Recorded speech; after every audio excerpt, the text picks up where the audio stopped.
Tao Anran found herself traversing through time. On the very day of her arrival, she was schemed against by nefarious individuals and forced into marriage with the merciless General Wei Jingma, who left her to languish alone in an empty chamber, the subject of ridicule. Her dowry was confiscated, and she was relegated to a remote courtyard, discarded like refuse, while he departed for the frontier. How much indignity could one endure? As a modern woman of the 21st century, she would not allow a relic of the past to humiliate her. Thus, her true retaliation began in earnest. General, my lady offers 100 taels for a divorce. Wei Jingma narrowed his deep-set eyes. Not allowed. General, my lady raises the offer to 1,000 taels for a divorce. A smirk played on Wei Jingma's lips. Am I in need of silver? I shall grant her 5,000 taels, but no divorce. General, my lady increases her offer to 10,000 taels, along with a noodle processing factory and a handcrafted workshop, solely requesting a divorce. Wei Jingma's temples throbbed. His wife was relentless, intent on burying him in silver. Even if she did, he would not permit a divorce. Chapter 1. An Unexpected Journey. In the year 35 of the Tianqi dynasty, on the 5th day of the 10th month, at the hour of the snake, the residence of the Grand Princess was adorned with festive decorations, bustling with officials and their families. The servants and guards were busily attending to preparations. Today was the day General Wei Jingmo returned to the capital to visit his family, having been honored by the emperor for his valiant service in defending the nation against foreign foes.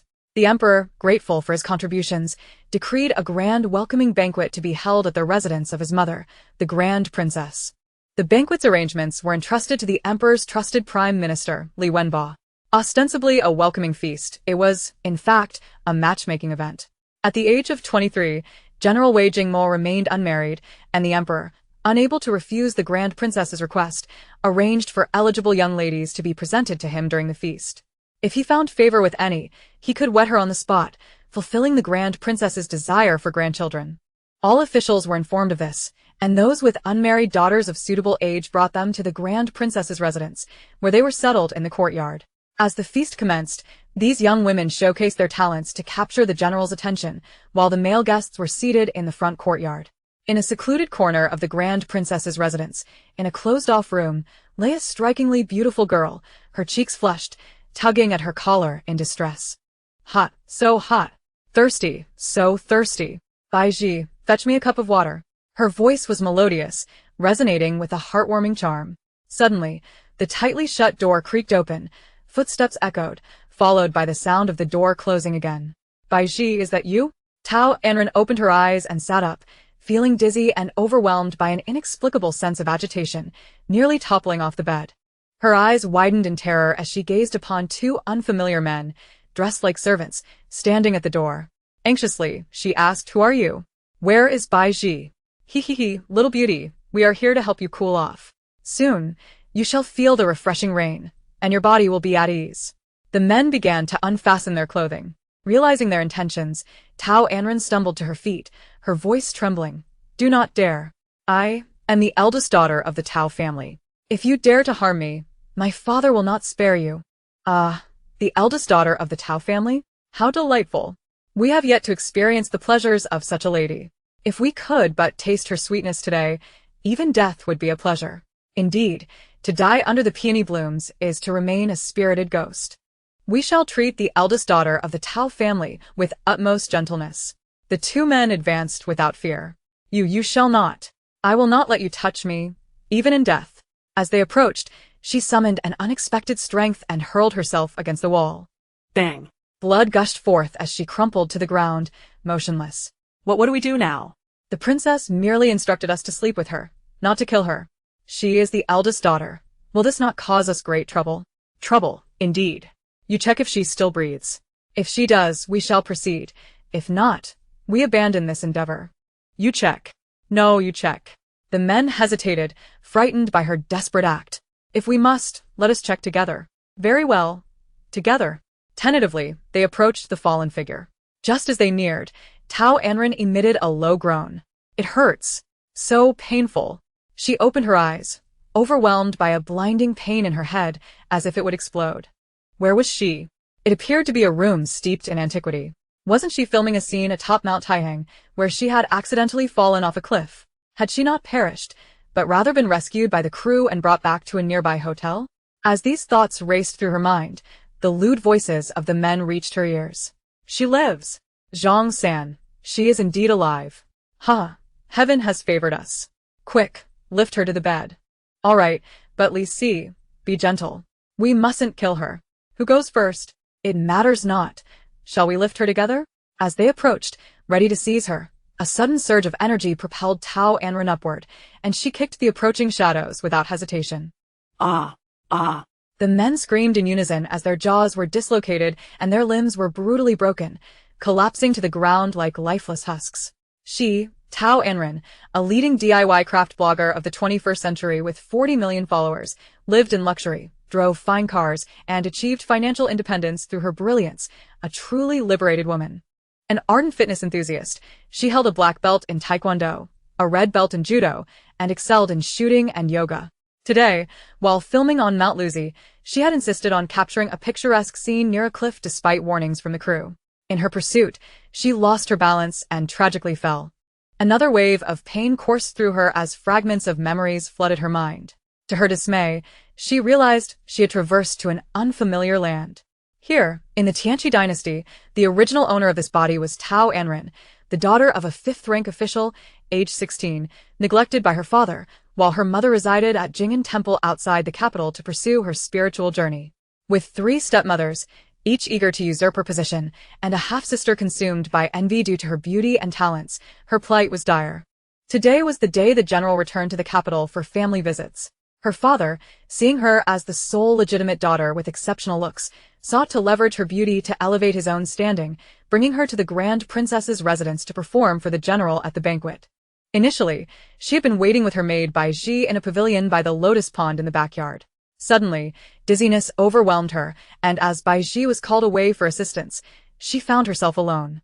At that moment, a maid in a blue dress approached, noticing her discomfort and leading her to a secluded room to rest. However, as soon as she lay down, she groggily glimpsed 2 strange men entering, intent on violating her. In her defiance, she chose death over submission, crashing against the wall. The same moment, in the 21st century, she found herself reincarnated into the body of a woman sharing her name, Tao Anran. Such coincidences in time are often remarkable. Perhaps this is what they mean by the saying, no story is without its twists. Chapter 2. Schemes and Betrayals. In her current predicament, Tao Anran could easily deduce that the original owner of this body had been ensnared by malevolent forces, having unwittingly consumed an aphrodisiac. The individual responsible sought to tarnish her reputation, aiming to render her an object of scorn and even wishing to see her drowned like a pig. It was evident that they intended to leave her with no escape. Yet, the question remained, who had the original owner offended to incite such spiteful vengeance? Now that she had taken on the original owner's form, it was her responsibility to exact retribution. Casting a disdainful glance at the 2 men on the ground, weakened by the fracture of their bones, a wave of heat surged through her. It seemed the effects of the drug were beginning to take hold once more. Thus, it was imperative that she escape this place. Approaching the door, she was about to push it open when she overheard the whispered conversation of 2 maids outside. Did that cup of tea get given to the eldest young lady? Yes, Sister Chuer, I saw her drink it all, not a drop left. That's excellent. Now we can witness the drama unfold. It won't be in vain for our second young lady's careful planning. But why would the second young lady want the eldest to drink that medicated tea? If the crown princess or our master finds out, there will be dire consequences. What do you know? The eldest young lady is the legitimate daughter, possessing both beauty and skill. If the great general were to take notice of her, our second young lady's dreams of marrying him would be dashed. As soon as the eldest drinks this tea, and the effects manifest, she will become a wanton woman, engaging in illicit acts with the servants. At that point, the second young lady and Princess Heroine, along with other noble ladies, will come to catch her in the act. When the eldest is caught in bed, she will have no way to defend herself, her reputation utterly destroyed. Our second young lady will then have the opportunity to claim the esteemed position of Tao family's legitimate daughter. Who knows, she might even rise to become a general's wife or perhaps even a princess. No wonder the second young lady resorts to such underhanded methods to frame the eldest. Marrying a national hero like the great general is worth any price. Moreover, with Princess Heroine's support, the second young lady feels emboldened. Indeed, If it weren't for Princess Rayun, the second young lady could never freely enter the crown princess's residence to participate in the great general's welcoming banquet. Enough, the second young lady is waiting for news. What is happening inside? Sister Chwaer, I just heard the eldest young lady calling out about feeling hot, thirsty, and in pain, along with the cries of men. It seems it has worked. The guarding maid felt her cheeks flush, embarrassed to describe the situation within. Chwaer scoffed disdainfully. Humph, the eldest truly is a shameless wretch. Keep a close watch here. I shall inform the second young lady immediately. As if she truly had caught Tao Anran in a compromising position. Understood, Sister Chwaer. The guarding maid nodded, remaining still at the door. After Chwaer departed quickly, a dangerous glimmer shone in Tao Anran's beautiful eyes.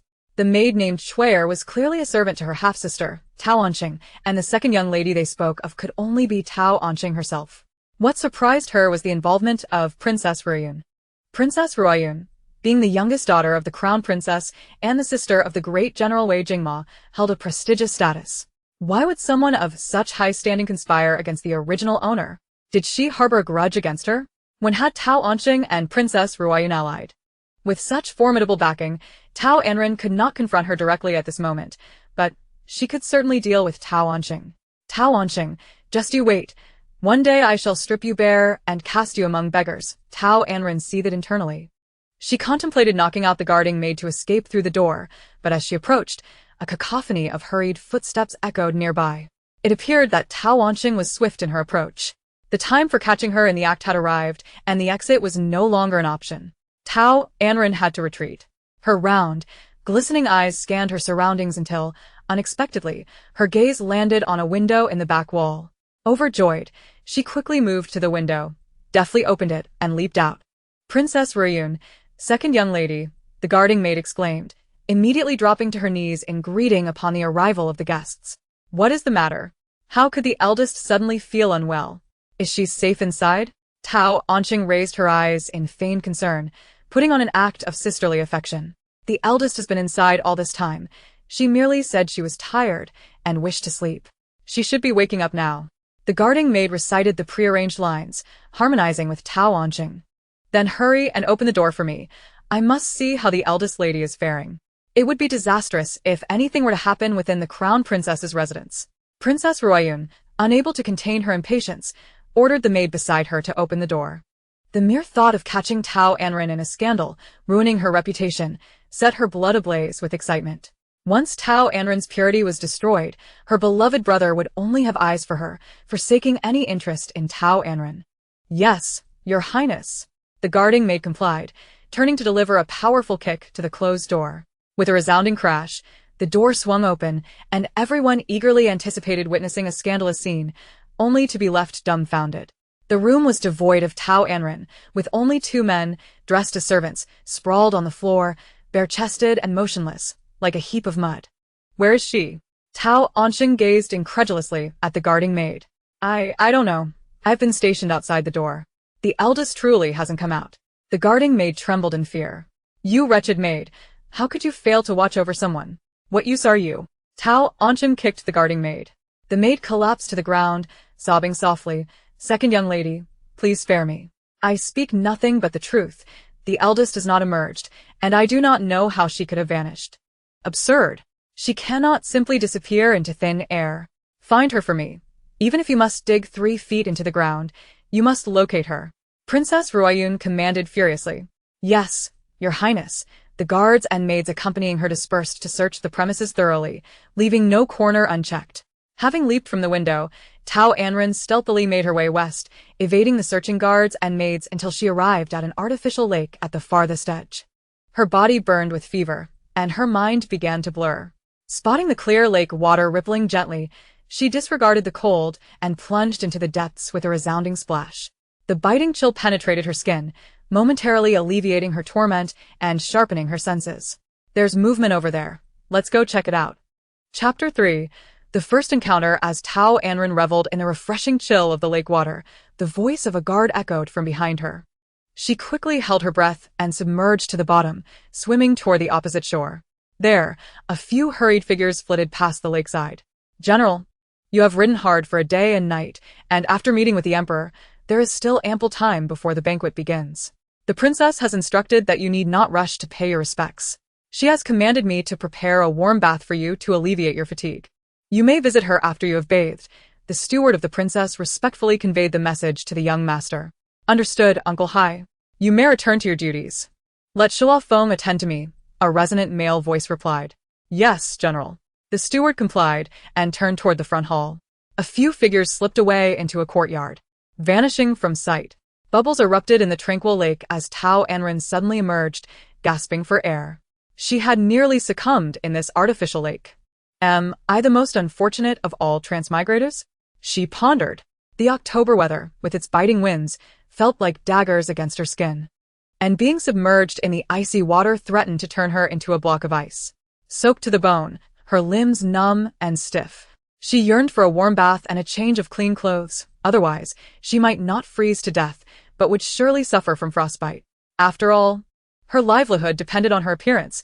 There could be no blemish on her face, hands, or body. With that thought, Tao Anran hurriedly climbed ashore and walked along the bank of the artificial lake toward the north. Not far ahead, she spotted a charming and elegant courtyard standing in the distance, like a beacon of light in the darkness, guiding her steps forward. Overjoyed, Tao Anran quickened her pace toward the courtyard, thinking that even if there was no hot water for a bath, a change of clean clothes would suffice. She could not allow herself to suffer unduly. Upon entering the courtyard, her beautiful eyes scanned the surroundings, and she looked up to see the three characters' cool breeze pavilion. A shiver ran down her spine. Seeing those characters made her feel even colder. Crossing her arms over her chest, she stepped inside. In the northwest corner of the courtyard was a grove of bamboo, while the southeast corner featured a rockery and a small fountain, which seemed to draw water from the artificial lake. Not a single flower was in sight. What's that? Tao Anran noticed wisps of steam emanating from the gap of a window in the west wing. Could there truly be hot water inside? That would be splendid. With renewed energy, she hastened her steps to the west wing and boldly pushed the door open. A sheer gauzy curtain hung in the middle, obscuring the view of the entrance and the bathing tub. She circled around the curtain and was greeted by the sight of an enormous bathing tub, larger than the one in her luxurious villa. Steam rose from the water, enveloping the entire room, enticing her senses. Next to the tub were neatly folded clothes, slightly different from her own, resembling men's garments. Yet, she cared not whether they were for men or women. All she desired was to change out of her wet, stiff attire and avoid catching a cold. Surely, no one will know if I take a quick wash, she thought, swiftly undressing and tossing her clothes aside. Like an eel, she slipped into the water, a wave of warmth washing over her entire body, bringing her immense pleasure. As she submerged, a voice suddenly broke the tranquility. General, do you require assistance? No need. Stay outside, and do not let a single fly enter. Yes, General. The heavy footsteps approached, growing closer. Suddenly, with a splash, Tao Anran broke the surface, her long, dark hair cascading over her shoulders, her skin pale and smooth, her beautiful eyes wide with surprise. Her pearly teeth and red lips glistening, droplets of water tracing down her exquisite face, disappearing into the pink fabric of her undergarment. A sight so mesmerizing it was hard to look away. Any normal man would surely be overwhelmed by such a vision, but the man before her appeared unmoved, his deep-set eyes scrutinizing her with an intensity that radiated an unmistakable danger. At that moment, Tao Anran, having held her breath for too long, finally noticed the strikingly handsome man standing before her, his upper body bare, showcasing a robust physique, clad only in a pair of underpants. His broad shoulders bore several noticeable scars, and his eight-pack abs were clearly defined, his biceps a testament to rigorous training. His bronze skin and sensuous lips completed the picture of perfection, save for the scars. He was precisely the type that captivated her. The sudden appearance of this athletic man rendered Tao Anran momentarily speechless, frozen in place. Have you had your fill of staring? He asked, his gaze narrowing, the menace in his eyes intensifying. When did she come in? None of our people noticed. Feeling the weight of his scrutiny, Tao Anran shook her head in a flustered manner, then quickly nodded in agreement. The disdain in the man's eyes deepened, a storm brewing within his dark pupils. Abruptly, he drew her closer, his strong hands gripping her delicate neck, his voice icy and devoid of warmth. Who sent you? Tao Anran sensed the impending danger, her senses overwhelmed by suffocation and pain. She pounded her fists against his arm, pleading, "Let go. We can talk this out." She sought to persuade the alluring man to show mercy. She had been careless, allowing this man to ambush her. Was the force that drew her to him truly the legendary inner strength? Yet, instead of releasing her, he tightened his grip, his tone chilling as he said, "Do you expect me to believe you just stumbled in and borrowed my bathwater?" Tao Anran struggled to articulate each word, her voice barely a whisper. You believe me, right? And what do you think?" He replied, his grip tightening fivefold, if not more. The sensation of suffocation escalated, her breath becoming increasingly labored, pain radiating from her neck to her mind. This man truly was a ruthless beauty, lacking any shred of compassion. She felt as if she were on the brink of death. How lamentable it was to face demise twice in a single day. What a stroke of misfortune this was. "I swear I'm not lying. Please, let me explain." Her voice was barely a croak, her face turning purple, tears welling in her eyes. The sight of her tear-streaked face struck a chord within him, and he loosened his grip slightly. Cough, cough. "Oh, dear, I almost suffocated." Tao Anran gasped for fresh air, seizing the opportunity to breathe deeply. Chapter 4. A clash of hands in her entire life. She had never been threatened by someone gripping her neck. Feeling utterly powerless to retaliate, it was an unpleasant experience.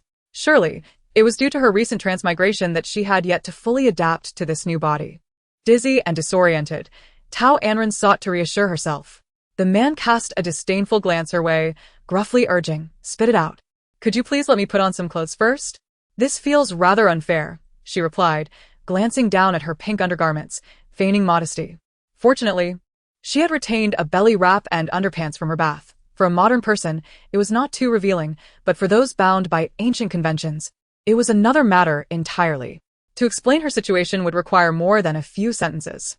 If that insufferable man before her were to accuse her of being a spy or an assassin, or if someone were to intrude at this moment, such as the individual stationed at the door, he would undoubtedly offer her no assistance, tarnishing her reputation in the process. While she herself might be indifferent, the original owner of this body would surely be quite concerned. Given the conservative mindset prevalent in ancient times, she feared that the gossip of others could be lethal. Surprisingly, this man did not oppose her. He merely followed her gaze and cast a fleeting glance downward, his ears tinged with a faint blush. He turned his face away and commanded coldly, "Hurry and dress." Grateful for her brother's understanding, she felt warmth in her heart, reaffirming her belief that there are still good people in the world. Despite his apparent disdain for her, the original owner was indeed beautiful enough to captivate nations. Perhaps this man simply preferred men over women. Yet this was a silver lining, for at least he would not be driven by lust. However, she did not consider him a paragon of virtue, as no cat in the world refrains from straying. Fearing he might expose her, she hastily grabbed the neatly folded garments beside her and clumsily attempted to dress herself. Having just crossed into this era, she struggled with the intricacies of its attire, feeling utterly flustered and disoriented. "Are you not ready yet?" The man's expression darkened, his displeasure evident. "I'll be done shortly," she stammered, her anxiety causing her words to falter. At that moment, the emperor and the crown princess, accompanied by a throng of officials and noblewomen, arrived at the Qingliang Hall. "Where is the general?" A soft, scholarly voice reached her ears. She imagined this gentleman must be a refined and gentle soul, in stark contrast to the icy demeanor of the man before her, who could freeze anyone standing 10 meters away. "Reporting to your majesty, the general is bathing the guard." Shuafeng replied respectfully. "The mower, are you not finished yet?" Came a bright and cheerful female voice. This voice belonged to a middle-aged woman, likely someone with a vivacious and open personality. As she dressed, Tao Anran speculated on her identity. "He is still not out," Shuafeng responded. "Brother is taking too long. We are all eagerly waiting." "Mother, please go urge him," said a voice that sounded familiar to Tao Anran, belonging to Princess Heroine. "Princess, you are being overly impatient. It would be better to wait for the general to finish bathing, allowing us to enjoy the scenery together," suggested Tao Anran, who was quite obedient and considerate in the presence of the emperor and crown princess. Hearing their conversation, Tao Anran's heart sank. She feared they might have come to ensnare her once more, intent on ruining her reputation. Their determination was relentless, akin to cockroaches that refused to be exterminated, as if they were hell-bent on her destruction. Should she appear before everyone at this moment, she would have no way to defend herself. However, from their words, It seemed that the man in question was none other than the revered General Wei Jingma, the emperor's cousin, the crown princess's eldest son, and the brother of Princess Heroine. The very man known for his ruthless prowess in battle, feared by nations far and wide. What sins had she committed in her past life to warrant this? One Princess Heroine was already a nuisance, and now a more formidable adversary had emerged. No, she must escape quickly, or her life would surely be forfeit. Tao Anran scanned a room. The only exit from the bathroom was the door, with 2 windows as potential escape routes. One window was too close to the door and would expose her immediately. The other was further back, perhaps worth a try. Weighing her options, she dashed towards the rear window, her movements agile and cat-like. Just as she reached the window and was about to push it open, she halted, her hands flailing in the air. What was happening? She felt an unseen force pulling her back. Looking down, she saw her waist ensnared by a belt, the other end held firmly by the man with the icy demeanor, who was tugging her back as if toying with a pet. A sinister smile curled at the corners of his mouth, his gaze as piercing as ice. Thinking of escaping? Just those 2 simple words sent a shiver of impending doom through Tao Anran. Oh, dear brother, I am not leaving. I merely wish to open a window for some fresh air, she explained with a forced smile, unwilling to gamble with her life. Is that so?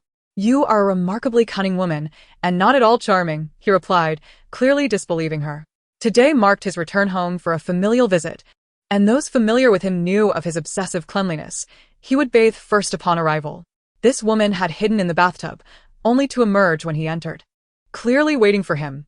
Now, with a crowd waiting outside, the emperor, his mother, and various officials, this was evidently a trap designed to ensnare him, leaving him with no means to defend himself. Was it his mother, the emperor, or perhaps the chancellor? Regardless of who it was, he would not comply with their wishes. He detested being manipulated and schemed against. Those who dared to play such games with him must be prepared to face the consequences. The more he pondered, the angrier he became. In a swift motion, he yanked the belt, sending her crashing against the wall with a painful thud. Anger surged within her. She shouted, "You insufferable man! Do you not understand my words? Do you wish to kill me? Damn it! How dare you insult me?" He growled through clenched teeth, his voice cold as ice, filled with a hatred potent enough to annihilate worlds. As he spoke, he tugged at the belt again, sending her flying once more. This time, she collided with a nearby vase, shattering it into pieces. A spurt of blood escaped her lips, and as she wiped the remnants from her mouth, she glared at him with fury. "You are courting death. Just because the tiger is quiet does not mean I am a sickly cat. Now you have truly angered me." Chapter 5. The crown princess seeks a marriage proposal for her son. Having uttered her defiance, Tao Anran rushed toward him, stopping 3 steps away. She lifted her slender leg, disregarding the risk of exposure, and aimed a downward strike at him, intending to humiliate him. This maneuver was perhaps the greatest affront to a man. Yet, contrary to her expectations, the situation did not unfold as she had hoped. The man not only evaded her attack with ease, but also seized her chin with one hand while wrapping his other arm around her waist, forcefully tossing her onto the nearby soft couch. Caught off balance, she cried out in surprise as she fell. The man wore a mocking smile, his eyes glinting with malice. "You wish to climb the social ladder, willing to tarnish your reputation to engage in frivolity with me? I did not. This is all a misunderstanding. I am being wronged." Tao Anran cried out in desperation, her body trembling with rage. He looked down at her, akin to a hawk surveying its prey, scoffing. "Do you honestly think I would believe your fabrications?" His eyes were filled with disdain. This woman was a master of deception, cunning and deep in her schemes. He had granted her one chance. There would be no second. His gaze pierced her, causing her pain. In her past life, she had been the center of attention. In this life, she was a celebrated beauty in the capital, yet she had never felt as humiliated as she did now. She felt unjustly treated and unwilling to accept it. Staring defiantly at him, she retorted, "Believe what you will. I assure you, every word I say is true. Do not flatter yourself. I have no desire to associate with you or engage in anything with a mere rock like you. Very well. From this moment forth, I shall ensure you understand the consequences of crossing paths with me." His imposing figure loomed over her, the man looking down at her with unmistakable disdain. Her features were resolute and 3-dimensional, possessing a chilling sharpness that could almost draw water. The coldness in her gaze sent shivers down her spine as she trembled, her heart plummeting into an icy abyss. His hands gripped her slender neck tightly, the force nearly rendering her unconscious once more. The commotion within the room had long since attracted the attention of those outside. The sounds of a fierce struggle and the woman's delicate cries echoed, causing everyone to exchange glances, their minds racing with speculation. Among those present, the most anxious were Princess Heroine and Tao Anran, who exchanged a discreet glance, their faces pale with concern. Tao Anran had yet to be found, and having taken an aphrodisiac, was it possible she had stumbled into her brother's bath? As this thought crossed her mind, Princess Heroine moved toward the bathroom door, reaching to push it open and investigate, only to be met with a merciless obstruction from Shuafeng. "Your Highness, the general has ordered that no one may enter," he insisted. Shuafeng himself was filled with doubt. How could there be a woman's voice coming from the bathroom? Yet, bound by the general's command, he had no choice but to comply. Boldly, "I merely worry for my brother's safety and wish to see for myself. If an assassin were to intrude and harm him, the consequences would be dire." Princess Heroine chided Shuafeng, fabricating an excuse. "The general will be fine." Before Shuafeng could finish his words, the princess's mother, hearing her daughter's statement, felt her complexion grow increasingly grim. Fearing for her son's safety, she interjected, "I shall see for myself. Let anyone dare obstruct me." Without hesitation, she kicked the door open. With a resounding crash, the door swung wide, revealing the voice of concern from the princess. "Emoer, my son, how are you?" The remainder of her words caught in her throat, unable to escape. Her mouth agape in shock, she stood frozen in place. What had she witnessed? Her son, who had always been pure and unassuming, was now cradling a beautiful maiden on the soft couch, clad in scanty attire. More importantly, her son was atop, the woman below, their eager demeanor indicating that he was indeed quite impatient. They had not only shared a bath together but were now entwined on the bed, or rather, the soft couch. This was not the crux of the matter. The true concern was that her son seemed eager to engage in the rites of consummation. Had she inadvertently interrupted them? After years at the border, her son, now in his 20s, had yet to have a suitable woman by his side. Finally, he had found someone who stirred his heart, and despite her humble origins, the princess held no objections. Yet, deep within, she felt a surge of joy, envisioning grandchildren scampering about, beckoning to her. "You too continue. I shall not intrude upon your affairs. Once you are finished, we shall converse. And my son, please treat the young lady gently. Do not startle her." After a moment, she added, "Once you are done, Emoer, you must bring her out unharmed. Should anything happen, I shall not let you off easily." What a relief! After so many years, her wish was finally coming to fruition. A burden lifted from her heart. If Lord Ho were to know, he would be overjoyed. "We, the Wei family, shall have descendants." The princess, still bubbling with excitement, retreated, slamming the door shut behind her. Outside, those gathered caught a glimpse of the situation once the princess had opened the door. Although the woman's body and face were obscured by the general, the scene was enough to convey the essence of what had transpired. Closest to the door, Princess Heroine caught a glimpse of the woman, who bore a resemblance to Tao Anran. She wished to scrutinize further, but the door was abruptly closed by the princess. Seizing the moment her mother turned, she attempted to push the door open, only to be thwarted by the princess, who called out, "Stop, Yunner. As an unmarried woman, how can you enter your brother's bath without knowing he is currently occupied?" "Mother, I thought I heard a woman's voice inside and wanted to see which vixen dared to seduce my brother." Princess Heroine pouted, her tone filled with dissatisfaction. "Nonsense. The person inside may very well become your sister-in-law," the princess reprimanded. "Mother, who is she? What is her background? What is her character? You do not inquire and make such a hasty decision." Princess Heroine gazed incredulously at her mother. "All that matters is that your brother likes her. The rest is inconsequential," the princess asserted.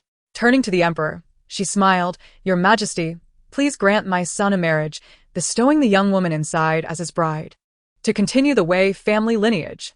The emperor regarded his aunt with great respect, yet questioned her decision. "Aunt, are you certain you want that woman to be your nephew's wife? There are so many noble ladies present. Will you not consider others?" "Yes, it is her. No other will do." "Your Majesty, please issue the decree." "There is no better day than today for the wedding." The princess beamed, her eyes narrowing in delight. Chapter 06. The deeper the ink, she knew her son well. Those he did not favor could never approach him. The very fact that he was eagerly embracing her on the couch indicated his profound affection. Moreover, this time, Mor would only be in the capital for 2 days before returning to the border. To avoid protracted delays, it was best to hasten the marriage. Should the girl become pregnant, it would be a rightful claim for their first child. Seeing the princess's determination and recognizing that Wei Jingma was impatiently engaging with the woman, the emperor acquiesced. Since Anne has made her decision, I shall grant it. Let it be known that Wei Jingma is to wed the lady inside today during the welcome banquet. Thank you, your majesty, the princess exclaimed joyfully, instructing the steward to prepare the wedding hall. Yes, your highness, Uncle Hai replied cheerfully, leading the preparations outside the Qingliang hall.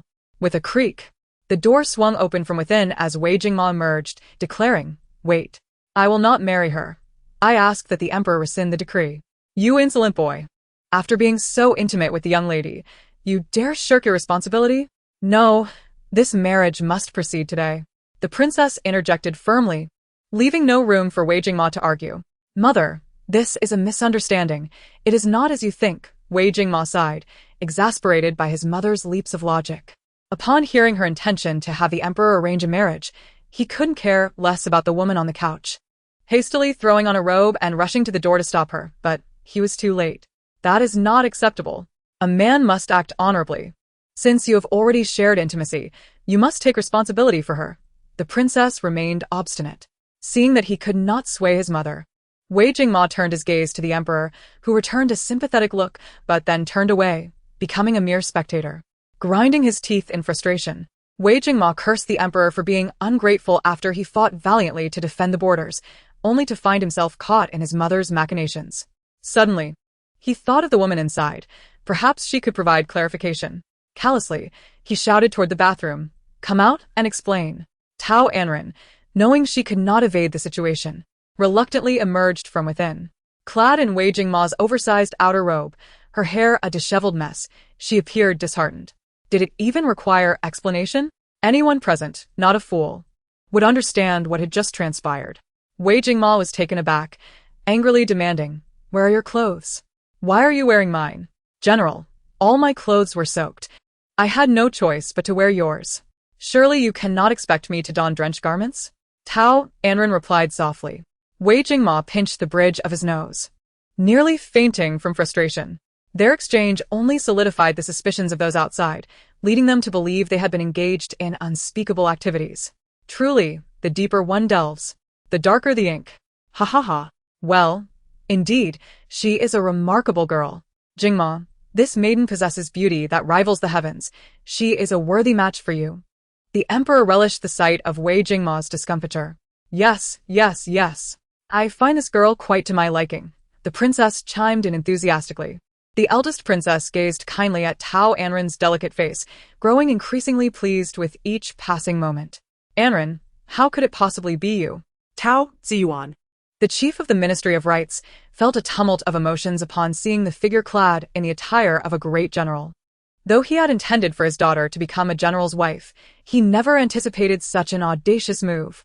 If this fierce figure were to be angered, the entire Tao family would be in peril. Lord Tao, do you know her? The emperor inquired, observing the sweat glistening on Tao Ziyuan's forehead. Startled, he fell to his knees, replying, "Your Majesty, she is my eldest daughter, named Anran." Well then, since we have found the family, that is splendid news. Jingma. Why do you not pay your respects to your father-in-law? The emperor's mood brightened upon learning of Tao Ziyuan's daughter, especially given that Prime Minister Li had frequently praised him before the emperor, highlighting his diplomatic skill and competence as an official. The eldest princess's agreement to the union seemed fortuitous, and as for Jingma, he would eventually come to appreciate her. After all, it is said that even heroes can falter before beauty. The emperor felt that this marriage decree was among the wisest decisions he had made, pleasing all parties involved. However, Wei Jingma was infuriated to discover that she was Tao Ziyuan's daughter. Everyone in the court knew that Tao Ziyuan was merely a loyal dog to the prime minister. It became evident that it was the prime minister who had orchestrated the situation to his advantage. I am unaware of how this has transpired. I did not intend to scheme against the general. I beseech your majesty and the general for your understanding. Tao Ziyuan trembled as he prostrated himself, pleading for mercy. Observing her father's cowardice, Anran realized that relying on him for support was futile. The only viable course of action was to save herself and, in doing so, rescue her father. Resigned, she knelt before the emperor and the eldest princess, her voice trembling with emotion. "Your Majesty, Your Highness, General, my father truly had no knowledge of this. I too am wronged, having inadvertently offended the general. Today was meant to be a day of familial reunion, and in gratitude for the general's service to our country, I sought to perform for him, to honor his selflessness. Alas, while awaiting the banquet by the lotus pond, I inadvertently drank tea laced with a sedative and, in a panic, leapt into the lake, ultimately finding myself here. I swear on the honor of the Tao family that my words are true. If I speak falsely, may our entire family meet with misfortune. I still bear traces of the drug within me. Let the physician examine me, and it will be evident that I speak no lie. I do not seek the general's responsibility, nor do I care for my own reputation. I implore your Majesty to retract the decree, and for the eldest princess not to trouble the general." Anran's eloquence was remarkable, expressing both her admiration for Wei Jingma and her grievances while preserving the dignity of both the general and the eldest princess, thus providing the emperor with an opportunity to rescind the marriage decree. She had struck 3 birds with 1 stone. As the emperor's expression softened, she felt a surge of hope that she might escape this predicament. However, the prime minister intervened, stating, "Your Majesty, once a marriage decree has been issued, it cannot be retracted. Your words are sacred and cannot be taken lightly. Moreover, Lord Tao has consistently been a diligent and honest official. It would be a disservice to diminish the esteem of such a loyal subject. I believe the general and Miss Tao are a rare match." The assembly echoed in agreement, further infuriating Anran. Did they not see the storm brewing on Wei Jingma's face? "Your Majesty, I truly do not mind. Please rescind the decree. I am not worthy of the general. I would rather not marry him at all." "Enough. I understand that Anran has been wronged. Since I have decided upon you, you shall be my daughter-in-law. Do not be disheartened. Instead, embrace the joy of becoming a bride." The eldest princess took Anran's hand, offering comfort before casting a stern gaze at her son and instructing a matron to take Anran away for preparation. "Yes, Your Highness." The matron smiled as she assisted Anran, signaling to the attendant maids, who quickly surrounded her, escorting her towards the inner chambers of the palace. "No, please. I truly do not wish to marry the general. Your Majesty, Your Highness, I speak nothing but the truth." Her protests echoed into the distance as she was led away. Huh. "Lord Tao, rise. Today, Jingma shall wed your esteemed daughter. Tomorrow, the dowry may be sent to the general's estate," the emperor chuckled, motioning for Tao Ziyuan to stand. "Thank you, Your Majesty. I shall comply." Tao Ziyuan rose, exhaling a sigh of relief. Anran had shown remarkable audacity, daring to invoke an oath on her family. Had she misstepped, it could have led to their ruin. Fortunately, she was being married off. At last, the Tao family had rid themselves of a potential calamity. And it was a noble match. He was quite satisfied. Princess Yun, upon learning that Anran had become her sister-in-law, was furious, ready to voice her discontent. But the eldest princess's sharp glare silenced her.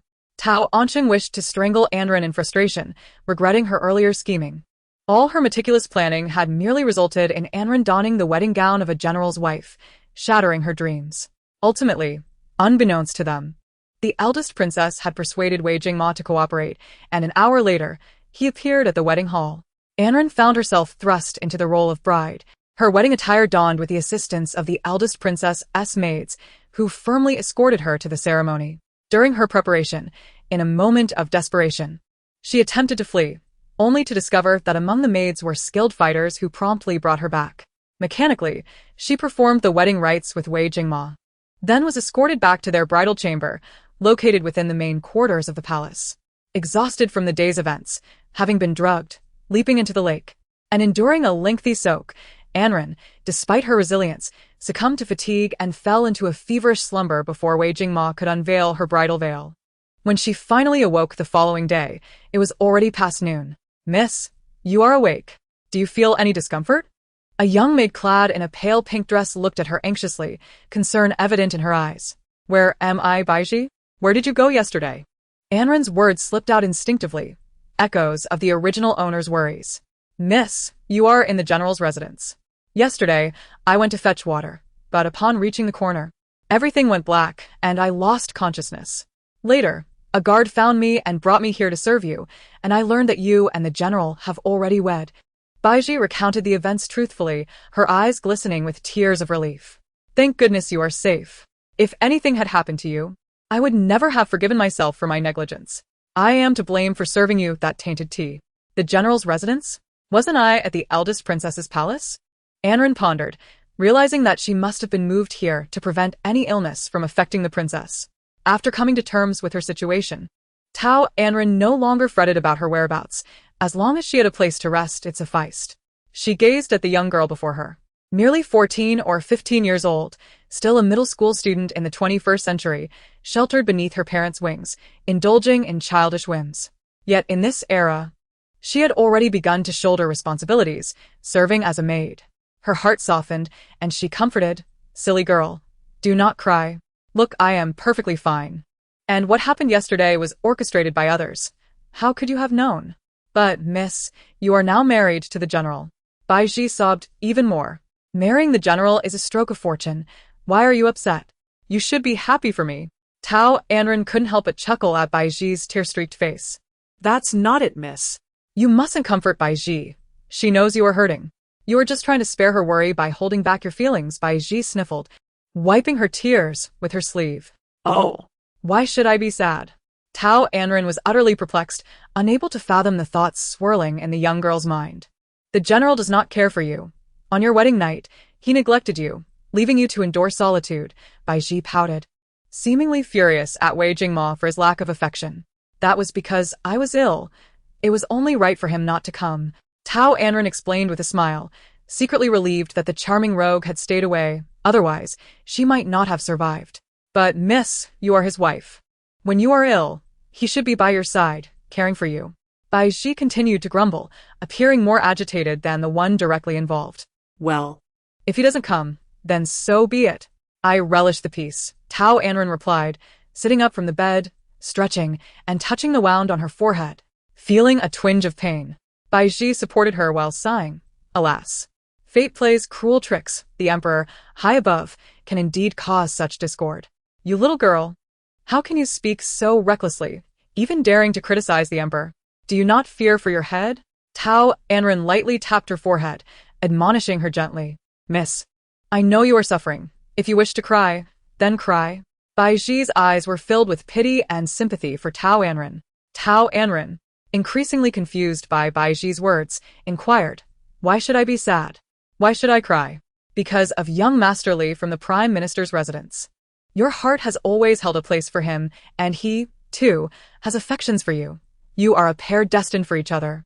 Unexpectedly, the emperor had suddenly betrothed you to the general, leaving you and young Master Li unable to resist. Is this not a cruel separation? Baiji's response was delivered with an air of certainty, her expression genuine. Tao Anran's heart skipped a beat. Could it be true that the original owner had feelings for that young Master Li? Yet, she had no recollection of such. Did this imply that she had not fully acquired the original owner's memories? "I am sorry, miss. I have caused you sorrow again," Baiji, seeing her mistress frozen in place, quickly apologized, fearing she had reopened old wounds. "It is nothing, Baiji. You must have misunderstood. My relationship with young Master Li is not as you think. We are merely friends, ordinary friends," Tao Anran firmly denied. Regardless of any past between the original owner and young Master Li, it belonged to a bygone era, for the original owner was deceased, and she could not repay any debts of the heart. Furthermore, she was now officially Wei Jingma's wife. Until they parted ways, she would not entertain thoughts of another man. Such extramarital affairs were beneath her consideration. Is that truly the case? Baiji gazed at her mistress with concern, trying to discern the truth from her eyes. "Indeed. When have I ever deceived you? Henceforth, do not mention such matters again. If others overhear, who knows what chaos might ensue?" Tao Anran cautioned. "Understood, miss. I will remember," Baiji replied, sensing no further inquiry was warranted. Baiji assisted Tao Anran in washing, dressing, and adorning herself. As she looked into the bronze mirror, the face that gazed back was strikingly reminiscent of her former self. One might easily mistake them for the same person. "Miss, you are truly beautiful. The master is blind to your merits. He will surely regret it," Baiji lamented, eliciting a laugh from Tao Anran. "Ha ha ha, you are right. He is not blind. He simply lacks discernment. Bai Ji, quickly fetch me something to eat. I am famished. Tao Anran rubbed her growling stomach, playfully appealing to Bai Ji. Since her arrival in this world, she had not had a single drop of water. Her stomach was emptier than ever. Yes, miss. Wait here. I shall return promptly. Bai Ji rushed out. In less than the time it takes to brew tea, she returned, empty-handed and fuming. Seeing her distressed expression, Tao Anran could not help but ask, "What happened?" Who upset you? "Miss, they bullied me. They said the general has a rule that no one in the residence may eat after mealtime. When I explained you were ill and had not eaten, they said that did not matter. I could not bear it and argued with them, and they sent me back." Bai Ji cried, her anger spilling over. How amusing. Wei Jingma treats the people in his household as soldiers, enforcing strict meal times. I wonder if he also dictates when they may sleep? If they refuse to feed us, then so be it. It is nearly noon. We can endure a little longer. Tao Anran advised, adhering to the philosophy of avoiding unnecessary conflict. At that moment, a middle-aged male voice called from outside. This old servant is the steward of the general's residence, here to pay respects to the lady. Tao Anran motioned for Bai Ji to invite the steward in. Bai Ji exited and returned with the steward. Upon seeing the lady's face, the steward momentarily froze in astonishment, then quickly regained his composure and bowed. This old servant pays his respects to the lady. Rise. "Steward, what brings you here?" Tao Anran asked, leisurely sipping from a cup of water. With no food available, she could only quench her hunger with water.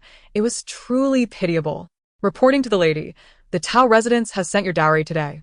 Here is the list of the dowry items for your perusal." The steward presented a sheet of red paper. "Bai Ji, take this. I will review it later." Tao Anran mimicked the demeanor of a young mistress from a television drama, determined to assert her presence and ensure that the servants understood she was not to be trifled with, so that her and Bai Ji's life in the residence would not be intolerable. "Madam, the general has further words to convey," the steward added. "What words?" "Speak them all at once. This lady is quite busy." She implied that he should get to the point without delay. The steward's lips twitched slightly. This temperament was indeed reminiscent of the general's, and he feared that the general's residence would soon become quite lively. Thus, he began to relay Wei Jingma's words verbatim. "Madam, on your wedding night, neglecting to serve your husband in bed and failing to present tea to your mother the following day seriously contravenes the principles of obedience and propriety. Henceforth, your dowry shall be deposited into the public treasury, and your provisions shall be halved. You are to relocate to the secondary courtyard, Jingya Courtyard, and may not attend any banquets in the palace without permission, to reflect on your transgressions and serve as a warning to others." The steward awaited a response. But when none came, he reminded her, "Madam, I have finished relaying the message. I understand. If there is nothing else, you may take your leave," Tao Anran replied nonchalantly, as if nothing had occurred. Yes, this old servant takes his leave. The steward departed, somewhat disgruntled. How is this lady so different from ordinary women? Any typical woman, upon learning that her dowry had been confiscated and she was to be confined within the residence, would undoubtedly throw a fit, seeking to confront the general, causing an uproar that would reach the princess, demanding justice. Yet this lady remained eerily calm, as if nothing were amiss. If the general were to inquire later, how would he respond? The steward found himself troubled. Hearing Wei Jingma's declarations did stir some ire within Tao Anran, but she maintained her composure. Yesterday, she suffered from a persistent high fever, and no one called her to serve the princess with tea. This was clearly an act of creating trouble for no reason. On the first day of her marriage, she was left to guard an empty chamber. On the second day, her dowry was confiscated, her provisions reduced, and she was relegated to the side courtyard, effectively placed under house arrest. Well done, Wei Jingma. He is indeed bold. All of his actions are merely an act of revenge against the emperor's marriage decree. He disapproves of the emperor marrying her to him, and she equally resents being wedded to him. As she has just arrived, unfamiliar with her surroundings, she intends to bide her time until she becomes accustomed to the environment. She will keep a record of these grievances and settle the scores later. Miss, although the Tao family is not as affluent as the general's residence, you have never endured such humiliation, Bai Ji said, her eyes filled with sympathy. Having grown up alongside the original owner, Bai Ji was fiercely loyal. Now that they had just entered the general's residence, the treatment of the young lady would undoubtedly lead to her being bullied by the servants. With this in mind, Bai Ji could not help but say, "Miss, let us seek out the princess. Perhaps she can persuade the general or send a message to the master to find a solution." "No need, Bai Ji. Pack your things.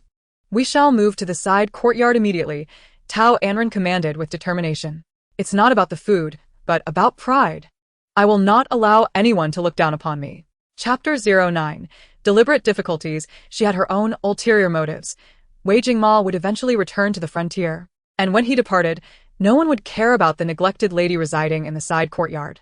Then, her spring would surely arrive. She aspired to build a career. In this world, genuine affection is the cheapest currency, while true gold is the most reliable. "Yes, miss," Bai Ji replied, unaware of her mistress's true thoughts, feeling despondent. The two of them quickly packed their belongings and soon moved to the side courtyard. Upon arriving, they looked up at the three gilded characters of Jingya Courtyard, and the grandeur of the plaque brought a smile to their faces. Surely, it could not be too shabby here. They exchanged glances, nodding in silent agreement, and strode confidently inside. However, moments later, they returned, dejected, standing beneath the plaque. Tao Anran could not help but sigh dramatically. Heavens, is this some sort of joke? This cannot be a place for reflection. It is truly bare. At least there should be a table and a chair. "Miss, what good is praying to the heavens? You should be seeking the master. He is the one in charge here," Bai Ji urged, anxious. "Seek him? Huh? Dream on. I will stay here today, even if it means sleeping on the floor and having a picnic." "How delightful." Tao Anran laughed as she boldly walked inside. "Oh no, it's all over. Has the miss been driven mad by the master? What shall we do?" Bai Ji exclaimed, slapping her thigh and muttering to herself as she hurriedly chased after Tao Anran, calling, "Miss, wait for me." In the general study, Wei Jingma reclined lazily in his chair, his long fingers tapping rhythmically on the table, producing a steady sound as he listened expressionlessly to the reports from below. The kitchen staff reported, "General, the maid Bai Ji went to fetch food.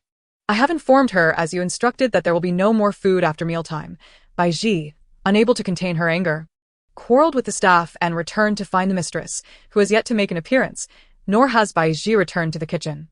"General, I have conveyed your words to the mistress." She remained composed, neither crying nor making a fuss, simply stating that she understood. The steward added, "She did inquire where I had gone."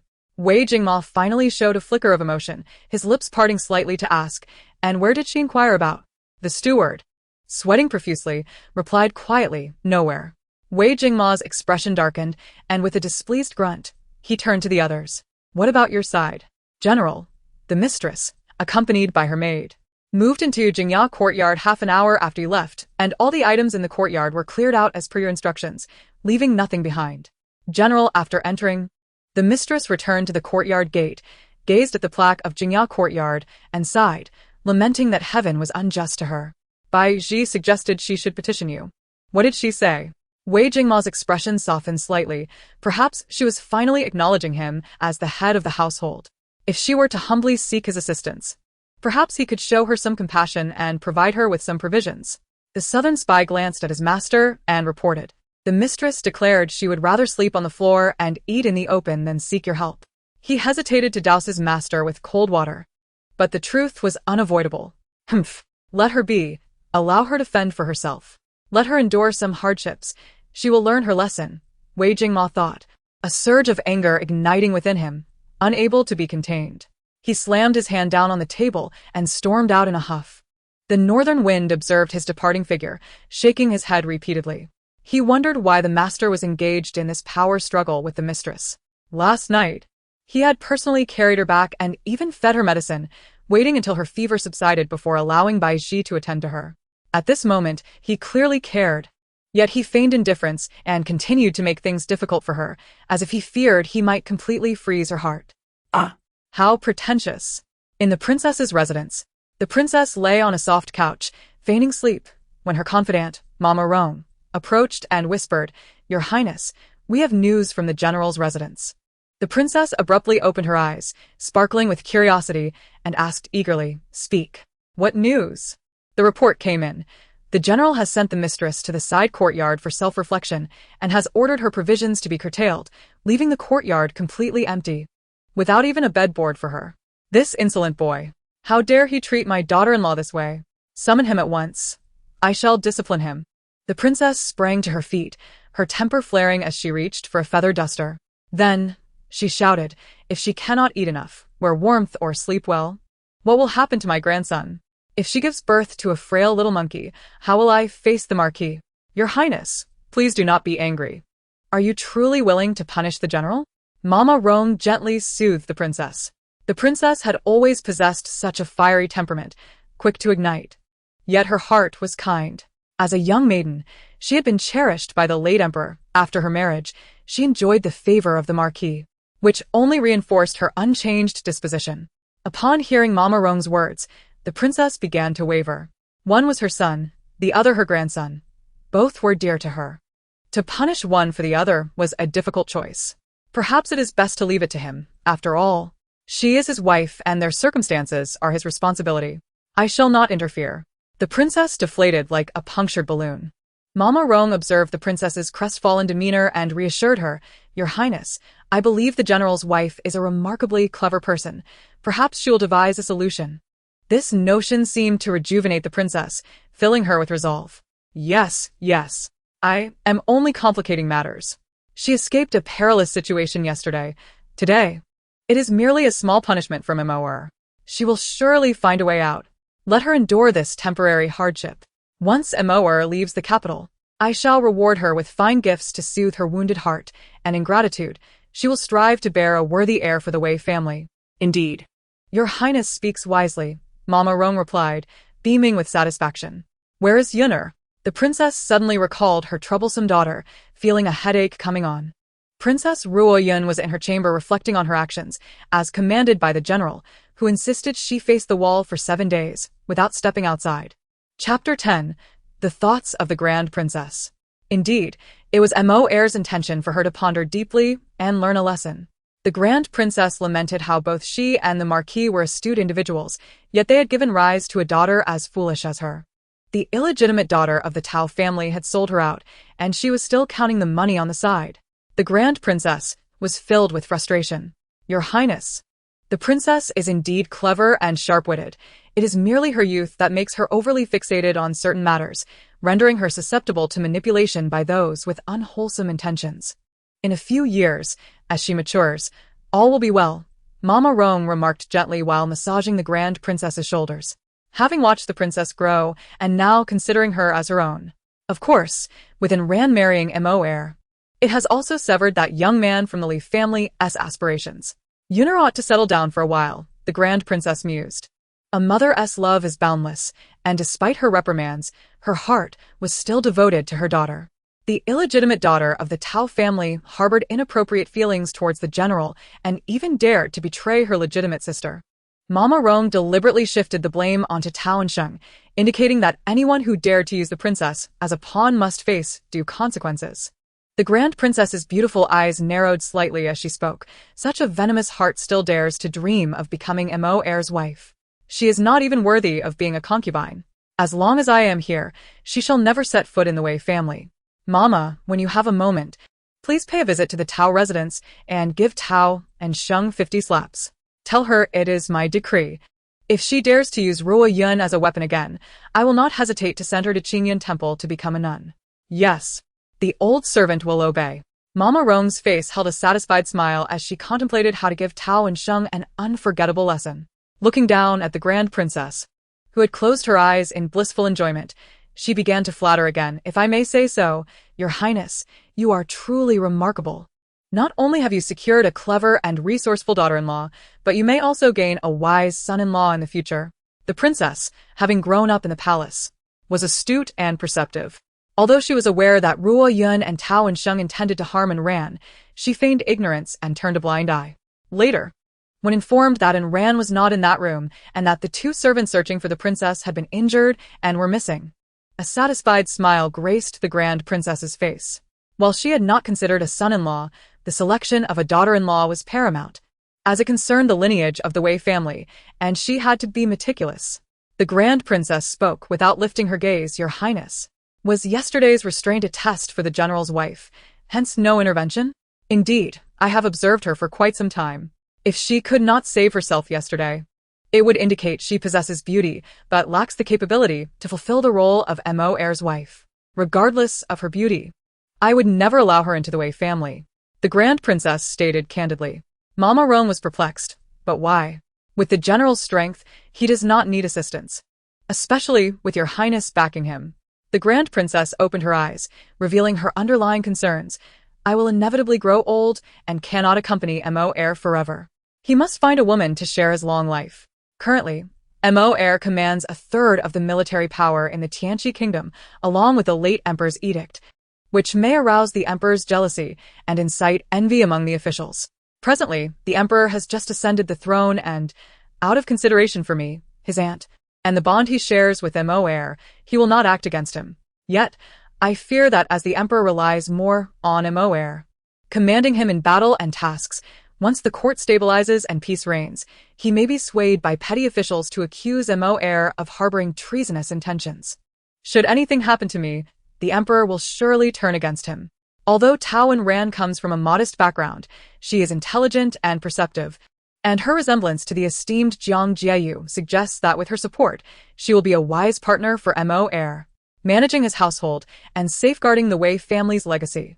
The Grand Princess's greatest wish is to see them live peacefully together, so that one day she can reunite with her beloved in the afterlife. The carry show for the general is heartfelt, and your trust in the Marquis is genuine. Your commitment to the Wei family is commendable.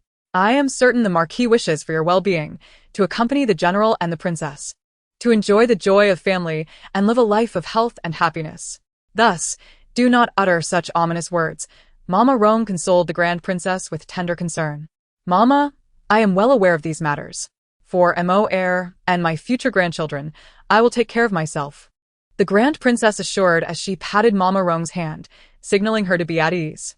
After their conversation, the Grand Princess settled in for an afternoon nap, while Mama Rome, along with several maidservants, made their way to the Tao residence with determination. At the general's residence, in the Jingyao courtyard, Miss, how shall we sleep tonight? Bai Ji inquired anxiously, surveying the empty room. We can eat without tables or chairs, just sitting on the floor, replied Tao Anran. In the cold October weather, a night without a bed or blankets would be unbearable. Stretching lazily, Tao Anran comforted Bai Ji. Do not worry. Tonight your mistress will ensure you are warmer than in any blanket. Bai Ji looked at her with skepticism, her face reflecting disbelief.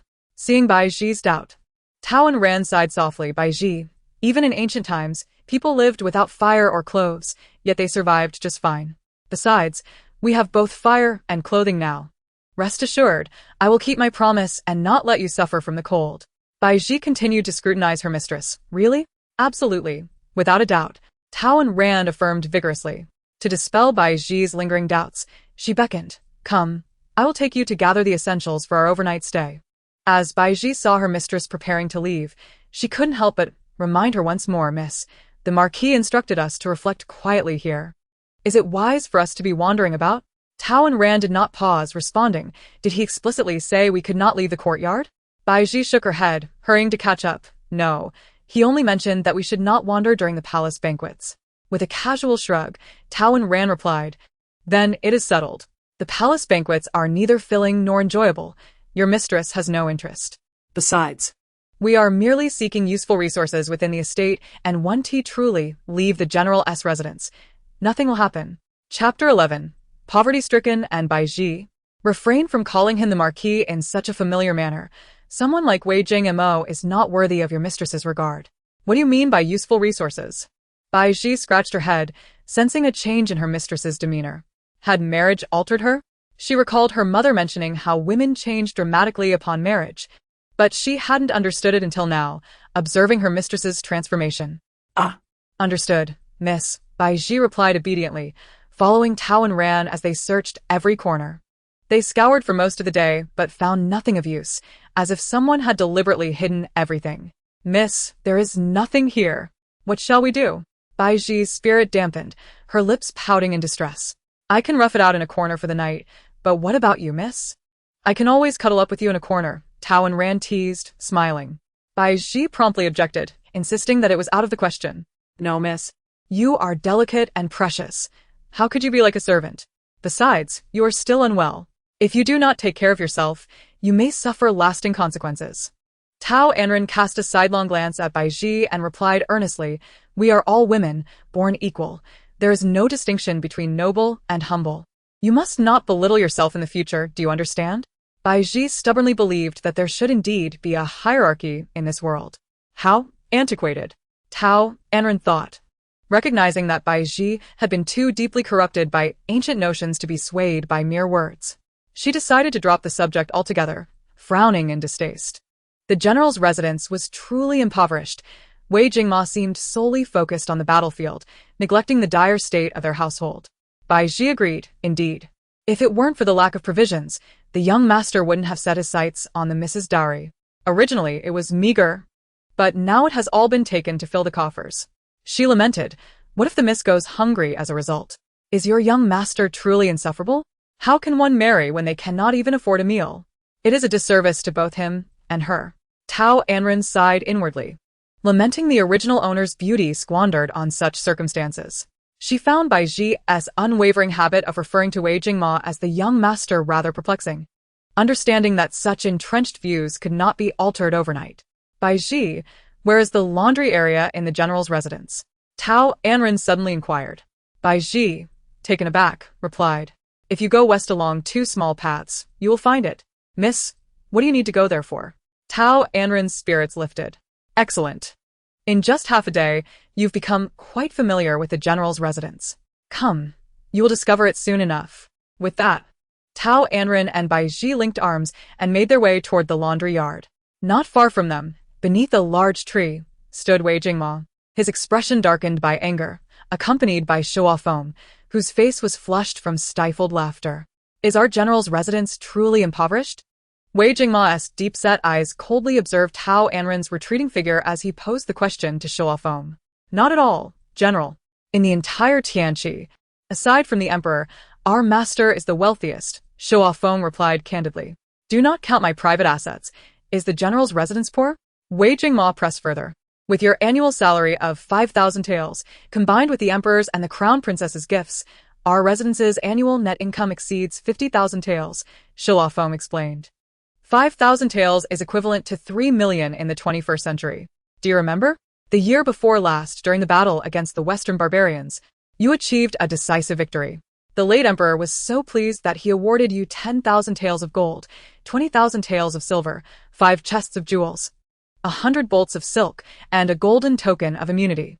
He continued, "Last year, we fought against the Eastern Li Kingdom, and you triumphed again. The current emperor, having just ascended to the throne, awarded our residence generously to stabilize court and public sentiment, 10,000 taels of gold, 30,000 taels of silver, a pair of jade rui, 7 luminous pearls, and 10 cat's eye stones.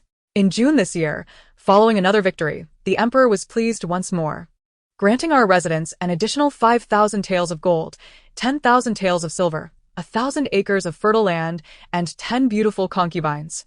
Thus, we are hardly wanting for wealth." Wei Jingma interrupted, not wishing to revisit the past. "Indeed, we are quite affluent. Over the years, without any female occupants, our expenses have been minimal. The treasury should hold hundreds of thousands of taels of silver, not counting jewels, silk, and other valuables," Shuofeng asserted confidently. "If one were to say there was no money, that would be utterly unfounded. Furthermore, the crown princess also bestowed unique treasures upon the general's residence annually. It was said that she possessed a private collection filled with treasures gifted by the late emperor and the duke, each worth a fortune. According to the customs of inheritance, these items would eventually fall into the general's hands. Moreover, the general was a shrewd businessman, possessing untold wealth in private assets, with shops scattered across provinces and vast farmlands under his name."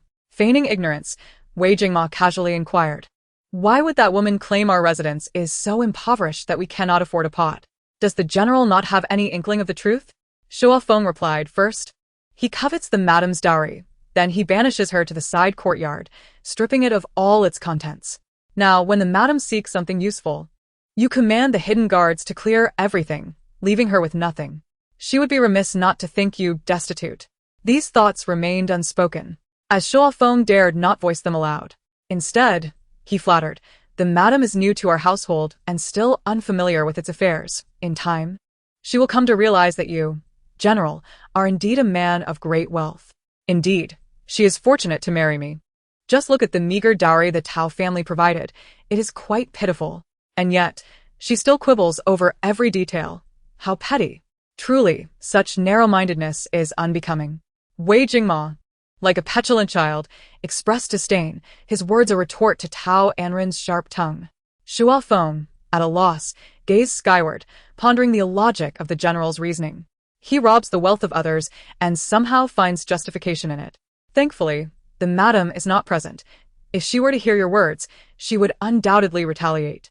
Wei Jingma remained indifferent to Shuo Feng's thoughts, noticing Tao Anran leave in high spirits after failing to find anything. Tao Anran was no pushover either. Upon arriving at the laundry yard, she collected all the clotheslines, leaving not a single one behind. Upon returning to the Jingya courtyard, she set to work, having missed the mealtime. Chapter 12. Barbecue in the courtyard. At the hour of Su, in the Jingya courtyard, Tao Anran constructed a small mound of firewood in the center, igniting it with a flint to create a simple bonfire that warmed the surrounding area for hundreds of meters. To her left lay an assortment of vegetables she and Bai Ji had scavenged from the kitchen, along with a kitchen knife they had acquired, and a sealed jar of wine. To her right rested 2 plump, delectable carp, freshly cleaned and awaiting roasting. These fish had been a hard-won catch from the backyard pond. Tao Anran methodically threaded the food onto sticks she had whittled with a knife, propping them over the flames to cook. Bai Ji swallowed nervously and asked, "Miss, is this really edible?" "Fear not. This will be a delightful accompaniment to the wine. Once it's ready, you must try it. I assure you will love it." Tao Anran replied, beaming at the young girl beside her. At that moment, she genuinely wished to nurture Bai Ji as if she were her own daughter. "Wow, miss. You are truly remarkable. I had no idea you possessed such skills. You never cooked before, always avoiding the kitchen," Bai Ji remarked innocently. Tao Anran felt a jolt of anxiety at her words, casting a furtive glance at Bai Ji. Did the girl suspect something? If Bai Ji were to discover that she was not the original Tao Anran, would she report her? Having just traversed into this world, she was still unfamiliar with the streets. If discovered, she would be trapped, labeled a monster deserving of death. After all, tales of soul transmigration were considered supernatural folklore. She feigned calmness, crafting a plausible excuse to deflect. "I was always accustomed to being served, but now I am faced with hardship. However, for someone as intelligent as I, it is but a simple task." Bai Ji nodded eagerly, harboring no suspicion that her miss had undergone a transformation. Yes, Miss is truly clever. I could never match even a fraction of your talents. It is normal for one to change after marriage. My mother always said that a woman must be a virtuous wife, a dutiful daughter-in-law, and a loving mother. Therefore, it is only natural that you have changed since marrying. She firmly believed that the Mrs. Transformation was due to her marriage. Tao Anran chuckled at Bai Ji's innocent words, unable to suppress her laughter. Indeed, change is on the horizon. Once Bai Ji matures a bit more, I shall find her a worthy husband, and she shall be wed. How does that sound? No, miss. Bai Ji shall not marry. Bai Ji wishes to remain by your side forever, serving you. Bai Ji shook her head vigorously, like a rattledrum. Tao Anran gazed at Bai Ji with a smile in her eyes. Silly girl, it is only natural for a man to marry and a woman to wed. It is expected that you will marry when you grow up. How can I allow you to stay by my side forever without marrying? Besides, even after marriage, you can still remain with me. Her tone was laced with affection. Really? After marrying, I can still serve you, miss? Bai Ji blinked her large, round eyes in inquiry. Indeed, if I say so, it shall be so. Tao Anran áp phim, viết sung Bai Ji. Well then, I shall follow your arrangements. Mississippi. Bai Ji's face flushed with shyness, her head bowing in modesty. Seeing Bai Ji's bashfulness, Tao Anran laughed. My little girl has truly grown up. She even knows to be shy now. Here, try this. She handed Bai Ji a roasted corn, sprinkled with some seasoning. Bai Ji accepted the corn, blowing on it to cool it down before taking a bite. The texture was soft, sweet, and unlike anything she had ever tasted before, her face lighting up with surprise as she nodded vigorously. It's delicious, miss. You must try it. It's absolutely delightful, she exclaimed, attempting to offer a bite to Tao Anran. Without hesitation, Tao Anran took a bite, nodding with a smile. Not bad at all. It would be even better with some cumin. What is cumin? Bai Ji asked, bewildered. Tao Anran suddenly remembered that cumin did not exist in this era and explained, "It is a spice with a strong aroma, especially pronounced when fried or roasted. It is only available in the western regions. We do not have it here." You know so much, miss. Bai Ji looked at her with admiration.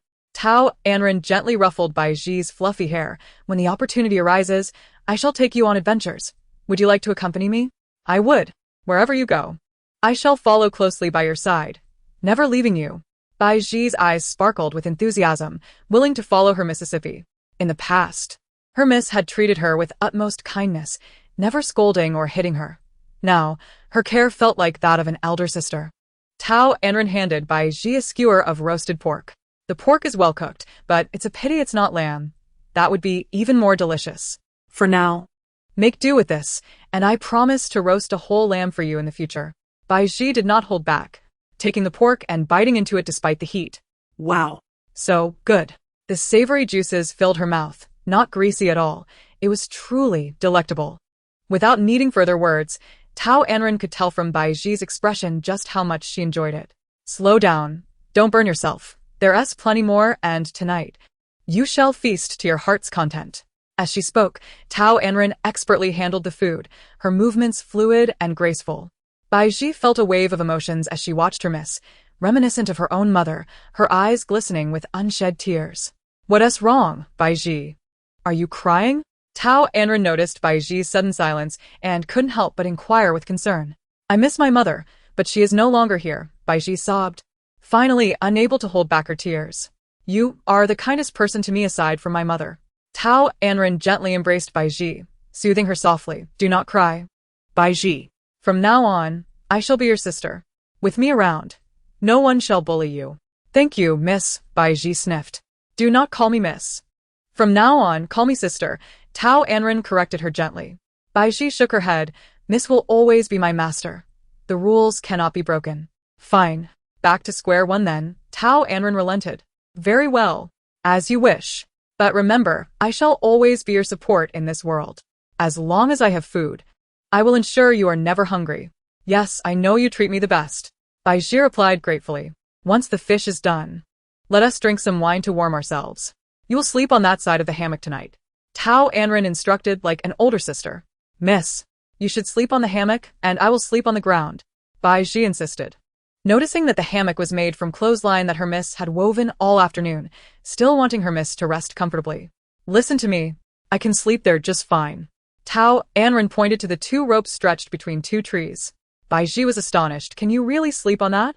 "You may not be able to sleep for now, but I certainly can," Tao Anran replied with a mysterious smile, recalling how she had practiced yoga in her past life, mastering the Sleeping Beauty pose countless times. "Don't ask why didn't he make another hammock. It's simply because there weren't enough materials to make two. Despite this body being somewhat weak, sleeping on a rope should be manageable. To be safe, Tao Anran decided to add an extra rope, making it appear more secure." Bai Ji expressed her doubts. "Miss, how come I never knew you could do these things?"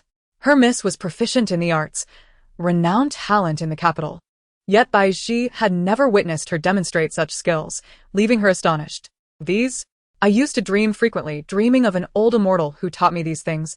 And he advised me to keep some abilities hidden from others, which is why I never told you." "Bai Ji, do you know? Thankfully, I listened to the old immortal and concealed part of my talents. If I had revealed everything, Tao Anran would have been so jealous of me." Seeing Bai Ji's suspicion, Tao Anran thought of the future adventures they would have together and concocted a casual excuse to divert her attention. "I see. No wonder you are so impressive. Could this be what they call fate?" Bai Ji believed her words, recalling what a fortune teller had once said, and asked, "Indeed, it must be fate." Tao Anran chuckled, her heart feeling light. Thankfully, Bai Ji quickly changed the subject. "Miss, these delicacies are so delicious. You should give them a name so we can recreate them in the future," Bai Ji said while munching. "All right, we shall call it barbecue from now on," Tao Anran declared without hesitation, recalling the name from her previous life. "Barbecue, wonderful. From now on, it shall be called barbecue." Bai Ji cheered joyfully, committing the name to memory. The two of them laughed and chatted, consuming most of the roasted meat, vegetables, and fish, and sipping on the wine. Tao Anran had overestimated her alcohol tolerance.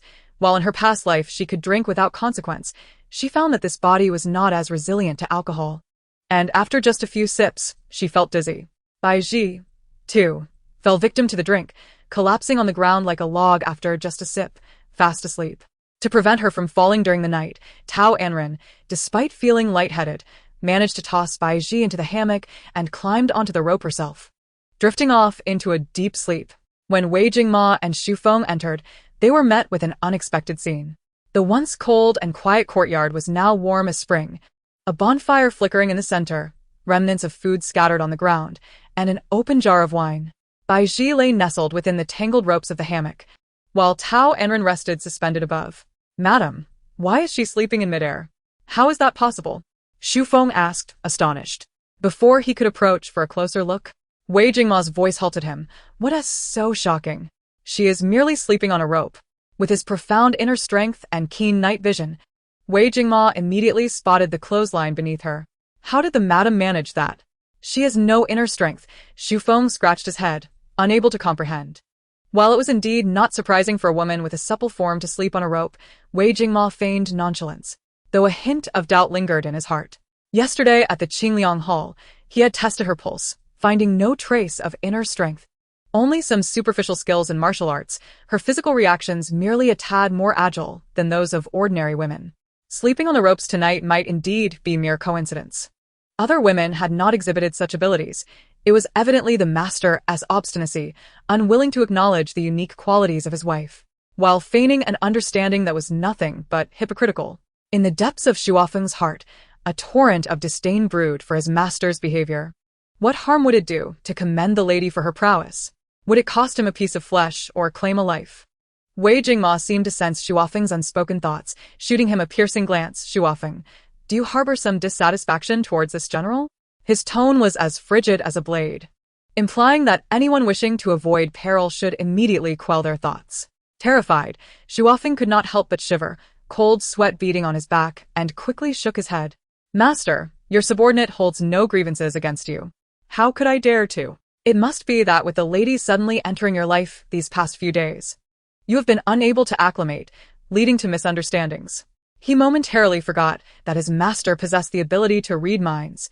Should he discover that Shuofeng had repeatedly lamented his treatment of the lady within his thoughts, the master would surely fly into a rage, relegating him to the shadows or the frontier, forbidding him from accompanying him henceforth. In truth, Wei Jingma was not a mind reader. He merely excelled at observing others, inferring their inner sentiments through subtle changes. "Should this happen again, I will show no mercy." Wei Jingma coldly scoffed, evidently unconvinced by Shuofeng's excuses. "Yes, master, your subordinate understands." Shuofeng dared not entertain further thoughts, lowering his head and standing obediently to the side, awaiting his master's orders. Wei Jingma, disinterested in further engagement with Shuofeng, strode over to Tao Anran.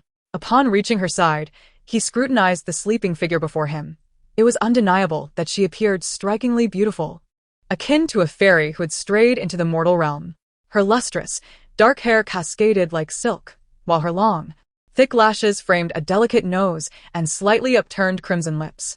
Due to the effects of alcohol, a rosy hue graced her cheeks, reminiscent of a ripe apple. Her fair neck was exceedingly alluring, inciting an impulse to lean in and taste the essence flowing beneath such exquisite skin. Suddenly, the woman on the ropes seemed to stir from a dream, her brow furrowing, hands flailing as she murmured, "I don't want to stay here. I want to go back." As Tao Anran tilted her body, it appeared she was about to tumble from the ropes. Wei Jingma instinctively extended his long arm to catch her just in time. He watched as she nestled against him like a kitten, seeking a comfortable position before slipping back into slumber. A tender softness within him was stirred, and the corners of his mouth subtly lifted as he muttered, "Humph, is this all you're capable of? I had thought you were more formidable. It seems I have overestimated you." He carried her with purposeful strides toward the room, and just as he was about to vanish through the doorway, he recalled something and turned to the standing Shuofeng, commanding in a low voice, "Bring in the bed." Shuofeng hesitated momentarily, pondering the master's intent. Upon realizing he meant to prepare a bed for the lady, he promptly responded, "Yes, master." He had suspected all along that the general's regard for the lady was indeed unlike any other. The following morning, at the Jingya courtyard, "Is the lady still in bed?" The sun is already high in the sky, and she remains as lazy as ever. We sisters have come to pay our respects. Baiji, hurry, and wake the lady. Miss has caught a chill and has not yet recovered. If you have no business, I kindly ask you to return. I will inform Miss of your visit. A servant replied. Humph. Baiji, when asked to call, just do it. What are all these excuses for? Indeed. Do you truly think the general cares for the lady? Treating her as a revered ancestor? She is free to act recklessly without regard for the household rules? Precisely. Having moved to a separate courtyard, does she still think of herself as significant? Ha ha ha. To put it plainly, she is merely a woman unappreciated, imprisoned by the general, far less free than we sisters. Yes, exactly. We each have our own courtyards, with our share of household silver, free to come and go, without worry for food or clothing. Unlike the lady, who cannot even protect her own dowry, which has been confiscated, living in more meager circumstances than a maid. You, how dare you? The lady is still the mistress of this estate. How could you speak of her in such a manner? This is utterly excessive. Excessive? We think not.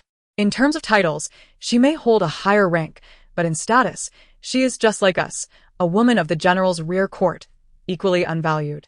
She may be the legitimate daughter of the Tao family, but we too were personally bestowed upon the general by the emperor.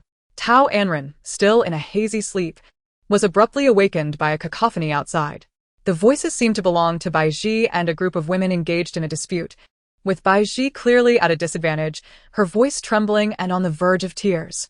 Rubbing her nearly exploding head, she sat up in bed and couldn't help but grumble. Who is making such a racket outside? It's infuriating. Don't they know I'm trying to sleep? As she bent down to search for her shoes, she gazed at her suspended feet, momentarily dazed, before swiftly lifting her head to survey the room. Not only was there a bed, but also a table, chairs, a vanity, and a wardrobe. Wasn't she supposed to be sleeping on the clothesline in the courtyard? How did she end up in the grand bed of this room? When did this room acquire a bed? Who had carried her to the bed? Could it be that Baiji had brought her back? That little maid certainly had surprising strength. Yet, what of the furnishings in this room? When had they been moved back? With a mind full of questions, Tao Anran finally arrived at a single conclusion. Baiji must have taken her back to the room. And as for the bed and furniture, it was likely the steward's act of compassion towards the two vulnerable women. With this realization, Tao Anran casually slipped on her shoes and walked outside. The door to the main house creaked open from the inside, and a voice called out, "What brings you all to seek this lady?"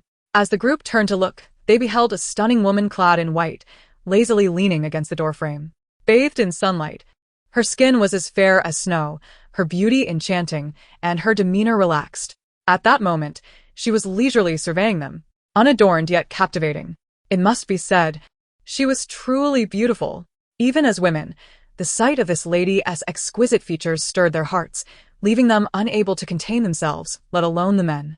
"Miss, you are awake," Baiji exclaimed upon seeing her mistress emerge, rushing forward. What is happening?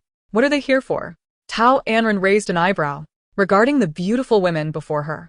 "Miss, they are the beauties bestowed upon the general by the emperor, who came early this morning to pay their respects.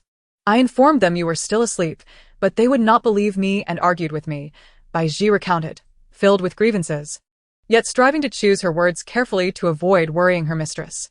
Tao Anran regarded Baiji kindly and gently instructed, "Go fetch me a stool." "Yes, Mississippi." Baiji stepped into the main house and soon returned, placing the stool beneath the eaves. Tao Anran elegantly seated herself on the stool and gazed at the women, her lips parting softly. "You wish to pay your respects?" "Yes, my lady. You have been married into the general's household for 2 days. You were ill for the first 2 days, so we did not dare to disturb you, which is why we have come today." A woman clad in a pale yellow brocade dress explained, stepping forward. "Indeed, the lady may not be aware of the household customs. We entered the estate before you did. If there is anything you do not understand, you may inquire of us," chimed in another woman dressed in a light pink gauze dress. "Is that not so? While the lady is indeed a legitimate daughter, she seems unfamiliar with the rules. On the second day following the wedding, she was supposed to pay her respects to the Grand Princess with tea, yet time was wasted, and the Grand Princess, being kind-hearted, did not hold it against the lady. But she should reflect on her actions." A woman clad in a pale blue garment spoke with a hint of sarcasm. "Have you finished?" I see you are quite familiar with the rules, but I wonder who imparted such knowledge to you? The emperor, perhaps? Or the instructress in the palace? Do share, so I may extend my regards. Tao Anran gazed at them with a smile that did not reach her eyes. What do you mean? Inquired the woman in purple, who had been silent until now. What do I mean? Humph. You are merely playthings sent to my residence, and you dare to strut before me? Who has given you such audacity? Tao Anran's expression darkened, revealing a glimmer of menace in her eyes. Madam, how can you speak thus? We sisters have come sincerely to pay our respects. How can you accuse us so? Tao Anran scoffed disdainfully. Pay your respects? What kind of respect? Has the general conferred a title upon you? By what identity do you come to pay your respects? As concubines? As ladies? It seems you are none of those. They were merely a group of insignificant singers and dancers, daring to intrude upon her courtyard and shamelessly offer their greetings. Is this the decorum you learned in the palace? It appears that when I visit the residence of the Grand Princess today to present tea to my mother, I must inquire when the general's household adopted such a practice. Which instructress taught you these manners? Tomorrow, when I enter the palace to express my gratitude, I shall also casually ask the emperor if you act under his orders. Daring to disregard me. They did not merely overlook her status as a neglected wife, they underestimated her as a daughter of the main wife. She would remind them that they were merely entertainers of lowly status, and the general had not even given them a title. She was eager to see how these women would continue to be arrogant before her. Indeed, as they beheld Tao Anran's grim visage and listened to her accusations, they were drenched in cold sweat. They could not allow her to consult with the Grand Princess or the Emperor. Otherwise, their heads would surely roll. Madam, we are sorry. It is our ignorance of the rules. We hope for your forgiveness. With a thud, the women knelt in unison, repeatedly bowing their heads and pleading for mercy. Shedding their earlier bravado, Tao Anran intended merely to teach them a lesson, not to drive them to despair. Seeing them acknowledge their faults, she decided to descend from her high horse. Very well, since you recognize your errors, I shall not pursue this matter further. We are all women living in the general's household. We see each other daily. As long as you remember your place and do not provoke me, I shall not act against you. Let us coexist peacefully. Yes, madam, we understand, the women replied, bowing their heads submissively. Baiji observed how effortlessly her mistress had subdued these women with just a few words, and a proud smile blossomed on her face. Tao Anran, disinterested in wasting more words with them, longed to catch up on sleep. It's fine. You may all leave now. The women exchanged glances, surprised that it would end like this. They had expected that after this commotion, the madam would unleash her fury, transferring her frustrations from the general onto them. To their astonishment, she appeared quite amiable, beautiful in both form and spirit. Finally, the woman in purple stepped forward and softly remarked, "The general has left the residence today to return to the border. Will you not see him off, madam?" Tao Anran, sensing something amiss, recalled how they had not come to pay their respects the day before. Why, today, did they suddenly wish to greet her? It seemed they believed that with the general's departure, they would no longer be under anyone's control and had come specifically to seek her displeasure. However, considering the good news they had brought her, she decided to temporarily set aside her bias against them, recognizing that there may be future utility in their presence. What time did the general depart? Tao Anran inquired, maintaining a calm facade while her heart fluttered with excitement. He has been gone for over an hour. If you wish to see him off, you must hurry. Perhaps you can catch up, a woman in a light pink dress kindly reminded her. Indeed, madam. If you go now, the general will surely be delighted, and who knows, your confinement may be lifted, chimed in another in a yellow brocade gown. Madam, you should go and see him. In the battlefield, swords and blades are merciless. If the general were to be injured or, heaven forbid, meet with misfortune, it would mean eternal separation. The woman in pale blue wore a worried expression, as if she truly believed the general might perish this time. Why rush to see that icy countenance? Why invite misfortune upon oneself? Tao Anran thought. As for the possibility of injury or death, she felt no sorrow. She would merely lament the general's untimely demise for a moment. In fact, she contemplated that should the general die, she would be the sole lawful heir to his estate. Though the general was quite poor and had little to leave her, the vast general's residence held considerable value. If she were to sell it, she could take her wealth and flee. What a delightful prospect. Tao Anran's thoughts raced with the sound of jingling coins. her heart brimming with joy as a smile crept across her face. How splendid! How wonderful! She could finally take her first step toward a life of wealth. The more she pondered, the happier she became, practically bursting into song and dance to celebrate. The onlookers, they gazed at the madam, who appeared to be in a state of blissful self-indulgence, seemingly joyous. Shouldn't she be weeping and heartbroken? They could not help but feel sympathy for her. Witnessing how the general had neglected and tormented her, perhaps she had lost her senses. Finally, several voices urged in unison, "Madam, the hour grows late. You must go." Tao Anran snapped back to reality. Her interest peaked as she scrutinized them, speaking slowly. "Just now, you were so confrontational, filled with hostility towards me. Why? All of a sudden, are you so concerned and offering your counsel? Madam, we were momentarily foolish, forgetting the distinctions of rank. We hope you will not hold it against us. We have come to genuinely wish to assist you," they replied earnestly. Indeed, madam, rest assured. We harbor no ill intentions this time. We only wish to support you," they hastily asserted, their expression sincere, devoid of pretense. Tao Anran scanned the room, unwilling to delve deeper into their motives. "Very well, I accept your goodwill. Tomorrow, I shall seek out a rare amusement for you as a token of my gratitude." Having devised a plan, she thought that since these women had nothing to do while residing in the general's household and received silver allowances, she might as well take advantage of them to earn some pocket money. The singers and dancers were unaware of her intentions to tap into their finances, believing instead that they had successfully ingratiated themselves with the madam and were reveling in the thought of her gratitude. "Thank you, madam. Truly, there is no need for extravagance. It is our honor to serve you," they responded. Of course. After all, we are all on the same side," Tao Anran smiled, deftly navigating the conversation. Suddenly, she shifted her tone. "You may take your leave now. Oh, and remember not to come to pay respects without my permission in the future." With that, she waved her hand, signaling them to depart. "Yes, madam." The women, seeing her radiant smile, knew they had successfully won her favor, and thus they left with cheerful hearts. Bai Zhi watched the departing pretenders with dissatisfaction. "Miss, they harbor no good intentions. Why are you still so courteous? You could have simply expelled them from our courtyard."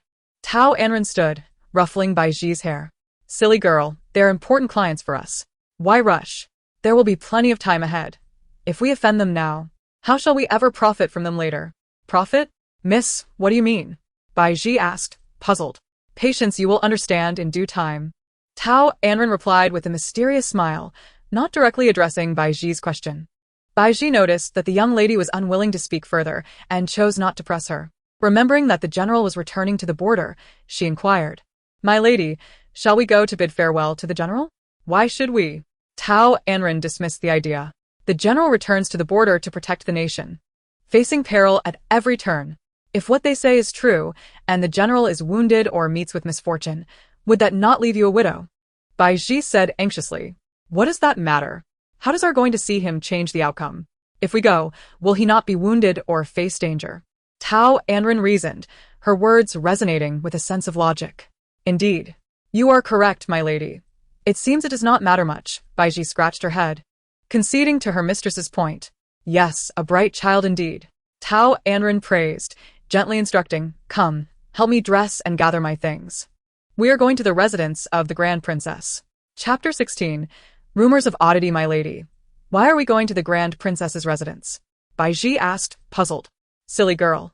Since marrying the general, I have yet to pay my respects with tea to the Grand Princess. I was ill these past few days, and the Grand Princess was gracious enough not to hold it against me. If we do not go now, it would be a serious breach of etiquette." A glimmer of determination flashed in Tao Anran's eyes as she spoke with conviction, then she promptly retreated to her chamber. "Indeed, my lady speaks wisely. How could I have almost forgotten such an important matter?" Bai Zhi hastened to follow Tao Anran into the room, hidden in the shadows. The onlookers from the northwest and southeast overheard the women in the general's courtyard lamenting their master's fate, wishing for his demise in battle, feeling a wave of shame for their lord. Their master was valiant and unparalleled, yet he had chosen such women. Although these women had been forced upon him by the emperor, the lady of the house was surely a choice of his own. Why did it seem that she wished for his demise more than any other? The two quietly departed from Jingya courtyard to report back to their master. Half an hour later, Tao Anran emerged dressed in a resplendent crimson brocade gown, her hair styled in a simple cloud-like bun adorned with a pearl hairpin. Accompanied by Ji. With her hair styled like a married woman, Tao Anran appeared more mature and composed, exuding an elegance that was both refined and dignified.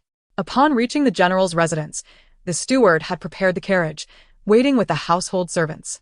Upon seeing the lady, the steward greeted her with a stoic expression and gestured for her to enter, stating, "Madam, all arrangements are in order. Please." Tao Anran slightly furrowed her brows but said nothing, stepping into the carriage, followed closely by Ji. Once seated, the carriage rolled forward at a leisurely pace. After a while, Tao Anran lowered her voice to ask, "Ji, did you inform the steward that we are going to the Grand Princess's residence today?" Ji shook her head. "No, my lady. I was attending to your dressing and did not have the chance to speak to the steward. I was just wondering how he seemed to know in advance and made all the arrangements. It appears someone is watching us," Tao Anran mused, lowering her gaze to conceal her emotions. Ji gasped, "My lady, was it the master who arranged for someone to spy on us? It must be. Otherwise, who would dare act recklessly within the general's residence?" Tao Anran's tone revealed her growing agitation. She found the notion of being surveilled intolerable. "Why does he do this? He goes off to battle and still has the time to meddle in our affairs," Ji grumbled in frustration. "Because he harbors suspicion towards me. Believing I cunningly sought to marry him," Tao Anran replied, gazing out the window at the bustling streets, filled with a plethora of goods, her heart a tumult of emotions. This was her first encounter with the streets of the ancient world, and she realized she must swiftly implement her plans for wealth. Idleness was not an option. Tao Anran silently resolved that upon returning from the Grand Princess's residence, she would take a stroll to seek out business opportunities. As she contemplated, a wave of gossip fortuitously reached her ears. "Have you heard? The wife of the National Protector General is a legitimate daughter of the Tao family. She is cunning and deep-minded, shamelessly enticing the general in his bathhouse to marry him. They say she even attempted to drug him to ensure he would marry her, only to accidentally ingest the drug herself, nearly getting entangled with the gatekeeper of the Grand Princess's residence." "I heard that too. They say the gatekeeper, seeing her unattractive appearance, ignored her advances and ultimately, she stumbled into the general's bathhouse, where she was caught by the emperor and the Grand Princess. The Grand Princess, being benevolent, immediately requested the emperor to grant the marriage. To appease the ministers, the emperor reluctantly allowed the general to marry her. This shameless woman is utterly repugnant, foolishly dreaming while tarnishing the general's valor. If I encounter her, I would surely skin her alive to avenge the general." They also spoke of the second miss of the Tao family, who was kind-hearted and had suffered due to her sister's actions. The Grand Princess had sent someone to the Tao residence yesterday, punishing her with 50 slaps, declaring that the Tao family was unfit to discipline their daughter and that she would take it upon herself to do so. If such behavior continued, she would send the daughters of the Tao family to a temple to become nuns, as a warning to others. Isn't the second miss of the Tao family merely a scapegoat for her sister? How pitiful! Indeed, the Tao patriarch had high hopes for the second miss, wishing for her to ascend to greatness, but now everything has been ruined by the legitimate daughter of the Tao family, a fly in the soup. In this world, good people are often wronged, while the wicked prosper. Even if she employs cunning and schemes her way into the position of the general's wife, what of it? On the wedding night, she is left alone, and the next day, her dowry is confiscated, relegating her to a side courtyard to fend for herself. The crowd was in an uproar, unanimously condemning Tao Anran while subtly praising Tao Anran, creating a strange atmosphere of rumor. "My lady, they speak nonsense, distorting the truth. Shall I confront them?" Ji fumed, ready to leap from the carriage to challenge the gossipmongers when Tao Anran stopped her. "Wait. "Do not go. These people are merely echoing each other, manipulated by those with ulterior motives. My lady, you are clearly the victim, yet you must endure their slander. It is unjust." Ji's eyes burned with indignation. Tao Anran patiently instructed, "Ji, these onlookers are just idly chatting without any real understanding. If you confront them, you will only fall into a trap set by others." "Onlookers?" Ji looked at her mistress with confusion. Tao Anran explained, "They are merely spectators." "Oh, my lady, you are not angry?" Ji asked incredulously. "Angry? Of course I am. Who would not be?" However, revealing the truth to them is not insurmountable, Tao Anran said, lowering the carriage curtain to block out the outside noise, resolving to remain unaffected. What plan do you have to clear your name, my lady? Bai Zhi inquired, her dissatisfaction evident. I cannot fathom who could be so malicious as to frame you. If I discover their identity, I will ensure they pay dearly, Bai Zhi declared vehemently. Bai Zhi's words instantly delighted Tao Anran, and she regarded her loyal maid with a gentle smile, inquiring, have you noticed a crucial point? Among their words, who stands to gain the most? Bai Zhi's mind raced, recalling the remarks, and suddenly she realized, the second miss. Exactly. It is she. The gossipers have spent all this time praising her beauty and kindness, saying she is merely entangled in your affairs, my lady. Chapter 17. A mother-son dispute. Yes, Bai Zhi. You are quite astute. Tao Anran commended, giving her a thumbs up. My lady, how shall we prove your innocence? Bai Zhi was determined not to let her mistress suffer injustice, aware of the scheming nature of others. Tao Anran could not possibly be unaware of Bai Zhi's intentions. She leaned in close and whispered, causing Bai Zhi's eyes to sparkle with delight, her laughter ringing out joyously. Let it be so, miss. We shall catch her off guard. A glimmer of shrewdness appeared in Tao Anran's eyes, a mischievous smile dancing upon her lips. Being a soul from the 21st century, she had watched her fair share of palace intrigue dramas in her previous life. The art of scheming was child's play for her. And it was clear no one could outmaneuver her, for after all, one does not watch television for nothing. Good news travels slowly, but bad news spreads like wildfire. In just 2 days, the streets and alleys of the capital buzzed with tales of how Tao Anran ascended to the position of general's wife and the lack of affection she received from the general. This news also reached the ears of Her Royal Highness, the princess. While others were oblivious, she was well aware of the truth behind the rumors. Infuriated by the slander against her daughter-in-law, the princess unleashed her wrath. A loud crack echoed through the palace as the princess scolded, with Lady Rong and the other maidservants standing outside, too fearful to make a sound. It had been ages since the princess had been so enraged. Inside, her furious tirade mingled with General Wei's feeble justifications. With her hands on her hips, the princess chastised her son. Wei Jingma, it is your fault, ungrateful child. If you had only behaved properly on your wedding night and shared a room with Anran, these vile rumors would not exist. Wei Jingma poured himself a glass of water, recalling the fever that had plagued her on their wedding day. It would have been beastly of him to share a room with her then. The princess dismissed his excuses, pressing on relentlessly, you may be indifferent, but Anran is a woman with delicate sensibilities. Can she bear such slander?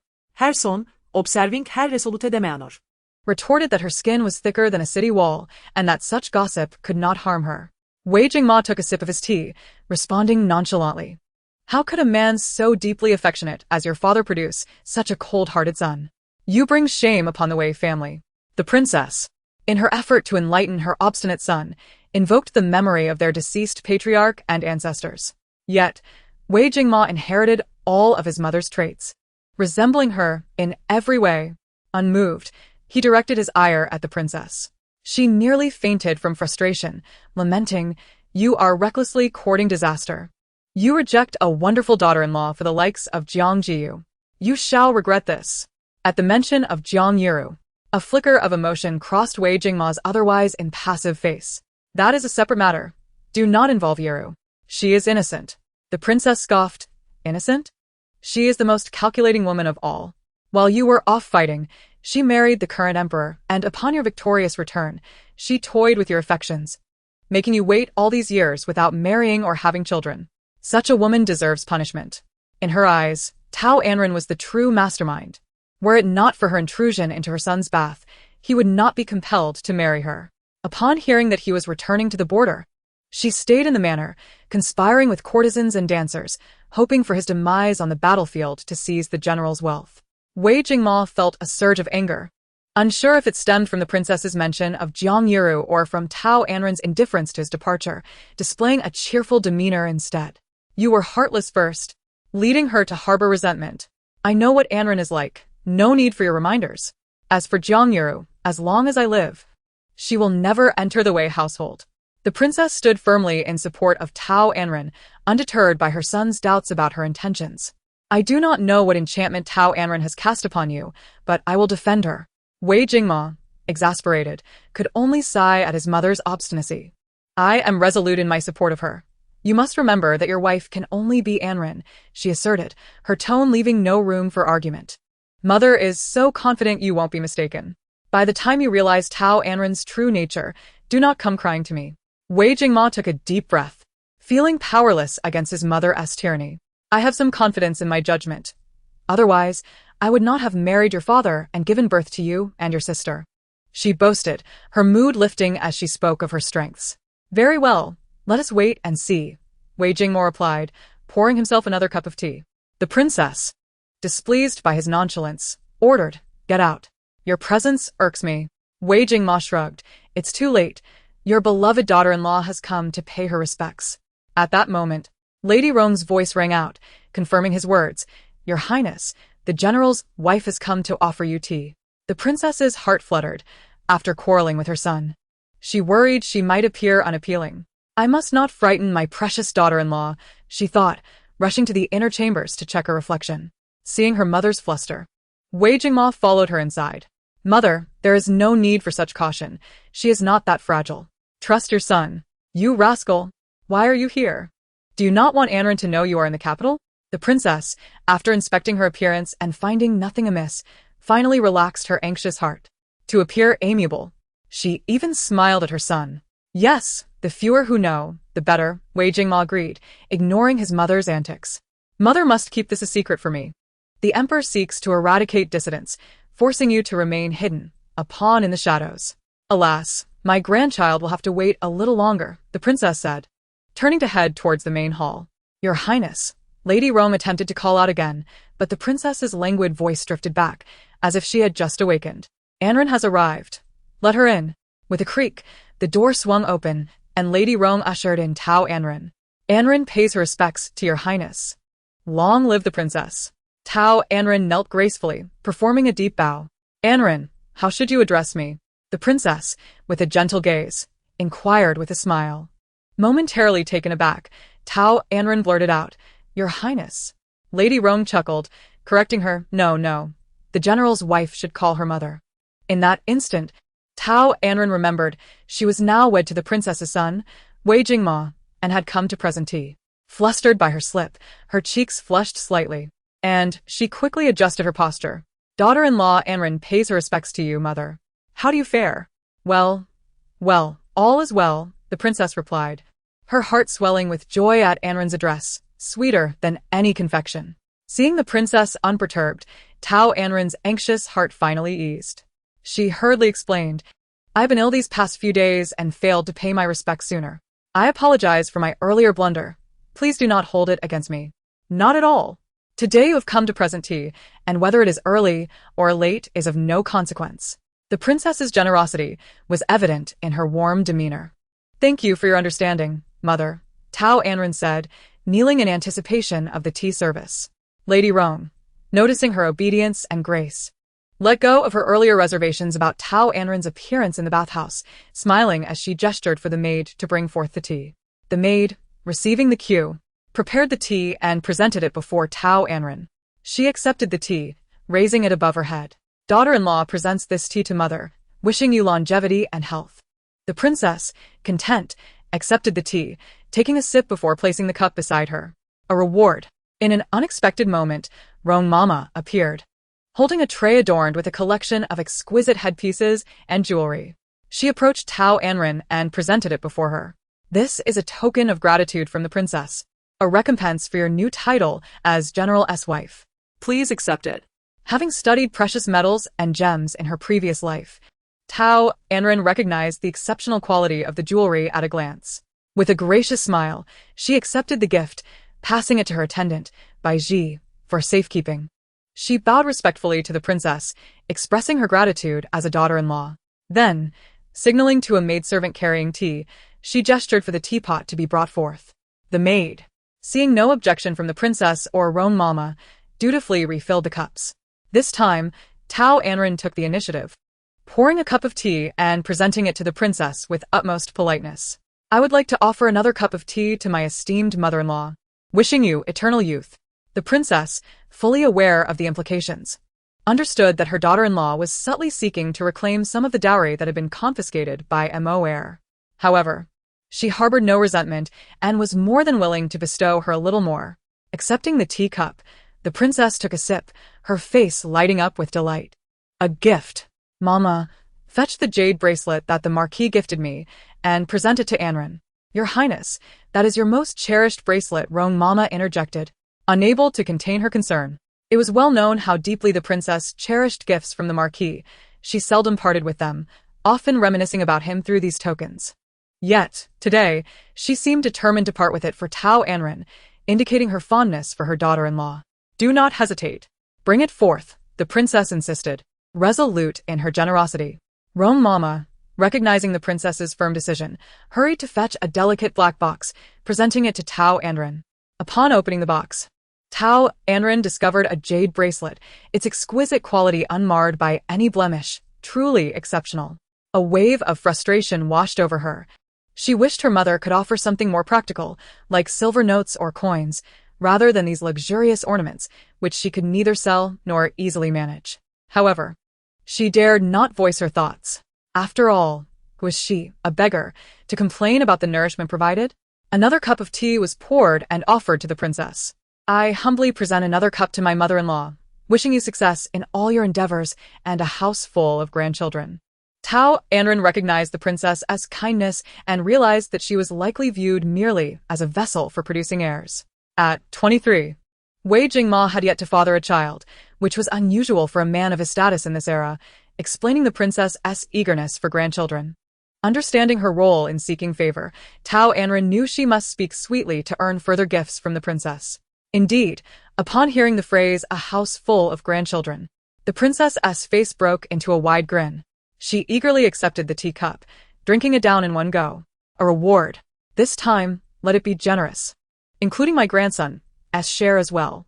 When Roan Mama heard this, she returned with a tray brimming with treasures, luminous pearls, necklaces, hairpins, earrings, and even a gold longevity lock meant for a child. Even though Tao Anran had prepared herself for this, she was still taken aback by the sheer volume of gifts. Tentatively, she inquired, Mother, are all these truly for me? The princess nodded affirmatively. Indeed, they are all yours. As for my grandson's share, keep it safe for now. When you bear a legitimate son, I shall reward you further. So, Anran, you must strive diligently. Tao Anran felt as if she had been ensnared by the very trap the princess had set for her. With a gentle smile, she replied, Mother, I shall take my share, but I prefer to leave the rest with you for now. You can reward me after the birth of your grandson.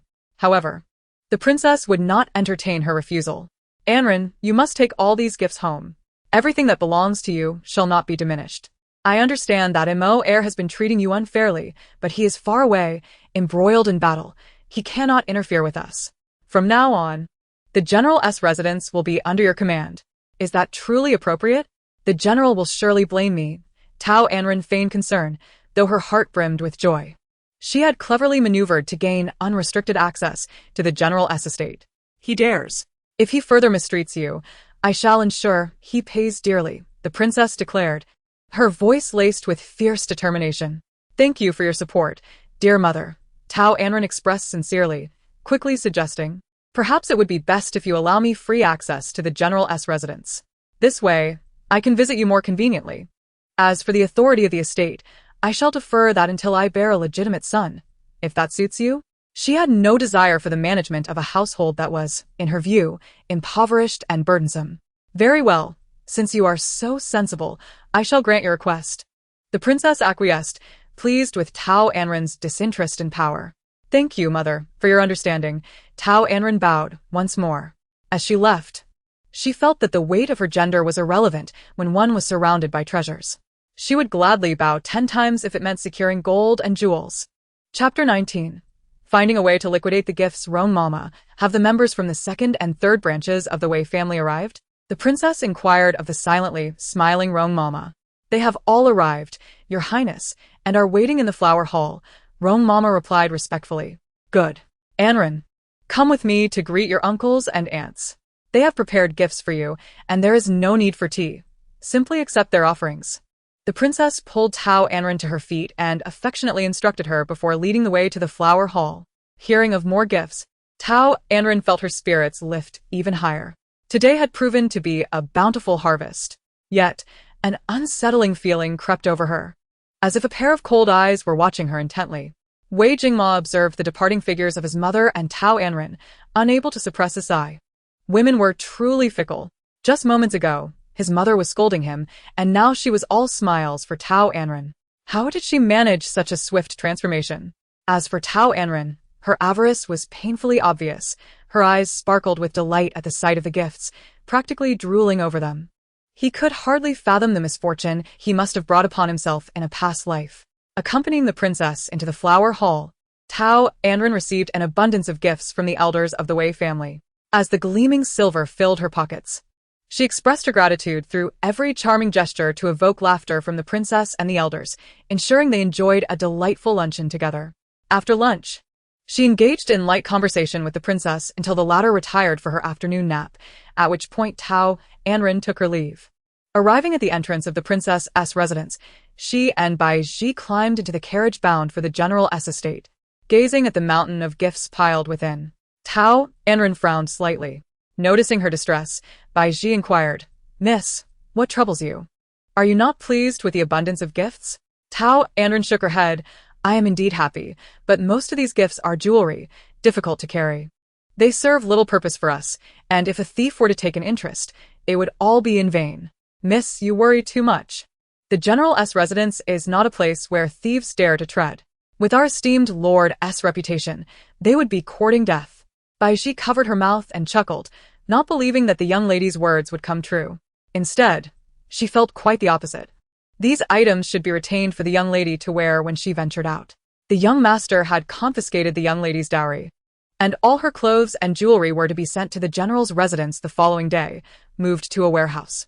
If she were to leave the residence dressed too modestly, she would surely be scorned.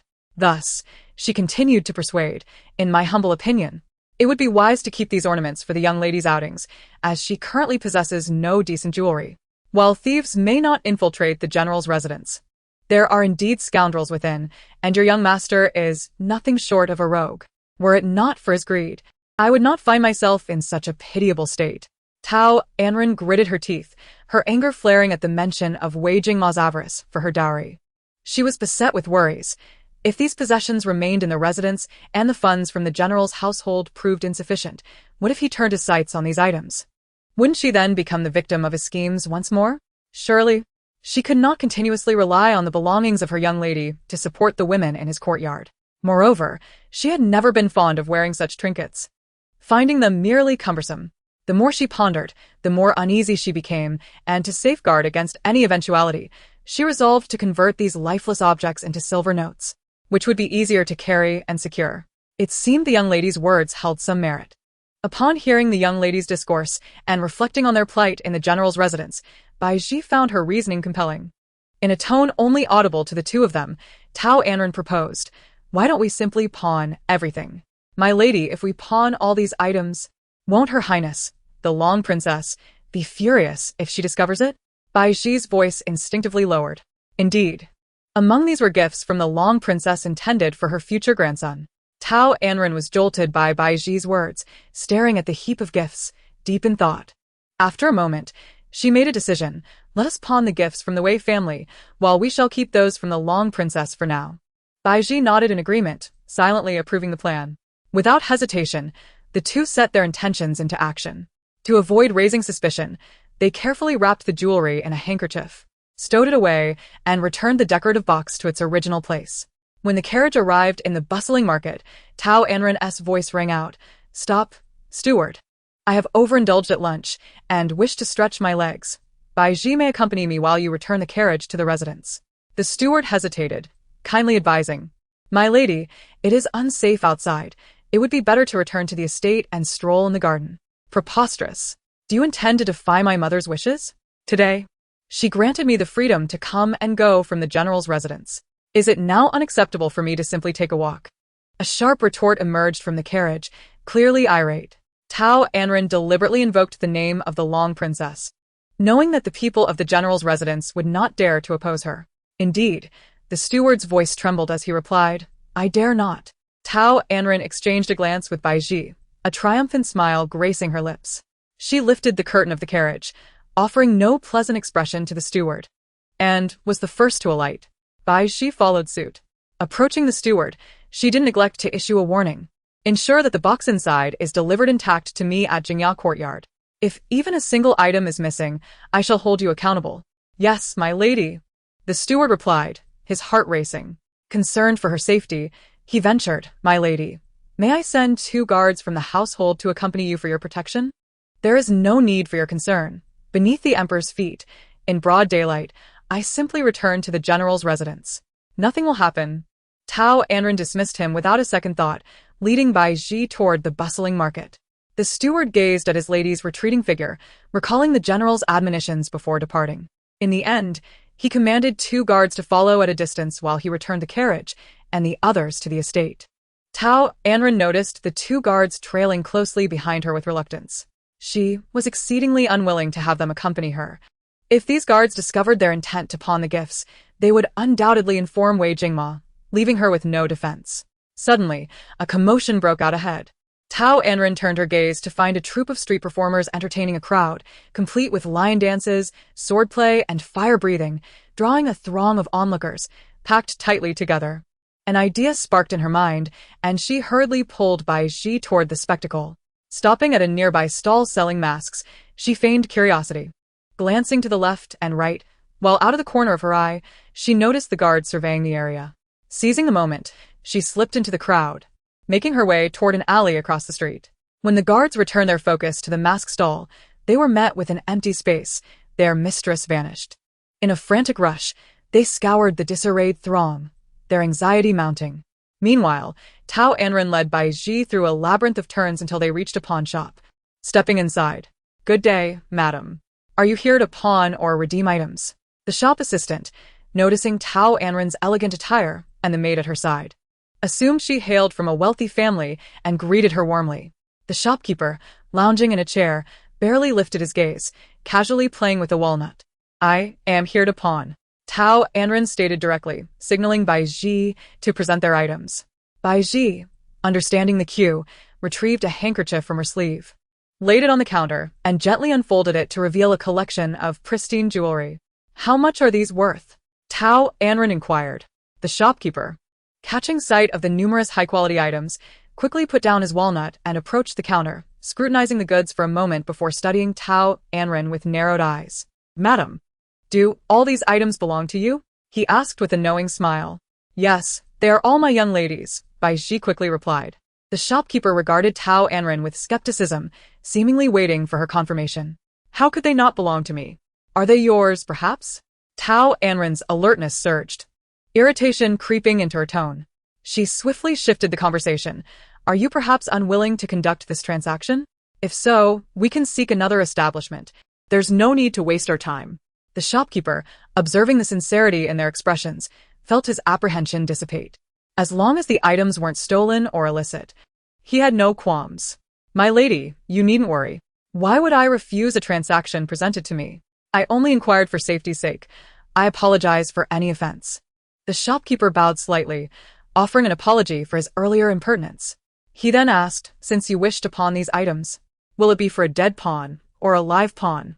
A dead pawn means selling the items to the shop, with no possibility of redemption, typically at a higher price. A live pawn allows temporary storage with the option to redeem them later, requiring only a portion of the payment. Name your price for a dead pawn, and if it's reasonable, we will proceed. Without a moment's hesitation, Tao Anran decisively chose. She wished to swiftly dispose of the items for practical silver, allowing her and Bai Ji to seek opportunities. The shopkeeper's heart swelled with joy at her response, though he feigned nonchalance, extending a single finger. Very well, I shall offer you 100 taels of silver. 100 taels? What a jest. These items could fetch at least 10 times that.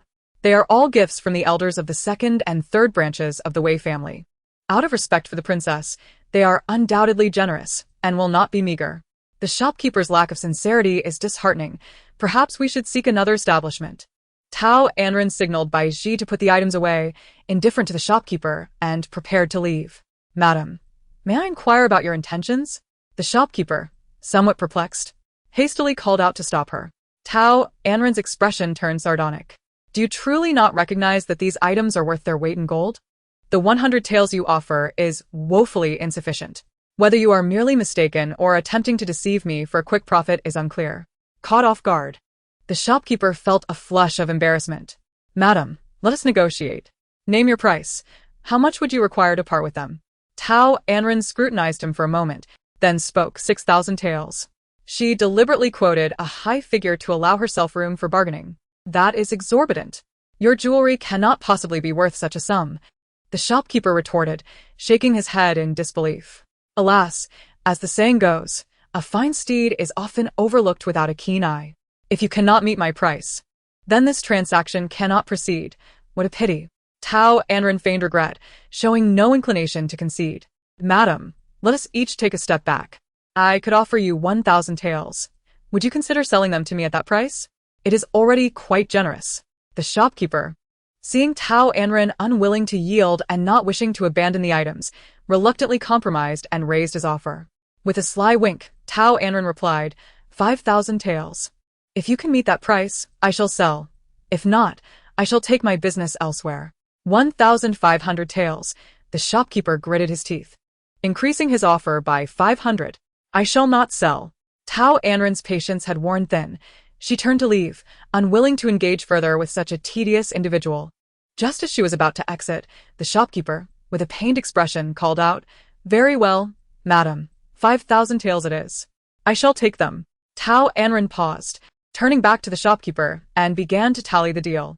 Shopkeeper, you could acquire these items for 5,000 taels and resell them at a minimum of 6,000, netting a profit of 1,000 taels.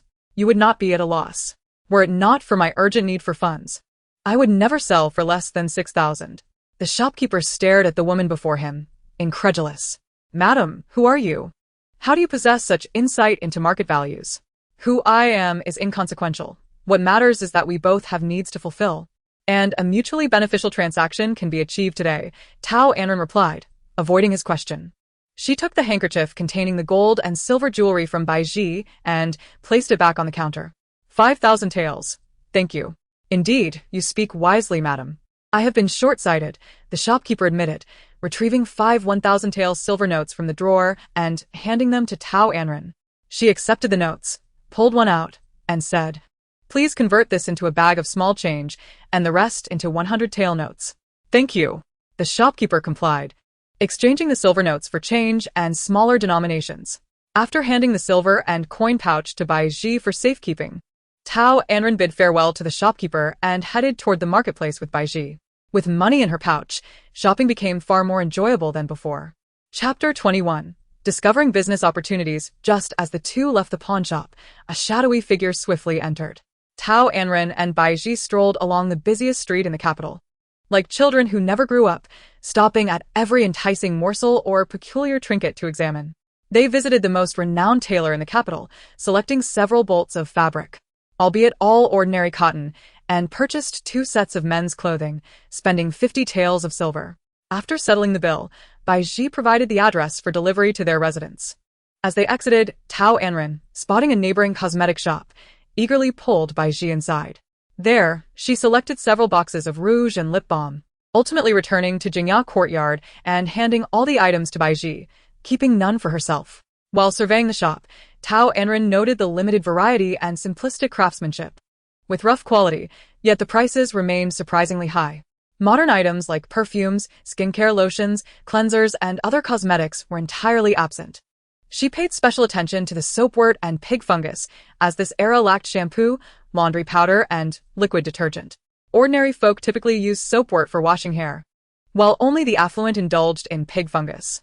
Consequently, both items were in high demand. Tao Anran conducted thorough research, discovering that soapwort was made from pig pancreas and wood ash, lacking any fragrance.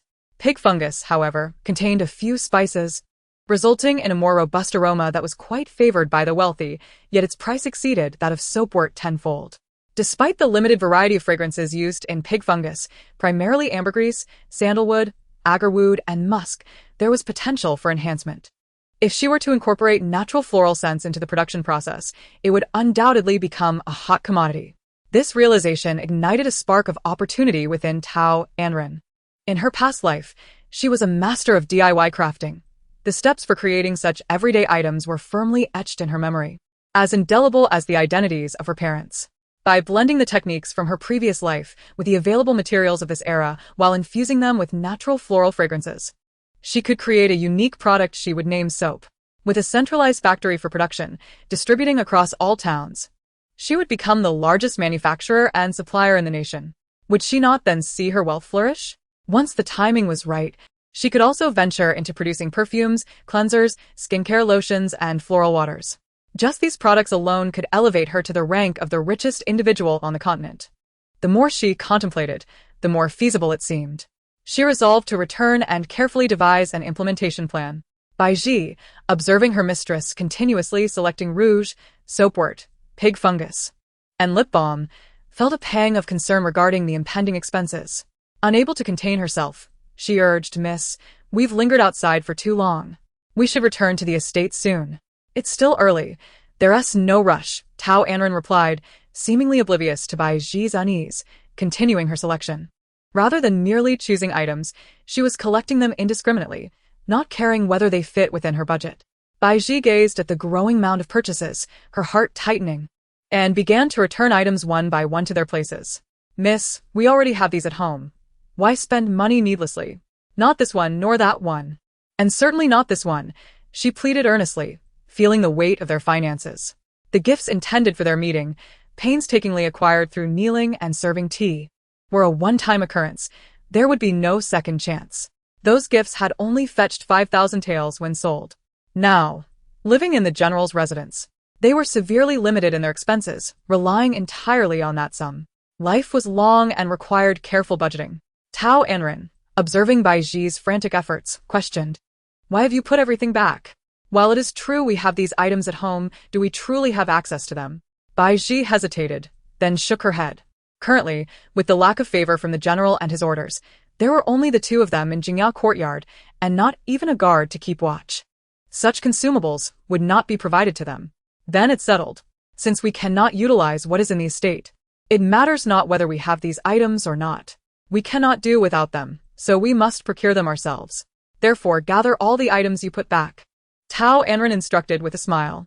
"But, miss, we have already spent 100 taels of silver today, and if we add these items, we will need to expend dozens more. Is it wise to spend money so freely?"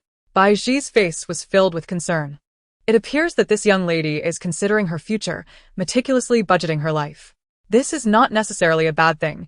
It is wise to be prepared for unforeseen circumstances. Tao Anran suddenly comprehended this, and her admiration for Baiji deepened. With a playful smile, she teased, My little maid has begun to learn the importance of foresight. Indeed, you have grown. Miss, you jest at my expense. I merely fear that you might go hungry in the future," Baiji replied, looking down, a hint of embarrassment coloring her cheeks. "Baiji, I know you have my best interests at heart.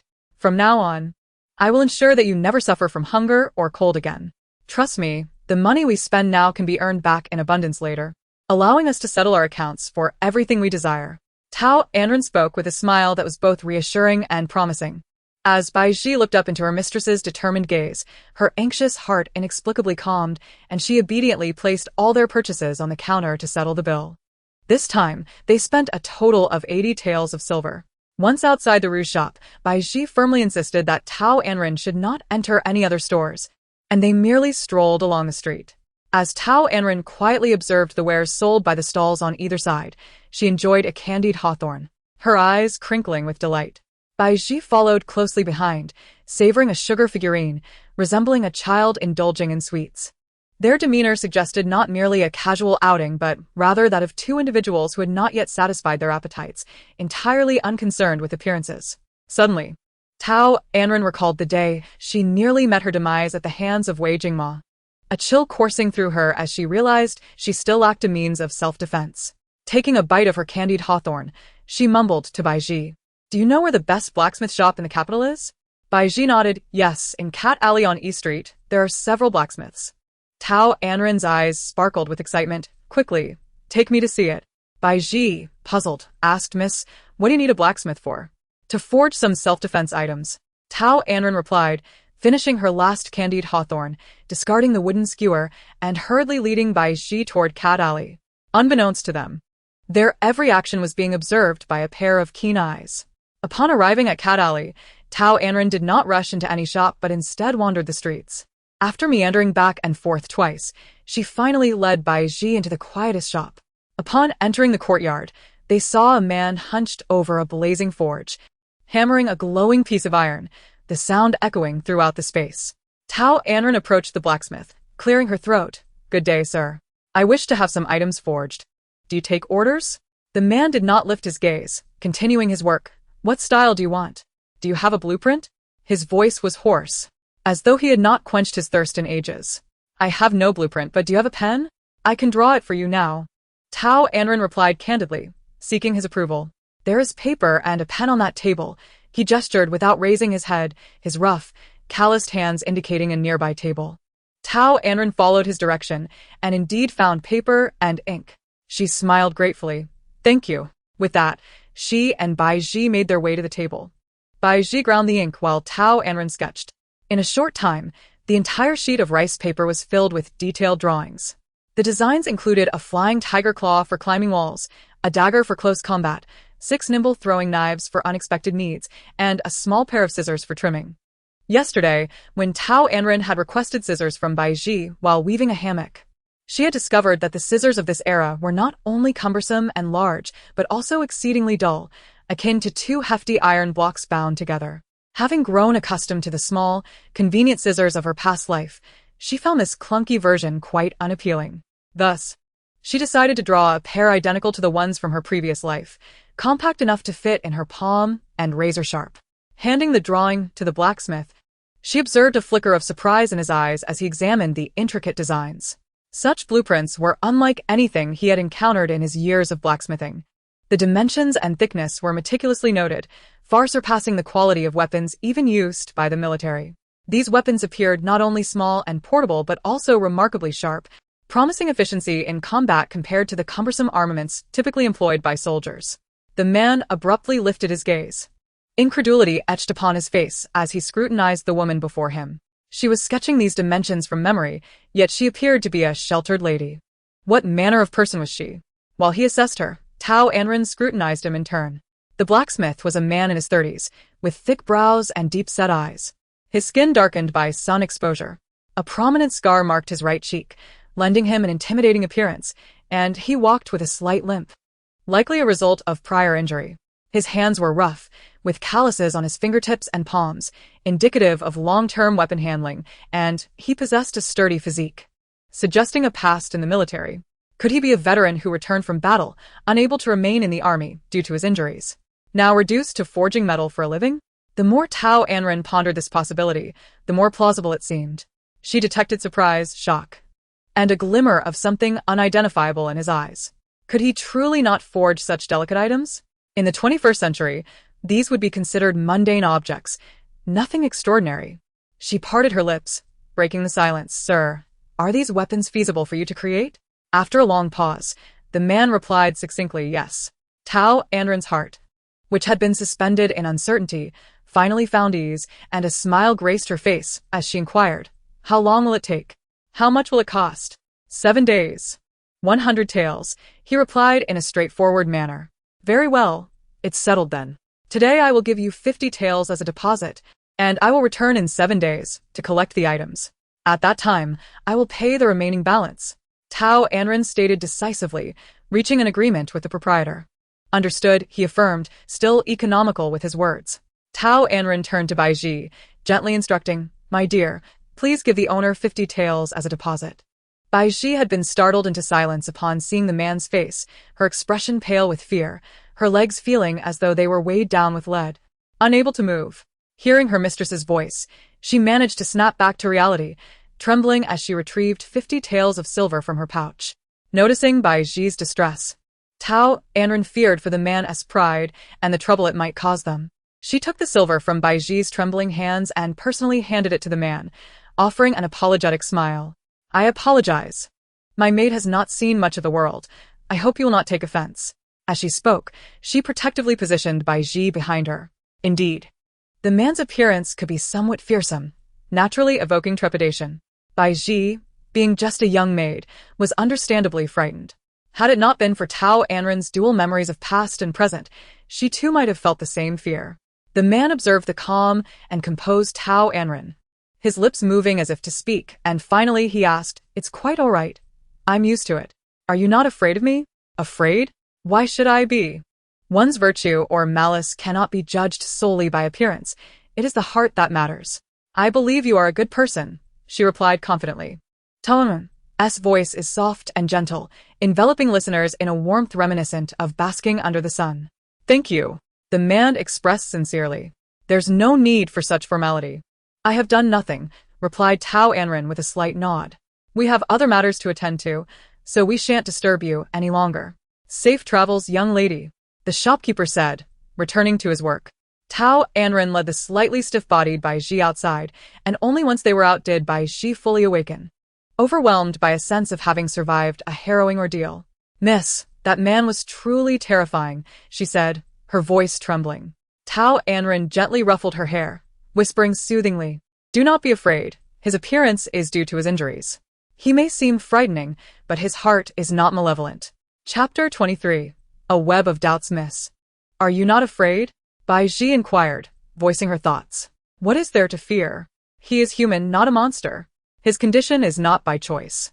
If given an option, who would not wish to look beautiful?" Tao Anran spoke casually, yet her words resonated deeply with the listener. What may seem like mere chatter can hold profound significance for those who hear it. The two women returned to the bustling market, where in the grandest tavern of the capital, Tianxiaolu, Wei Jingma stood by the window on the second floor, gazing intently at the laughter of Tao Anran below. His deep-set eyes glimmered with an inscrutable light. Suddenly, a dark figure slipped into the room, kneeling on the floor. "Master, the lady has left the princess's residence. She first visited a pawn shop, selling some valuables for 5,000 taels. She subsequently went to a fabric shop and a cosmetic store, spending a total of 130 taels on cloth and makeup. Finally, she visited Cat Alley, spending 100 taels on crafting personal weapons." "What did she sell?" Wei Jingma asked, his expression darkening. The items were identified by the servant, and none were gifts from the princess. They were all bestowed by the Wei family elders. The figure reported, placing the valuables on the table for Wei Jingma to inspect. He disdainfully glanced at the gold and silver trinkets, scoffing, "At least, she has some sense. If she dared to sell even the gifts from her mother, I would certainly not let her off easily." The mere thought of that wretched woman shopping infuriated him. Though he had indeed been somewhat harsh, it had only been one day, and he had ordered the restoration of Jingya Courtyard the night before. His gaze returned to Tao Anran, who at that moment was eagerly purchasing candied chestnuts from a vendor. In her excitement, she reached for the freshly cooked chestnuts, forgetting how hot they were, and inadvertently burned her fingers. Reacting instinctively, she withdrew her hand, touching her earlobe in discomfort. Wei Jingma, observing from afar, felt his lips curve into a slight smile as he murmured to himself, "Glutton." The kneeling figure sensed a hint of fondness in his master's tone, questioning if he was imagining things. When had their general ever shown such affection? Surely, he must be mistaken. As the dark figure wrestled with disbelief, Wei Jingma's voice broke through again. "While you were stealthily following her, did you hear her speak ill of me or tarnish the name of our household?" A cold sweat broke out on the figure's back. He had always known the general to be cold-hearted and unforgiving. How could he possibly treat the lady with tenderness? Fearing his master's wrath, he recounted Tao Anran's words faithfully. "Master, she mentioned that our household harbors thieves and referred to you as a despicable scoundrel. She did not wish to leave her valuables in the manner for the women in your rear court to squander." Wei Jingma's calm demeanor began to shift, his expression darkening visibly. "This detestable woman continues to infuriate me. This general is wealthy enough to rival nations. Why would I covet her meager possessions? Her money is hardly worth my attention, and yet she dares suggest I would use it to support others." He shouted, nearly choking on his anger. For someone like Wei Jingma, who harbored traditional masculine pride, spending a woman's money was an affront. Suddenly, he grasped a crucial point, turning to the dark figure. "Wait. Are the women in my rear court not just her? Are there others?" The figure nodded affirmatively. "Yes, master. There are not only the lady, but also over a dozen courtesans and dancers, gifts from the emperor in June. Additionally, the princess has sent several women to the manor in hopes of having grandchildren. There are now roughly 20 to 30 in total." "How could I not be aware of this?" Wei Jingma's face darkened to a grim shade. You have not inquired, so I did not dare to mention it. The figure bowed his head. Wei Jingma, enraged, began pacing, inhaling deeply. He intended to dismiss these women, but then considered that they could serve to distract Tao Anran. Suppressing the idea for now. Very well, since the lady is present, these women might keep her company and prevent her from feeling lonely, thus avoiding the dismantling of my household. The dark figure's temples throbbed. An instinct told him that the lady had piqued the master's interest, for their general spoke of her in nearly every sentence. Have you discovered what weapons she went to forge? Wei Jingma inquired. The designs were drawn by the lady herself. I have brought the schematics for your perusal. The figure presented a sheet of rice paper above his head. Wei Jingma accepted the paper leisurely, opening it to reveal the intricate designs, a flicker of surprise crossing his eyes. Did she truly draw this? Yes, master, the figure confirmed. Long Yan witnessed her create it. Long Yan? She went to him to forge weapons? Wei Jingma's voice carried an unmistakable astonishment. Leng Yan was his most capable subordinate, a man of deep loyalty. During a brutal battle with the Western barbarians, Leng Yan had been gravely injured, barely escaping with his life, leaving him with a limp. Since then, he returned to the capital to work as a blacksmith, willingly acting as Wei Jingma's eyes in the city. Indeed. The lady inadvertently stumbled upon Leng Yan's forge and offered 100 taels, requesting 7 days to craft the weapons according to her designs. Was it truly an accident? Wei Jingma's narrowed eyes revealed growing suspicion towards Tao Anran. This woman was shrouded in mysteries. She could weave hammocks, sleep suspended in ropes, and cook food over an open flame. Now, she had drawn such clever and portable weapon designs, skills more befitting seasoned warriors than a delicate young lady. Was she a pawn cultivated in secret by the Chancellor and Tao Zhiyuan? The more he pondered, the more plausible it seemed. What were the Chancellor and Tao Zhiyuan scheming by placing her so close to him? Were they impatient to set their plans in motion? How intriguing. Inform Leng Yan to forge an identical set from black iron. I require it, he commanded. Yes, master, the figure acknowledged before vanishing into the shadows. Chapter 24. Reporting to the authorities northwest, return to the manor and inform the steward that the lady's jewelry has been lost. He is to report it to the capital's authorities. Southeast, investigate the lady's background. I want every detail of her life from birth to now, meticulously examined, he ordered. Yes, master. The dark figures of the northwest and southeast departed in opposite directions. Standing to the side, the guard Gu Bei observed Wei Jingma solemnly issuing a series of commands, unable to suppress his murmurs. Was the master truly intent on imprisoning the lady, executing such resolute orders without a hint of remorse? Did not the world proclaim that couples would reconcile after quarrels? Why then, in the case of his master, did it seem entirely the opposite? As if he wished to extinguish her very existence? Unable to contain his curiosity, he inquired, My lord, do you harbor doubts about the lady? Do you not find her behavior questionable? Wei Jingmo responded with a counter-question, leaving Gu Bei to ponder the truth in his words. Indeed. It was apparent that the lady did not seem to have been raised in seclusion. However, Gu Bei felt compelled to offer a word of caution, My lord. She is your wife. Is it not excessive to report her to the authorities? What? Do you feel sympathy? Wei Jingma's piercing gaze fell upon him, causing Gu Bei's knees to buckle as he knelt before him. My lord, I jest not. The lady is your woman, my superior. I dare not. Remember your place. Do not let me hear such words again. Wei Jingma turned his back to Gu Bei, his gaze fixed on the women merrily wandering the streets. Yes, my lord. Though Gu Bei could not see Wei Jingma's expression, he knew his master had genuinely been angered. Was it jealousy? He dared not speak further, merely murmuring to himself. Tao Anran and Bai Ji strolled leisurely down the street, savoring candied chestnuts. Miss, should we not return home swiftly? Bai Ji looked up at the sun, now descending toward the horizon, her face betraying her anxiousness, her brows knitted in worry. If we tarry any longer, the citizens of the capital will surely start to gossip again. Over time, even Her Highness the Princess might become displeased. Who would wish to have a woman scorned by society as a daughter-in-law, especially when the general himself does not favor you, and he is far away? She fretted for her lady, while Tao Anran appeared utterly unconcerned. Indeed, Tao Anran waved dismissively, adopting a nonchalant demeanor. There is no rush. We shall dine out and return afterward. Miss, we mustn't. Bai Ji's words were abruptly cut off by a sudden inquiry. The duo turned to see a group of officers approaching, led by a portly middle-aged man, clearly the leader among them. The pawnshop owner, spotting Tao Anran and Bai Ji, immediately nodded vigorously. Officer, it is they. They are the ones who brought these items to my shop today. I even asked whether they wished to pawn them for cash or for goods, and without hesitation, they chose to pawn them. I was puzzled, as they appear well-dressed and not in need of money, yet I did not expect them to be thieves. You lie. You are the thief. Your whole family is made up of thieves. Bai Ji retorted angrily, her foot stamping in indignation. They must still possess the pawn tickets and 5,000 taels in silver. If you do not believe me, search them, and you shall see that the old man speaks no falsehood.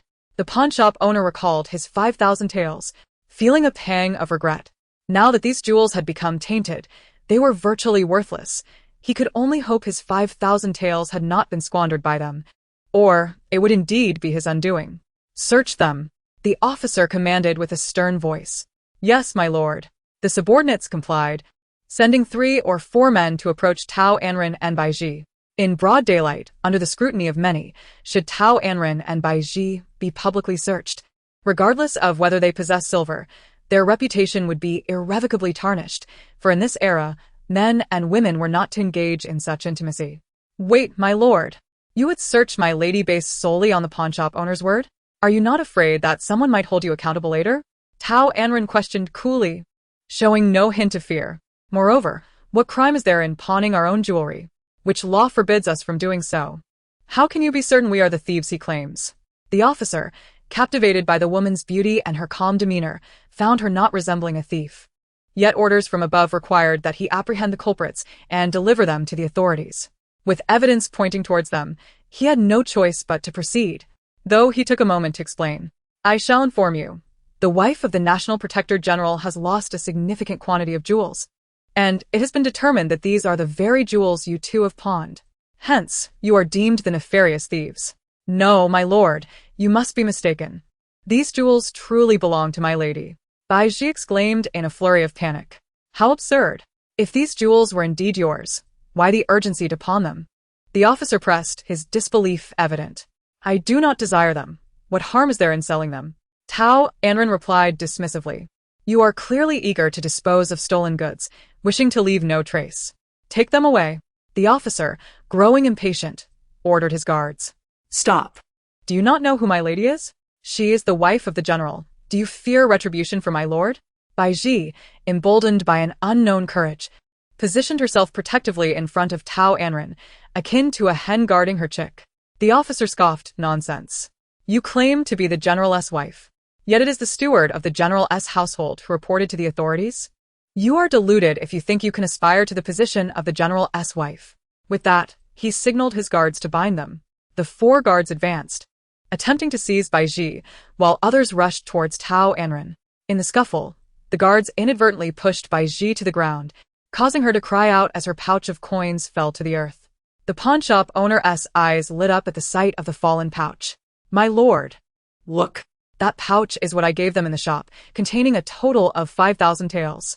Chapter 25. Entrapped the officer, seeing the pouch at his feet, Bent down to retrieve it. Upon opening it, he found not only some loose silver, but also several silver notes, totaling 4,600 taels. A stark contrast to the pawnshop owner's claim.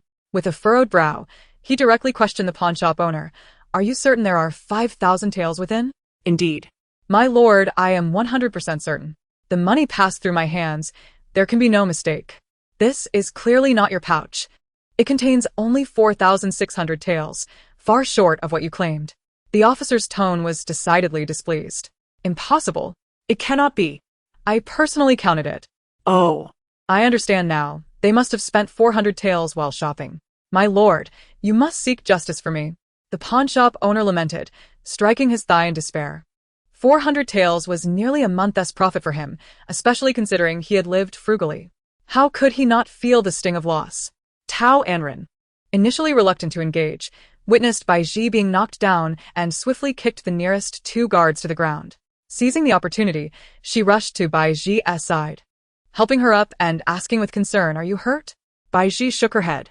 No, miss. What shall we do? Tao Anran shielded Bai Ji behind her and engaged the approaching officers, trading blows with them.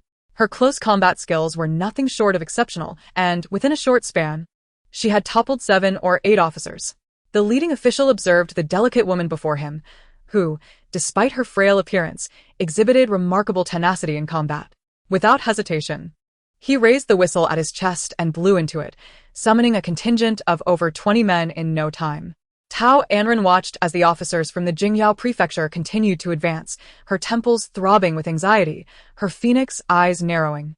If this continued, she would surely be exhausted. Lacking internal energy for support, she found herself enviously contemplating those endowed with such power, particularly that formidable figure, Wei Jingma. Ugh. Why was she even thinking of that man? She scorned herself inwardly for such a lapse. It was clear that these men aimed to imprison her, likely under orders from an unknown superior. But the connection to the steward of the General's residence was undeniable.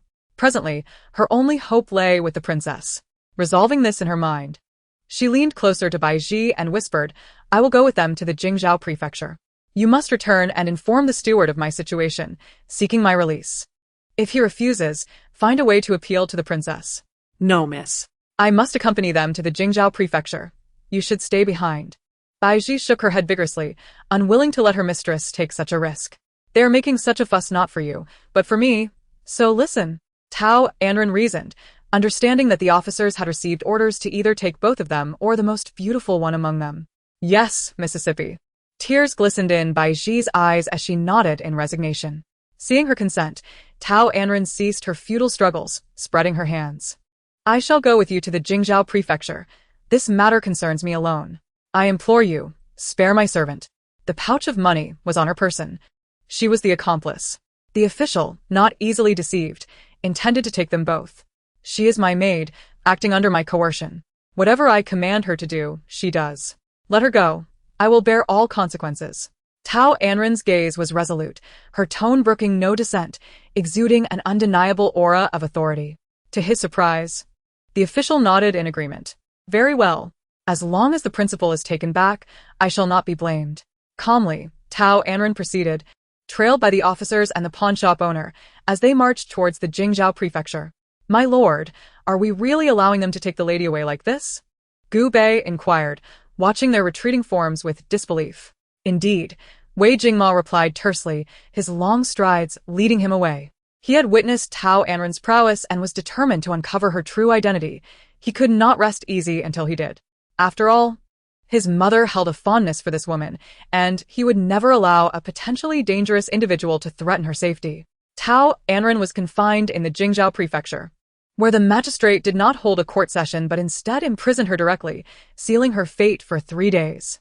She deemed herself the most unfortunate of time travelers. On her first day, she was inexplicably drugged and forced to flee for her life, only to be married in a haze, missing what should have been a joyful wedding night due to a relentless fever that left her unconscious. The second day brought her a cunning husband who confiscated her dowry, relegated her to a desolate courtyard where she faced hunger and poverty, lacking even a proper bed, becoming the subject of ridicule. Just as a sum of silver seemed to be within reach, it vanished before her eyes, leaving her ensnared in this prison. On the third day, when she should have returned home and nestled in her parents' embrace, she instead languished in a dark, damp, and foul-smelling dungeon, sharing her space with rats and cockroaches. Days passed in confinement, with only an elderly woman providing her meals on a strict schedule, remaining silent throughout, gazing at the unpalatable slop that was served to her. She found it more distasteful than anything she had ever encountered, preferring starvation over consuming it. From once being filled with confidence and determination, she sank into despair and apathy. Just as she felt she could endure no longer, believing she had been forsaken by the world, the door to her cell finally creaked open on the third day. In a daze, she saw Bai Ji, tearful and rushing towards her, her voice echoing in Tao Anran's ears. "Miss, how are you? Please don't frighten me, get up. I've come to take you home." Then, a blurred figure appeared before her, dressed in white, with long hair cascading over his shoulders, resembling a deity descending from the heavens. Though she could not discern his features, his aura felt strangely familiar. Who was he and why was he in her cell? Was this all a figment of her dying mind? It seemed she was hallucinating, lost in a daydream, wondering if death would transport her to another world. A bitter smile graced her lips as she murmured faintly. Suddenly, she felt herself enveloped in a warm embrace.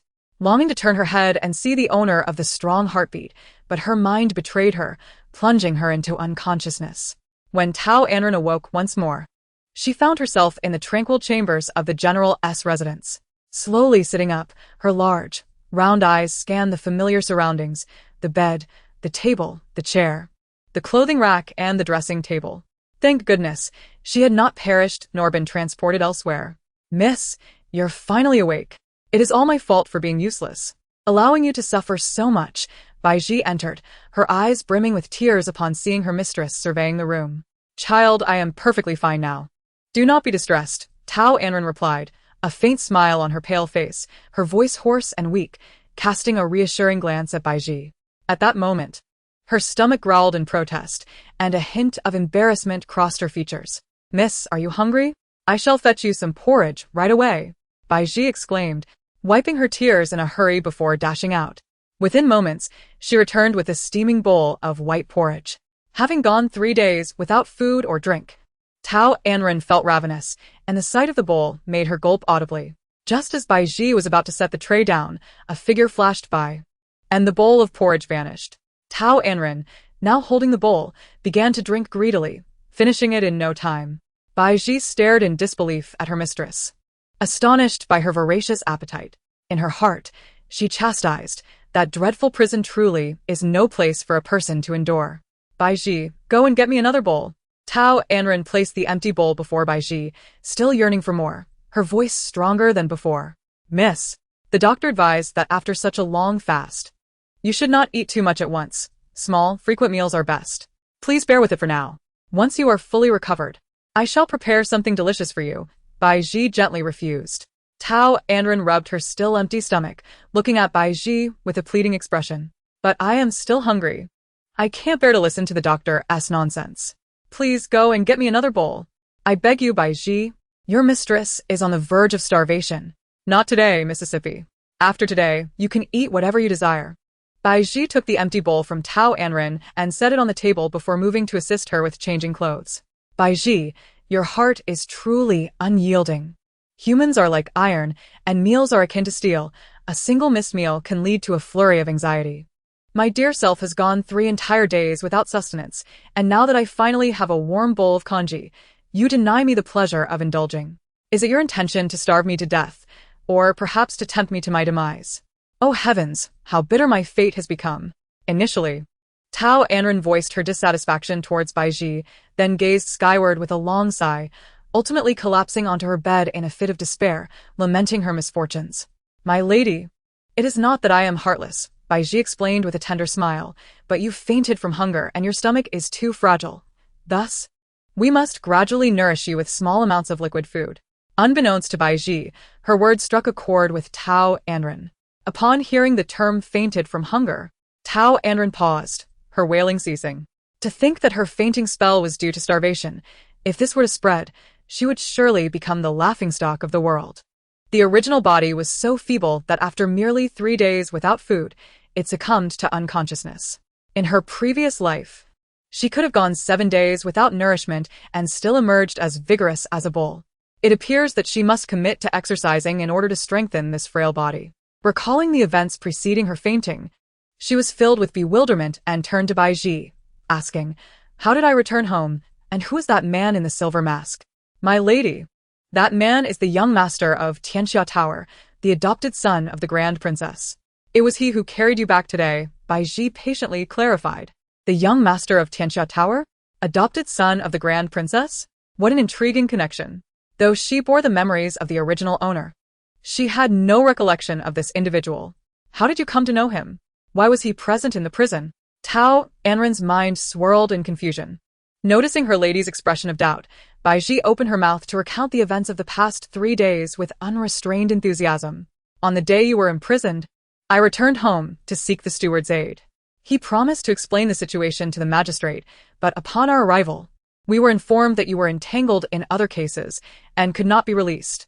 They wouldn't even allow us to see you. Worrying for your safety, I resolved to visit the Grand Princess and plead for her assistance in securing your release. Alas, it was unfortunate that she was at Fenghua Temple for a Buddhist ceremony and would not return for another 7 days. With no other recourse, I sought your father's help. However, He merely stated that life and death are fated, and wealth and nobility are determined by heaven, leaving me with no option but to wait at the general's residence. Eventually, I knelt at the Grand Princess's gate, hoping to reach her heart and relay my message. Fortunately, heaven does not forsake the earnest. On the third day, I encountered the young master of Tianxia Tower. Recognizing my devotion to you, he offered 2,000 taels of silver to secure your release from prison, stating it was a loan that we would need to repay in the future.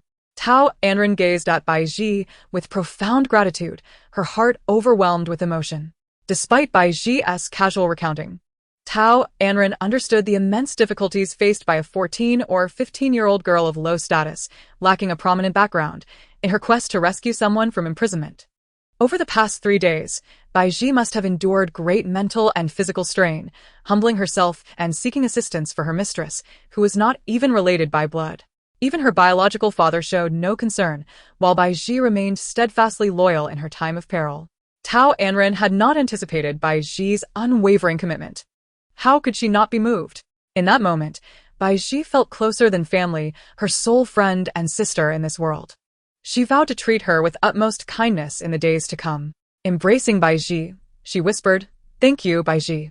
Without you, I might have perished in that prison, never to see the sun again." "Do not speak such foolishness, my lady," Bai Ji replied, quickly extricating herself from the embrace. She clasped her hands together and raised them skyward. "Heaven, bless my lady with health and safety." Chapter 27. Accumulating debt. As Tao Anran witnessed Bai Ji's deep concern for her, warmth flooded her heart, filling her with sweetness.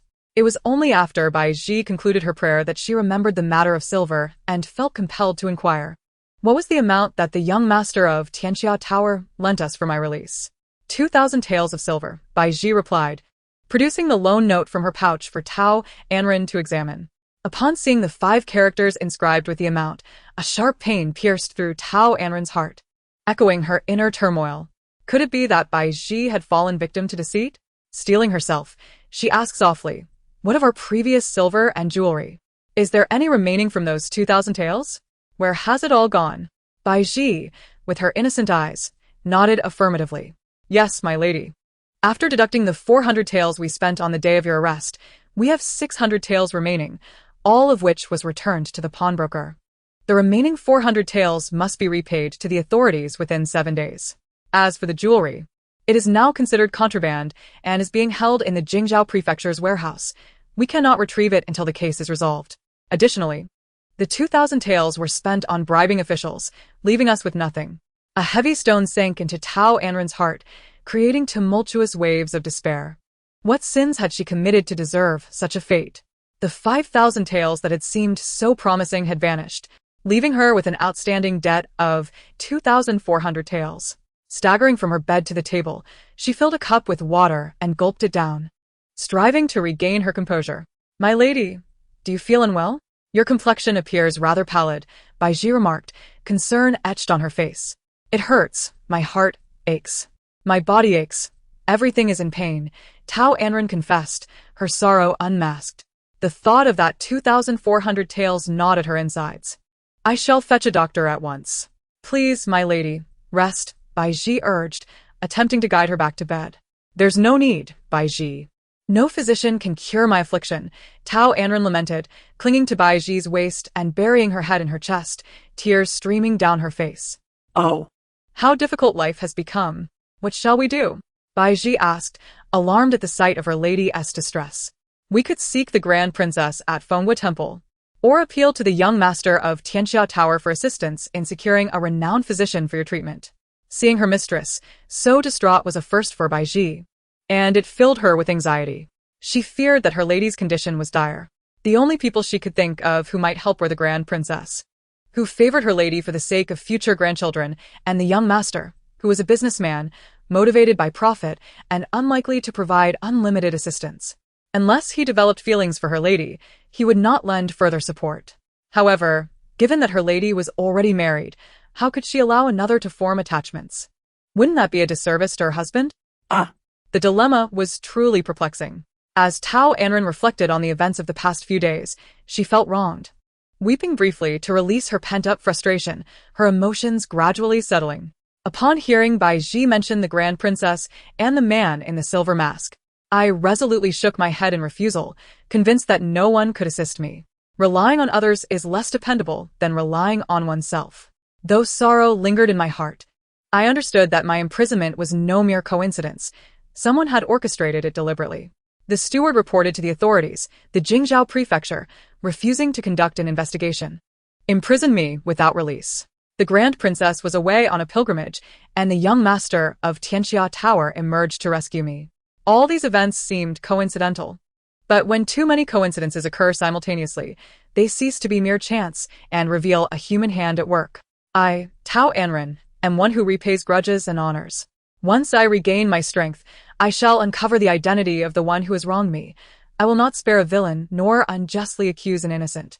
Wiping the tears from my face and sniffling, I said to Bai Ji, from today onward, we must strive diligently to repay our debts.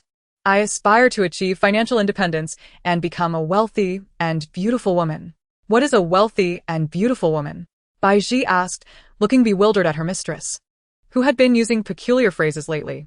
A wealthy and beautiful woman is one with endless riches, exquisite beauty, and the freedom to pursue her desires. Tao Anran explained with a smile. Isn't that akin to the young master, who has no worries about food or clothing? Bai Ji's eyes sparkled with hope. His meager wealth is barely sufficient. In the future, we shall surpass him in riches. I will take you to explore the wonders of the world, the splendid landscapes, and introduce you to the talents of our nation and handsome courtiers for you to choose from. Tao Anran painted a grand vision for Bai Ji. Bai Ji gazed in longing. Really? I would love to live such a life. Indeed. Now, for the sake of our future happiness, go and retrieve everything we purchased a few days ago from the rouge shop. Tao Anran, an action-oriented individual, wasted no time in pursuing her grand ambitions. Seeing her mistress's earnest demeanor, Bai Ji, eager not to hold her back, rushed to fetch the items from the inner chamber. Tao Anran sorted the acquisitions, reserving a set for Bai Ji, while the rest became her subjects of study. She also cleared out the east wing to serve as her laboratory, filling it with numerous jars and vials, as well as a collection of flowers she had gathered from the general's courtyard. Thus, Tao Anran and Bai Ji stepped into a stable and rhythmic routine. Each day at the hour of the hare, they would jog together in the back garden, where Tao Anran would teach Bai Ji some self-defense skills.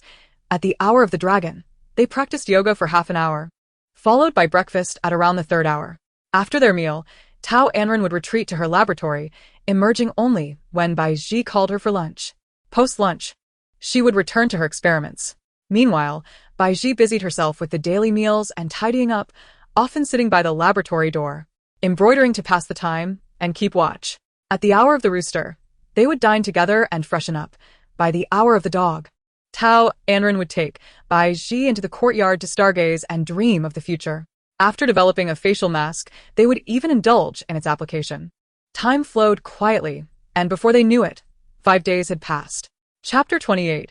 Live soap selling. One morning, after breakfast, Tao Anran unusually did not enter her laboratory, but instead set up a table in the courtyard, adorned with numerous small wooden boxes. Each box, arranged in neat rows, bore intricate floral designs, reflecting the elegance of her recent diligent research. Beside the table stood a basin of clean water and a large tub of warm water. Bai Ji hurried to invite all the women from the back courtyard to join. Observing the brightly dressed and charming women, Tao Anran felt no jealousy, envy, or resentment. Instead, she was filled with enthusiasm and passion, accompanied by her signature smile. These women were her first customers, her benefactors, the source of her fortunes. Clearing her throat, she prepared to deliver a passionate live sales pitch, reminiscent of her previous life as a live stream seller. Ladies, welcome to my tranquil courtyard. Those gathered here are indeed fated to meet. As residents of the general's back courtyard, we shall serve the general together, standing as the women behind him. We share a common fate, thriving together or suffering together. As the saying goes, the general is our sky, our pillar. When he is happy, we share in his fortune. When he is angry, we bear the consequences. To spare us all from misfortune and to win the general's favor, I have dedicated several days to develop a remarkable soap. To be precise, it is not an ordinary soap. It is the king of soaps, which I have aptly named fragrant soap. The reason I call it the king of soaps is that it can be used for washing hair, face, hands, bathing, and even washing feet, suitable for any part of the body, without causing any irritation or harm to the skin. It not only disinfects and cleanses, but also exudes a delightful fragrance. I assure you, at this very moment, there is no equivalent in the entire capital or even the nation. You are the first to use and witness its miraculous effects. Prolonged use of this soap will result in skin that is fair, delicate, and smooth, akin to that of an infant, leaving one utterly enchanted by its touch.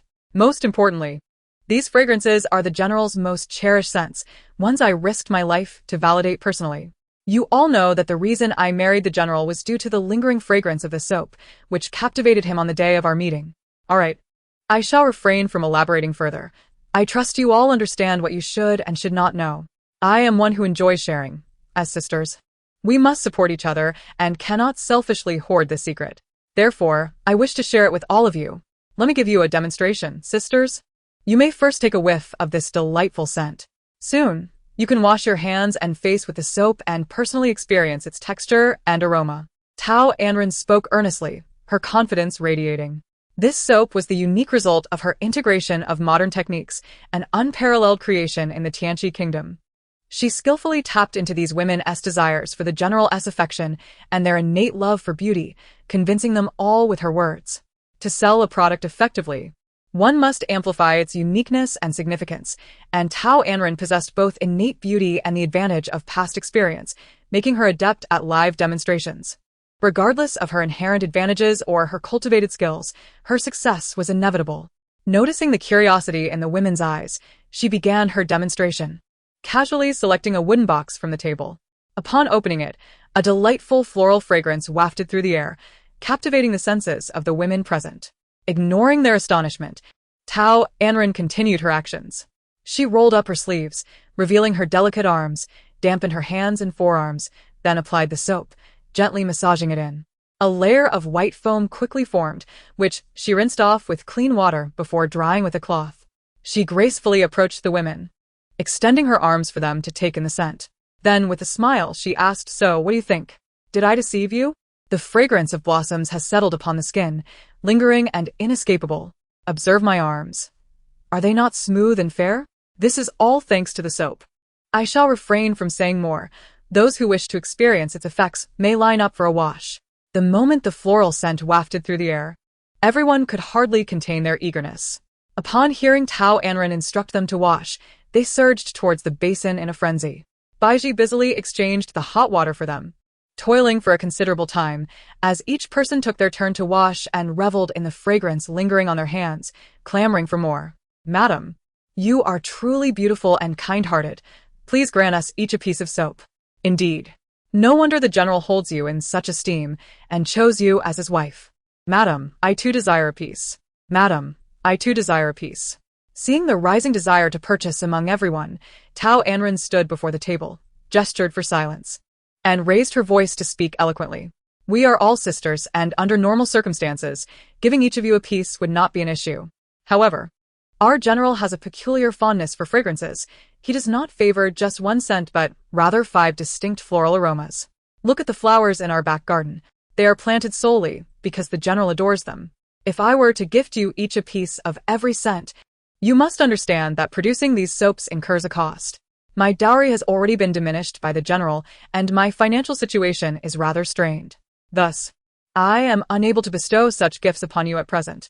However, to ensure that you each capture the General's attention, I shall offer you a piece at the lowest cost, 10 taels of silver for one piece.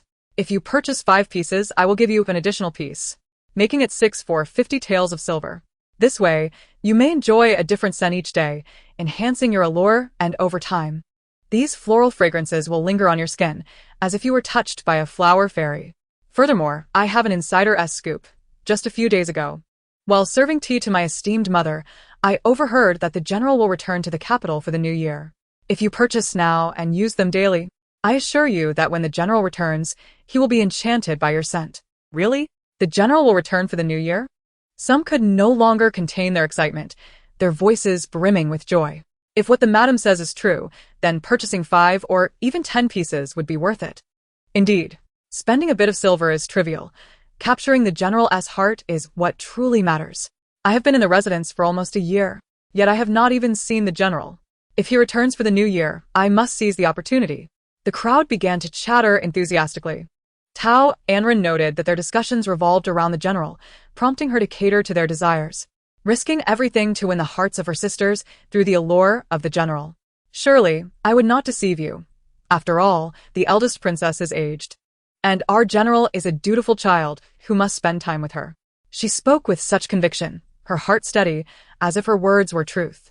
Observing Tao Anran's unwavering confidence, they all declared, I want 5 pieces. I want 5 pieces too. I want 10 pieces. Will you give me 2 extra? Hearing this, Tao Anran was struck with inspiration. Those requesting 10 pieces would yield 100 taels in profit. She realized that giving away even 2 extra pieces would not be an issue.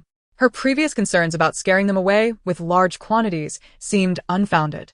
Truly, the money of women is the easiest to earn. Tao Anran clapped her chest, generously arranging a promotional offer. Buy 5 pieces and receive 1 free. Buy 10 pieces and receive 3, valid only for today.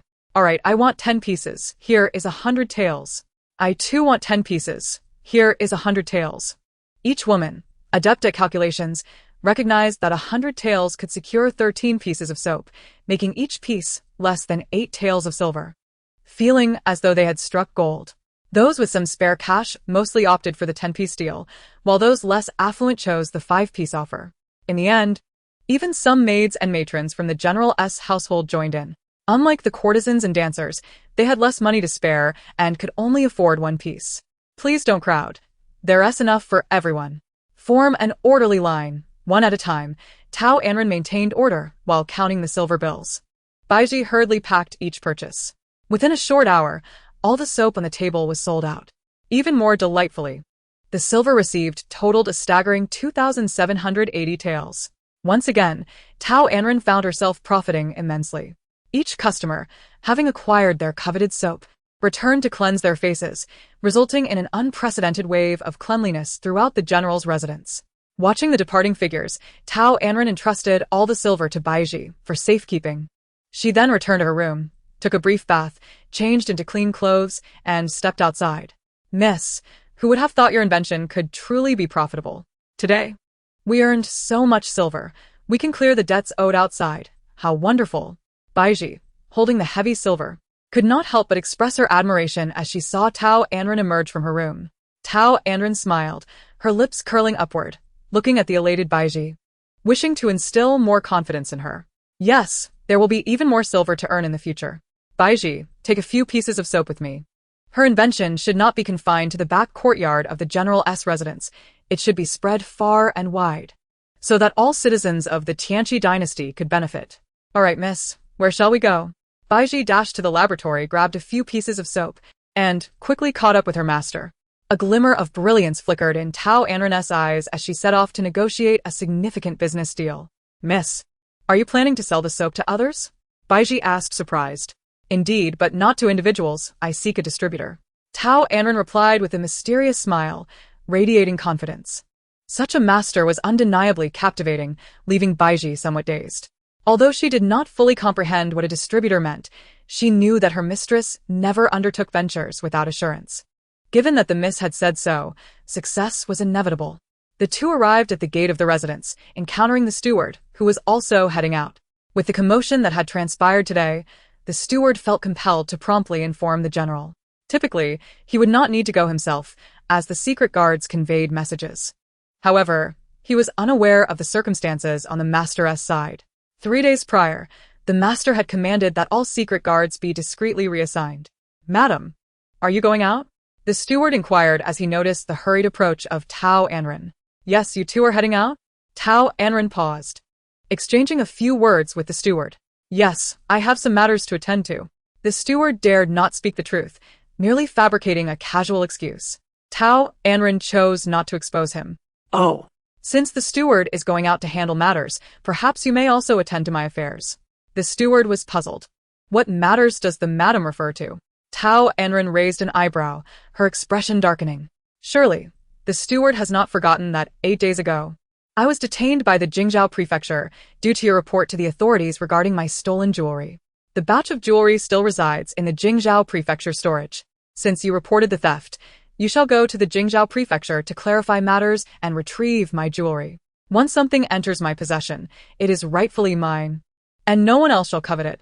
The steward faltered, realizing that the madam was seeking retribution. A cold sweat broke out on his back as he hurriedly explained, "Madam, on that day you instructed me to safeguard those jewels. Any loss falls solely upon me." The old servant dared not to relax for a moment, fearing the emergence of issues that would be difficult to explain to you. Upon returning to the residence to assist in moving items, he discovered that most were merely empty boxes, and all the jewelry had mysteriously vanished. In his anxiety, he reported the matter to the authorities. However, he never anticipated that it was the lady who had pawned the jewelry, leading to such a considerable misunderstanding, which was indeed a case of mistaken identity. And he could not be blamed. But was it truly a misunderstanding? Upon closer examination, is the steward as innocent as you assert? Certain actions leave indelible traces, and the more one tries to cover them up, the more pronounced they become. The multitude of coincidences reveals flaws, and regarding this incident, it gives me the impression that something is amiss, as if someone is intentionally scheming against me, attempting to undermine me. I have never been a benevolent individual. I repay grievances tenfold, and one day I shall uncover the puppeteer behind this scheme. I will not wrong the innocent, nor will I spare the guilty. Tao Anran, not concealing her thoughts, deliberately disclosed them to the steward, urging him to relay her message. Upon hearing her words, the steward's certainty intensified. She must know something. He trembled in fear, nearly collapsing to the ground. The masters are all astute individuals. They are not easily deceived, which causes great distress for those of us who serve them. Madam, I implore you to spare this old servant. I truly know nothing. Chapter 30. Acceptance of the masterpiece. If Tao Anran had been testing the steward earlier, seeing his flustered demeanor now confirmed all her suspicions were correct. Steward, I shall not dwell on the matter that has landed me in prison, but I must obtain this batch of gold and silver jewelry before I retire for the night. I care not whom you beseech or what methods you employ. If I do not see these items today, I shall personally go to the temple of the kingdom to seek justice from my mother. She brought up the princess, subtly hinting to the steward that she was determined to claim the jewelry. After hearing the lady's words, the steward, fully aware of Tao Anran's stance, dared not oppose her further. Yes, madam, this old servant understands. A voice inside him incessantly warned that he must prevent the lady from causing a scene at the princess's residence. Otherwise, he would surely face the master's wrath, and his position as the steward of the general's household would be in jeopardy. Very well, I shall await your good news, steward. I hope you will not disappoint me. Tao Anran cast a meaningful glance at him, then gracefully walked past, accompanied by Baiji, taking confident strides away. The steward watched her retreating figure until it vanished from his sight, staggering backward and collapsing onto the ground, unable to regain his composure for quite some time. Miss, where are we headed? Baiji inquired, observing her lady direct them towards the eastern part of the city with a hint of skepticism. Do you recall our previous order in Cat Alley? We agreed on a 7-day limit, which expired yesterday. Today, we must retrieve the items and settle the remaining payment. This urgency stemmed from her desire to sell the soap to the women in the general's courtyard. Only by selling the soap could she gather the funds to clear the balance. Otherwise, she would be unable to reclaim the items, severely limiting her opportunities for profit. Indeed, how could I have forgotten? Thankfully you remembered, or else we would have wasted so much silver. Baiji knocked her head in annoyance. Oh, this silly maid. Only thinking of her own silver. Does she not consider the labor and costs that went into making those goods? Tao Anran affectionately regarded Baiji. It's all right. As long as I remember, that's sufficient. She then offered a reassuring glance and teased, Silly girl, do refrain from striking your head. You're not particularly clever as it is. If you knock it any further, who will safeguard my silver in the future? Ah, yes. You are absolutely right, Mississippi. I shall heed your words. Baiji obediently ceased her actions, determined not to become foolish, for her lady treated her with such kindness. She must repay her by guarding the silver well. The two arrived at Ling Yan's blacksmith shop. As if anticipating their arrival, he exhibited no surprise upon seeing the two enter, nor did he move from his position. He merely stated, Madam, your items are all on that table. Please take a look. Tao Anran did not dwell on the details, but was entirely focused on the essential items she needed for her journey. She approached the table, her eyes lighting up at the sight. The iron casting technology of this era depended entirely on manual labor. She was astonished that the owner could produce such exquisite work, rivaling the results of 21st century machinery. She could not help but admire human ingenuity. Had she been in the 21st century, she would have invited him to her live stream to showcase a segment on handcrafted blacksmithing. Look at how sturdy this tiger claw is. Even a 200-pound person could scale a wall with it.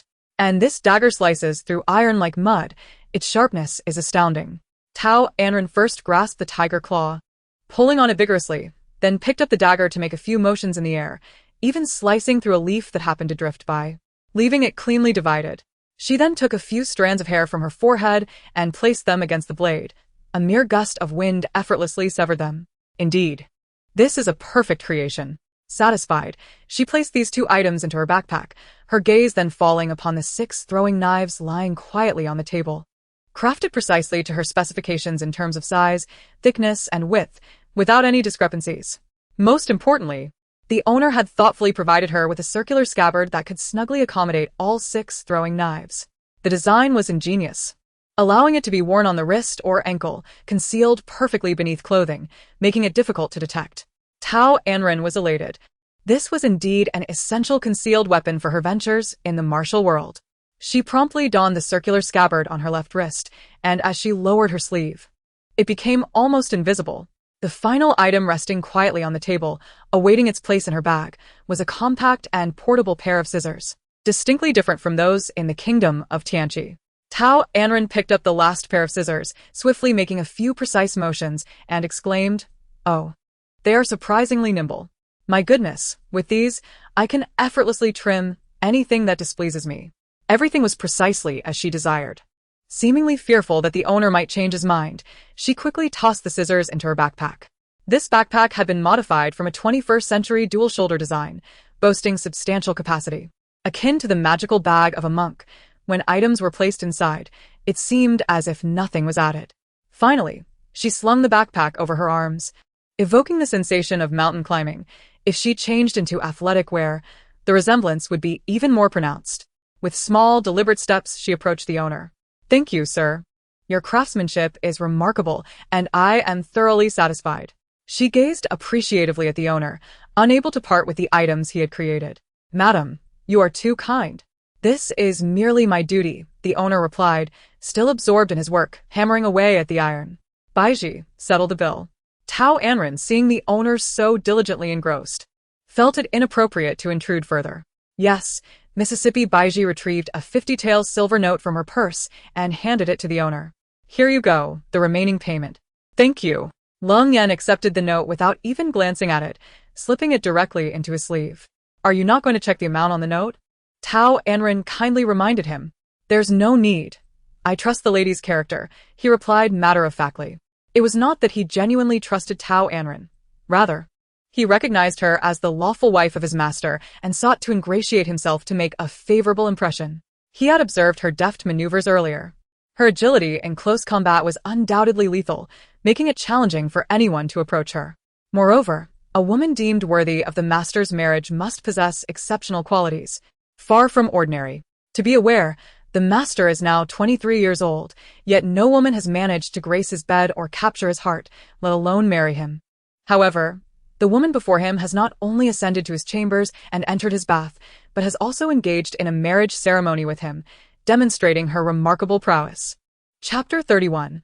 A fiery pursuit of career. Little did Tao Anran know the intentions of the ironmaster before her. She merely observed his disability and presumed his life to be humble. Noticing his integrity and his diligent work ethic, she felt compelled to assist him, wishing to offer him additional silver as a token of gratitude.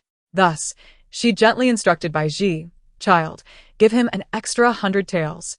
"What? Miss, 100 taels? That is a significant sum of silver. Are you truly giving it all to him?" Baiji exclaimed, her expression pained, pouting her lips in discontent as she glared at Lung Yan. That amount represented their expenses for several months. She believed her mistress was imprudent. Tao Anran, observing Baiji's unwillingness and nearly shooting innocent Lung Yan a scathing look, could not suppress a charming smile. "I know, just do as I say. Give it to him." Baiji was indeed a miser, rivaling her in frugality. Though she cherished wealth, she was equally discerning in her rewards and punishments. while Bai Ji exhibited a tendency to hoard every penny. Was it truly wise to let her manage the finances? Would she end up begging Bai Ji for money even for her own expenses? Reluctantly, Bai Ji retrieved another 100 taels from her purse and handed them to Leng Yan. Here you go. Her tone was less than cordial. Thank you, madam, but I will only accept what I rightfully deserve. This 100 taels is not mine. I do not require charity, Leng Yan replied, proud as a peacock, refusing without hesitation. Charity? Have you misunderstood? This is not charity. It is a reward. It is a token for your meticulous service, which you truly deserve, Tao Anran patiently urged. She had indeed noticed the exquisite craftsmanship of the items he created and appreciated that he had anticipated many of her needs, sparing no effort in his work, such as the scabbard. For that alone, he was worthy of such a reward. Regardless of whether it is a reward or charity, I do not need it. Leng Yan insisted, remaining unmoved. Madam wishes to bestow this upon you. It shall not be retracted. In the future, I will have other tasks for you, and your diligent efforts will be duly rewarded, Tao Anran stated firmly, believing he would eventually acquiesce. However, he displayed no regard for pleasantries, akin to a stubborn rock impervious to persuasion. Should you have work for me, please do not hesitate to ask. I will dedicate myself to completing it without the need for additional rewards, Leng Yan continued, resolutely ignoring the silver note in Bai Ji's hand. What a jest! If he accepted the madam's reward, it would surely reach his master, who would not hesitate to punish him. Just a few days prior, Gu Bei had voiced a similar sentiment before their master, suggesting that perhaps it was excessive to report the madam to the authorities, only to be disciplined for 3 days in the dark guard camp. Moreover, the scabbard had been crafted at the master's request. It was not a personal favor to the madam. Tao Anran inhaled sharply, surprised by the ironmasten's unwavering integrity. She had indeed underestimated him. She began to regard him with newfound respect and wished to cultivate a friendship. Resolving not to press the matter further, she instructed Bai Ji, then let's leave it be. Bai Ji, put it away. To her astonishment, Bai Ji, anticipating her words, hurriedly returned the silver note to her purse, as if someone were attempting to snatch it away. A hint of embarrassment colored Tao Anran's face as she cast a furtive glance at Leng Yan, relieved he had not noticed. Otherwise, Bai Ji's fierce protectiveness over the money would surely lead him to believe they were destitute. That would be utterly humiliating for her. Clearing her throat, she declared, well, we have settled our accounts, so let us leave it at that. Farewell. With that, she pulled Bai Ji away in haste. Madam, travel safely. Leng Yan's farewell, barely escaping his lips, caused Tao Anran to pause, cursing inwardly. What was this absurdity? Why did it feel as though he were sending her off to her demise? She turned to glance at him, only to find him engrossed in his work, hammering away as if nothing had transpired. With a heavy sigh, she resigned herself to the notion that there was no sense in quarreling with such ancient customs. Without a backward glance, she and Bai Ji departed from the alley. Making their way to the bustling streets of the capital, they sought out the shop from which they had previously purchased rouge and powder, intending to discuss a partnership for selling soap. The owner, an experienced merchant, was struck by the sight of the soap Bai Ji produced, his eyes sparkling with disbelief. After an enthusiastic presentation from Tao Anran, they ultimately reached an agreement. She would supply the soap to him at 8 taels each, while he would sell it at 10 taels, maintaining a uniform retail price without the option of markup or markdown. Once they had finalized their terms, they signed a half-year contract in duplicate. The duration was at Tao Anran's insistence, as she intended to evaluate the shop's performance. Should it fail to meet her expectations after 6 months, she would terminate their collaboration. Emerging from the cosmetic shop, Tao Anran and Bai Ji proceeded to the pawnshop to repay their debt of 400 taels. Upon recognizing Tao Anran, the pawnbroker did not create any difficulties for them.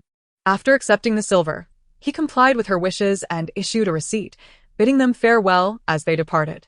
The two women, fervently pursuing their entrepreneurial endeavors, had spent the entire morning accomplishing several significant tasks and were now ravenous. Miss, shall we return to the manor? Bai Ji inquired, suppressing her thirst. Bai Ji, are you parched? Tao Anran countered, not directly answering. Bai Ji nodded, a bit. And are you hungry? Tao Anran pressed further. Bai Ji, ever honest, affirmed, yes, I am. At this, her stomach audibly grumbled in agreement. Perfect. Your mistress is equally thirsty and hungry. Why don't we dine at the nearby restaurant?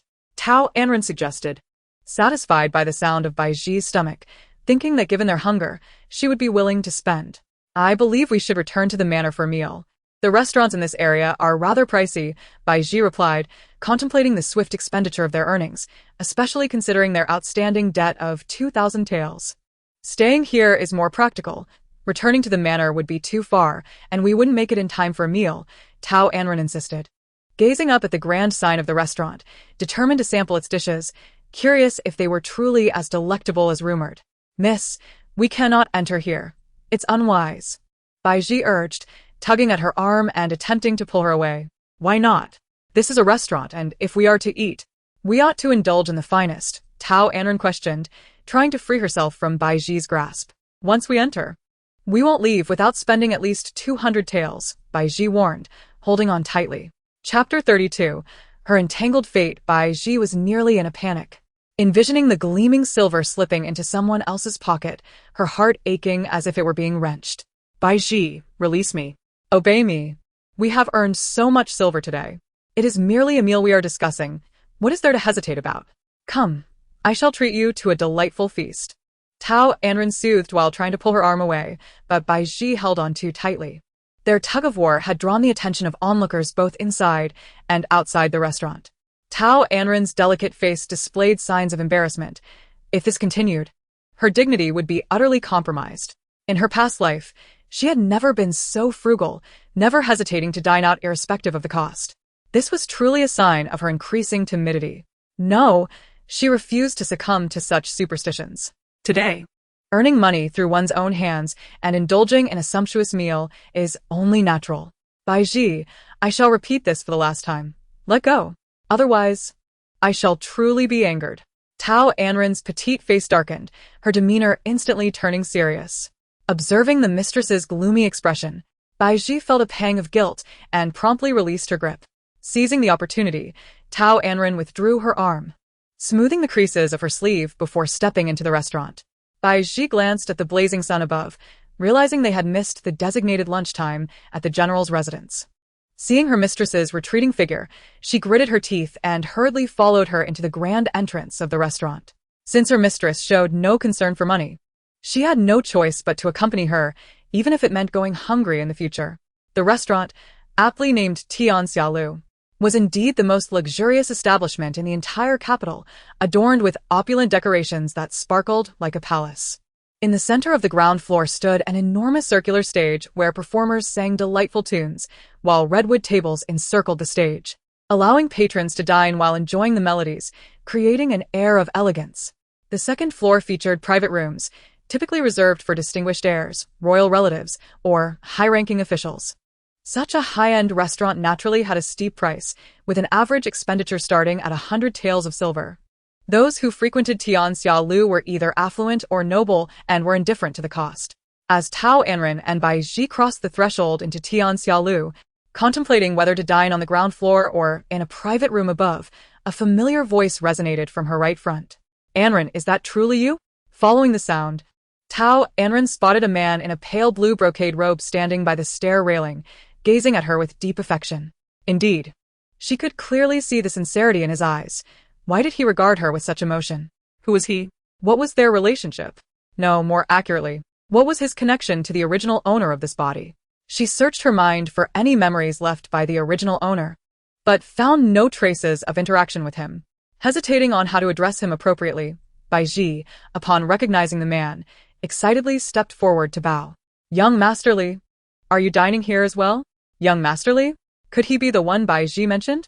Nonetheless, the man was undeniably handsome, with a bright demeanor reminiscent of a charming neighbor. If the original owner had not been drugged that day, perhaps she would have forged a beautiful connection with this young Master Li. As Tao Anran's thoughts drifted, the warm and gentle voice of young Master Li echoed once again. Would you accompany your mistress to dine in the private room upstairs? There are no available seats down here. Would that be agreeable? His gaze remained fixed on Tao Anran. The last two words seemed directed at her. Upon his suggestion, Tao Anran surveyed her surroundings, confirming that every table on the ground floor was occupied, leaving no room for her and Baiji to eat. It appeared that disappointment was inevitable today, as her intuition warned her that dining with this young Master Li was unwise. I would rather not disturb your meal. By Ji, and I shall find another place to eat. Tao Anran inexplicably wished to leave, turning to depart, but young Master Li's voice interjected once more. Anran, are you truly unwilling to dine with me now? You were not like this before. Do you harbor resentment against me? His tone bore unmasked sorrow and distress. What nonsense was this? Why would the original owner resent him? Tao Anran gazed skyward in exasperation. It seemed the original owner had left her not only with a host of enemies, but also with a complicated entanglement. Turning with a smile to regard the man before her, she replied, her smile failing to reach her eyes. Young Master Li, you jest. Why would I harbor any hatred towards you? We hardly know one another. Her words were indeed truthful. She and he were strangers. Anran, I understand you resent me for not taking you away that night. I had my reasons, please believe me. The man seemed affected by Tao Anran's expression, his emotions stirring as he stepped closer. Attempting to grasp her hand, he was swiftly evaded. Young Master Li, please maintain your decorum. I am now the wife of another, and I remember nothing of past events. I implore you to forget as well. It would be better for both of us. An inexplicable agitation arose within her, and her expression darkened further. What had transpired between the original owner and this young Master Li that night? Surely, it could not have been an elopement? Regardless, he was disregarding her reputation in broad daylight, attempting to lay hands on her. Such a person could not be a good man. Any lingering affection she had for him dissipated entirely in that moment. Anran, can you truly let go of our past and forget me? Young Master Li's voice was heavy with anguish. Tao Anran scoffed. Why should I not? I am now a general's wife, the wife of Wei Jingma. Surely, young Master Li cannot be so deluded? She reiterated her position, but he seemed unable to comprehend her words, as if he reveled in causing her public scorn. You have changed. You are no longer the girl who chased after me, calling me Brother Xiaojia. The man staggered back, his demeanor forlorn. Did he truly believe himself so remarkable? They had only been married a few days, and he had already stolen her heart? Xiaojia? Was he the son of Prime Minister Li Xiaojia? No wonder the Prime Minister had been so insistent on her marrying Wei Jingma. He must have sought to sever any ties between the original owner and his son. Clearly, the Prime Minister looked down upon her origins. After all, the daughter of a fifth-rank official could hardly match the status of an heir to the Prime Minister's house. Brother Xiaojia, why do you not come upstairs? A familiar voice rang out at the staircase, as Princess Heroine, clad in a pink brocade gown, fluttered toward Li Xiaojia like a butterfly. Upon seeing Tao Anran, she exclaimed, Tao Anran? What are you doing here? Her voice was piercing, filled with incredulity. Great. It seemed she had stepped out without checking the omens. Every person she encountered was a formidable challenge. Chapter 33. A spoiled child. Tao Anran rubbed her ears, which throbbed from the sudden outburst, and replied with a smile, Princess, if I'm not here, where should I be? This is a restaurant, and I came here because I wish to. Are you trying to seduce Brother Xiaojia? Princess Heroine, incensed by Tao Anran's words, pointed an accusing finger at her, exuding a sense of superiority as if dismissing her entirely. That one? He is hardly worthy of my attention. If you fancy him, you may have him, Tao Anran retorted with disdain, seemingly indifferent to Li Xiaojia. Princess Heroine grew even more furious. How could this wretched woman speak ill of her beloved brother? She would not permit anyone to defame him. In a fit of rage, she blurted out, You shameless hussy. Plotting to marry my brother, and now you are not satisfied, openly cavorting with others. You should be drowned in a pond.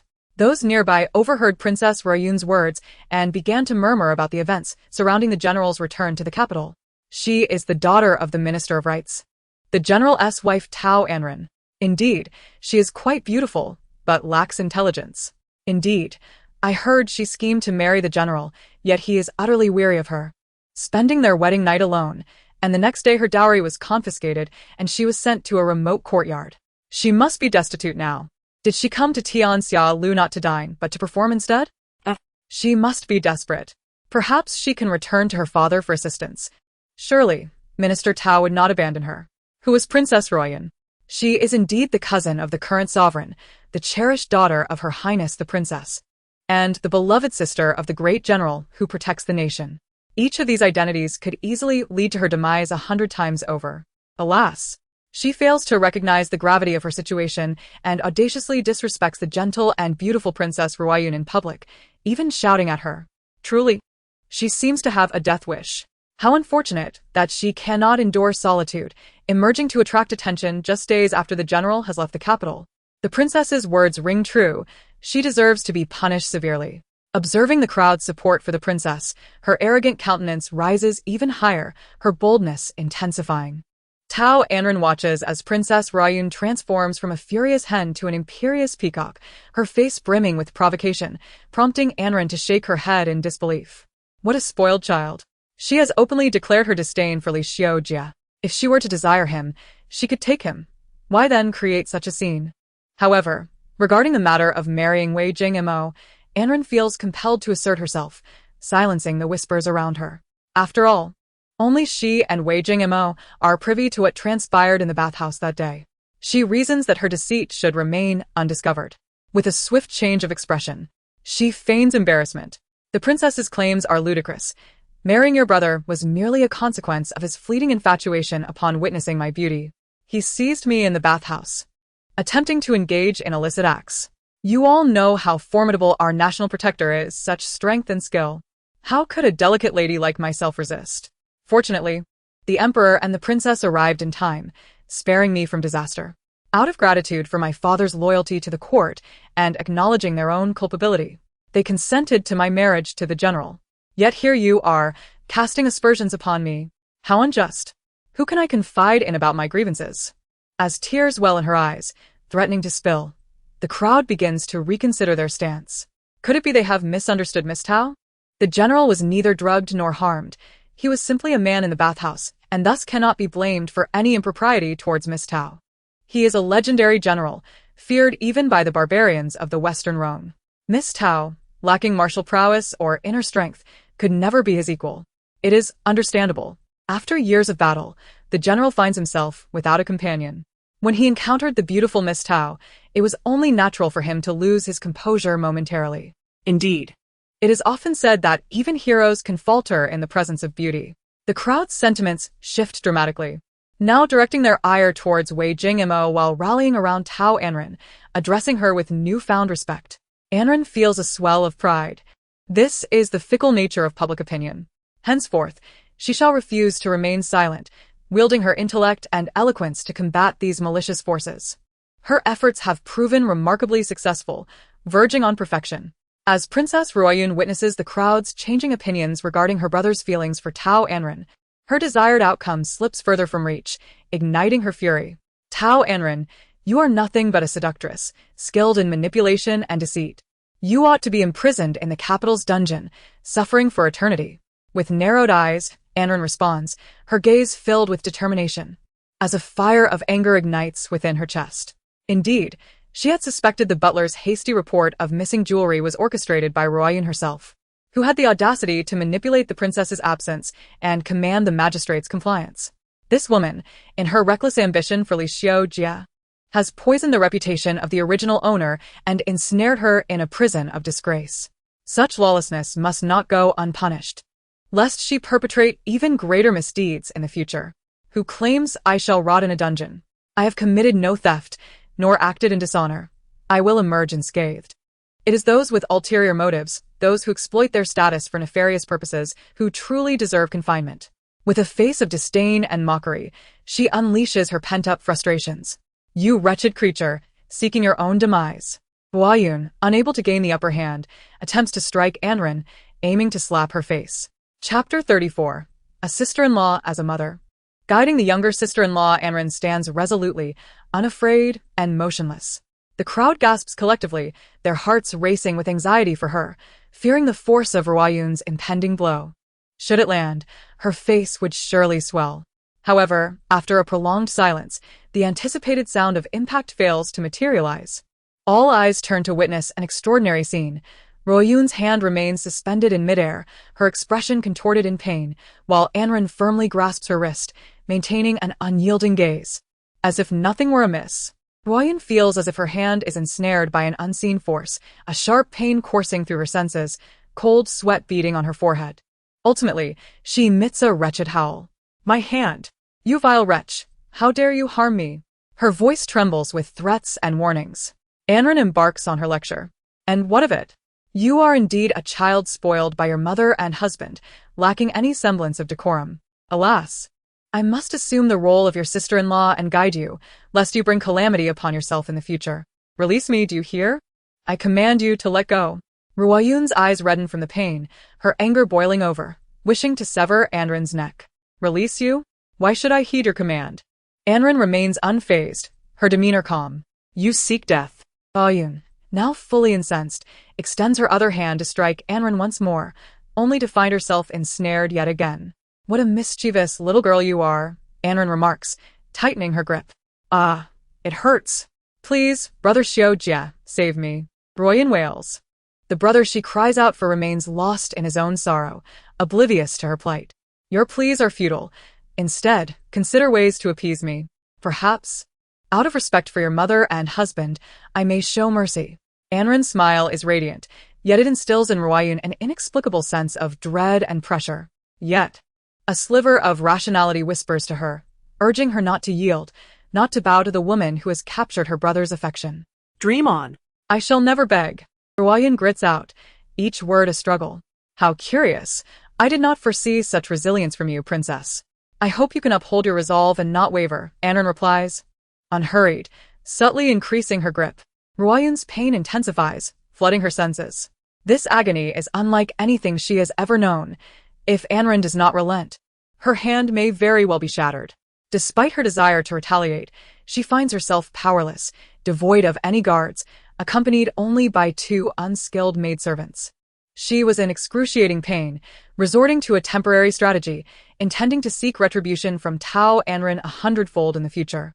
After coming to this conclusion, Princess Ruoyun ultimately compromised and addressed Tao Anran, pleading, I beseech you, I cannot endure this any longer, please spare me. Such a good girl. Now call me sister-in-law. Let me hear it, Tao Anran replied, reveling in the opportunity to tease Ruoyun, unwilling to let it slip away so easily. How could a child spoiled by her family like Ruoyun simply bow her head? She must be harboring resentment. In the future, she would likely devise all sorts of methods to torment her, but Tao Anran was indifferent to it. Ruoyun was not only feeling pain but also numbness, which terrified her.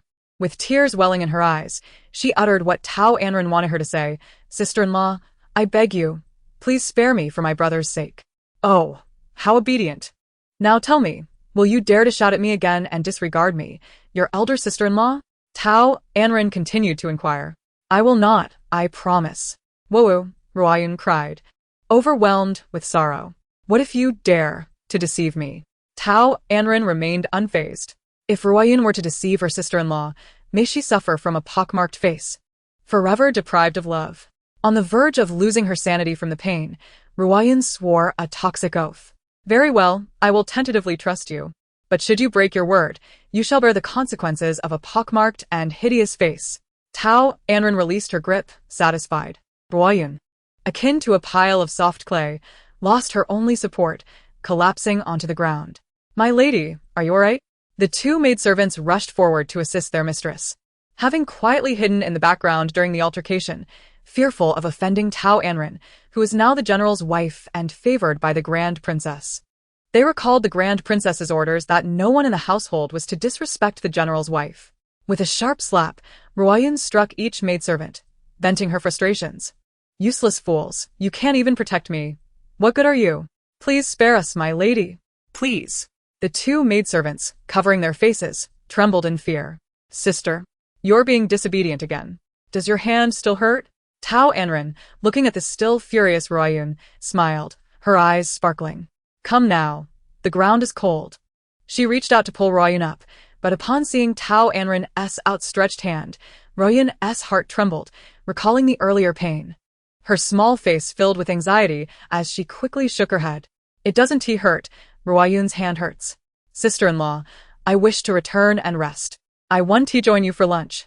In that case, let these two maidservants accompany you. Remember to find a royal physician when you return home. Lest you leave behind any lingering ailments, Tao Anran gently instructed, embodying the demeanor of a caring elder sister. Yes, Ruoyun understands. Thank you, sister-in-law. With that, she hastily rose from the ground, signaling the maidservants to leave. The maidservants, understanding, assisted the princess and scurried away, tails between their legs. Indeed. Witnessing Ruoyun's hurried departure resembled a desperate escape. "Miss, is the princess truly all right?" Bai Ji, who had been silent, asked with concern as Ruoyun's figure vanished from sight. After all, she was still nominally the elder sister-in-law of Ruoyun, and if anything were to happen to her, the master would surely not let the miss off easily. "It's fine. What could possibly happen to her?" Tao Anran waved her hand, dismissing the concern. Chapter 35. The fox borrowing the tiger's might. The three extraordinary men stood at the railing of the corridor on the second floor, observing the commotion unfold below. One, clad in a dark robe and wearing a silver mask, exuded an air of cold detachment. Another, dressed in deep blue, possessed an exceptional demeanor, and the last, in white, radiated elegance, revealing their noble lineage. "This general's wife is indeed exceptional, worthy of admiration," remarked the man in blue, casting a glance at the masked figure beside him. "You merely watch her act against Ruoyun, remaining indifferent. This is not your usual demeanor." The man in white, with intriguing peach blossom eyes, studied Tao Anran below with interest. "It's no concern. Ruoyun has been spoiled and needs someone to discipline her. Let her learn a lesson." The masked man showed no change in expression, his words leaving the others astounded. Was this the same person who had once fiercely protected his sister? Previously, he would not allow anyone to speak ill of Ruoyun, willing to do anything to fulfill her wishes. Now, having known Tao Anran for only a few days, he was permitting her to chastise Ruoyun, remaining unmoved by her tears. Was this the legendary case of forgetting one's sister for the sake of a woman? Gu Bei, summon Nalanjie to check on Ruoyun and ensure she is unharmed. The masked man commanded his attendant in a low voice. "Yes, my lord." Gu Bei complied, leaping from the second-floor window. "How contradictory. Even Nalanjie is being summoned. It seems you still care for Ruoyun." "I thought someone had forgotten his sister after marrying," the man in white jested. Nalanjie was a renowned healer in the kingdom of Tianqi, famed for his miraculous skills, yet he was reclusive, uninterested in wealth or power. His healing was purely out of goodwill, and many nobles could not secure his services, except for this particular individual. Whatever connection he had with Nalanjie, whenever he called, Nalanjie would come without delay. Of course, no woman in this world can compare to Ruoyun and the grand princess in his heart. The man in blue concurred, glancing again at the woman on the first floor, uncertain. Perhaps she was an exception. Just moments ago, when Li Xiujie had gone down to find her. Though this person had not stopped him, the cold aura emanating from him could have frozen the surroundings. Luckily, they were all skilled fighters. Or they might have faced dire consequences. "If you too were to transform into women, perhaps you could enter my heart as well. Would you like to try?" "Nalanjie could assist you," the masked man said with a wicked tongue, clearly unamused by their banter. "No, thank you. I have no interest in you, nor do I have any peculiar preferences for men. Besides, I have numerous beauties in my courtyard eagerly waiting for my affection. The warmth of their embrace is far more pleasant than holding you, an ice block," the man in white replied disdainfully, shuddering at the thought of embracing a man. He was the eldest son of the Pingnan Marquis, Yuan Yu. He had grown up alongside General Wei Jingma and Commander Rong Hao, sharing a brotherly bond, and willingly served the court under the benevolent rule of the current emperor, who cared for the people. "I don't mind. I just worry that if I become your favorite, the women in your courtyard will be heartbroken. Alas, I am a man who cherishes beauty. I cannot bear to see a lovely face in tears." The man in blue feigned a noble demeanor, which only drew disdain from Yuan Yu. "Rong Hao, you are not even as handsome as me. What gives you the confidence?" Just then, Tao Anran's voice, along with a commotion, drew the attention of the three men on the second floor. "Bro, can I sit here and share a table with you?" "We, quickly, and we'll leave right after," Tao Anran said with an ingratiating smile, hoping to win over the man before her. "No, no, go away." The man remained unmoved, dismissively waving his hand as if shooing away a beggar. After the recent commotion caused by Princess Ruoyun, Tao Anran was quite famished and yearned to satiate her hunger as quickly as possible. Observing the crowded hall on the first floor, she hesitated to ascend to the more expensive dining rooms on the second floor, for her current financial situation did not permit such indulgence. Thus, she resolved to share a table with others. However, much to her dismay, when she inquired with several patrons, they rejected her without a second thought, infuriating Tao Anran. Did she not possess beauty? Why were these individuals so lacking in discernment? With her enchanting visage that could captivate anyone, she should not have been so summarily dismissed. They were a bunch of blind fools. In her past life, she was the center of attention, adored wherever she went, yet in this life, despite her exquisite beauty, she was met with starkly different treatment, which she found utterly unacceptable. Growing increasingly agitated, she pondered her response. If they were intent on making her unhappy and denying her a meal, then she would reciprocate and ensure they too went hungry. With a resounding crash, she overturned the tables of those who had rejected her, sending dishes clattering to the floor. "What is the matter with you, madwoman? Are you here to cause chaos?" The anxious proprietor rushed over, scolding her. "Do you know where you are? How dare you wreak havoc here? Do you wish to endanger your life?" I am hungry. Tao Anran retorted, ignoring the trembling innkeeper. "Bring me all your signature dishes. You dare to overturn tables and ruin our business, yet expect to eat our signature dishes? Who gave you such audacity?" The innkeeper's fury escalated as he glared at Tao Anran. As the saying goes, the more one desires something unattainable, the more fervently one wishes for it. Such was Tao Anran's predicament. She was ravenous and yearned for the inn's famous cuisine, yet the more she craved it, the further it seemed from her grasp. In desperation, she contemplated invoking the name of Wei Jingma, leveraging his authority to intimidate. After all, using his name once was no different from using it multiple times. And when the time came for him to seek retribution, they could settle accounts then. The great General Wei Jingma grants me the confidence to act. Should you wish to confront me, seek him out. He is currently at the front lines, defending our homeland. Chapter 36. Did she harbor malicious intent? The general has stated that as long as I desire, I can walk unabashedly through the streets of the capital. Do not think that you, as merely an innkeeper, can dictate terms. Even the stars in the sky would be plucked for me if I so wished. What did you say? The general would speak to you in such a manner? The innkeeper regarded her with suspicion, disbelief etched across his features. Tao Anran nodded confidently, her clear, bright eyes fixed on the innkeeper, her expression sincere. Indeed, the general spent the night with me and uttered those very words. Otherwise, I would not have come to dine at your establishment. The innkeeper hesitated, glancing nervously toward the second floor, contemplating the implications of her words. The general's wife seems to lack any sense of shame. Yet, whether the general truly holds you in such high regard is uncertain. Suddenly, a man clad in dark robes and a silver mask descended from the second floor, his gaze fixed on Tao Anran with a menacing intensity. She looked at him, noting his striking features and the regal aura that surrounded him, which imparted an unspoken pressure. Was he the savior summoned by the innkeeper? Determined not to appear intimidated, she mustered her courage and replied with a forced smile, "How could you say such things? I am the rightful wife of the general. Our private conversations are merely between spouses, devoid of any shame. I am cherished by him, regarded as a precious gem. And you," she continued, scrutinizing him with a bemused expression, "you seem to embody the qualities of a lovesick man, harboring resentment for unrequited love, dismissing all matters of affection in disdain. What a pity, such striking features wasted." The masked man's expression darkened. "You, a cunning and vulgar woman, believe you have caught the general's eye?" Tao Anran blinked her innocent eyes and asked, "Are you angry? Why the outburst? Do you perhaps have a secret affair with the general?" "No, that can't be. He favors women, not men. Otherwise, he would not have married me." "Oh, I see. You must harbor inappropriate feelings for the general, a secret crush, perhaps?" The masked man's chilling voice interrupted. "Madam, you seem to have forgotten your place. Are you turning your back on me, ungrateful?" What do you mean by that? "Are you implying that I have abandoned you? Surely not. I am wed to the formidable Wei Jingma. He is fierce, and you should immediately cast aside any inappropriate thoughts." Tao Anran was alarmed and hastily attempted to dissuade him. The silver-masked man pressed his forehead, wishing to strangle the vain woman before him. How could she be so self-absorbed and arrogant? When had he ever expressed any affection for her?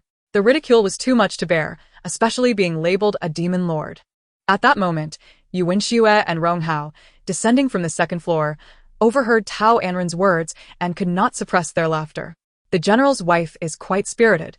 Unlike the rumors of her being reserved, publicly displaying affection, she certainly does not shy away from asserting her strength, leaving others envious.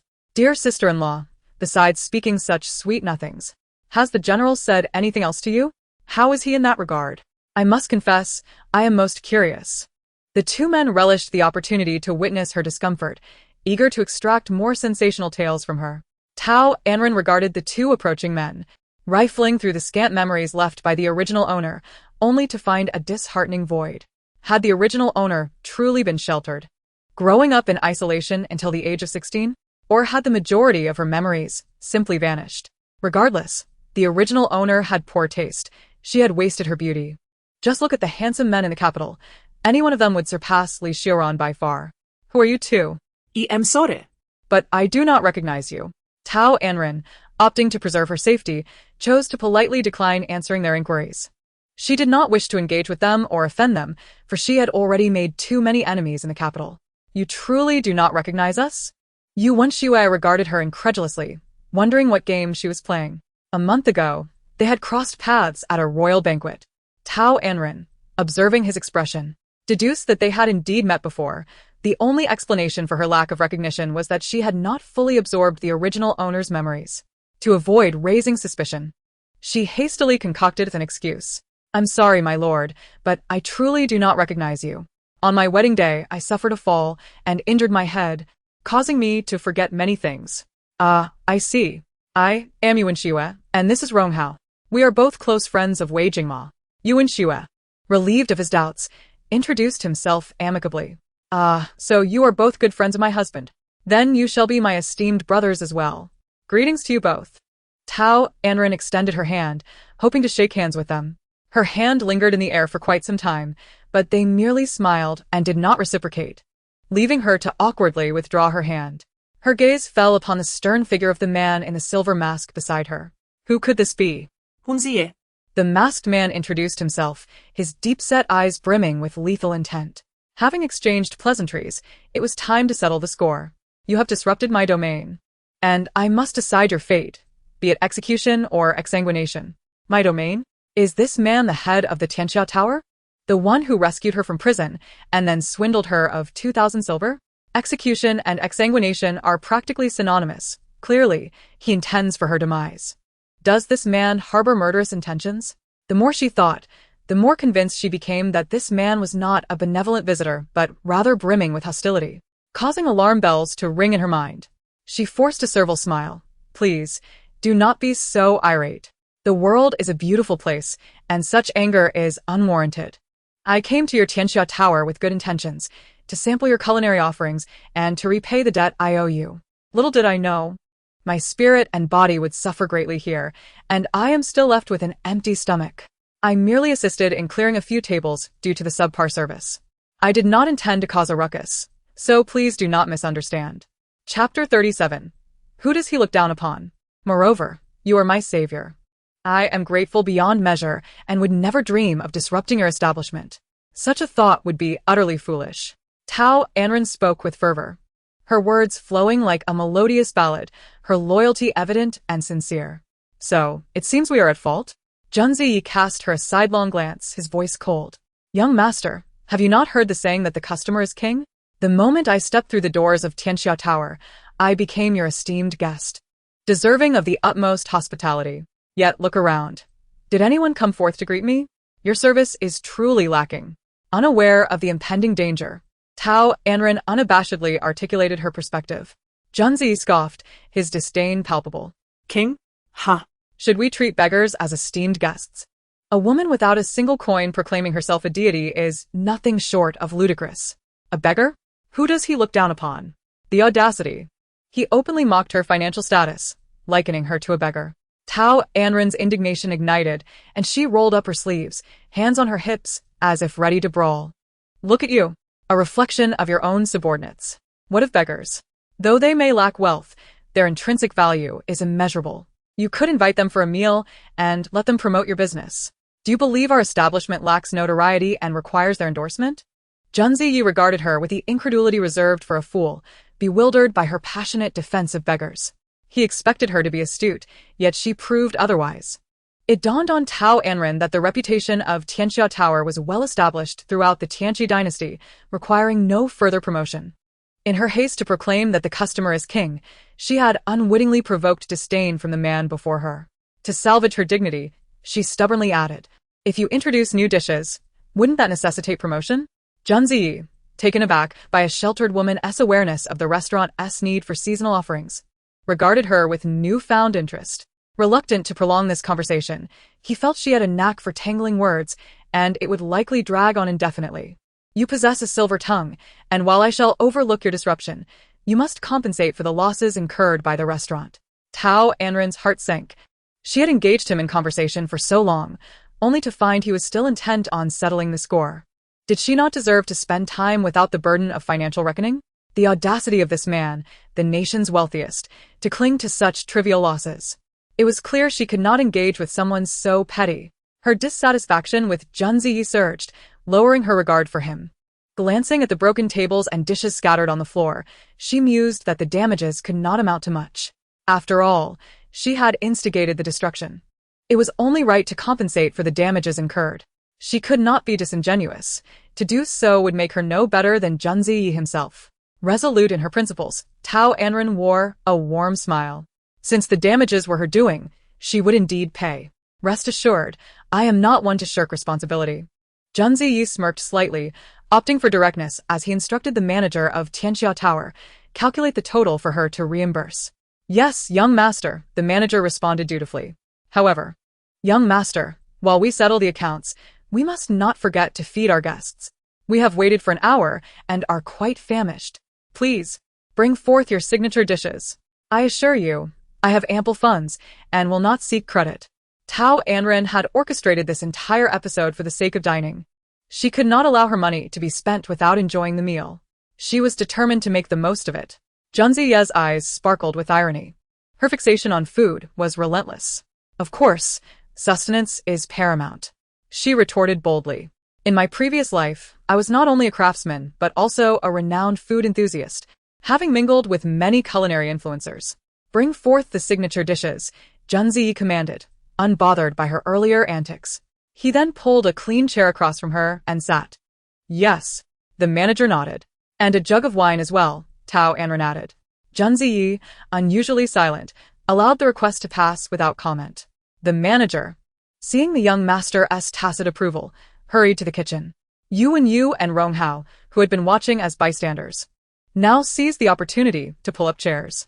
Sister-in-law, you must be hungry. I assure you, the dishes here are delightful, especially the braised pork. Divine. Pair it with a sip of daughter's red, and it's simply heavenly. Yu exclaimed, smacking her lips, her enthusiasm eliciting a smile from Tao Anran. Is it truly that good? Yu nodded vigorously. Absolutely. After tasting it, you will surely crave it. Let me share a secret. I came here specifically for the braised pork. Ah, I see. Tao Anran realized that Yu also shared her passion for food. A foodie? It was the first time Yu had heard this term, and she was somewhat perplexed. Yes, just like me. Since we are kindred spirits, allow me to treat you to a meal, so we can indulge together. Tao Anran found Yu to be quite amiable, lively, warm-hearted, and sharing her love for culinary delights, so she extended the invitation. Very well. Since sister-in-law has invited me, I shall gladly accompany you. Let us enjoy a feast today. Yu readily agreed. The phrase sacrifice my life to accompany you is not far from the truth, as they had already dined on the second floor. And Yu had consumed an entire plate of braised pork. Now she was feeling quite full. If she ate more, she might burst. Delighted to encounter someone with shared interests, she was willing to make an exception this time, ensuring she would not break her promise. The two conversed merrily, while Junzi's expression grew increasingly dark, and his gaze towards Yu became ever colder. Sister-in-law, Yu called out casually. Had he sought his consent? Humph. Junzi thought him rather audacious, deserving of a reprimand. Chapter 38. An outrageous heist. Rong Hao observed the expressions of those around him with a silent smile. He neither reminded Yu nor advised Junzi, nor did he engage in extensive conversation with Tao Anran, seemingly relishing the role of a bystander. True to its reputation, Tianxia Lu served a sumptuous array of dishes in the blink of an eye. There were sauced pork knuckles, braised ribs, sunflower seed fish, phoenix tail shark fin, kung pao wild rabbit, 8 treasure wild duck, and mushroom duck feet, all rich, meaty dishes. Even Tao Anran, who had frequented numerous restaurants in her past life, found herself dazzled and overwhelmed by the feast before her. Doubt crept into her mind. Did ancient people exclusively dine on meat? It made sense, for in the 21st century, with improved living standards, households enjoyed regular access to meat. demanding a balance of protein and vegetables. In contrast, ancient times saw a lower standard of living, where only the wealthy could afford daily meat. Common folk primarily consumed vegetables. Thus, it followed that when dining out, ancient patrons favored meat dishes, leading establishments to focus on such offerings. Tao Anran swallowed hard, beckoning Bai Ji to join her at the table. Bai Ji, come quickly. The dishes are ready. Bai Ji shook her head, glancing nervously at the three esteemed guests. No. I shall wait. It is best for the young lady to eat first. Dear girl, do not fear. They are humans, not ghosts. Come, let us dine together. Tao Anran coaxed gently, akin to a mother comforting her child. The three men stared at Tao Anran as though she were an alien, perplexed by her kindness towards her maid, unlike other noblewomen. Was this maternal affection not a tad excessive? Bai Ji, feeling their scrutinizing gaze, hesitated and retreated further. Eventually, seeing that Bai Ji would not budge, Tao Anran relented, sharing the abundant dishes with her, allowing her to dine at another table. Once Bai Ji was settled, Tao Anran picked up her chopsticks to sample each dish. Some were indeed delightful, perfectly suiting her palate. A touch of chili would have made them even more exquisite. Her preference leaned towards bold flavors, and she was not fond of overly bland food. However, none of the dishes at Tianxiaolu contained spice, leaving her somewhat dissatisfied. In her characteristic manner, she began to critique the dishes, noting deficiencies in cooking time, seasoning, or freshness of ingredients. As a result, Junziye's expression darkened significantly, and even the innkeeper and the kitchen staff wore grim faces. Was this not merely nitpicking, a blatant disruption of their establishment? What was most infuriating was that while Yu and Yu had previously praised the chef's skills, he too began to pick at the food under the influence of this woman. They longed to throw her out and teach her a lesson, yet the young master had not spoken, rendering them hesitant to act. Finally, after Tao Anran pointed out the shortcomings of the 18th dish, the young master spoke. Innkeeper, I believe they have dined sufficiently. Let us settle the bill. How much silver does the general's wife owe? The innkeeper, abacus in hand, rattled off the costs with precision. Returning to the residence, you have damaged 5 tables, each made of precious Namu wood, costing 1,000 taels each, totaling 5,000 taels. 68 plates and 30 cups, all exquisite wares from official kills, totaling 2,500 taels. 8 jars of wine cost 240 taels. The dishes served are our signature meals, totaling 5,000 taels. In total, the general's wife owes us 12,740 taels. Tao Anran gasped, her elbow knocking the pork knuckle onto the table as she exclaimed, 12,740 taels? Are you attempting to rob me? Her eyes widened in disbelief, a mix of shock and indignation painting her features. Was there no semblance of law? Madam, such claims are substantiated with an inventory list, and the damaged items remain. Should you doubt their authenticity, we can summon experts for verification, the steward replied, his eyes gleaming with amusement as he patiently elucidated the matter. At a loss for words, Tao Anran felt a surge of frustration, cursing Junziyi for his absurdity in showcasing such expensive items for public use. But that was not the end of it. Seemingly oblivious to her distress, Junziyi added, furthermore, an extra 2,000 taels is required for the expenses incurred when I facilitated your release from the Jingzhou prefecture prison. Indeed, master, the innkeeper replied, swiftly adding, the total is 14,740 taels. Surely you recall this 2,000 taels. Did you not mention wanting to repay me? 14,740 taels. How do you intend to settle this? In cash or with a promissory note? Junziyi regarded her with an air of smugness, his lips moving as he incessantly reminded her of her debt. Tao Anran's complexion shifted through shades of green, white, and red, an array reminiscent of a dye shop. She had never anticipated that a simple meal at Tianxiaolu would cost her a staggering 12,740 taels. Had she foreseen such a hefty price, she would have heeded Bai Ji's advice and stayed away. What now? Together, she and Bai Ji possessed merely over 2,000 taels in silver notes, not nearly enough. She had boasted too boldly, declaring she would not resort to deceit nor default on her debts. Oh. How she wished to find a crevice in the earth to hide in, or for a bolt of lightning to strike her, perhaps transporting her back to the 21st century. To live her affluent life. Madam, have you made a decision on how to pay? Junziyi called again, his voice drawing her from her thoughts. Glancing up at his approaching visage, she suddenly smiled, adopting a fawning demeanor. Master Jun, Might you consider offering a discount? As we are now familiar with one another. A concession on your part would ensure my future patronage at Tianxia Lu Chapter 39. Offering oneself to repay the debt a discount? Absolutely not. This is all hard-earned silver. I have many mouths to feed. Junzi Yi flatly refused, without hesitation. What if you simply erase the lead amount? Tao Anran, determined to save even a fraction. Pressed on. Not a single tael less will be accepted, Junzi Yi replied resolutely, unmoved by her plea. Realizing that she could not sway Junzi Yi, Tao Anran turned her attention to the visibly distressed Yu, pondering that if he would cover the 5,000 taels, her debt would be significantly reduced. Thus, with a bright smile, she inquired, Yu, are you satisfied with this meal? Unaware of her ulterior motives, Yu nodded vigorously. Indeed. It has been a delightful experience. I have never enjoyed a meal so thoroughly. Look, my belly feels as though it might burst. Tao Anran's eyes flickered with a hint of calculation. As long as you are satisfied, that is all that matters. Since the heir is content, why not let you treat for this meal, and I shall reciprocate at the next. Yu had intended to nod in agreement, but suddenly a light cough interrupted him, followed by a cold voice that cut through the air. Young master, you have dined and drunk here for over a month without payment. Perhaps it would be prudent to settle your bill for the fragrant pork knuckle, as I am about to distribute wages. Upon hearing this, Yu's heart sank. Junzi Yu was not merely presenting an invoice but issuing a warning. Should he dare to overstep, he would face dire consequences. It is often said that one who eats from another's hand is at their mercy. Although he had only enjoyed a single meal courtesy of his sister-in-law, Junzi Yu was different. Yu frequently indulged at Tianxia Tower without ever offering recompense. Considering the prospect of future complimentary fragrant pork knuckles, he resolved to side with Junzi Yi.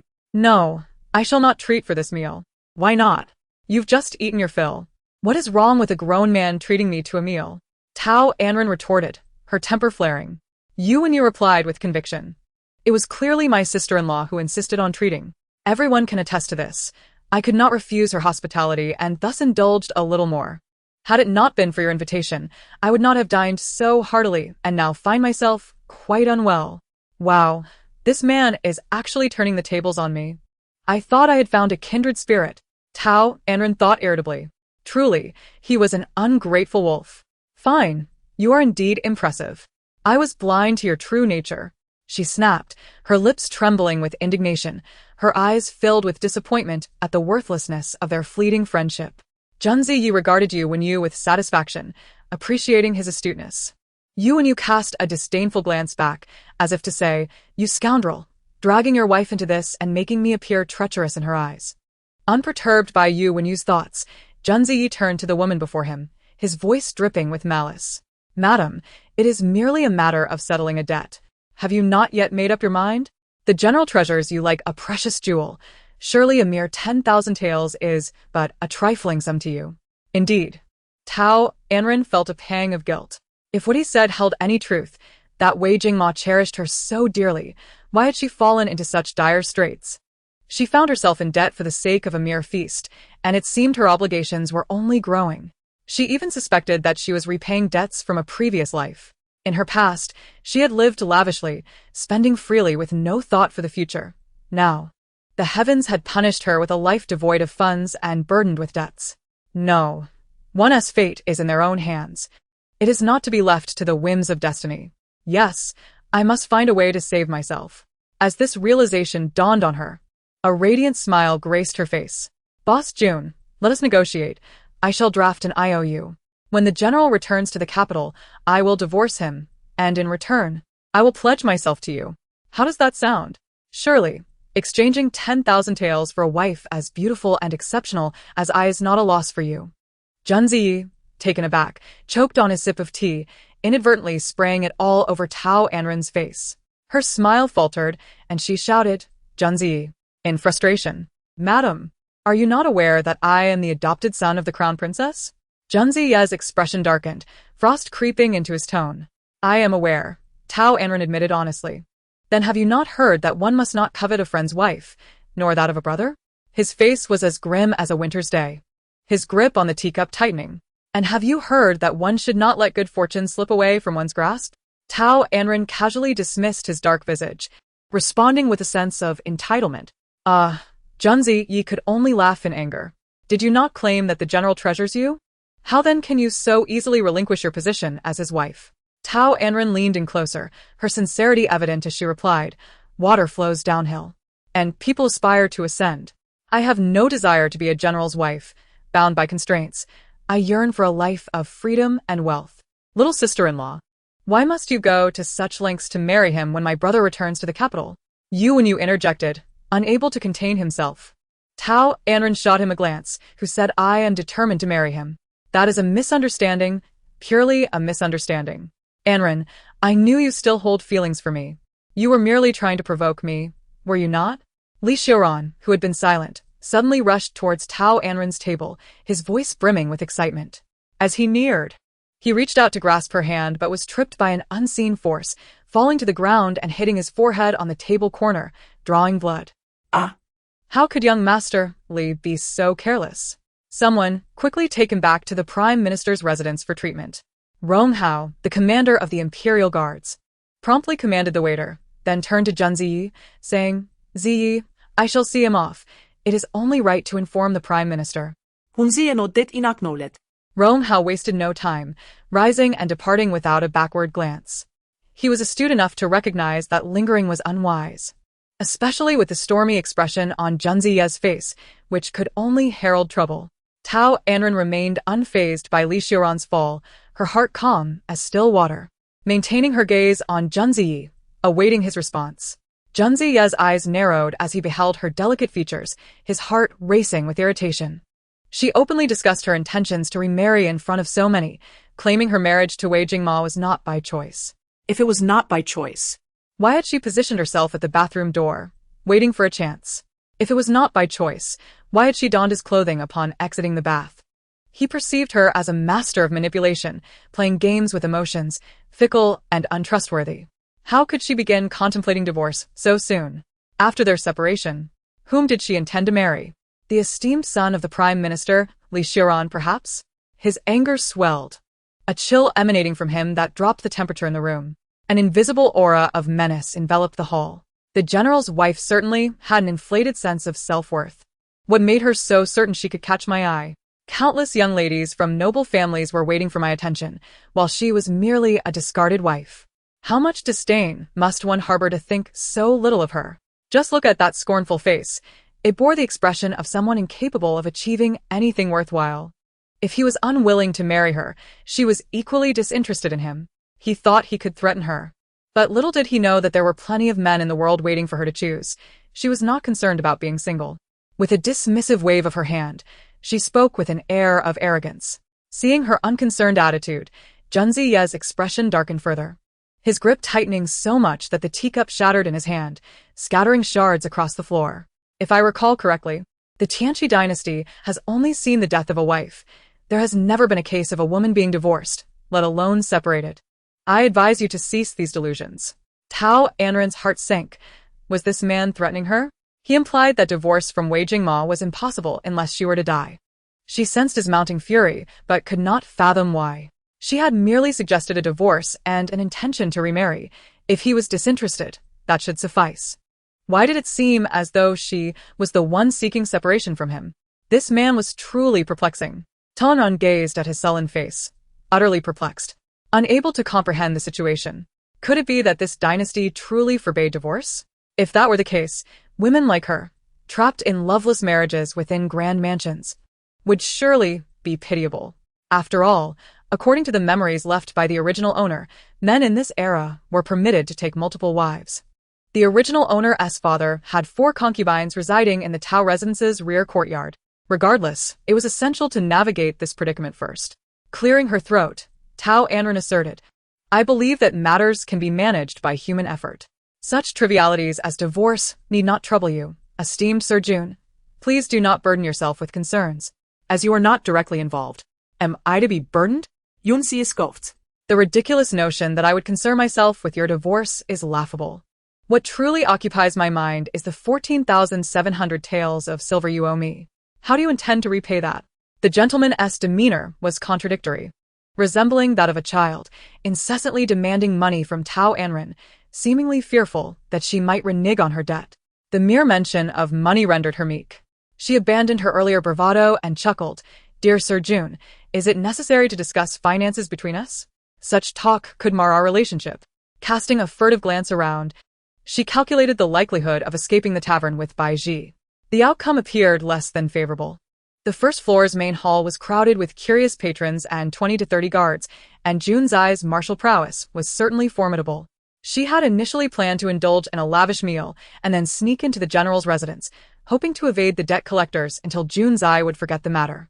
The worst-case scenario would involve the collectors tracking her down to the general's estate, where Wei Jingma might settle the account to preserve his reputation. If all else failed, she would escape the capital with Bai Ji. What? The esteemed wife of the national general cannot possibly produce such a sum? Junzai raised an eyebrow. Or are you attempting to obfuscate your way out? Hearing this, Tao Anran pouted, thinking him miserly. With such substantial assets, was it truly necessary to guard against her as if she were a thief? Oh, if it is not as I presumed, madam, do repay swiftly. We can settle this matter amicably. Junzai's piercing gaze scrutinized her, as if fearing she might flee. Meeting his gaze, Tao Anran realized that this man was not easily deceived. Frowning, she weighed her options and resolved to seek a compromise. Having been a culinary enthusiast in her past life, she could prepare several dishes that were absent in this life. As Junzai owned an inn, she could propose a deal by cooking something extraordinary. Leaning closer, she lowered her voice to a whisper only he could hear. "Dear Sir June, I possess an ancient imperial recipe from the previous dynasty. Would you consider this as a means to settle my debt?" Her warm breath brushed against him, inexplicably soothing the anger simmering within him and unsettling his thoughts.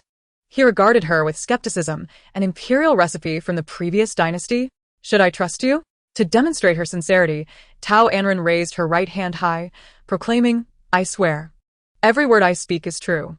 If you doubt me, I can prepare a dish for you right now, one you've never tasted before." "You can cook?"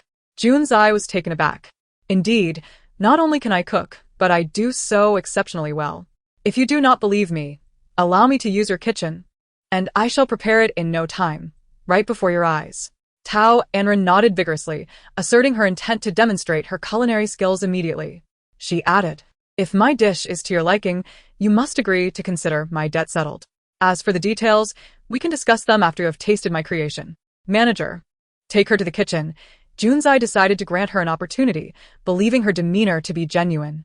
Although the manager doubted that the delicate lady could produce anything remarkable, he knew better than to contradict his master's wishes and led her toward the inn's kitchen. As they entered, over 20 cooks stood at the doorway, their expressions fierce as they awaited the identity of the guest who dared to critique their culinary skills.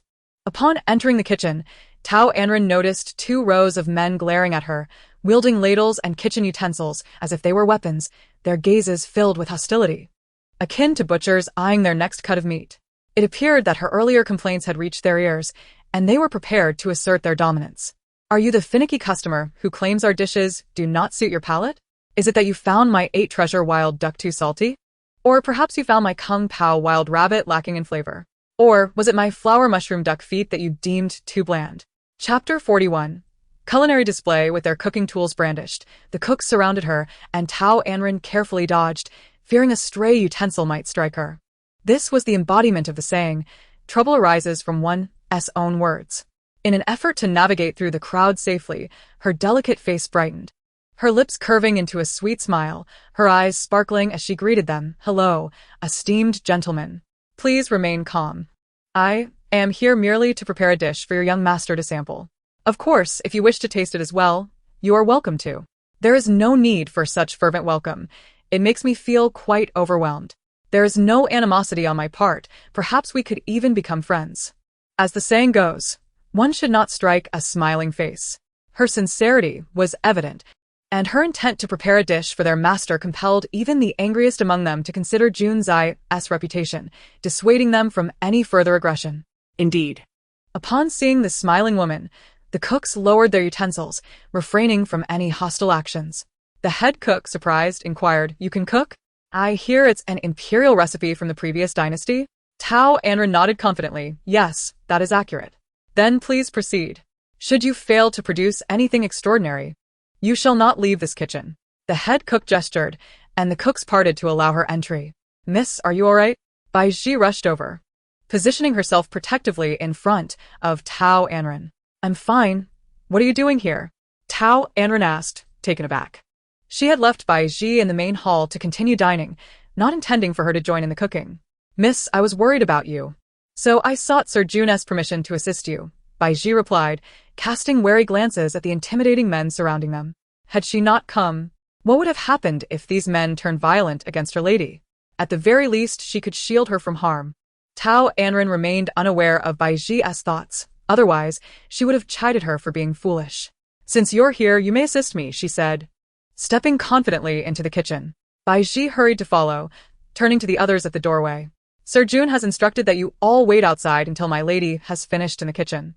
With that, she firmly closed the kitchen door, isolating them from the rest. Girl, are you quite familiar with that scoundrel Junzai?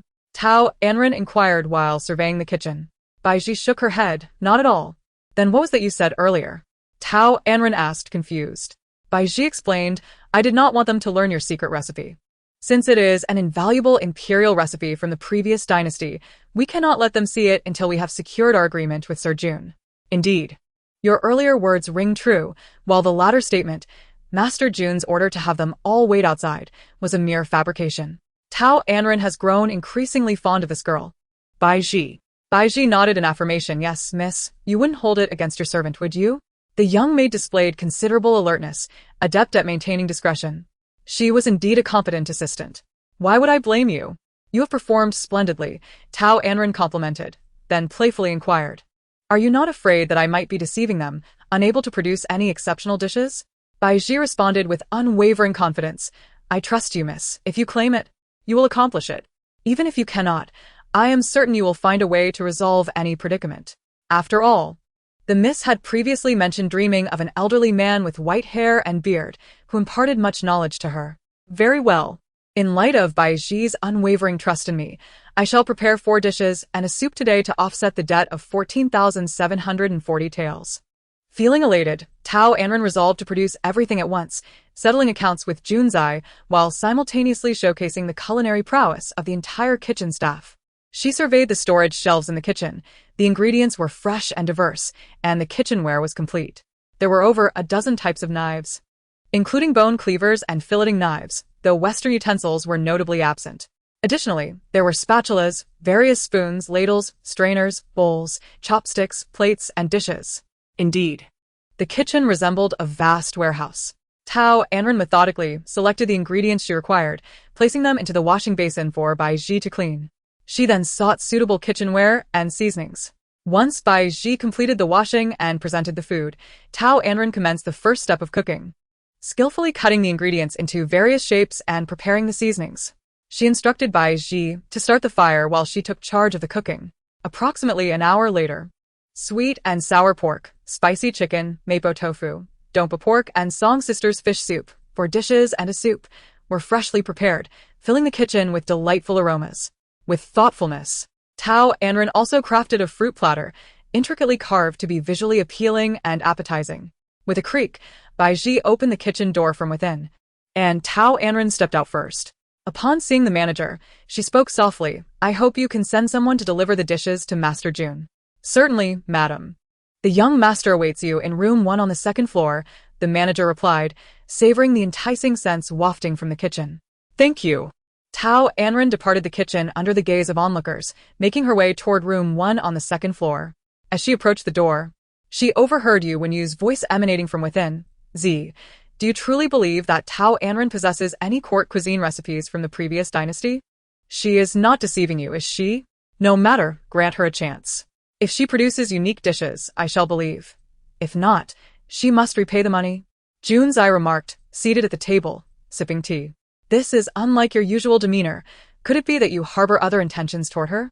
Yu leaned closer to Junzai, a teasing smile gracing his lips. I see you have grown quite lax. You ought to tighten up, Junzai responded, pushing him away with an expression of disdain. At that moment, Tao Anran fortuitously pushed the door open, and from her angle, she beheld Yu nearly leaning into Junzai's embrace, with Junzai's hand poised in a manner that suggested a playful rejection. The scene was rather eye-catching. Have I interrupted something? Please continue, She instinctively turned away, inhaling deeply, and began to exit. Were these two involved in an affair? How unfortunate that she, the hapless one, had stumbled upon them. Would they silence her to keep their secret? It felt as if fate itself conspired against her. Chapter 42. The sale of recipes come back. Junzai's icy voice reverberated behind her, causing Tao Anran's heart to race, her body stiffening as she hesitated at the threshold. It was over. It seemed he was about to take action against her. What should she do? Stand here and await her doom, or fight back with all her might? Perhaps she ought to take the risk. There might still be a chance. Her right hand rested lightly on her left wrist, caressing the 6 throwing knives, contemplating whether to strike first or respond defensively. What are you standing there for? Come over here.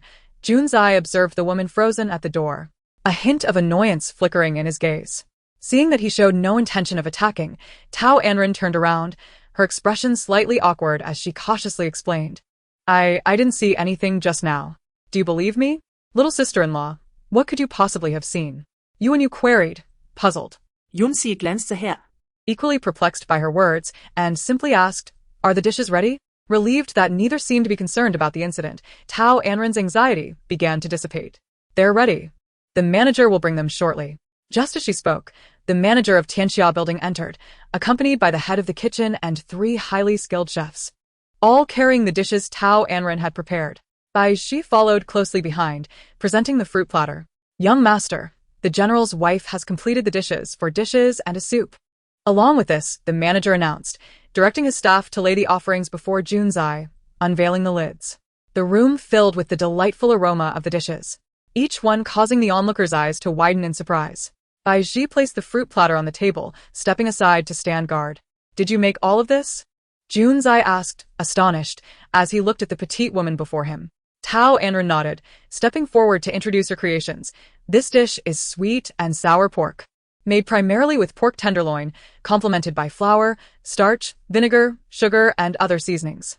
Its sweet and sour flavor is particularly favored by expectant mothers. This dish is spicy chicken, featuring chicken as the main ingredient, paired with chili, scallions, ginger, garlic, and other seasonings, offering a spicy, savory taste that is beloved by those who enjoy heat. This dish is mapo tofu, consisting of tofu and mincemeat, seasoned with fermented black beans, chili powder, and Sichuan peppercorns. It boasts a spicy flavor and a delightful texture, appealing to all ages. This dish is dongpa pork, selected from pork with an ideal balance of fat and lean meat, cut into approximately 2-inch square pieces, displaying a glossy red color and rich flavor, tender yet intact, and not greasy, suitable for all. And this is my invention, the fruit platter, crafted from various fruits, carved into delightful shapes for enjoyment as a dessert, bringing joy to all. Master Jun, please indulge in these flavors and let me know if they match my descriptions. After her introduction, she gestured for Junzai to begin tasting. Yu, captivated by the dishes and Tao Anran's descriptions, couldn't help but drool in anticipation. These dishes were unlike anything he had ever encountered during his life in the Tianqi dynasty, and to call them remnants of the previous dynasty's court cuisine would not be an exaggeration. Knight, hurry and taste. Or shall I go first? He urged, not waiting for Junzai's response as he grabbed the chopsticks and reached for the dongpa pork. Placing a piece in his mouth, he wore a look of complete satisfaction, nodding vigorously while exclaiming, delicious, truly exquisite. Observing Yu's rapturous expression, Junzai joined in, sampling a piece himself. Although his face betrayed no emotion, internally he was impressed, thinking, the texture is quite agreeable. He tasted the sweet and sour pork as well. The sweet and sour flavors are delightful. After sampling each dish, he set down his chopsticks and silently signaled for the manager, the head of the kitchen, and the 3 chefs to come over and taste as well. They complied, all expressing the same rapturous delight as Yu. Master, it is quite good. Master. It is indeed commendable. Master, it is truly exceptional. They nodded in unison, giving unanimous approval, indicating that these dishes should be featured prominently on the restaurant's menu. Seeing that there were no objections, Junzai looked at Tao Anran and said, Now, tell me your terms. Tao Anran understood well that these dishes were immensely popular in the 21st century and would be even more so in ancient times, where the palate of the people was relatively simplistic and unaccustomed to such diverse flavors. She was also certain that Junzai, being the astute businessman he was, would find them irresistible, evident from the way he inquired about their prices, a determined smile playing at the corners of his mouth. The recipe for a single dish is priced at 5,000 taels of silver. I will provide you with the complete formula and method, and I can also teach you on the spot, ensuring you master it. 5,000 taels for a single recipe. Are you attempting to rob me? Jun siger det tortigt. Recalling her earlier words without hesitation, Tao Anran was undeterred, replying, June, you cannot make such assertions. My pricing is fair and transparent, and once these recipes are sold to your establishment, they will belong to you entirely. Other taverns will not offer these dishes, making them prime candidates for your establishment's signature offerings. I firmly believe that in the near future, they will become immensely popular nationwide, cherished by the populace. When that time comes, the profits from these recipes will yield an inexhaustible flow of silver, far surpassing the mere 5,000 taels. Jun. This deal is a boon for you, she added. Jun's eye remained silent, gazing intently at the confident woman before him, his eyes shimmering with a cryptic light. After a long pause, he finally asked, how many such recipes do you have? How many recipes? She pondered. Western cuisine, Chinese pastries, various types of porridge, cakes, pastries, hot pot, barbecue, and more. There are dozens, if not hundreds, that I can recite from memory. To avoid suspicion, and for the sake of her future endeavors, she decided to sell Jun's 20 recipes. After making her decision, she stated, 20 recipes. 20? Jun's deep voice echoed, sounding almost contemplative, as an inscrutable expression clouded his features. 5,000 taels is too steep. How about 1,000 taels per recipe? Absolutely not. 5,000 taels is non-negotiable. Tao Anran decisively rejected. 2,000 taels per recipe, no more, Jun's countered. Let it go. I see you are genuinely interested in purchasing my recipes. 4,000 taels. That's my final offer, Tao Anran retreated. 3,000 taels. If not, return my 14,740 taels and let us part ways. Jun's made his last concession. Tao Anran internally cursed him, recalling her debts, and ultimately acquiesced, agreeing to 3,000 taels, but with a warning against any trickery. Thus, they struck a deal for the price of 3,000 taels. After finalizing their agreement, Tao Anran took her place at Jun's desk. And amidst the incredulous gazes of onlookers, she meticulously penned the formulas, methods, and steps for the 20 recipes. The transaction was settled on the spot. And after deducting her outstanding debts of 14,740 taels, she was left with a total of 45,260 taels in banknotes. With the money in hand, her spirits soared as she demonstrated a few dishes to the chefs, teaching them how to follow her written instructions. At that moment, the others understood that her disdain for their culinary skills was warranted. At the hour of the dog, a carriage came to a steady halt at the general's residence, its banner emblazoned with a prominent character Jun. The people of the capital recognized it as the exclusive carriage of the young master of Tianxia Tower. Tao Anran and Bai Ji alighted from the carriage, thanking the driver before making their way to the back courtyard of the general's residence, without a backward glance. The carriage lingered at the entrance for a considerable time before finally departing. Somehow, this news spread, and by the following day, new rumors circulated throughout the capital. People speculated that while the general was away at the border fighting for the country, the general's wife could not withstand the solitude, and, without restraint, engaged in clandestine meetings with other men. The accounts painted vivid pictures of their supposed affair, even more vivid than the parties involved could have imagined. Unbeknownst to Tao Anran, who remained blissfully ignorant, she would not have cared even if she had known, as the rumors posed no threat to her. She firmly believed that gossip ceases with the wise. In her previous life, she had adopted a famous saying as her motto to continually inspire her forward: walk your own path and let others talk.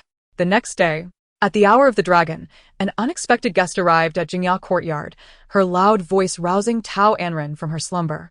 Where is Tao Anran? Summon her at once. Your Highness, my lady is still asleep. Please wait a moment in the side hall while I fetch her, a maid replied hastily. This shameless wretch truly thinks herself a lady.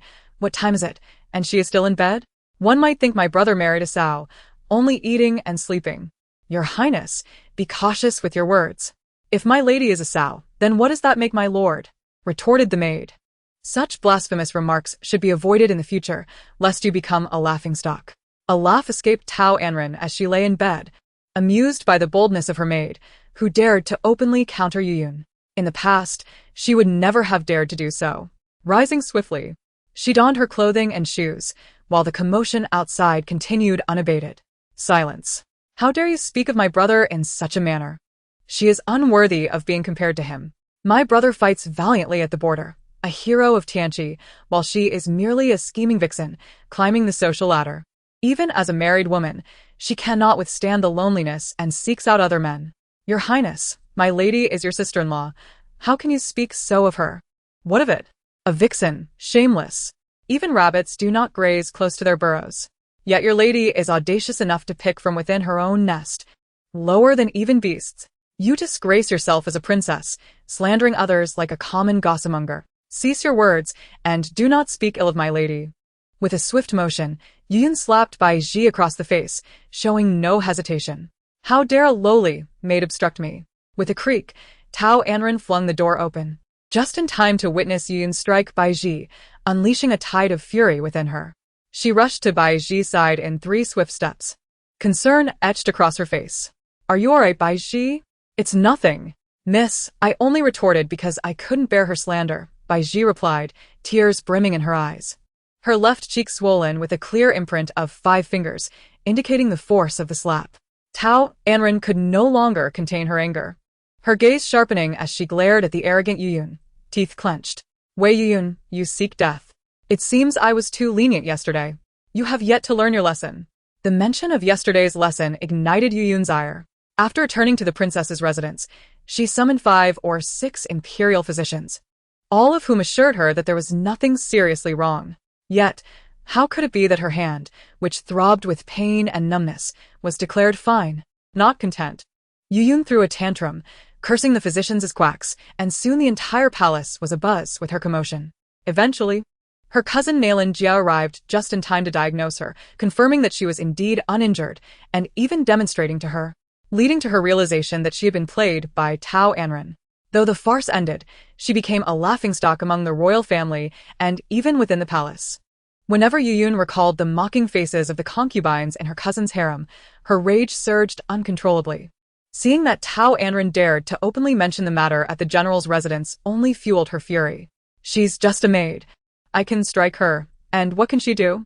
And you, cunning and treacherous, how dare you bring up yesterday's incident?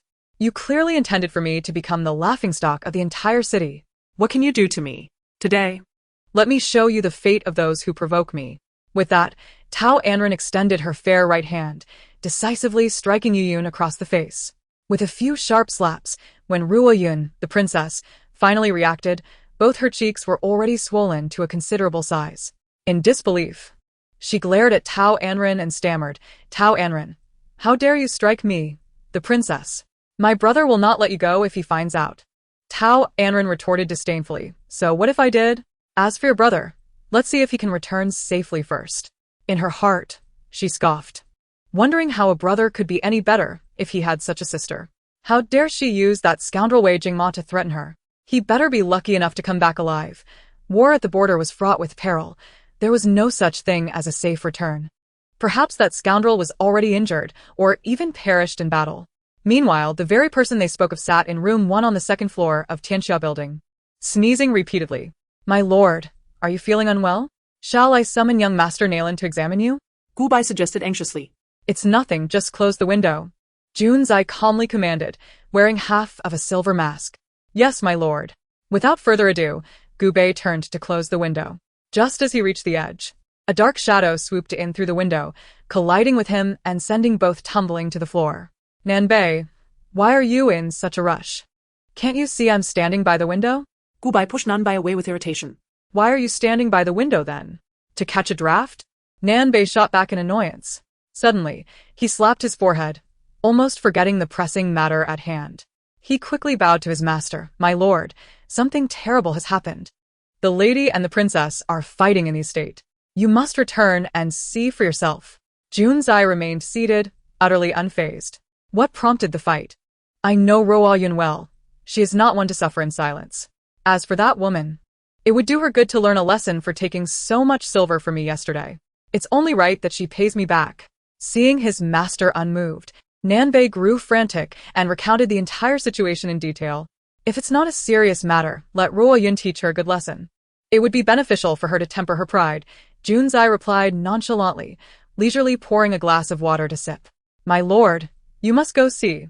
If you delay any longer, the princess will be badly hurt by the lady. Nanbai fretted, pacing anxiously. What? Why didn't you say so earlier? Upon hearing that the princess might be harmed, Junzai sprang to his feet, his voice laced with anger. Didn't I mention it? Nanbai retorted, confused.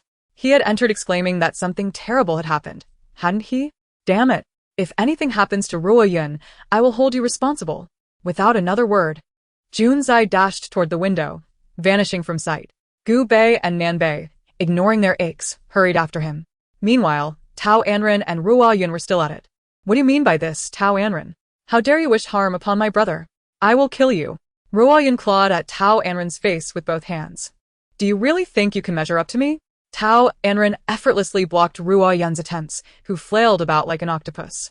With a glint of mischief in her eyes, Tao Anran produced a porcelain vial from her sleeve, extracting a brown pill the size of a soybean. Seizing the moment while Ruo Yun was shouting in anger, she shoved it into her mouth. The pill slid down Ruo Yun's throat and into her stomach. What did you just give me? You wretched girl. Tell me what it is. Ruo Yun screamed in terror.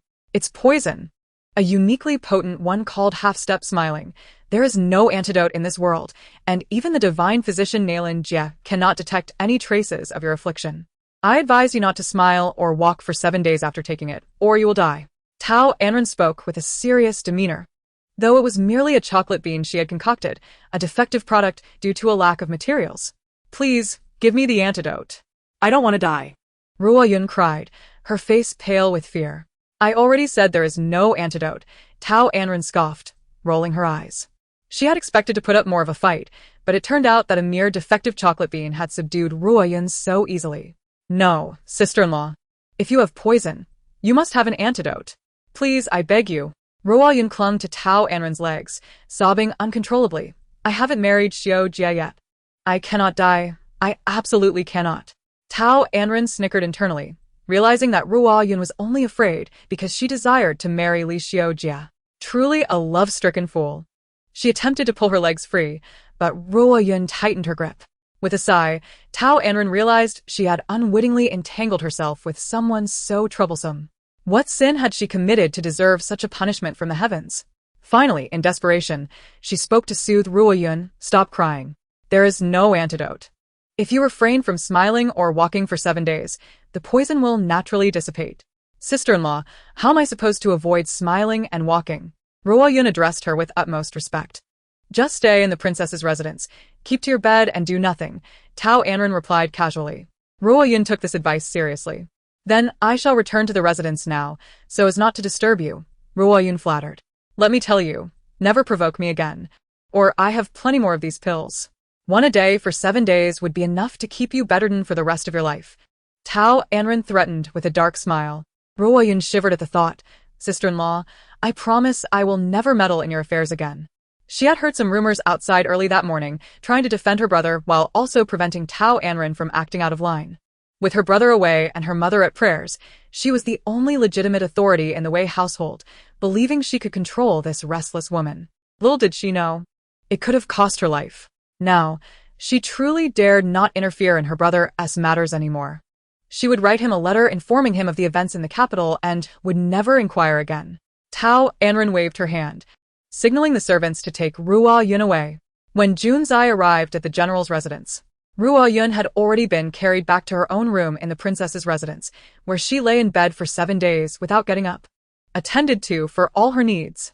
Where is Ruo Yun? What have you done to her? Junzai asked as he entered the courtyard, spotting Tao Anran basking in the sun with evident displeasure. Why, Jun, what brings you to the general's residence? It seems you are no longer concerned about appearances. Tao Anran replied with a mocking smirk.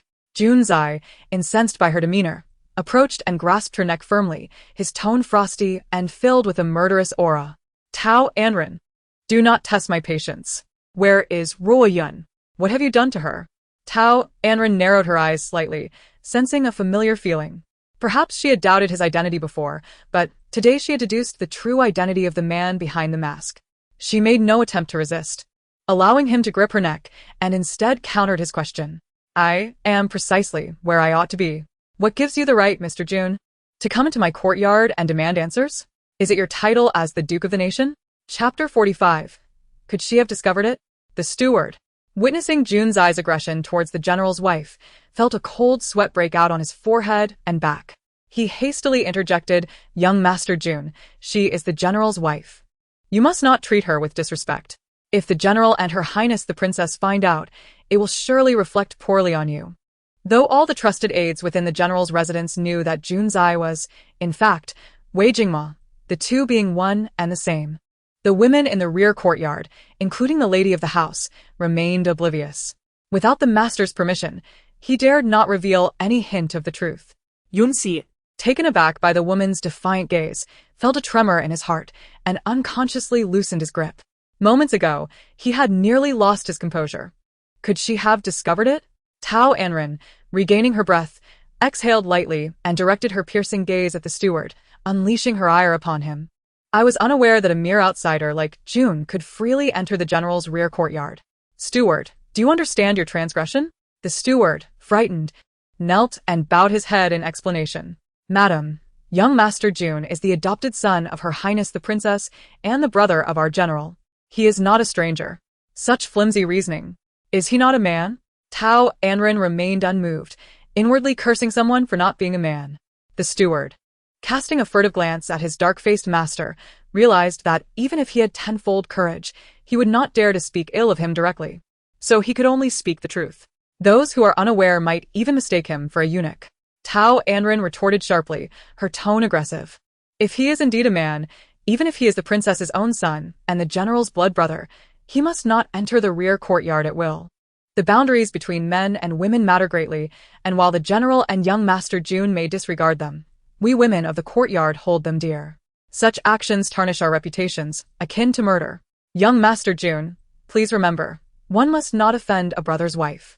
Her tone was firm and imposing. Yet every word rang true. Yes, I acknowledge my fault. I beseech the lady for forgiveness, the steward conceded, stepping forward to take the blame for his master. Madam, your words are etched in my memory. I implore you to pray that Royun remains unharmed. Otherwise, without the general's consent, I shall surely take your life. Yunxi, His face darkened, turned abruptly, and left the Jingya courtyard. He had not anticipated that this woman would invoke the boundaries of gender, using his earlier words against him to compel him to leave the estate. Truly remarkable. If she valued such boundaries, she would not have appeared in his bath unannounced, awaiting him in the nude. If she cherished the propriety, she would not have donned her own robe in plain sight, compelling him to wed her. The more he pondered, the angrier he became, his mind drifting back to their first encounter, causing his heart to skip a beat. He inhaled deeply and commanded, "Find out where the princess is." "Yes, master," came the reply, though the person was unseen, their voice clear. June's eye continued towards the carriage at the entrance of the general's residence. As he settled inside, a voice echoed within the carriage, "Master, the princess is in her own chamber. Let us go." The cold voice resonated as the carriage made its way to the princess's residence. Upon arrival, June's eye was incensed to see Royun's swollen cheeks. Who did this? Was it that woman Tao Anran? Royun, regarding June as her elder brother, quickly shook her head. "No, second brother, it truly was an accident. I fell by myself." Royun was straightforward, unable to conceal her thoughts. The others, fearing she might reveal June's eye's true identity, had withheld the truth from her. Up until now, Royun believed that June Zai and Wei Jingma were two distinct individuals, one her biological brother, the other her adopted brother, both of whom cared for her deeply and protected her well. June Zai, filled with suspicion, pressed, "Is that so?" "Yes, please believe me. Royun has not lied." "Do not trouble sister-in-law. She is a good person," Royun fervently explained. June Zai's doubts only deepened. What manner of influence did Tao Anran wield to instill such fear in Royun that she would defend her? He turned to Gu Bei and instructed, "Fetch Nailin Jia." Only after Nailin Jia had examined Royun would he find peace. "Yes, master." Gu Bei complied, not daring to delay. In no time, Gu Bei returned with Nailin Jia. Upon arrival, Nailin Jia carefully examined Royun's pulse and then reported to June Zai. "Knight, she has some external injuries on her face, but no other issues." "Are you certain?" Yunxi remained unconvinced. "Since you doubt my medical skills, why then did you summon me?" Nailin Jia replied, her expression darkening as she began packing her medical kit, her tone laced with displeasure. "You know it's not that I doubt you. It's her I cannot trust," Junzai explained, noticing Nalan Jie's irritation. Huayun's lips quivered. Several times, she tried to convey that she had been poisoned, but recalling Tao Anran's words and seeing Nalan Jie's displeased demeanor, she suppressed her words. Sister-in-law did not deceive her. If even the highly skilled Master Nalan could not diagnose her severe poisoning, then indeed, no one in the world could uncover the truth or antidote. The more Huayun pondered, the more fear gripped her. Lying in bed, her body stiffened, paralyzed by the dread that a mere movement might trigger the poison within. Nalan Jie, aware that Junzai referred to Tao Anran, had often heard him mention her since their marriage. "I advise you not to judge her with a petty mindset. She may not be as ill-natured as you perceive. The essence of important matters lies not in what the eyes see or the ears hear, but in what the heart feels. Only the heart is incapable of deception. Should you remain obstinate, you will undoubtedly regret it in the future." With that, Nalan Jie poked Junzai's left chest as a warning and, having finished her packing, left the princess's residence without a backward glance. In this world, apart from Nalan Jie, who dared to touch him so freely, even his closest friends, Yu and Rong Hao, would never be as audacious. Of course, there was also that woman, Tao Anran, who not only dared to touch him without restraint but also had the audacity to embrace him in the nude, like an octopus clinging to his chest. Insatiable and unwavering in her gaze. Junzai's brows knitted tightly as he pinched the bridge of his nose. For reasons unbeknownst to him, thoughts of her plagued him incessantly.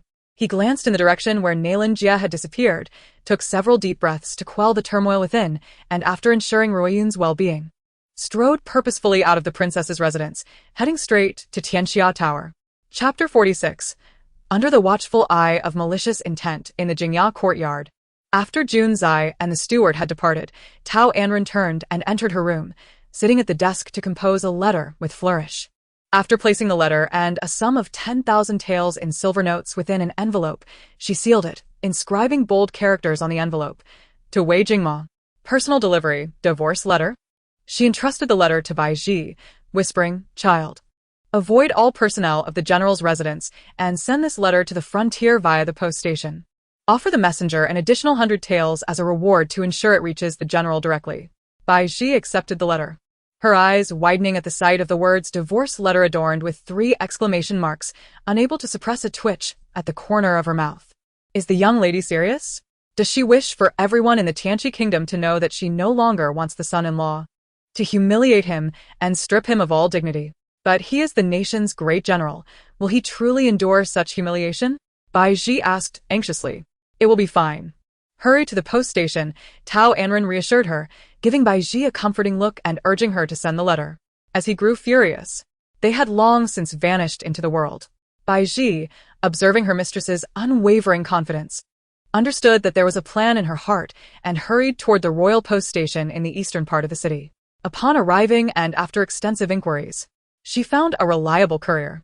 Following Tao Anran's instructions, she generously offered him 100 taels as a reward and conveyed all her mistress's messages.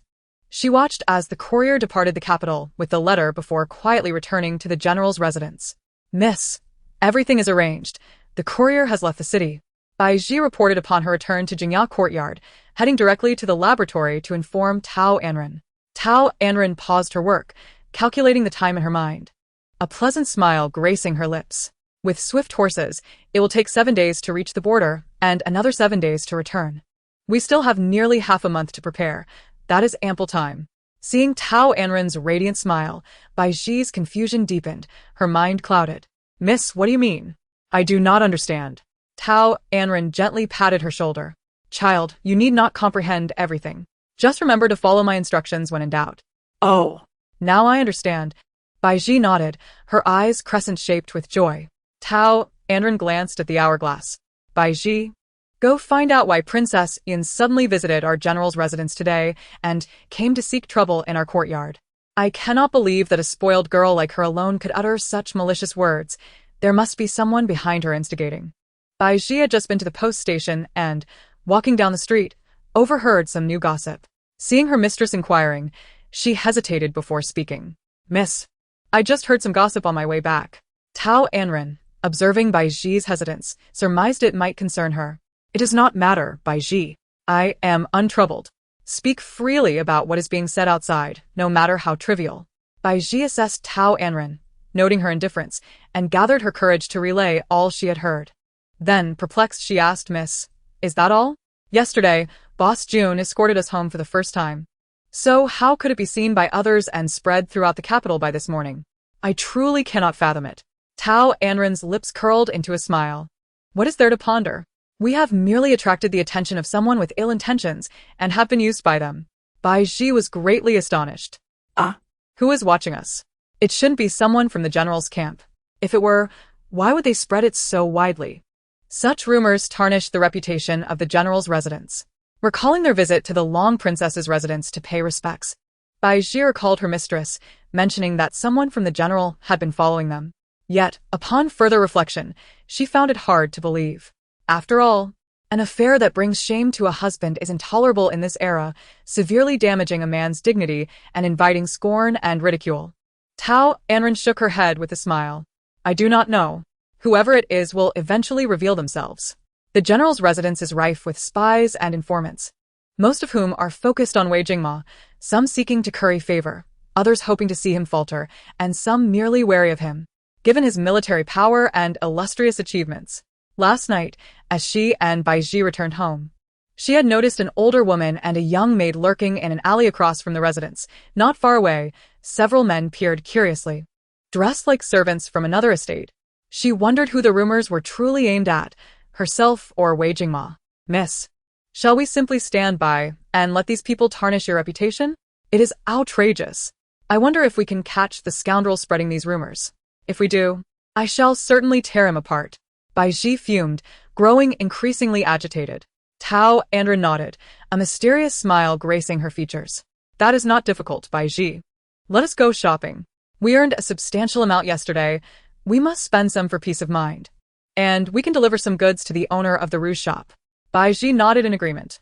Yes, we promised to deliver soap to the owner of the rouge shop today. With that, she hurried to fetch a bamboo basket, placing the soap within and carefully covering it with a cloth. Once prepared, the two women confidently stepped outside. After delivering the soap, they wandered leisurely through the streets. Tao Anran spotted a tea house not far ahead, where the sounds of singing wafted out, piquing her curiosity. She led Bai Ji there. As they crossed the threshold, a server greeted them warmly. Welcome, esteemed guests. How many of you are there? Just the two of us. We would like a table by the window, Tao Anran replied, surveying the tea house's ambience. Very well. Please follow me, the server cheerfully responded, guiding them to a table with steps, kindly cautioning, please take care on the steps. Seated at the window, both women were pleased with the server's attentive service. Thank you. Your service is excellent, Tao Anran complimented, then instructed Bai Ji, reward the server with 5 taels of silver. Though Bai Ji was puzzled, she obediently retrieved the silver from her pouch and handed it to the server. The server, overjoyed at the unexpected generosity, felt as if he had struck gold, realizing that the lady before him was exceptionally magnanimous, which only motivated him to serve them even better. Thank you, madam. What would you like to drink? I will fetch it immediately. A pot of Bai Luo Chun tea, a plate of melon seeds, and a platter of pastries, Tao Anran casually ordered, glancing at the neighboring table. Certainly. Please wait a moment. The server hurried off to fetch their order and quickly returned, placing everything on the table. Madam, do you have any further requests? Chapter 47. Inquiring for information at the tea house, Tao Anran feigned curiosity and asked the server. I do have a question for you, young man. On my way here, I overheard many discussing the wife of the National Protector General, claiming she has strayed and secretly meets with men at night. What is the story behind this? Does this lady have a connection to the general's residence? The server, cautious, began to probe for information. Gossip can be a double-edged sword. If it serves as mere entertainment, that is one thing, but should it invite trouble, it could lead to dire consequences. The central figures of this tale are all of high society, wealthy, influential, and powerful. Tao Anran regarded the server with a knowing look, silently acknowledging his cleverness. Had he not just accepted her silver, he might have fled by now. She shook her head and fabricated a lie. I do not know her. I am merely curious. I heard that the general's wife used cunning to marry him. How could she so soon after his departure turn her affections elsewhere? That does not seem right. Indeed. Perhaps she cannot endure the loneliness of an empty room, the server replied, still cautious. How can you speak such words? What woman would disgrace herself in such a manner? Besides, the general's wife clearly loves him, Bai Ji interjected, unable to contain her indignation at the server's remarks. Had it not been for her mistress's discreet kicks under the table, she would have passionately defended her. Noticing Bai Ji's displeasure, the server's alarm bells rang. He slapped himself across the face, realizing his error. I apologize. I spoke out of turn. Madam, please treat what I said as mere storytelling. Do not take it to heart, nor share that it was I who told you. I am genuinely afraid of causing offense. Tao Anran shot a glare at Bai Ji, who, feeling wronged, fell silent. Smiling at the server, Tao Anran reassured him, do not worry. My girl is simply overly concerned, straightforward in nature, and dislikes such slanderous talk. Upon hearing such things, she cannot help but become upset. I, too, am merely curious. These matters have nothing to do with me, so I would never betray you. Upon hearing the matter, the young servant observed the lady's forthright demeanor, which did not seem to indicate deceit, and thus lowered his guard. As the saying goes, one is at a disadvantage when accepting favors. At this moment, recalling that she had just bestowed upon them 5 taels of silver, he glanced around, lowered his voice, and leaned in to speak softly. In truth, the words of the lady's maid were not without merit. No woman in the world is indifferent to her reputation. This general's wife had undoubtedly offended someone, or else others would not malign her so. What does this mean? Tao Anran poured a cup of water for the young man, her face alight with curiosity. My friend, as there are no patrons in the tea house at present, would you not sit and converse with us? Seeing the lady's eager expression, he settled down, unable to contain his eagerness to share. Madam, you may not be aware, but today at the hour of the hare, a maid visited our tea house and handed our proprietor a silver ingot, instructing him to spread the word. The content was that yesterday, the general's wife had a clandestine rendezvous with a strange man, who personally drove her home at the hour of the dog, and they were reluctant to part within the carriage. Furthermore, it was said that she harbors feelings for the great general and does not wish for him to suffer slander and indignity. She desires for the entire capital to know that the current general's wife is unworthy of him, and upon the completion of this task, she has promised our proprietor 100 taels of silver. Is that so? Do you happen to know this maid? Tao Anran mantanda calma exterior. But her inner fury simmered. I'm not acquainted with her. It was just at dawn, and I did not observe her closely. However, it seemed she belonged to a prominent family, as she carried a lantern adorned with a peach blossom. The young servant rummaged through his memories and relayed what he had seen without reservation. Tao Anran's eyes narrowed slightly. The peach blossom was a symbol representing the Tao family. Among all, the one who most resented her union with Wei Jingma and wished her discomfort was none other than Tao Anqing. Very well. If she does not seek me out, I shall confront her. It seems the time has come to meet this half-sister. Thank you, young sir. Does your tea house offer any other amusements? After coming to this realization, Tao Anran shifted the topic. Does the lady enjoy reading storybooks? We have various volumes for sale. If you are interested, I could fetch a few for you to peruse. The young servant eagerly promoted the tea house's side business. Tao Anran smiled and nodded in agreement. Very well, I would appreciate it if you could bring them over. He quickly returned with a collection of over a dozen different types of storybooks, featuring tales of local customs, regional folklore, human experiences, mythical creatures, historical anecdotes, and captivating narratives. After a brief glance, Tao Anran noted that the stories generally revolved around scholars winning the affection of young ladies or valiant heroes coming to the aid of women who then expressed their gratitude by marrying them, both mundane and unremarkable. As for human experiences, having lived 2 lifetimes, she had seen it all. Not to mention the tales of myths and monsters, living in the 21st century. She had encountered countless stories of ghosts, gods, demons, and immortal cultivation in both television and literature. Ultimately, she selected 3 volumes, one detailing customs and habits across regions, another discussing various languages, and the last depicting the geographical distribution of the Tianqi kingdom. Her choices were purely strategic, considering they would be useful in her future adventures. After paying for the books and listening to a tune, she prepared to depart. Miss, where are we headed? Upon exiting the tea house, Bai Ji inquired. Accompany me back to the Tao residence. Having married the general for some time, I have yet to return home, Tao Anran replied, her eyes glimmering with an enigmatic light. It was time to reckon with Tao Anqing's new grievances and old grudges. In the back courtyard of the Tao residence, Tao Anran sat in a gazebo, dressed in pink. Her delicate hands tirelessly played the same challenging piece of music, having begun her practice at dawn. Despite her efforts, the outcome fell far short of even a fraction of Tao Anran's skill. Her lifelong ambition was to surpass Tao Anran in every endeavor, be it music or any other pursuit.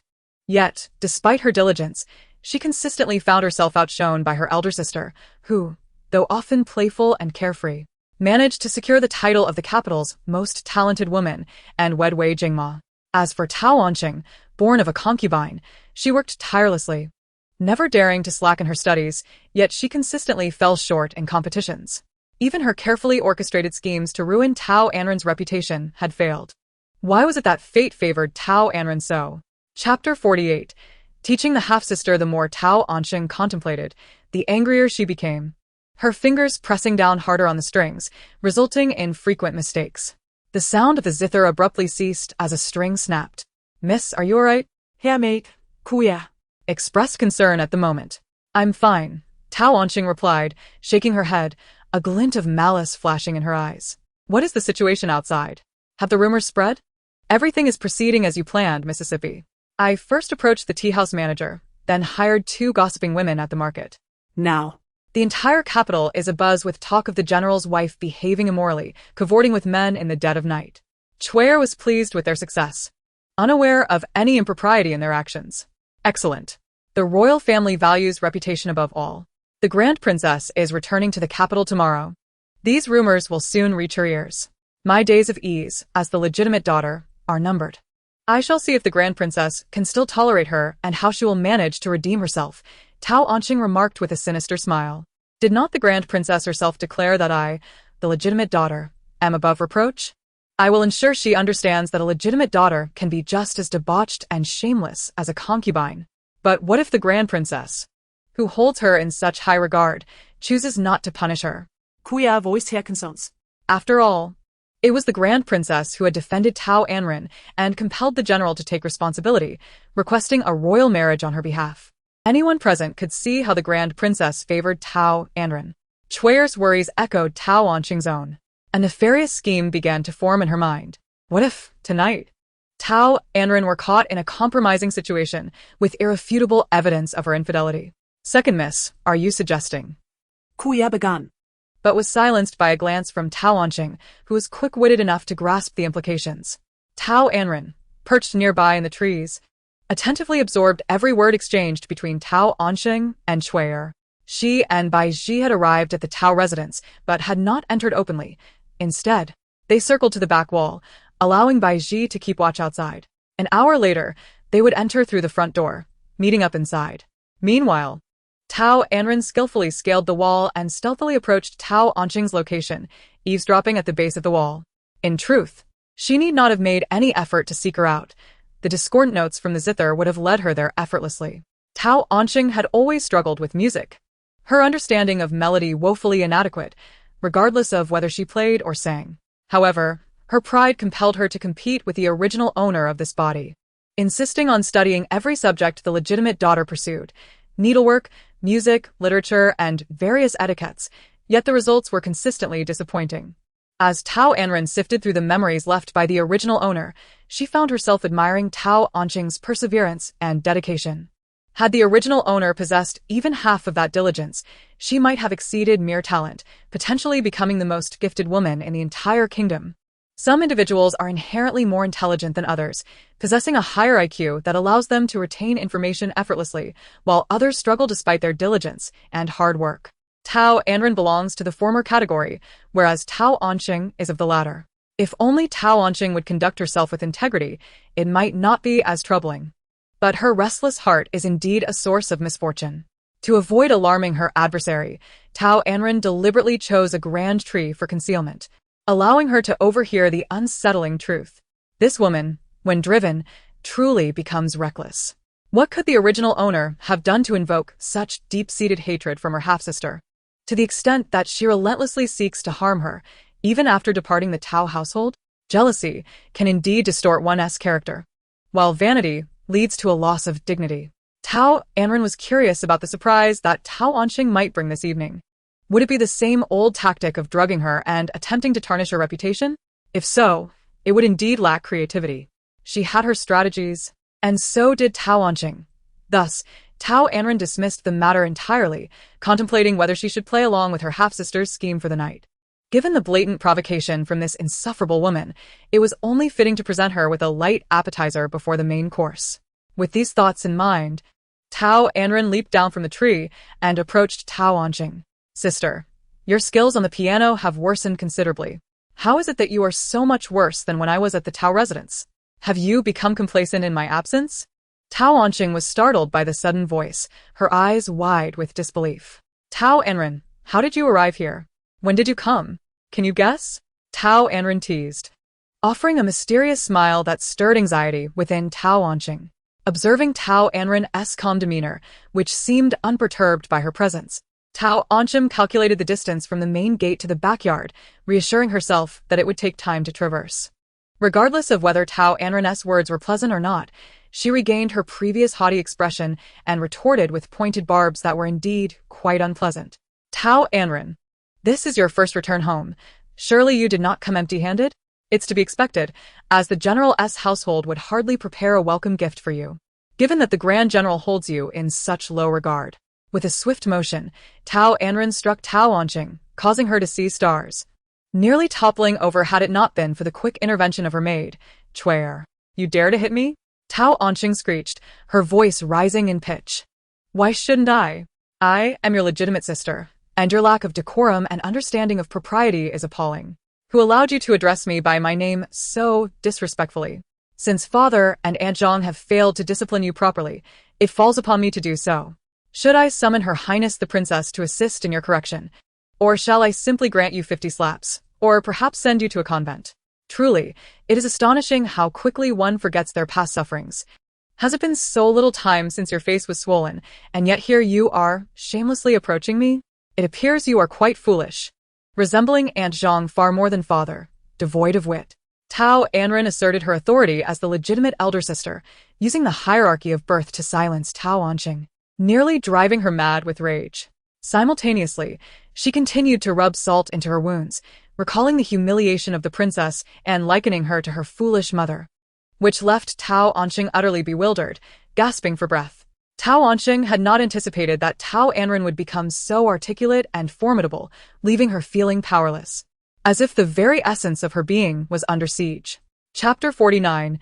Weeping and complaining Chuer, witnessing the second miss in a stupor, momentarily lost her wits in her eagerness to defend her mistress, forgetting that she was merely a servant and overstepping her bounds. Miss, you are no longer a member of the Tao household. Any discipline should come from the master and Aunt Zhang. How can you strike the second miss without cause? Tao Anran regarded the brazen duo with a knowing gaze, recalling Chue's words upon her arrival, her anger swelling uncontrollably. She remembered that the original owner's demise was closely tied to this maid, who was now seeking to tarnish her reputation further. Though Chuer acted under Tao Anran's orders, her inherent malice was evident, as she had consistently aided in tormenting the original owner. The more Tao Anran thought about it, the angrier she became, her fury erupting without hesitation. What did you say? When the mistress speaks, what right does a servant have to interject? You ignorant wretch. With that, she aimed a kick at Chuer's legs. A sickening crack echoed as Chuer collapsed to her knees, feeling as though her leg bones had shattered, pain flooding her mind. The matriarch of the Tao household, Tao Anran's mother, had long since retreated to a temple for meditation, never concerning herself with the affairs of the household. Consequently, Aunt Zhang had managed all matters, allowing Chuer to grow arrogant alongside Tao Anran, forgetting who the true master was, often adding to the original owner's woes. In her isolation within the household, the original owner had seldom expressed her anger, opting instead to endure. The notion of kicking someone with such force that their bones shattered was unheard of. When a meek lamb suddenly transforms into a ferocious wolf, it is a terrifying prospect. In that moment, Chuer felt genuine fear, desperately bowing her head in apology. Please spare me, miss. I will never dare to do so again. Tao Anran was equally terrified, yet a sliver of reason urged her not to concede to Tao Anran, for to do so would undermine her authority within the Tao household.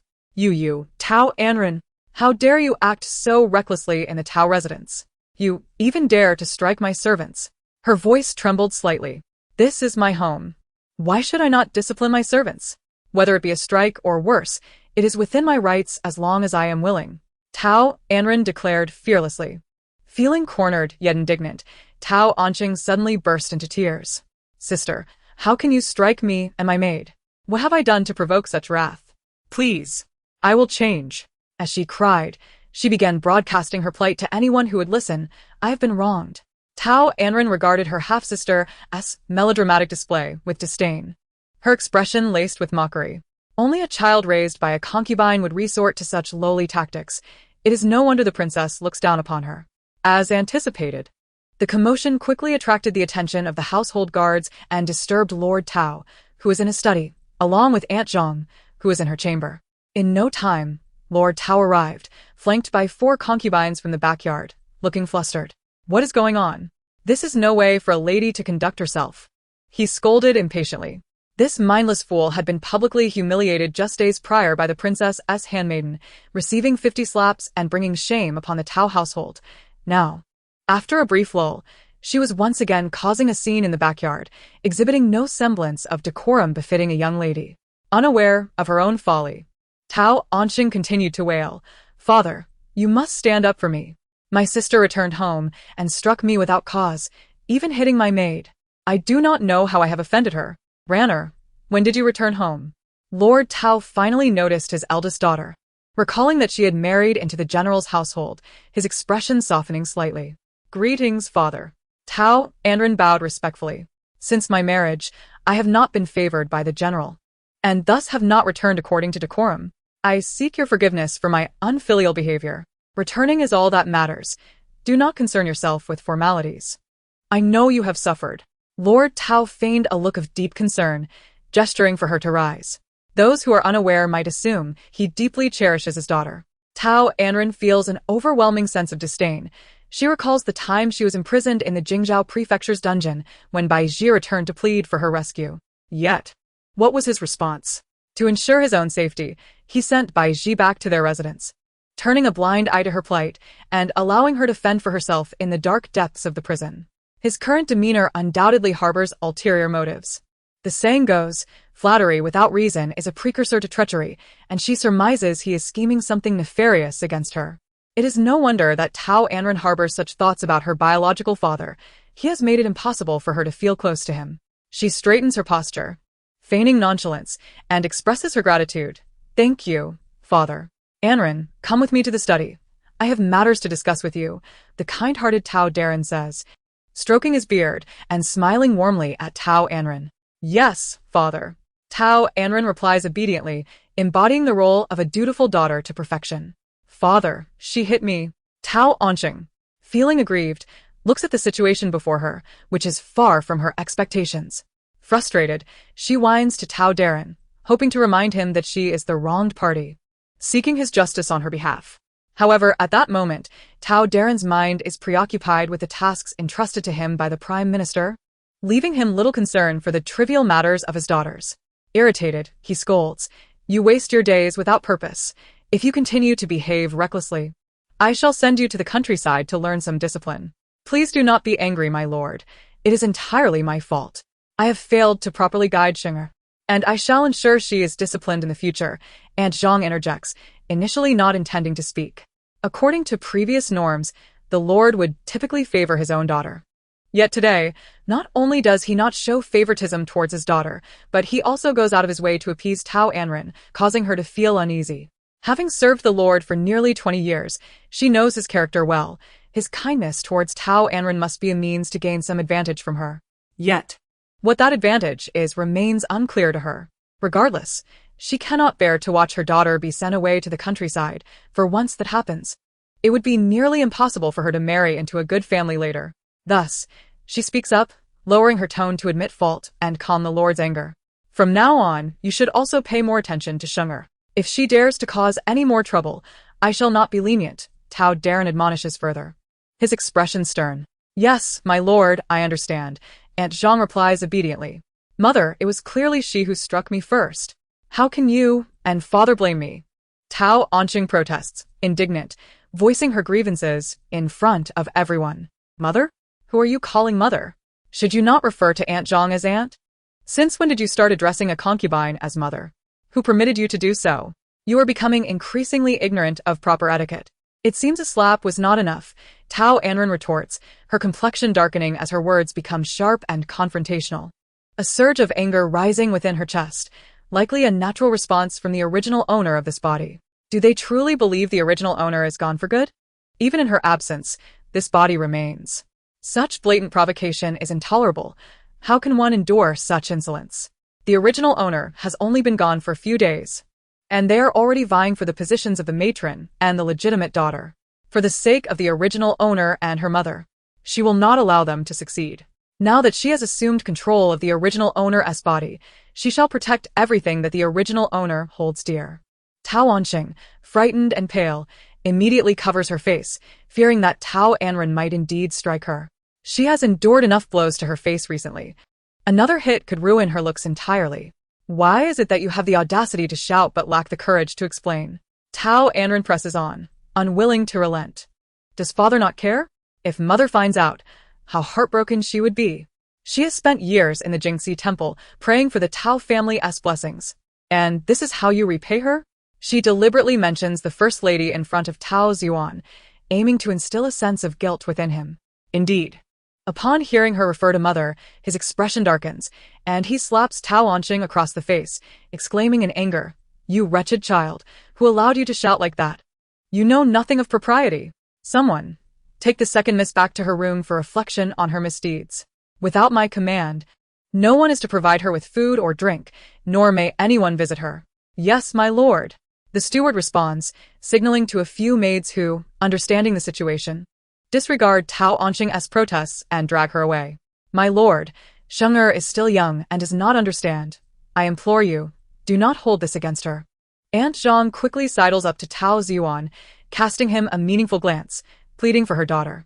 When Tao Anran was still in the household, everyone in the Tao residence was cautious around the legitimate eldest daughter, mindful of the First Lady, and no one dared to overstep their bounds. However, since Tao Anran's unexpected marriage, the household has gradually forgotten the First Lady, especially Aunt Zhang and her daughter. Aunt Zhang has long desired to usurp the position of the matron, and since the day after Tao Anran's marriage, she has tacitly allowed her daughter, Tao Anran, to call her mother. At that time, Tao Xuan did not intervene, further convincing them that they held a special place in his heart, leading them to act increasingly audaciously. Look at what Aunt Zhang says. "My sister is merely a few months younger than I am, and I understand the rules perfectly well. Why does she not? Does Aunt Zhang also secretly believe my sister is in the right, harboring inappropriate thoughts?" Tao Anran assesses Aunt Zhang with a sidelong glance, her words cutting like ice, and leaving Aunt Zhang feeling utterly exposed. "Miss, how can you say such things? I would never dare to harbor any such thoughts. Please do not wrongfully accuse me," Aunt Zhang protests, feigning innocence while casting a pitiful glance at Tao Xuan. "My lord, you know my character best. I truly have not." As she speaks, tears well in her eyes, on the verge of spilling over, evoking a sense of sympathy. Tao Xuan, unable to withstand her tearful demeanor, nearly softens. Tao Anran observes the change in their expressions and, with subtlety, interjects, "I hope Aunt Zhang remembers her place, lest she gives others something to gossip about. One would not want to end up like the second sister, losing face and bringing shame to the Tao family. The most pitiful of all is my mother. For so many years, she has been alone in the temple, fasting and praying for the Tao family's protection. Yet, there are always those who cause trouble, repeatedly placing the Tao family in difficult positions. A few days ago, we offended Her Highness the Princess. Who knows what powerful figures we might provoke next?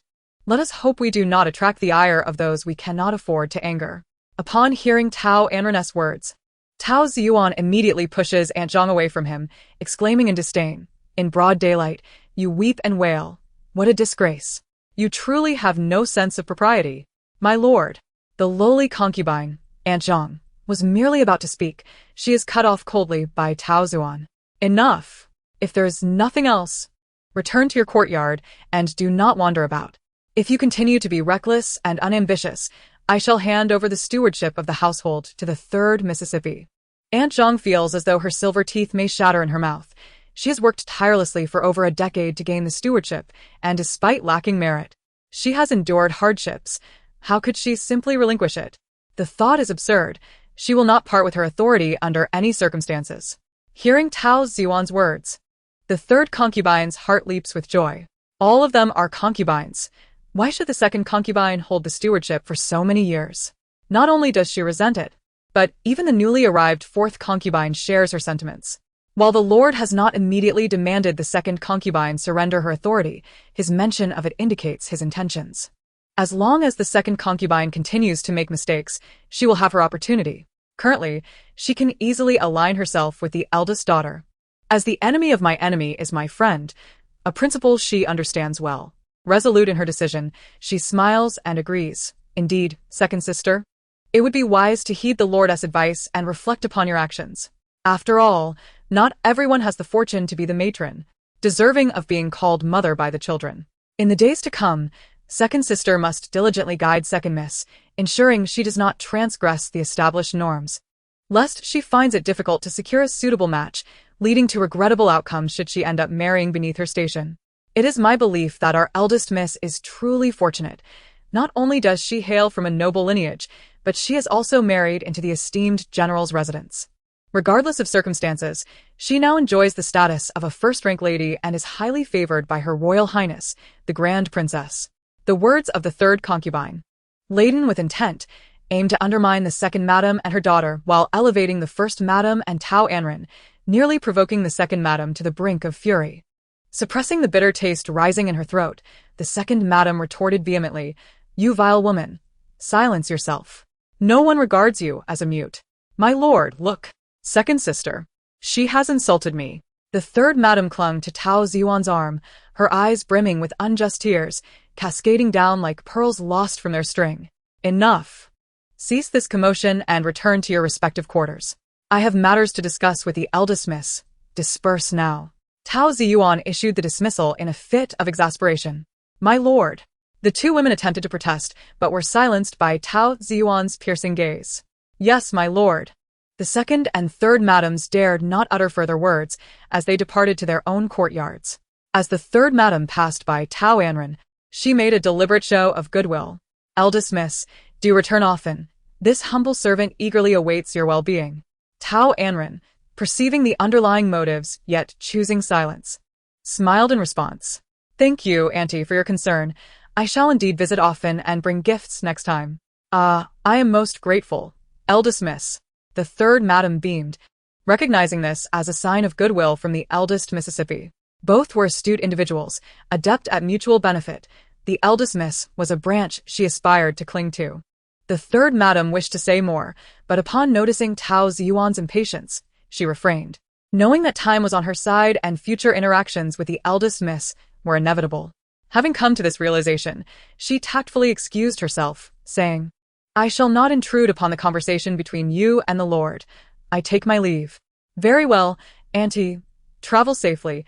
Tao Anran bid her farewell with a smile. "Anran, follow your father." Tao Xuan, uninterested in the trivialities of the women, noted the time and instructed Tao Anran as he made his way to the study. "Yes, father." Tao Anran obediently followed. Once the two figures had distanced themselves, the second madam approached the third madam, launching into a tirade. "You wretched thing. How dare you hope the eldest miss will elevate your status? Such foolish dreams. Who can predict what the future holds? An ally is certainly preferable to an enemy." The third madam feigned ignorance, responding, "Sister, what do you mean? I do not understand." The second madam scoffed in disdain. "What pretense? Your thoughts are written all over your face. Do not assume I am unaware of your intentions. Sister, you are being overly suspicious. I harbor no such thoughts. Alas, I am rather fatigued. The Lord stayed in my chamber last night and wore me out. I shall not keep you further. The Lord intends to visit me again this evening, and I must rest." With that, the third madam, uninterested in further idle chatter, yawned and swayed away, not glancing back. "Vile woman, you temptress. Just wait. I shall expel you both from this estate." The second madam fumed, her fists clenched in anger. The fourth madam, having only recently entered the household and still establishing her footing, was disinclined to contend with the second and third madams. Now pregnant and favored, she merely wished to bear a son for the Tao family. Once she delivered a male heir, everything in the Tao estate would be hers. Rather than engage in a fierce struggle now, she preferred to observe from the sidelines. Thus, she remained in her own quarters today, claiming to drink herbal tonics for her pregnancy, entirely uninterested in complicating matters. Tao Anran accompanied Tao Ziyuan to the study. Without preamble, Tao Ziyuan addressed her, Anran. Your father understands the trials you endure in the general's residence. After all, your noble marriage requires you to endure some hardships to secure your position. Fortunately, the general has accepted you. Remember, not every woman can remain in the general's household and command respect. Moreover, Her Royal Highness holds you in high regard, which brings me great solace. Tao Anran inwardly rolled her eyes, suppressing the urge to curse under her breath. Was her father suggesting that as long as she managed to marry into the general's household, any suffering was justified? That the fact that Wei Jingma had spared her life indicated his magnanimity?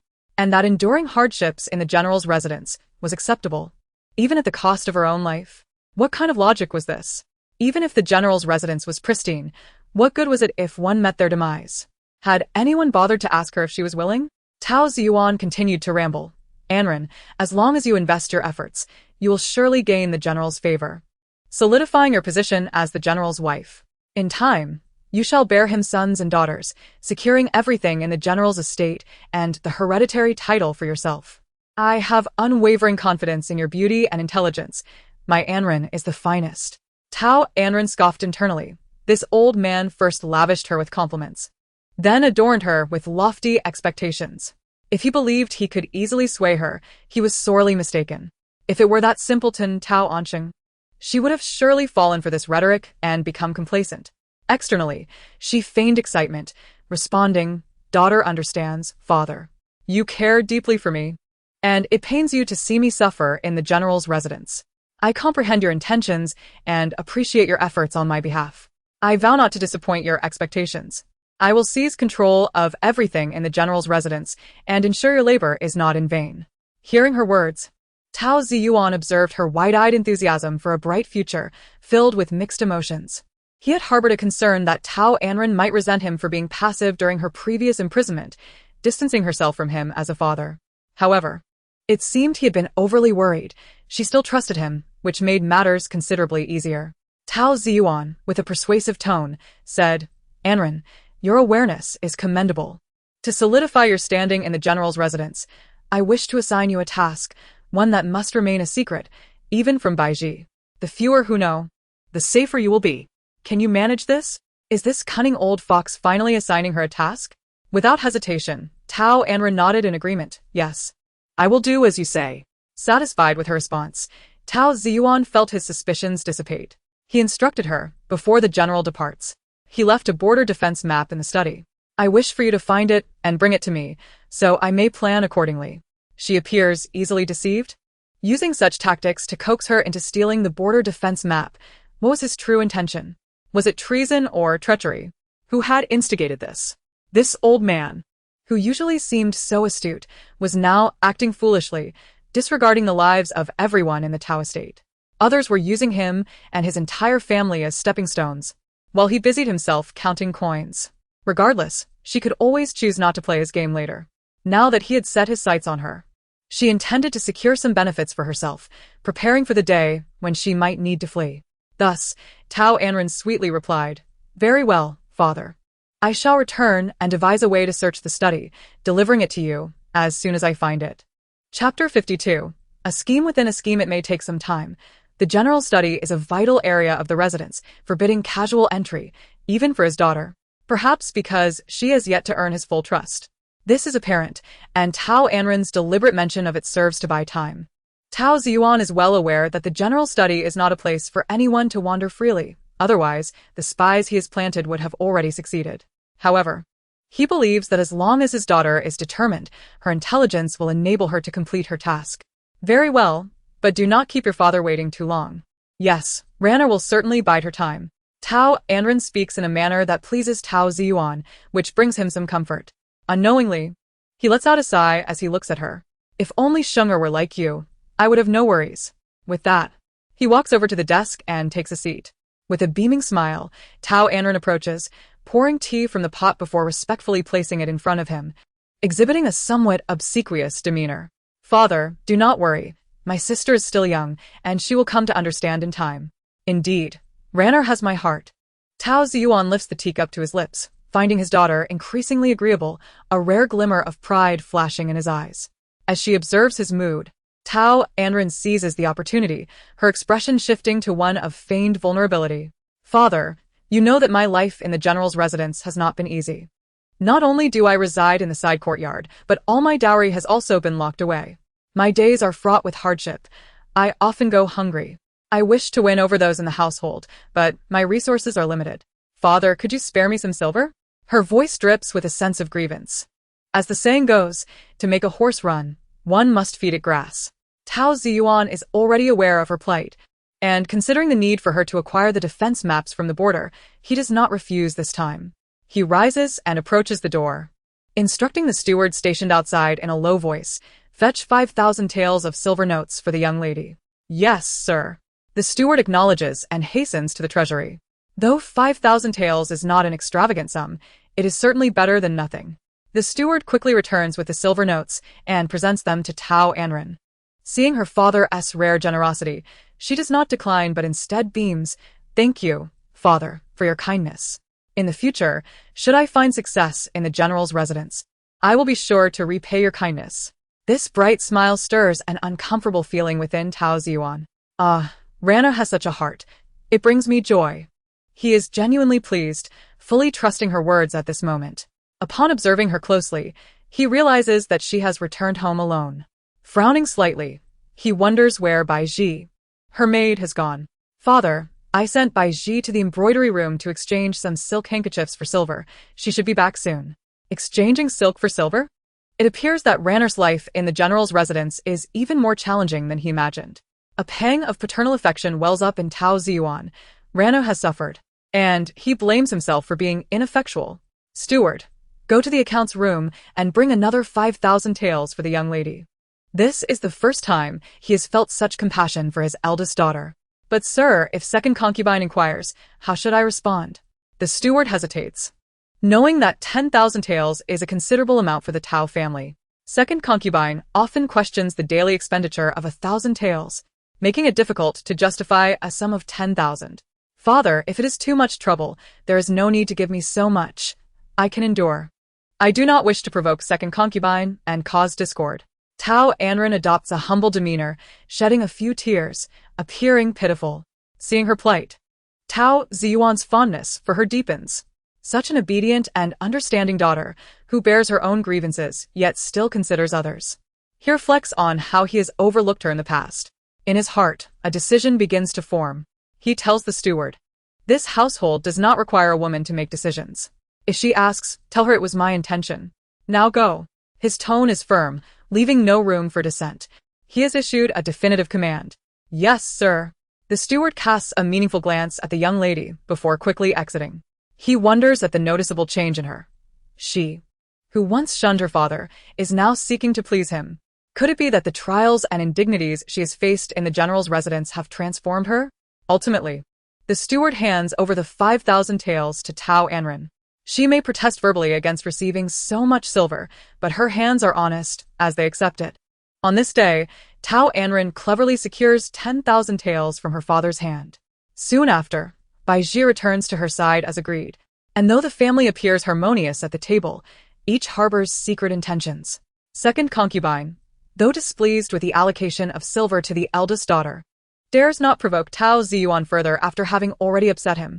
He silences her grievances by citing her withholding of Tao Anran's dowry. Feeling guilty, second concubine cannot express her frustration, instead adopting a facade of generosity and concern, serving Tao Anran food and showering her with compliments, all while feeling stifled. It is said that she fell ill the next day, suffering for several days without recovery. According to the customs of the Tianqi kingdom, after marriage, a woman must spend the first night back at her parental home before returning to her husband's residence. Tao Anran is no exception.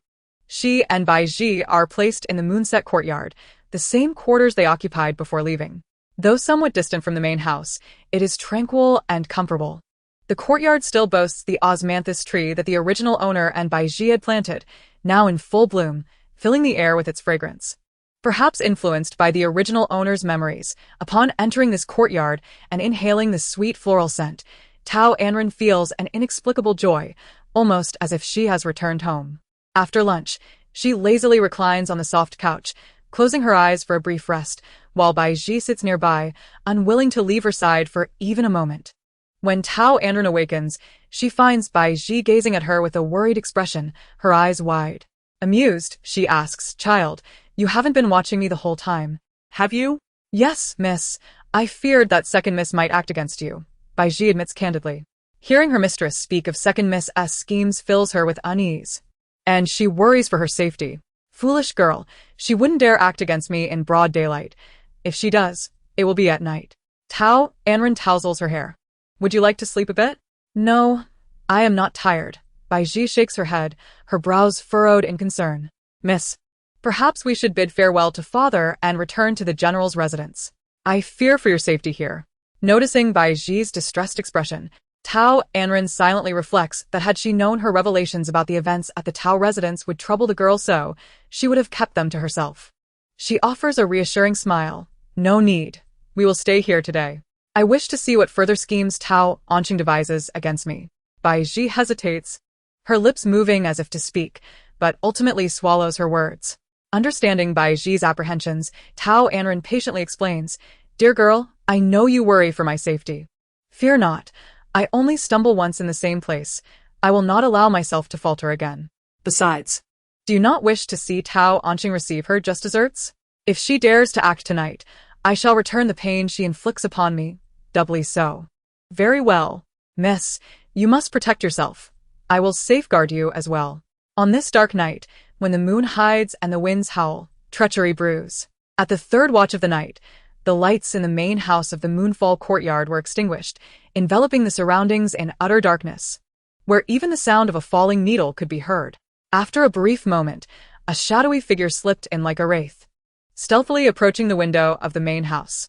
Producing a lit incense stick, the figure pierced the window paper and tossed the incense into the room. Approximately a cup of tea later, the shadow boldly pushed the door open and entered, its shifty triangular eyes fixated on the small mound under the bedding, greedily revealing its lascivious nature. Salivating and rubbing its hands together, it hastened towards the bedside. Outside the rear wall of the Tao residence, two figures stood upright in a large tree, witnessing the unfolding scene in the Moonfall courtyard. The leading man wore a silver half-mask that glimmered ominously in the moonlight, his deep black eyes fixed on the shadow in the courtyard, radiating a menacing glare. Behind him stood a masked figure clad in black, with urgency evident in his gaze.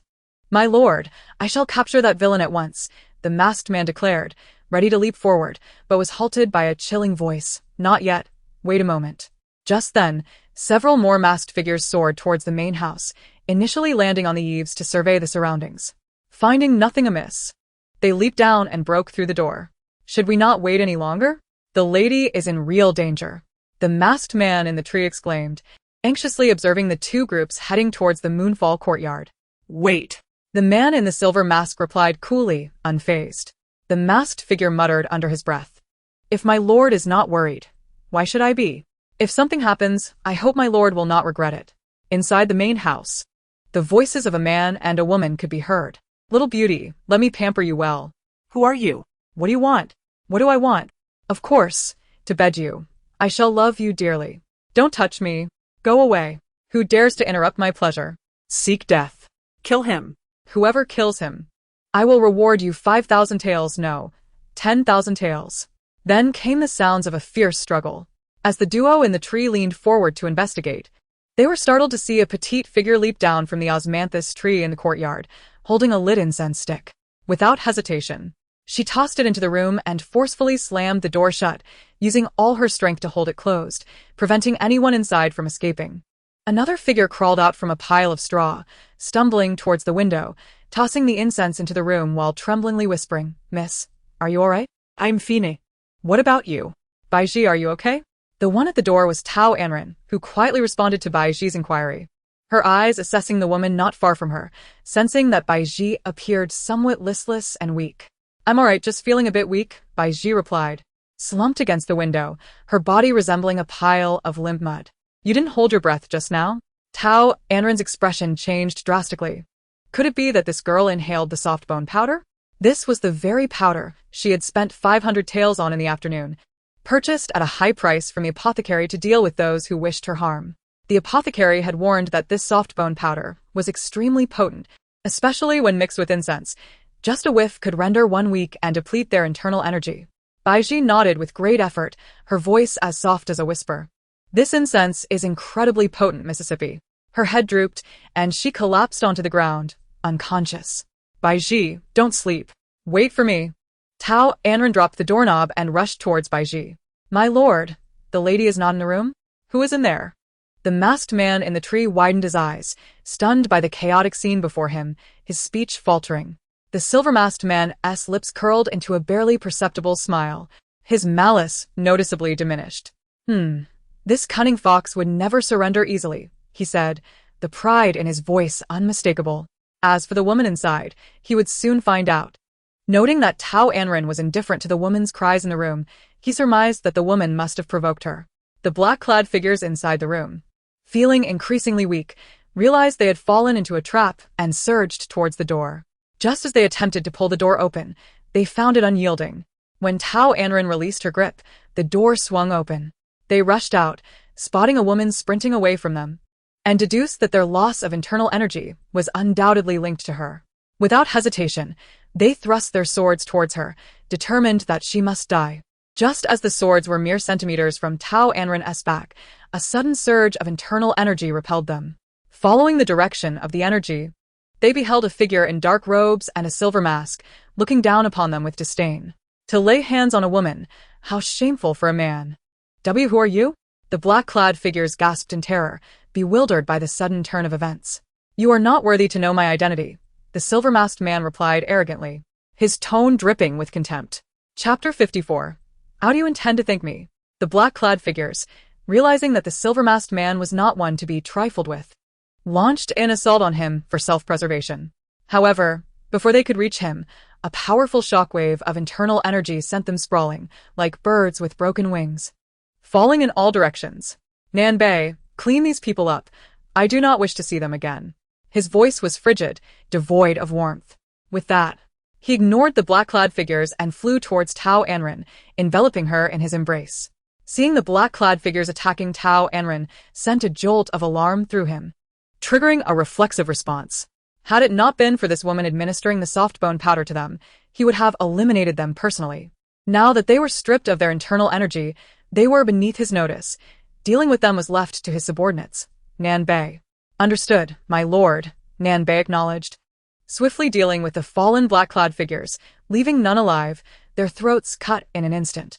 After completing this task, he glanced at his master cradling the lady, pondering whether to remain or retreat. His peripheral vision caught sight of the unconscious Baiji not far off, and an idea sparked in his mind. Baiji was the lady's personal maid. If he brought her back to the residence for the physician to detoxify her, he would not need to linger here as a mere bystander. Should his master take offense, he could offer a valid excuse. If the lady later learned that he was the one who saved her maid, she would surely reward him. And if Baiji came to know of his assistance, she might even prepare delicious treats for him, as he had heard from the dark guards that she was an excellent cook. This stroke of fortune was something Nanbei could not have hoped for. He realized he was quite clever. With this thought, he swiftly flew to Baiji's side, lifting her into his arms and vanishing into the night sky. Tao Anran felt herself enveloped in a warm embrace, startling her as she shouted, "What the hell? There's more of them?" Mistake. Then she saw Baiji being abducted by a masked figure, her face draining of color. Baiji. She attempted to pursue, but found herself restrained, unable to leap forward. As she contemplated how to overcome her captor, the figure behind her spoke first. "Be quiet, stop your noise, and follow me." The tone was tinged with disdain, yet the voice sounded oddly familiar. Tao Anran turned her face mechanically, her expression one of surprise as she beheld the source of the voice, a visage clad in a silver mask, with deep, penetrating eyes. They were uncomfortably close, nearly nose to nose, and could feel the warmth of each other's breath brushing against their faces. "Wang Junjun, what brings you here?" she inquired, her cheeks flushed with a hint of embarrassment. "Someone has arrived. Please follow me," he replied, completely oblivious to the rosy hue on her cheeks. as he lifted her off the ground and soared towards the grand tree outside the Tao residence. As her feet left the earth, a sense of instability overwhelmed her. It was her first experience of being flown, akin to plummeting from a precipice, suspended in midair with no semblance of security.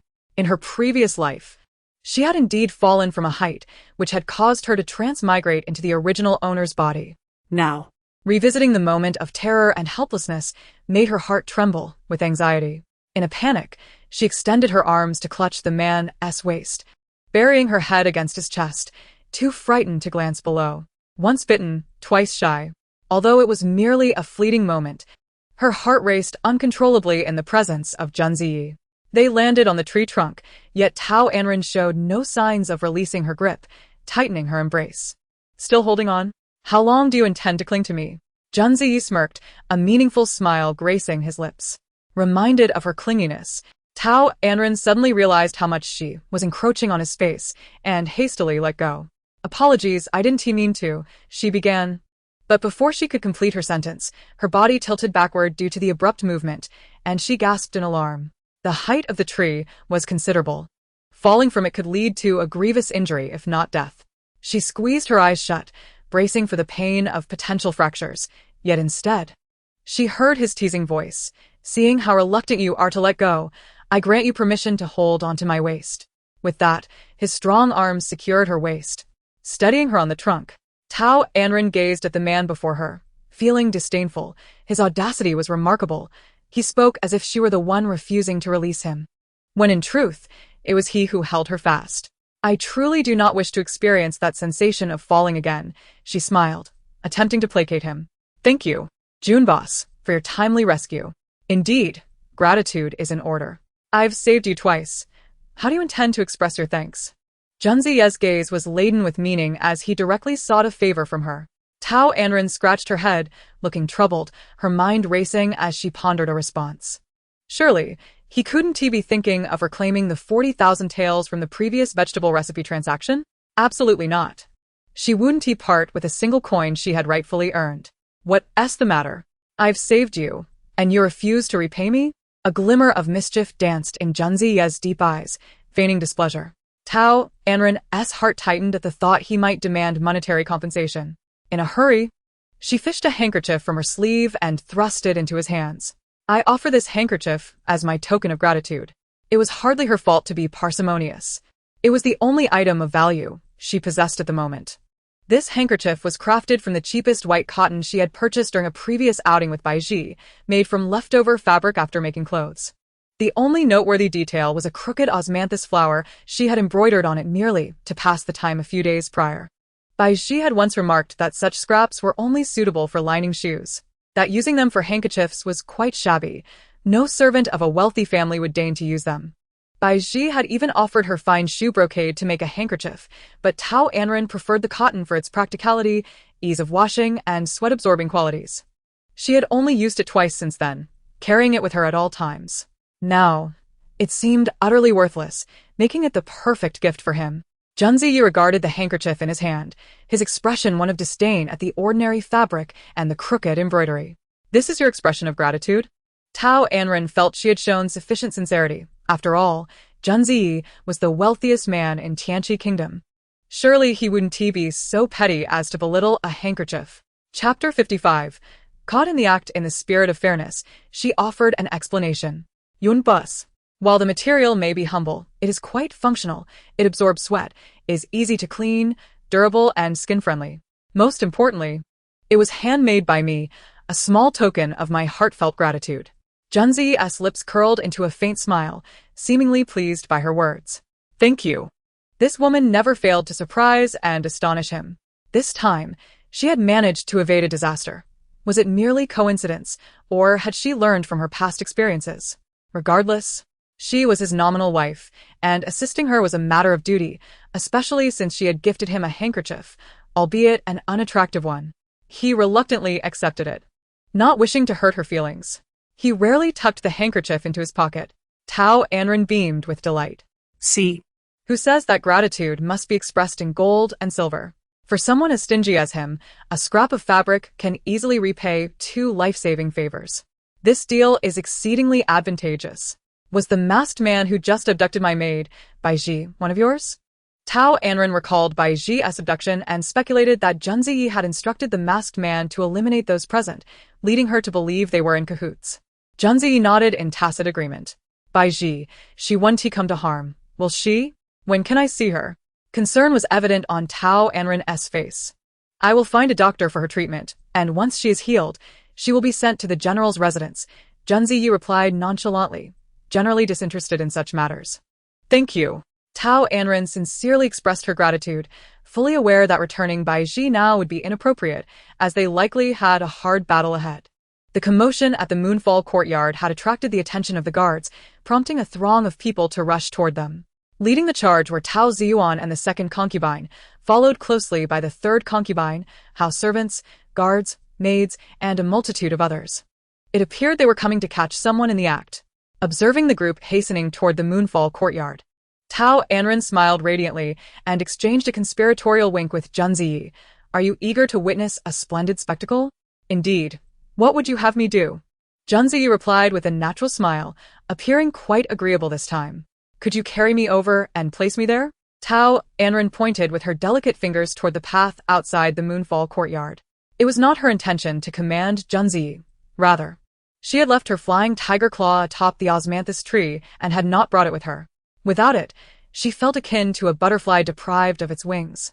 Unable to ascend, making a swift return to the Moonfall courtyard exceedingly challenging. All right, Zhen Ziyi responded with a simple affirmation. In the blink of an eye, Tao Anran found herself at the designated spot. Moments later, Tao's household entered the Moonfall courtyard. Thank you, June boss. I shall head in first, Tao Anran said, gauging the timing as appropriate, and made to follow them inside. Zhen Ziyi merely nodded, gesturing for her to proceed. Farewell, Yun boss. She called out, inwardly thinking. Until we meet again, as she waved and began to jog toward the courtyard entrance. Just as she was about to step inside, she heard Zhen Ziyi's voice call out, Remember, you owe me another favor. Do not forget to repay it in the future. What? How do I owe you another favor? Tao Anran turned back, bewilderment evident in her eyes. What have I done for you? Hunziye shuruk nonchalantly. You asked me to carry you here. Shouldn't he repay this favor? His gaze lingered on the spot where she had just stood for a few seconds, as if to remind her. Tao Anran could not suppress a bitter exclamation within her. How infuriating! The stinginess of that man. Without further debate, she stomped her foot in frustration and turned away, her heavy steps leading her towards the courtyard. As she lightly struck her own face, she muttered under her breath. Why did I allow him such liberties? I could have descended from the tree, entered through the back door, or even crawled through the dog hole. Yet, in an attempt to save a few steps, I not only allowed him to touch my waist, but now owe him a debt of gratitude. Truly, I have lost both my dignity and my peace. She was left wondering how that scheming man would further take advantage of her. As Zhen Ziyi observed her storming away, he found her somewhat endearing. Upon her hurried return to the Moonfall courtyard, she overheard her second aunt shouting at the top of her lungs. Master, there seems to be some commotion in the eldest young lady's room. Could something have happened? If anything were to befall her within the estate, it would surely be difficult to explain to the general and the princess. Ah, do you hear that? There's a man's voice in the room. Who is this man? Tao Ziyuan had been counting on Tao Anran to assist him in stealing the defense map. Hearing his second aunt's words ignited alarm bells in his mind. However, due to the propriety of gender roles and his position as her father, he hesitated to enter his daughter's room, fearing he might stumble upon something scandalous. He turned to the nearest maids and instructed them in a low voice, You all go in and see what is happening. Is the eldest young lady all right? Yes, master. 2 matrons, accompanied by 4 maidservants, obeyed and pushed the door open. Ah, miss, what are you doing? They exclaimed in shock before the 4 maidservants covered their faces and fled from the room in haste. The triumphant smile on the second aunt's face revealed her satisfaction. Now, Tao Anran will have no way to explain herself, and with the princess returning to the capital tomorrow, she is certain to be cast aside. She planned to whisper sweet nothings into the master's ear, ensuring that Sheng would marry into the general's family, making her efforts worthwhile. What a scene of chaos! What on earth has transpired? The second aunt bellowed, as if she were the only one who needed to be informed. Second aunt, you should go and check. The second young lady's maid is stuttering and hasn't he finished her words, one of the maidservants said hesitantly. The second aunt, not wanting to waste time, cast a disdainful look at the stammering maidservants and retorted, "If you cannot even speak properly, go away." Without needing their prompting, she was determined to discover what was unfolding. Having waited long for this moment, she turned to her third aunt and said, "Sister, come with me to see." With that, she swayed her slightly plump figure and stepped into the main room. She intended to seize this opportunity to show the third aunt just how foolish it was to think she could rely on the eldest young lady as an accomplice to undermine her. The third aunt, intrigued by the commotion, naturally followed suit. Upon entering the main room, they both emitted a piercing scream. Sheng how could it be you? My Sheng. You wretched man. How dare you bully her? You shall pay for this. Chapter 56, A Chaotic Scene, Second Young Lady. How could it be you? How did you end up in such a compromising position with this man? The third aunt gasped at the sight of the two entangled figures on the bed. She had anticipated catching the eldest young lady in the act, yet never imagined that the one engaging in such conduct was the second young lady, Tao Anran. This was a spectacle to behold, and she was eager to see how the second aunt would navigate this situation. The third aunt felt a surge of delight, masking it with a facade of concern. "Sister, quickly separate them. If those outside were to witness this, it would be disastrous for our family's reputation, especially since the second young lady has yet to be formally betrothed." Her insinuations hinted at the second young lady's impropriety, suggesting that she had engaged in clandestine affairs without proper mediation, which was a breach of moral conduct, all while subtly criticizing the second aunt for her poor parenting. Seeing the third aunt reveling in her misfortune while her daughter was being compromised by a man of 40 years, the second aunt felt a wave of darkness wash over her, nearly losing consciousness. "Second aunt, are you all right?" A maid swiftly reached out to support her. Sister, are you well?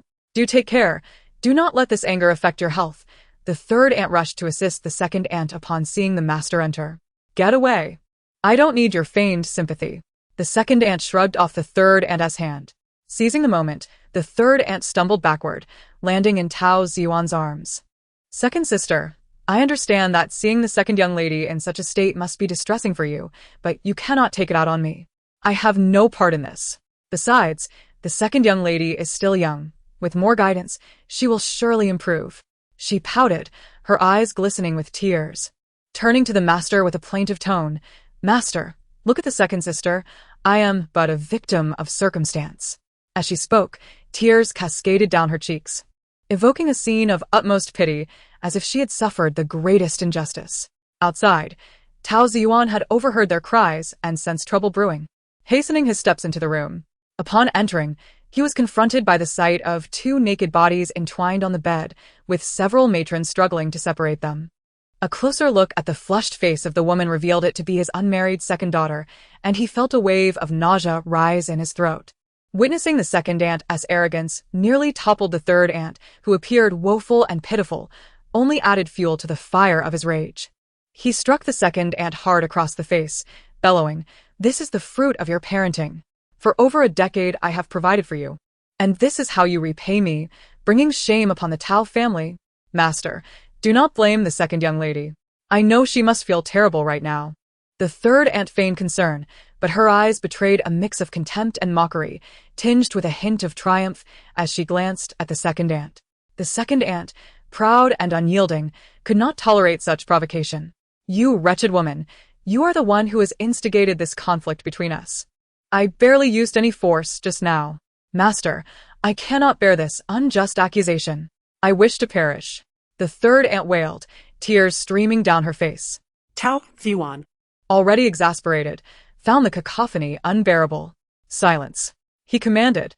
The third aunt, sensing his anger, decided to withdraw, casting a glance at the disheveled Tao Anran. Her words unspoken but heavy with implication. As the master's ire grew, he looked at the two naked figures entwined on the bed and barked at the bewildered matrons. "What are you standing there for? Separate them at once. Splash water on them to wake them up." The matrons, finally coming to their senses, approached the bed with trembling hands. Initially hesitant to disturb the second young lady, they were taken aback by her apparent enjoyment, guilt washing over them. However, upon hearing the master's furious command, they disregarded their reservations and forcibly pried the two apart, covering the second young lady's bruised body with a blanket. When the man felt the woman in his arms being pulled away, he lost all rationality and lunged at the matrons in a frenzy. "Master, help! Save me!" They cried out, retreating in fear behind Tao Yuan, disregarding the second young lady's plight. Tao Anran, initially restrained by the matrons, regained her freedom as they fled, shedding the blanket and rushing towards the man. Once more, they embraced, provoking a furious reaction from Tao Yuan, who spat a mouthful of blood in his rage and stormed forward, kicking the two apart and unleashing a flurry of punches and kicks upon them. Ah! "It hurts. Woe is me." Tao Anran, overwhelmed by pain, regained some semblance of reason and, upon realizing her father was the one striking her, cried out, "Father, why do you strike your daughter? It hurts. I beg for your forgiveness." Upon hearing Tao Anran's cries of pain, the second concubine hastily intervened to halt Tao Yuan's violent assault. In the struggle, she was thrown to the ground and blinded by rage. Tao Yuan unleashed his fury upon her until blood trickled from the corner of her mouth. "Master, I implore you to spare Xingya. She must have been framed. Indeed, this is the eldest young lady's room. How could Xingya be here? Where is the eldest lady?" At this moment, the realization struck everyone that they had forgotten about Tao Anran, and they began to search the room, yet found no trace of her. After venting his anger, Tao Yuan felt somewhat relieved. He seized the man from the ground and unceremoniously tossed him outside, instructing the guards to imprison this wild man in the dungeon for the time being. "Yes, master." The guards led the naked man away. The atmosphere was thick with varying expressions among the maids and servants, some filled with disgust, others with disdain, and a few shyly lowering their heads. Yet all shared an overarching sentiment of anxiety and fear. The events that transpired in the Moonfall courtyard today would undoubtedly tarnish the reputation of the second young lady. The master and the second concubine would surely devise a means to cover it up, preventing public humiliation. After all, it was scandalous for an unmarried young lady to be found in a compromising situation with a wild man.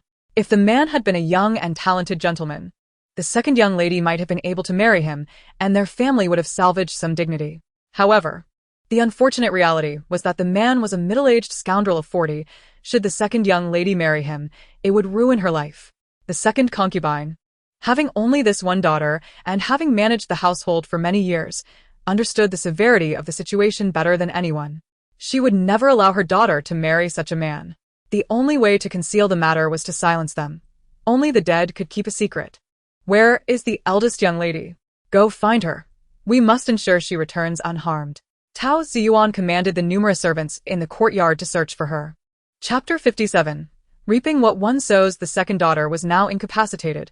All that remained was to hope for Tao Anran's safety. As long as she remained unharmed, there would still be a chance to steal the border defense map, allowing Tao Yuan to solidify his position before the prime minister, thereby preventing their family from falling into decline. As for children, the concubines in the rear courtyard would surely bear him more. If not, he could simply take additional wives. "Yes, master." The others accepted their orders without hesitation, calling out for the eldest young lady while searching around the Moonfall courtyard. Tao Anran had just entered the courtyard, noticing the commotion within, and retreated to hide behind a rockery, observing the unfolding drama. Just as she was engrossed in the spectacle, she discovered that many had come in search of her, a wicked smile curling on her lips. They had finally remembered her presence. When she saw the steward leading a group, she did not flee but closed her eyes, feigning unconsciousness. "Eldest lady, are you all right?" The steward, upon discovering a figure collapsed behind the rockery, rushed forward to investigate and, upon recognizing the eldest lady, quickly ordered the nearby maid to assist her. Tao Anran was helped up by two maids, slowly opening her eyes with an expression of bewilderment. "Steward, how did I end up here? Where Chuyer and my second sister?" "Eldest lady, you should accompany the old servant to report to the master." The steward replied, unsure of how to explain. "Very well. Where is father?" Tao Anran agreed with a nod. "In your courtyard, eldest lady," the steward whispered. "Why would father be in my courtyard at this hour?" Tao Anran questioned, puzzled. "It's a long story. You will understand once you return," the steward said, his face filled with difficulty, gesturing for her to follow him. Tao Anran, fully aware of the situation, did not press the steward further and accompanied him to the Moonfall courtyard. Upon seeing Tao Anran approach slowly, the second concubine suddenly became emotional. clinging to Tao Ziyuan's legs and pleading hoarsely, "Master, it is all her doing. She has framed our Xing'e. I beseech you to seek justice for her." What nonsense is this? I intended to confront my second sister, yet you dare to accuse first. Tao Anran's expression darkened, her tone sharp. What do you mean? Rania. What has transpired? You need not hide anything. Speak boldly, and I shall stand by you, Tao Ziyuan encouraged, sensing the underlying message in her words and wishing to ascertain the truth. Yes, father, Tao Anran complied, recounting her tale.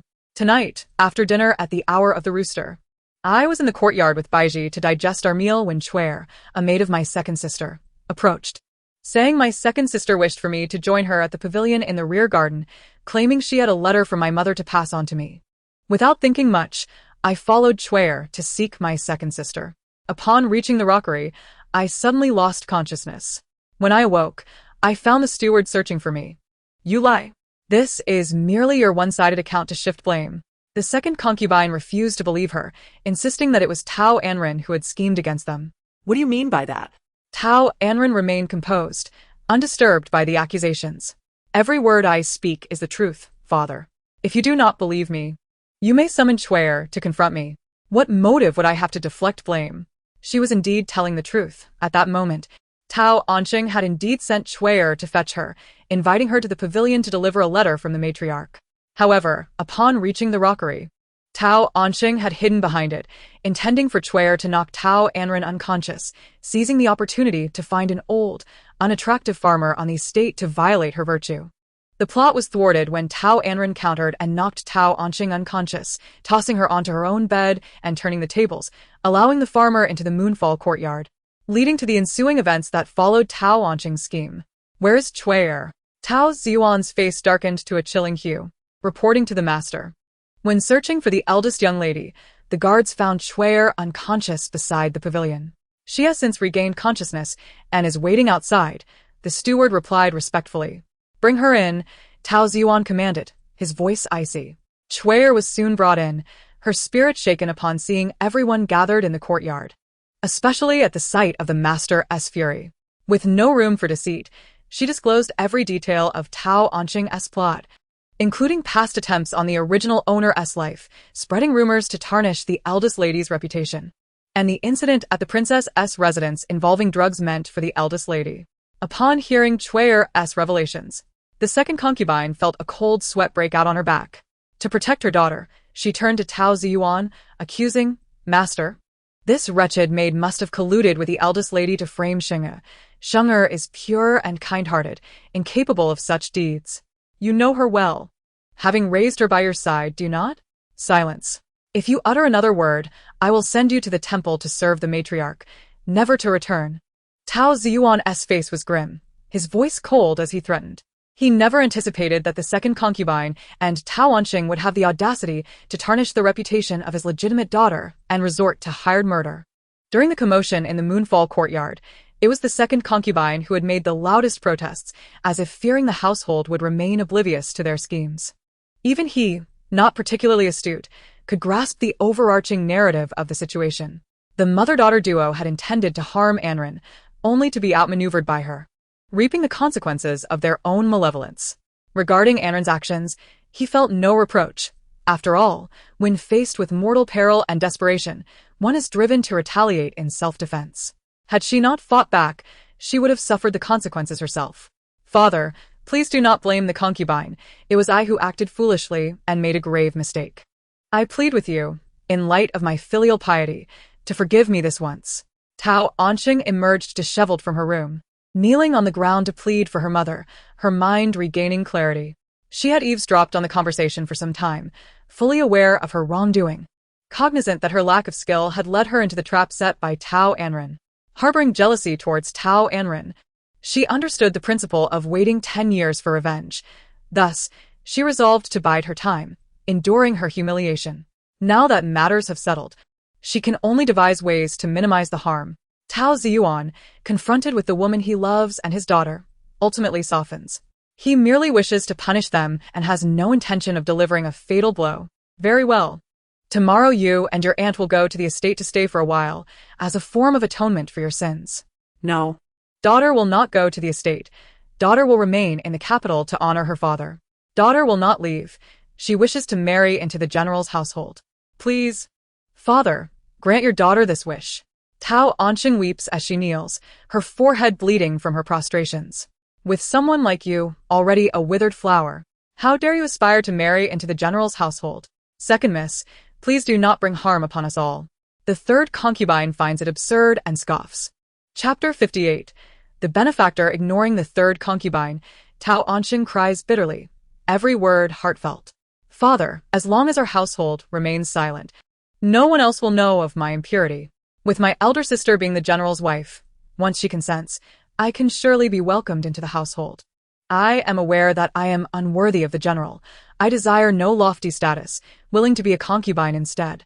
The second concubine understands that marrying into the general's household is her daughter's lifelong dream, and upon hearing her daughter's heartfelt plea, she silently resolves to help her fulfill her wish.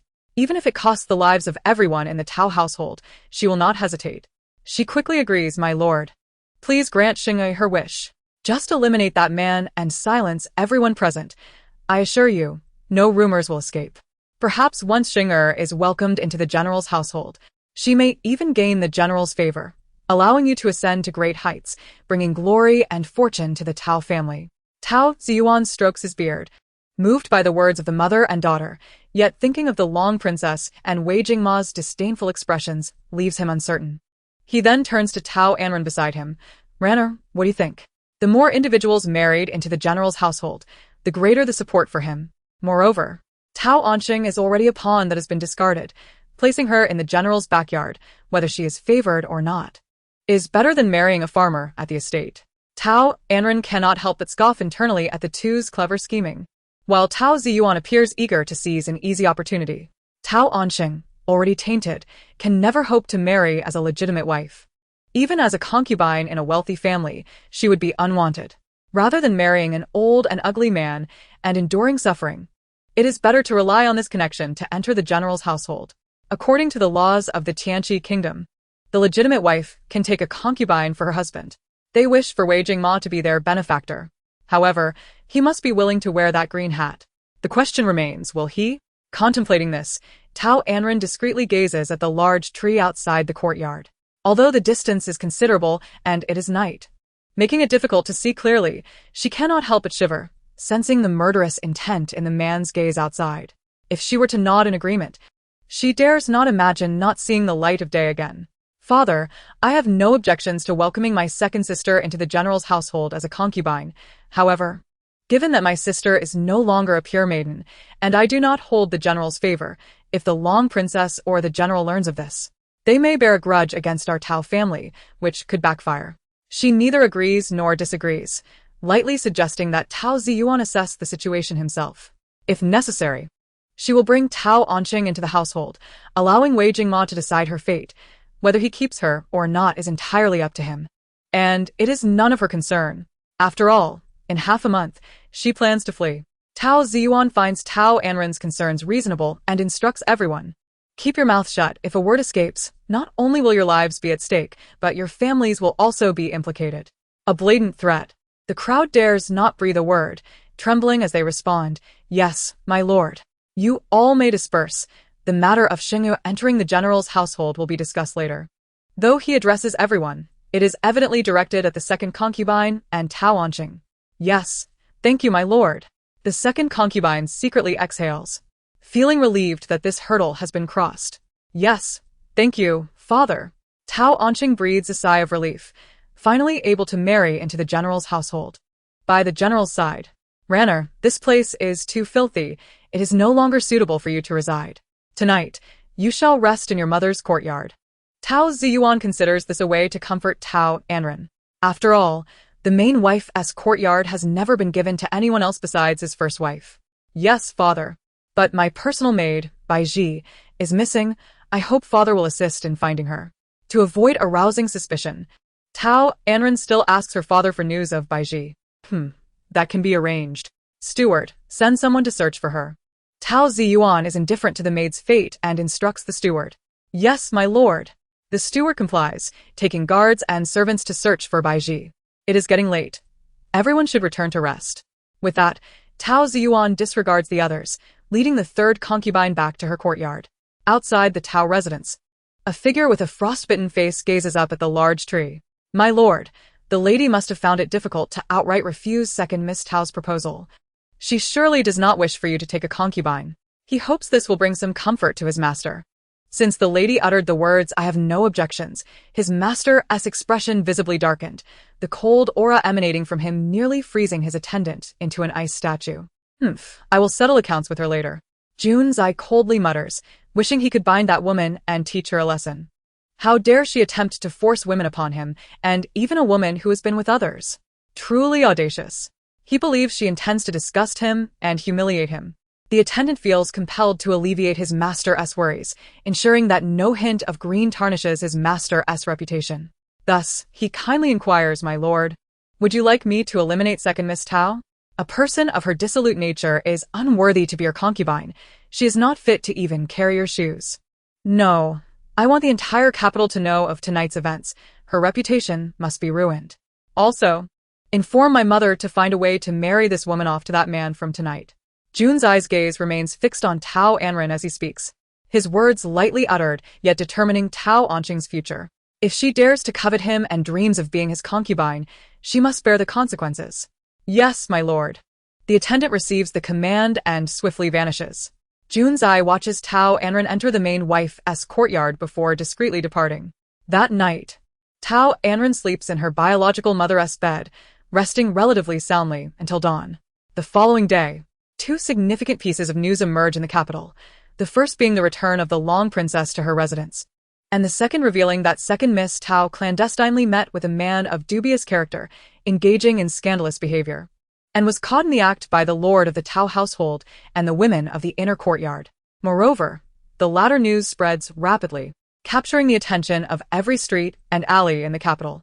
It is said that the scandalous man is, in fact, the nephew of the Long Princess's steward, who sought favors for his nephew before the Long Princess. The Long Princess, recognizing the steward's loyalty and not wishing to break up the couple, specifically sent a lady to the Tao residence to propose marriage. Chapter 59. The Divorce Decree. Tao Ziyuan, unwilling to defy the Long Princess's orders, can only swallow his grievances and reluctantly accept the marriage proposal, agreeing to marry Tao Anqing to that farmer in 3 days. When Lady Rong leaves the Tao residence, she also takes the general's wife with her, claiming it is time for her to fulfill her duties as a wife and return to serve the Long Princess. Naturally, Tao Ziyuan does not dare to intervene. Later, it is heard that upon arriving at the Long Princess's residence, Tao Anran is punished by being made to kneel before the Long Princess's door for 2 hours, during which the Long Princess does not receive her.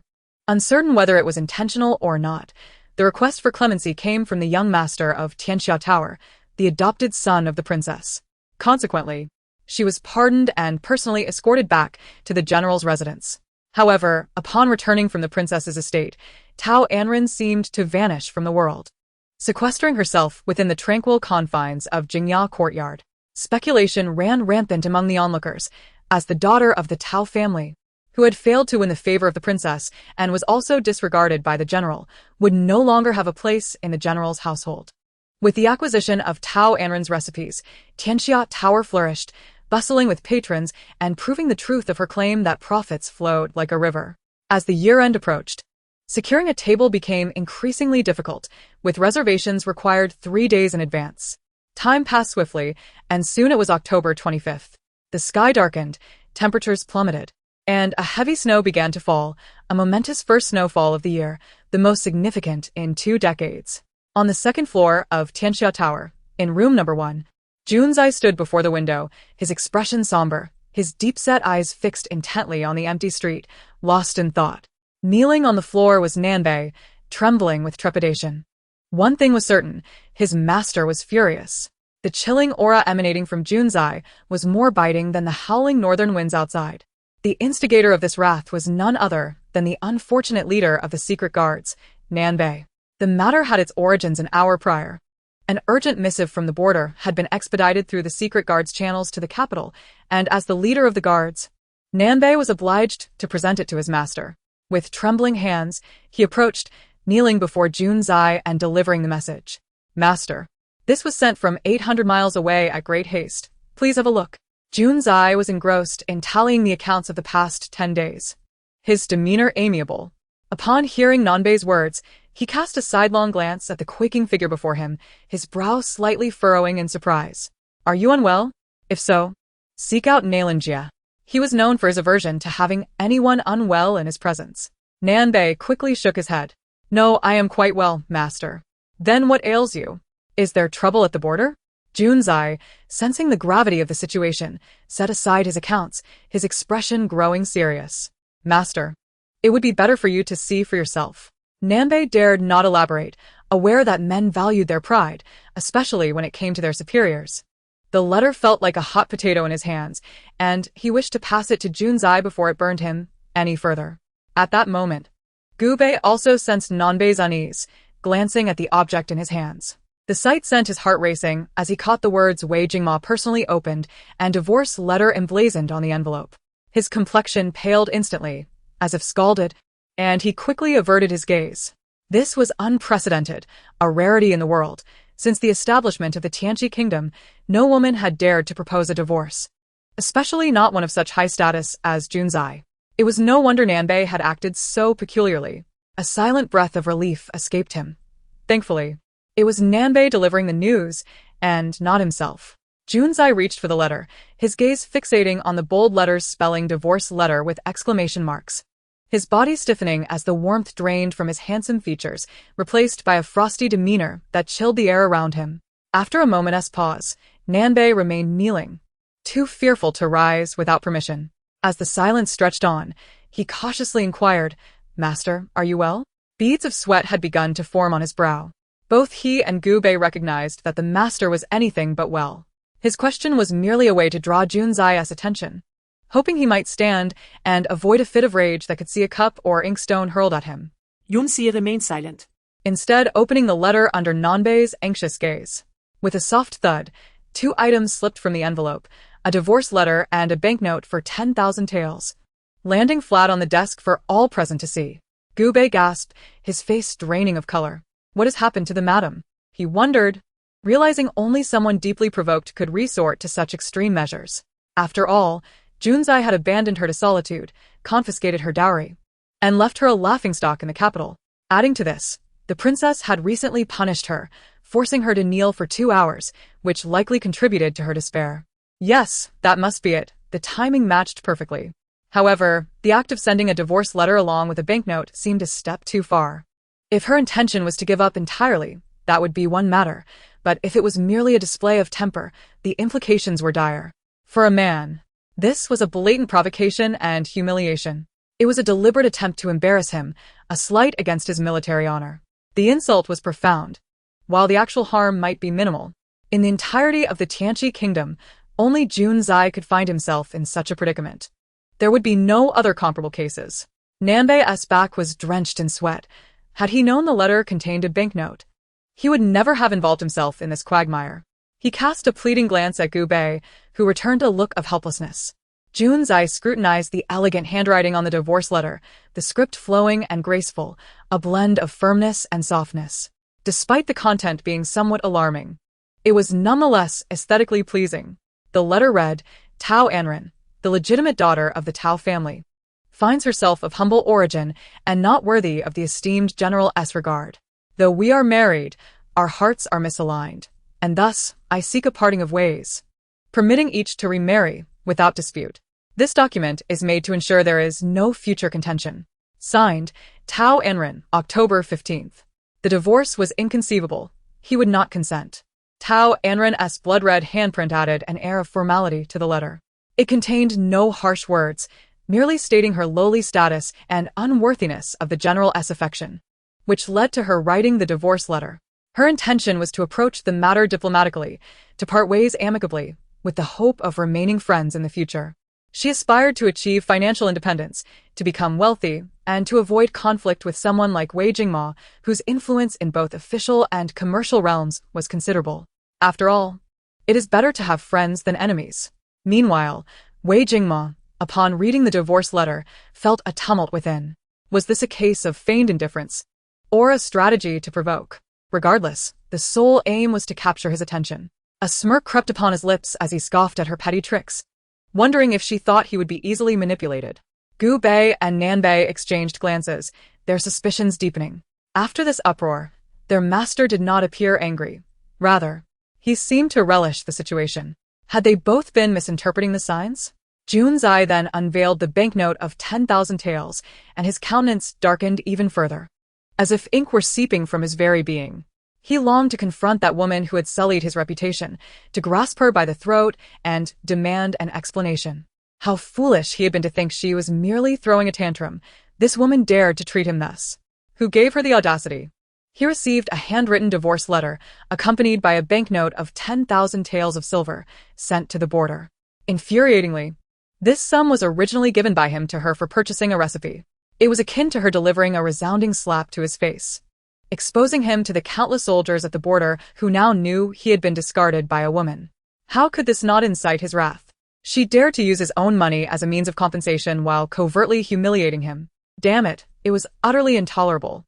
With a heavy fist, he struck the table, causing a thunderous noise. Gu Bei and Nan Bei felt the overwhelming fury of their master, rendered speechless and pale. Only the mistress could so easily provoke their master into a loss of control. Even Miss Jiang had failed to achieve such a feat suddenly. Junzi held the divorce letter and inquired of the two bewildered individuals present. What do you think? His tone was laced with displeasure. Gu Bei, glancing at Nan Bei, recognized he could not rely on him and knew he had to respond to their master's query, lest he meet the same fate as Nan Bei. He hesitated, his knee aching, and finally spoke cautiously. This subordinate believes the mistress must be angry and disheartened, thus intentionally sending the divorce letter to vent her grievances. What do you mean by that? Junzi's voice remained cold. Gu Bei pondered for a moment, striving to phrase his response delicately. Master, since the mistress entered the household, her life has been far from satisfactory. 10 days ago, even the only person who cherished her, the princess, rejected her and punished her to kneel for 2 hours. It is likely that she felt wronged, which compelled her to send the divorce letter to the border. Upon Gu Bei's reminder, Junzi recalled the day his mother returned from worshipping Buddha, when he had insisted on teaching Tao Anran a lesson to instill a sense of remembrance while also seeking revenge for Ruoyun. He had punished her to kneel outside for 2 hours. The princess had advised him earnestly, women must be coaxed. Even a dog understands this principle. How can you not? After that, she ignored him and went inside to sleep. For 2 hours, Tao Anran knelt straight outside, her proud figure stirring discomfort in his heart.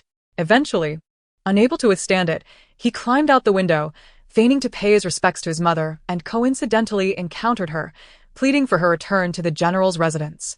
The date clearly stated in the letter corresponded with the day of her punishment.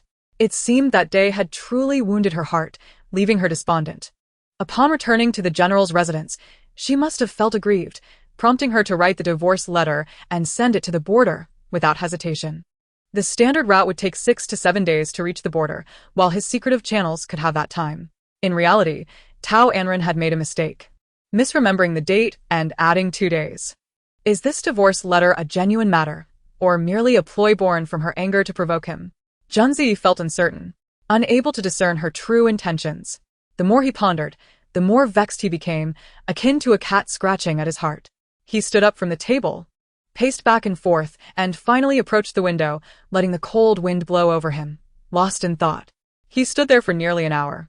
Gu Bei and Nan Bei dared not disturb him, one standing, the other kneeling, silently accompanying him. Regardless of her intentions, a divorce was absolutely out of the question.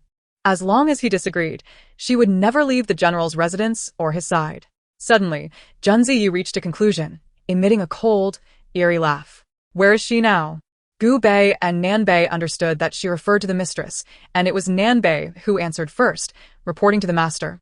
The mistress set out early this morning with Bai Ji to Jingxi Temple outside the city. What does she seek there?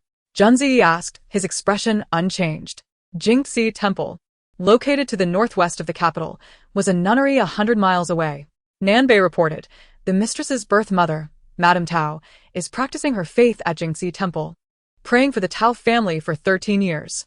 Every year around this time, the mistress visits Jingxi Temple with her maid to celebrate her mother's birthday and stays there for a few days.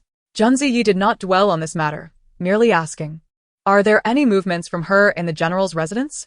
Has she entered the study? Nan Bei replied, reporting to the master, There have been no movements. The secret guards reported that the mistress has remained in the right wing, tinkering about, and has not left the courtyard. Only Bai Ji occasionally leaves with a basket, and our people have secretly checked it, finding only trivial items like cosmetics and fabric, common things used by women. Has she made no moves? Is she refusing to follow Tao Ziyuan's arrangements? Or is it that your vigilance is too strict, leaving her no opportunity to act? Hunzier retorted. Nanbei felt a cold sweat trickle down his back, scratching his head innocently as he explained, Master, there has been no one guarding the study's entrance these days. And half of our secret guards have been withdrawn.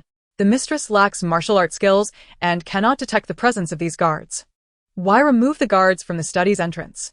Junzi Ye's sharp gaze bore into Nanbei. Nanbei stuttered, Master. You previously mentioned creating opportunities for the mistress to feel she has a chance. I thought that since she seemed quiet upon her return, it might be due to too many guards at the study, so after discussing it with the steward, I withdrew some of the guards. Junzi Ye's eyes were devoid of warmth as he cursed, Fool. She is as cunning as a fox. By removing the guards, you are blatantly signaling her and setting a trap. If she voluntarily walks into it, that would be a surprise. Yes, it was my mistake. I will go back and arrange for more guards immediately. Nanbei sought to remedy the situation, hoping to secure his own safety. Junzi waved his hand, signaling for Nanbei to leave. Nanbei stood up, nearly stumbling, and was caught by Gu Bei just in time, nearly moved to tears. Good brother. What a true comrade. He gave Gu Bei a grateful look before jumping out the window.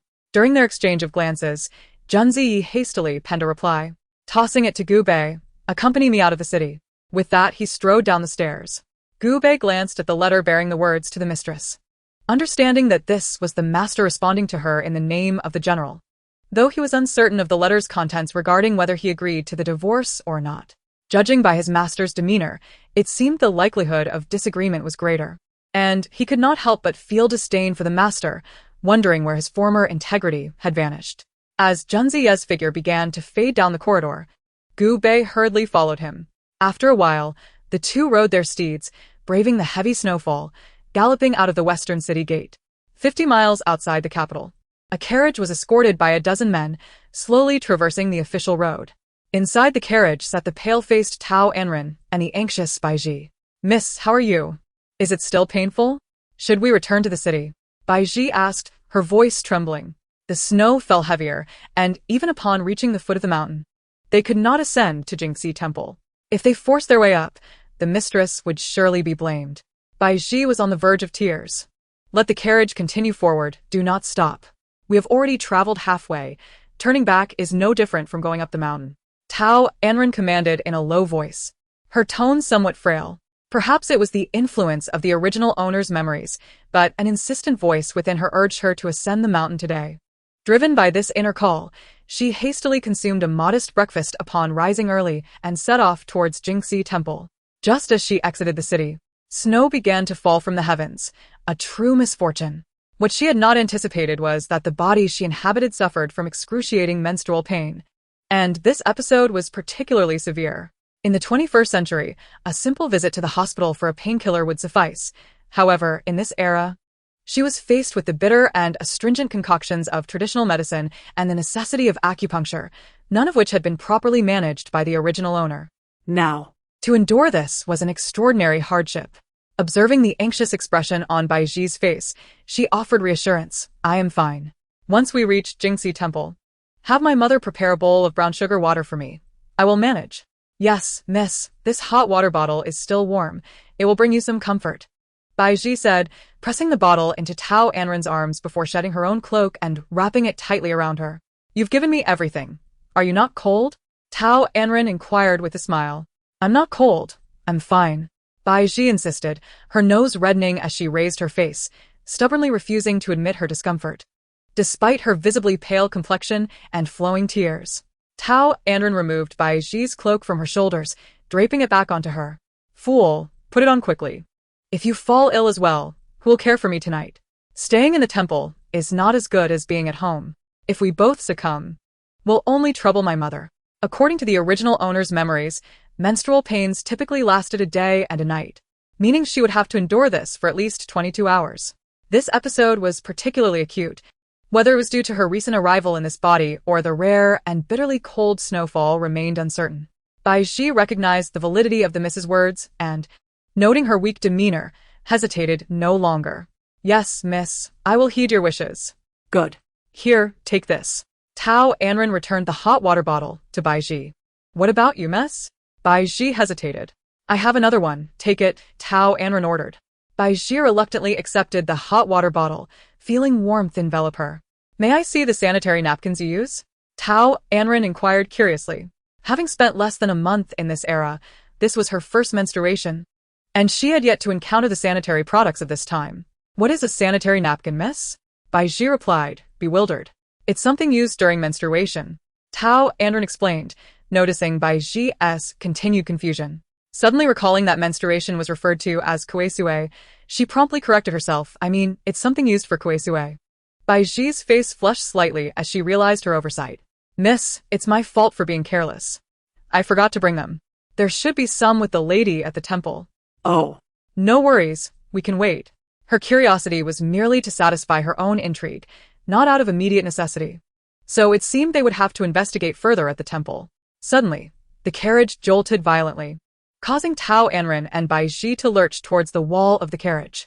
Bai Ji cried out, miss, be careful. Quickly, Tao Anran grasped Bai Ji, preventing her from colliding with the wall. The horses neighed sharply, halting their forward motion. Madam, are you all right? A nearby guard inquired urgently upon hearing the commotion within the carriage. They were tasked with her protection, and should anything happen to her, the steward would undoubtedly hold them accountable. IM fine. Why have we stopped?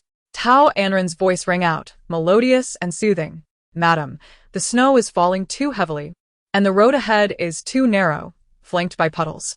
If we slip into one, it could be perilous for you. Our carriage cannot proceed. Would you prefer to return and come back in a few days? A slightly older guard suggested based on years of experience. Chapter 62. Falling into a warm embrace, Tao Anran lifted the curtain of the carriage, gazing ahead at the vast expanse of white. It was indeed impossible to discern where the road lay amidst the snow. The snowfall was truly overwhelming. They had only been traveling for 2 hours since leaving the city. Yet everything was blanketed in white, making navigation impossible. To venture forth recklessly would risk overturning the carriage and causing injury. How far are we from Jingxi Temple? She asked the older guard, her brow furrowed in concern. Approximately 20 to 30 miles more, and there remains a steep path to climb before we reach Jingxi Temple. The guard estimated, subtly implying that it would be best to turn back. Miss, we should heed the elder guard's advice and return to the city. We can come back when the weather clears, Bai Ji urged. Tao Anran considered agreeing, but was suddenly seized by an inexplicable pain in her heart, as though she were about to lose something of great importance. Clutching her chest, she recalled the original owner's mother still waiting on the mountain and resolutely declared, You all return. I will go alone. No, miss, that is too dangerous. Bai Ji protested, shaking her head in alarm, trying to dissuade her. Madam, the road ahead is treacherous. It is truly unwise to proceed, the guard echoed. Enough. I must go today. This is a command, Tao Anran insisted, her tone resolute and unyielding. I will accompany you, miss. Wherever you go, I shall be there, Bai Ji stated, her concern evident. Since the madam is determined, I request to accompany her as well. Several guards voiced their willingness, demonstrating their loyalty. They were originally soldiers under Wei Jingma, having retired from the battlefield, and held great respect for the general and his family. Even toward strangers, they would not stand idly by, especially since Tao Anran was, in name, Wei Jingma's wife. They could not ignore her peril. Tao Anran looked at them, feeling touched by their loyalty. She then glanced at the 2 horses pulling the carriage, contemplating for a moment before addressing the group.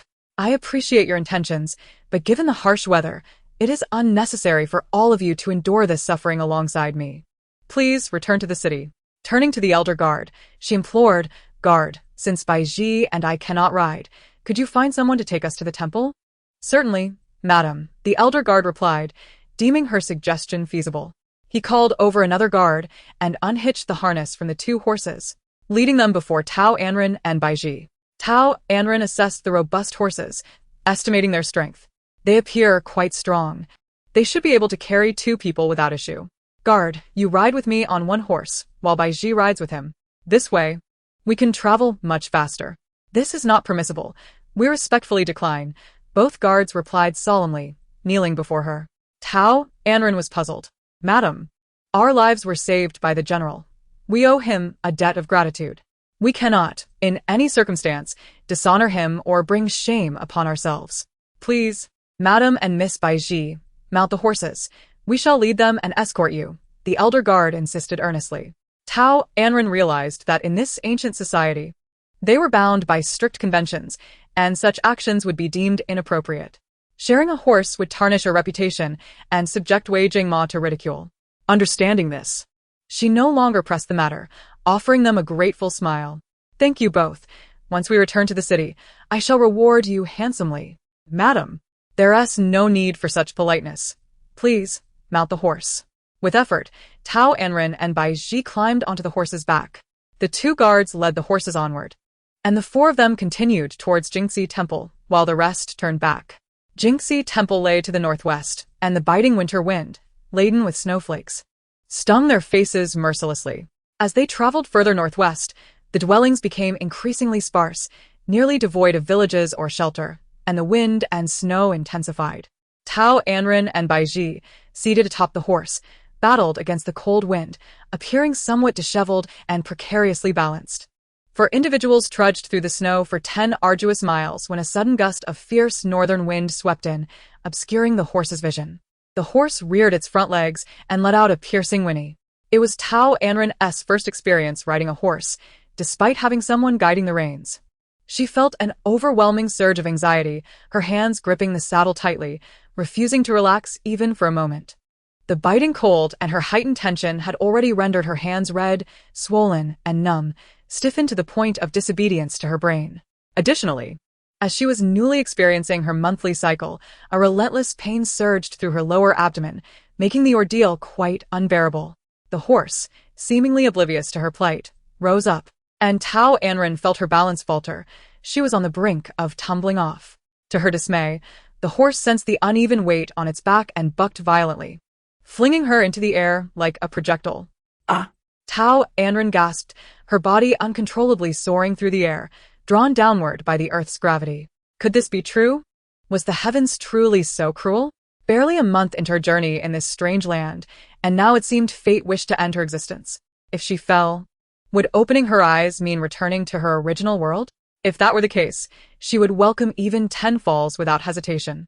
With such thoughts swirling in her mind, she closed her eyes tightly, awaiting a miracle, praying not to be left disabled by the fall. Amidst the howling northern winds, she heard the frantic voice of Bai Ji. Miss, catch her. And the urgent call from the older bodyguard, Madam, be careful. Suddenly, a fierce gust rushed past her ear, and she felt herself drifting like a fallen leaf, ultimately landing in a warm embrace. Tao Anran sensed something soft beneath her and something firm at her waist. She opened her eyes abruptly to find half of a shimmering silver mask before her and a pair of obsidian-like eyes gazing intently back at her. In those eyes, she saw her own reflection, her mind momentarily stalling, unable to comprehend the scene unfolding before her. Yunxi, how could he possibly be here? And why would he intervene to save her? Hadn't he despised her, discarding her as if she were worthless? Why, then, did she see concern, anxiety, and fear etched in his expression? Both Jun Zai and Gu Bei had seen the returning servants from the general's residence and, feeling an inexplicable unease, hurried over. When they witnessed her being thrown from the horse, an uncharacteristic panic gripped them. This was the first time they had ever felt such fear, terrified that she might be harmed. It was only after enveloping her in his arms that Jun Zai's heart, which had leaped into his throat, gradually settled back into his chest. Quickly regaining his composure, Jun Zai's expression returned to normal, his gaze fixated on Tao Anran's face. Are you alright? Did you sustain any injuries? Chapter 63. Ascending the mountain. Tao Anran was pulled back to reality by his voice, nodding woodenly. I'm fine. Thank you, Jun, for saving me. That's a relief. Jun Zai exhaled deeply, attempting to mask his embarrassment with a teasing remark. I noticed you have been staring into my eyes. Did you discern something therein? Detecting a hint of playful mockery in his glance, Tao Anran blinked her large, sparkling eyes and cheekily responded. Indeed, I did uncover something in your gaze. Would you like to know what it is? Observing Herr Sommer's Pelleweisity, Yunxi hat saufend. What is it? I'm all ears. Tao Anran beckoned him closer. And though puzzled, he leaned in. Seizing the opportunity, she wrapped her arms around his neck and whispered into his ear, a clump of gunk. You must have had a restless night. The reason for her embrace was strategic. She feared that after uttering those words, Junzai might unceremoniously toss her aside. For a man accustomed to high status and commanding respect, to be teased about having gunk would undoubtedly lead to a dire fate. As predicted, upon hearing her words, his expression soured, his sharp features darkening as if someone had owed him an insurmountable debt. This woman was utterly incomprehensible, mercilessly biting the hand that had come to her aid, exhibiting blatant ingratitude for his earnest efforts to rescue her. The more he pondered, the angrier he became, and he nearly released her, contemplating dropping her to the ground.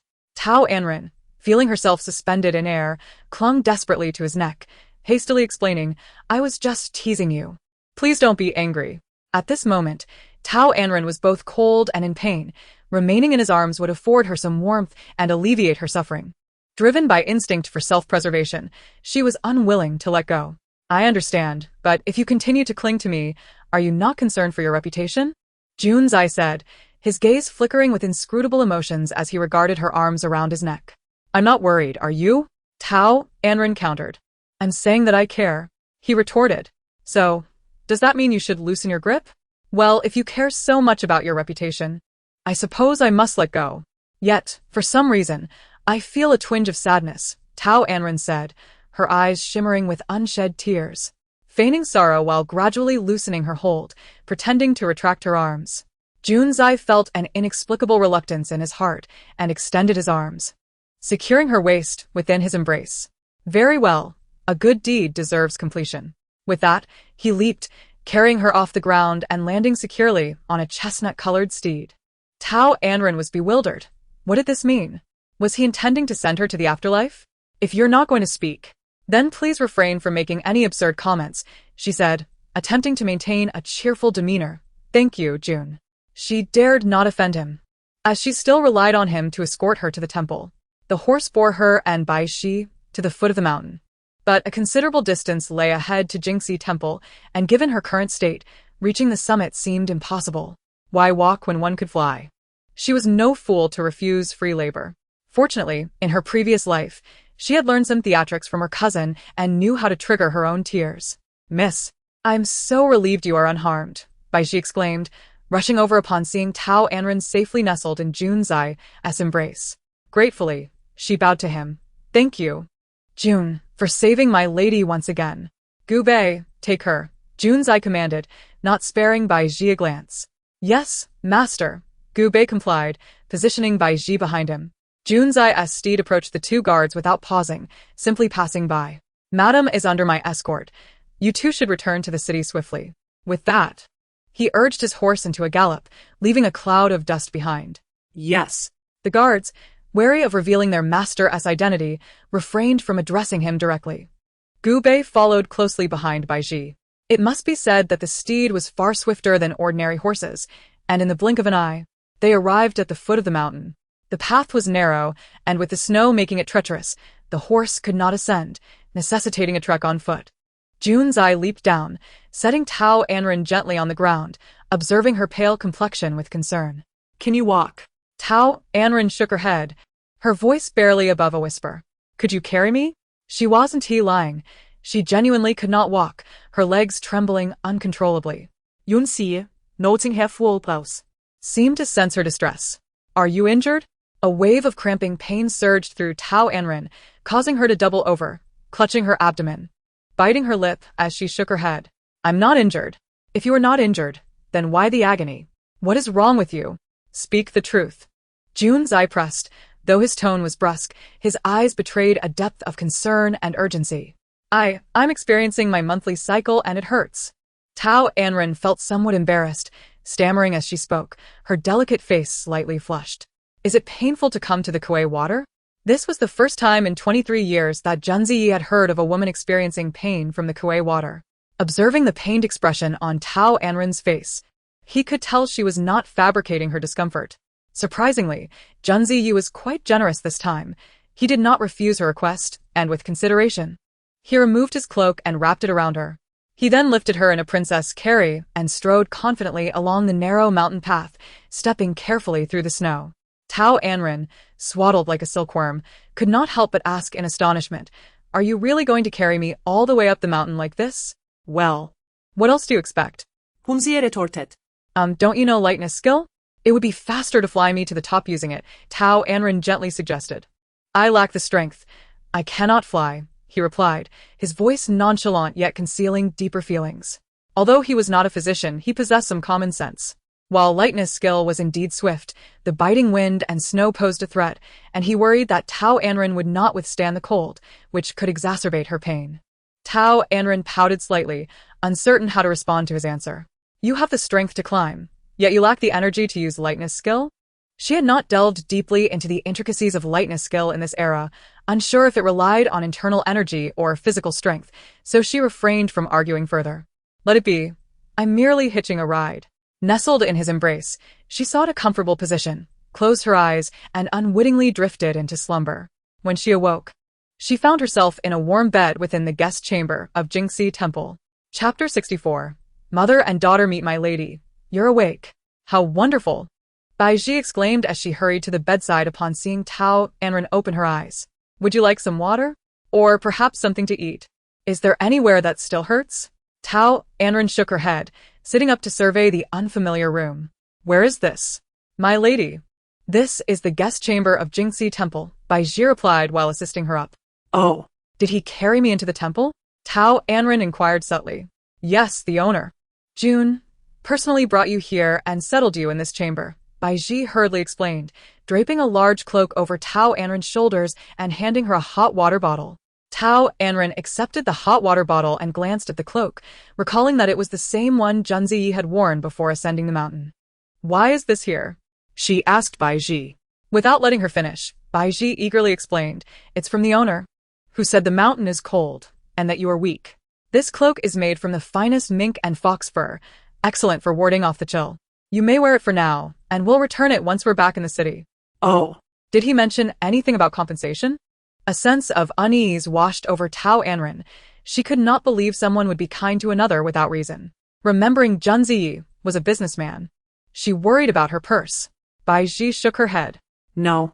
He only said to take good care of yourself and to come down as soon as possible after completing your business, not to linger in the temple. He left. Tao Anran deduced from Baiji's words that he was no longer present. Baiji nodded. Yes, after confirming you were all right, he descended the mountain, saying it was inappropriate for him to stay long amidst the women in the temple. Well, he left at the right time. We can enjoy ourselves here to the fullest. Tao Anran laughed heartily. She decided she must stay on the mountain a little longer before returning. Where is mother? I shall go see her. With that, she lifted her foot to head outside. My lady, wait. Baiji halted her, unexpectedly producing a steaming bowl of herbal medicine and presenting it to Tao Anran.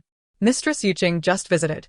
She checked your pulse and said you have cold energy in your body, compounded by the arrival of the Kuei water, which has caused stagnation and coldness in your womb. You must take good care of yourself. Do not be careless. The medicine is ready. Please drink it. Tao Anran gazed at the thick herbal concoction, a bitter scent filling her nostrils, her delicate brows furrowing. Must I drink it? It surely tastes dreadful.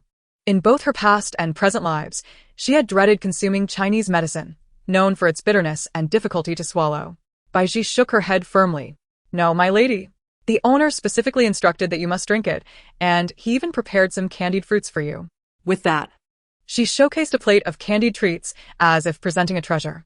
Tao Anran cast a sidelong glance at Baiji, playfully commenting, with all this talk of the owner, one might think he is your master. My lady, in my heart, you are my true master. Aside from you, I serve no one else. Baiji hastily professed her loyalty, fearful of being misunderstood. Tao Anran chuckled. I know, I was just teasing you. You're so anxious. Baiji offered the medicine bowl again. My lady, please drink the medicine. Tao Anran understood that avoiding the medicine would only prolong her pain, so she pinched her nose, adopting a resigned expression, and gulped it down in one go. Afterward, she stuffed several pieces of candied fruit into her mouth, her cheeks puffing out like a cute little hamster, which elicited endless laughter from Baiji. Once Tao Anran had finished her medicine, Bai Ji accompanied her to the residence of the matriarch. The matriarch of the Tao family was currently chanting scriptures, accompanied by her devoted maid, Jing Shu, who had been by her side for decades without leaving her. "Auntie Mother, are you still not done with the prayers?" Tao Anran approached, bowing respectfully to Jing Shu. Jing Shu hurriedly helped her up. Not yet. "Almost done. My dear eldest daughter, why are you here? Is your stomach still hurting? Quickly come inside. It's freezing out here." As she spoke, she led them into the room. "Much better, I'm fine." Tao Anran smiled reassuringly. "That's good to hear. In the future, you must take good care of your health. Do not let it become as perilous as today," Jing Shu admonished gently, tears glistening in her eyes. Witnessing a stranger carry the unconscious Tao Anran into the temple had terrified her. Over the years, the eldest daughter had never appeared as fragile and lifeless as she had today. It had also greatly frightened the matriarch, who remained by her bedside, shedding tears without regard for her dignity in front of a man until Mistress Yuqing diagnosed her, proclaiming there was no significant issue, and advised her to recuperate, allowing her to finally relax. The matriarch continued to chant scriptures and pray for her daughter's swift recovery. "Ranner, come here." As the sound of the wooden fish ceased, a kind voice resonated. Tao Anran recalled the memories of the original owner, realizing this was a moment for the matriarch to be alone with her. She stepped in, closing the door behind her, while Jing Shu and Bai Ji remained outside. The matriarch sat cross-legged on a cushion, hands clasped in prayer, her eyes closed. Upon seeing her mother, Tao Anran felt inexplicably nervous. She was not her biological daughter, and she yearned to experience the warmth of maternal affection. In her past life, she had been an orphan, never having tasted the sweetness of a mother's love. "Mother, I have come to see you," Tao Anran respectfully greeted. Hearing her voice, the matriarch opened her eyes, gazing at her graceful daughter, tears shimmering within. "Ranner, come closer to me," she beckoned, patting the cushion beside her. Obediently, Tao Anran approached and knelt on the cushion. The matriarch gently stroked her hair, tears streaming uncontrollably down her cheeks, filled with tenderness. "My Ranner, you've grown into a lovely young lady." Seeing her mother like this, Tao Anran felt a pang of sorrow. "Mother, it's good that I've grown up. Now I can care for you and protect you. Your birthday is approaching, so please do not cry." She patiently consoled her mother to ease the atmosphere. "Yes, it's good that Ranner has grown up. I heard you are married. What is the story behind that?" The matriarch held her daughter's hand, cautiously inquiring. In the mountains, where information is scarce and no one had informed her, it was only natural that she remained unaware of the events that transpired. Had it not been for a woman who visited the mountain to offer incense a few days prior, casually mentioning something, she would still be in ignorance. Tao Anran had no intention of concealing the truth, so she recounted the entire story to her mother in detail. Aunt Zhang, who had been arrogant and malicious in her youth, had unwittingly raised a daughter who mirrored her wickedness. The matriarch ground her teeth in frustration, harboring an even poorer impression of the Tao family. Chapter 65. Maternal love. The matriarch gazed at Tao Anran's pale visage, filled with regret. It was her own inadequacy as a mother that left her daughter to endure suffering alone in the Tao household, tarnishing her reputation and forcing her into an unwanted marriage, nearly costing her life. Tears of guilt streamed down her face as she spoke. "My dear, your daughter is not defenseless. They are already reaping the consequences of their actions. Besides, look at me, I am well. Please do not grieve." Tao Anran gently consoled her mother upon seeing her tears. Wiping the tears from her eyes with a handkerchief, the matriarch inquired with curiosity about the son-in-law she had yet to meet. "Ranner, I have heard that you are to marry the general of the nation. Is he good to you?" Tao Anran, unwilling to hide the truth from her mother but also considering the impending separation, replied in a subdued manner, "He treats me adequately." What does adequately mean? That surely indicates dissatisfaction. The matriarch's lips moved as if making a momentous decision. Does he disdain your humble origins or find your dowry insufficient? Rainer. You must speak the truth to your mother. After 10 years of letting you endure in the shadows of the Tao household, I cannot bear to see you suffer any longer. I can help you.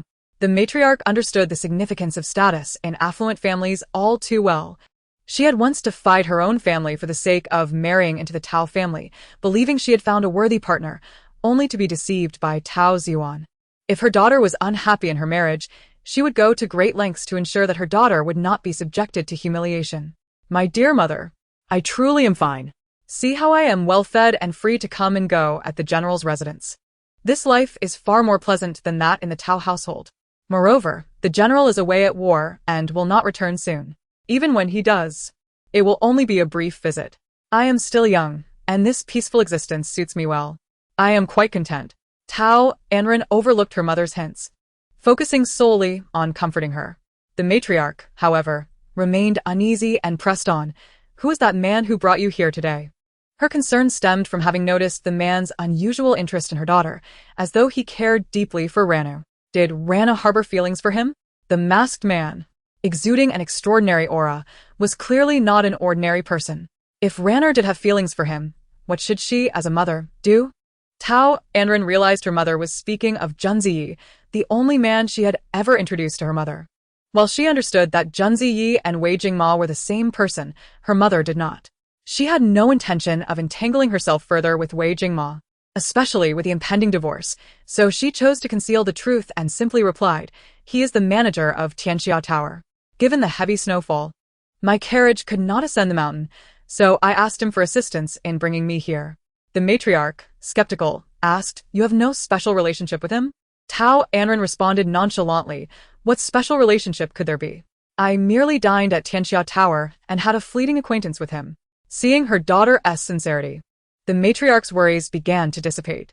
Well, as long as there is nothing amiss, remain content as the general's wife. She had made inquiries about her unseen son-in-law, Wei Jingma, discovering he was the eldest son of the Marquis Wei and the favored grandson of the late emperor, raised in privilege and showered with affection. Following his father's untimely death in battle when Wei Jingma was just 15, he transformed from a spirited youth into a quiet, cautious man. After managing his family's affairs alone, he had dedicated himself to military service at the borders for 6 years without returning to the capital. In theory, he was a paragon among the younger generation of nobility, embodying responsibility and honor. If Ranner could live harmoniously with him, the matriarch would be satisfied. "Ranner, I know you are a strong-willed person. If you encounter any grievances in your marriage, you must tell your mother. Do not bear it alone, understood?" "Yes, mother, if I face any injustice, I will have you teach him a lesson," Tao Anran said, embracing the matriarch and resting her head in her mother's arms, relishing the warmth and comfort of her affection. It was a feeling she had longed for, someone who genuinely cared for her, a source of strength. This must be what they call maternal love. The matriarch held her daughter close, gently patting her back as one would soothe an infant. Having given birth to a son and a daughter, she remembered how frail her son had been, leading her to take in a concubine from the Zhang family, hoping to secure the family's future. Yet, the anguish of losing her son remained etched in her heart, a wound that never healed. After the birth of Tao Anran, she had resolved never to return to the Tao household, even refusing to mourn for the matriarch. When Tao Anran turned 5, a slip of the tongue by a maid revealed their family's painful past, prompting her to make a resolute decision to return to the Tao household, a choice her mother could not dissuade her from. The matriarch often reflected on how her daughter had inherited her steadfast nature, unwavering once she had made up her mind. Chapter 66. Qianxue Xuanyu. Fortunately, Tao Ziyuan, while not as affectionate towards Tao Anran as he was to Tao Anqing, still treated her with a modicum of kindness, raising her in the guise of a legitimate daughter. After a prolonged embrace, the matriarch reluctantly released her daughter, taking her hand and gently saying, "Ranner, I have something to entrust to you. Please follow me to the bedside." Tao Anran, puzzled, complied as her mother led her to the bed. The matron retrieved an exquisite box from a concealed compartment beneath the bed, opening it to reveal a jade pendant, which she presented to Tao Anran. With careful scrutiny, Tao Anran examined the pendant, crafted from premium Hetian jade, its texture smooth and lustrous, emanating a translucent radiance that bespoke its considerable worth. Unable to contain her curiosity, she inquired, "Mother, what is this?" The matron elucidated, "This jade pendant, known as Qianxue Xuanyu, has been passed down from your maternal grandmother's family, the Hua clan, exclusively to the legitimate daughters, and it is traditionally bestowed upon them upon marriage. Your hasty union was unforeseen by me, yet now it reaches you in the same manner. I trust your grandmother watches over you from above and would not harbor resentment. Cherish it well. Qianxue Xuanyu? The name sounds impressive. Mother, what purpose does this jade serve?" Tao Anran expressed her affection for the pendant, examining it intently. "Its practical utility is minimal," Consider it a keepsake. Should you bear a daughter in the future, it can be passed to her, the matron replied, concealing her emotions, reluctant to divulge more. This jade was a familial heirloom of the Hua clan. She preferred her daughter never need it, viewing it solely as a treasured relic to be handed down. The Hua family was a mysterious lineage within the Tianqi dynasty, having remained hidden for years, adept in the arts of divination and the 5 elements, particularly skilled in formation and arrangement. In this era of cold weaponry, they were highly coveted. Ancestral caution led them to retreat into the depths of the mountains, shunning political strife and warfare, thus fading from the limelight. Qianxue Xianyu was the sacred jade of the Hua clan, a revered artifact of the clan leader, granting its bearer the power to summon the entire Hua clan's influence for their own ends. Tao Anran's maternal grandmother had once refused to marry a suitor chosen by the Hua family, escaping with the sacred jade on the eve of her wedding. Venturing into the world and navigating the martial realm. By chance, she encountered Yulingfeng, the Duke of the North, and secretly wed him, giving birth to Tao Anran's mother, Yu Huihui. From birth, she was cherished by the Duke as if she were his very heart, leading to her capricious nature. At the age of 16, emulating her mother, she roamed the world, only to be rescued from bandits by Tao Ziyuan, whose arrival sparked an uncontrollable love. The Duke harbored a dislike for Tao Ziyuan, however. Unable to sway his daughter's determination, he ultimately relented. After Yu Huihui bore a son, the Duke became embroiled in political affairs and was exiled by the former emperor, leading to Yu Huihui's diminishing standing within the Tao household, ultimately forced to retreat to the Jingxi temple. These revelations were gradually uncovered by Tao Anran. Unaware of her mother's peculiarities, Tao Anran playfully questioned, "What if a daughter is never born? Wouldn't that mean the lineage is lost in my generation?" The matron shot her a sidelong glance, teasingly admonishing, "What nonsense! How could we fail to have daughters? With the Hua bloodline, we shall surely bear daughters. Even if the firstborn is not a daughter, subsequent children will be. As long as they are yours, the legacy will persist."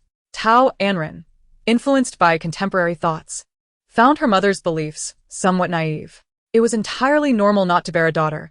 If necessary, the legacy could be passed to a granddaughter. After all, she would ultimately decide, and her mother seemed unable to dictate otherwise. Even if children were not born, they could be sold for silver.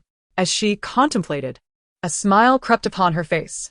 Noticing her daughter's incessant grinning, the matron gently tapped her forehead, playfully admonishing her to conceal the jade, lest it attract unnecessary trouble. After a moment of contemplation, she added, "It would be best to keep it from your husband as well." Tao Anran looked up at her mother, a serious expression crossing her face, unable to suppress her suspicions about the jade's concealed secrets. Considering the original owner's maternal grandfather's involvement in politics, leading to their clan's exile for over a decade, it was prudent to remain discreet.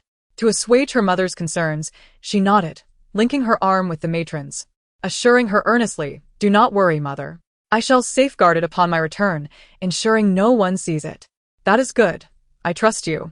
The matron had complete faith in her daughter's capabilities, both in intellect and courage. Even at the tender age of 5, she had excelled at concealing treasures. "Madam, dinner is ready," came the voice of Jing Shu, prompting the mother and daughter to exchange smiles as they made their way to the dining area. The 4 of them, indistinguishable in status, gathered around the table for supper. After an engaging conversation, the matron, noticing Tao Anran's discomfort from menstrual pain, sent her to rest. Tao Anran, accompanied by Baiji, entered her chamber, reflecting on the following day, which marked her mother's birthday. She propped her chin on her hand, contemplating how to make the occasion memorable. Baiji approached with a platter of pastries and a teapot, noticing Tao Anran's furrowed brow, and inquired with concern, "Miss, what occupies your thoughts?" "I am pondering how to celebrate Mother's birthday tomorrow," Tao Anran replied, taking a pastry as she spoke. "Every year, it is I who orchestrates the festivities for her, and I believe I can manage this as well." Baiji offered reassurance, stating that as long as the miss was by the madam's side, she would be overjoyed, regardless of the celebration's nature. In her youth, the original owner had devised countless surprises to delight her mother on this special day, from playing music and composing poetry to crafting longevity noodles, pastries, and garments. She had exhausted every idea over the years. "Oh, if only this dynasty had cream, I could make a birthday cake for mother," Tao Anran lamented, letting out a couple of sighs. "Cream? Birthday cake? What are those?"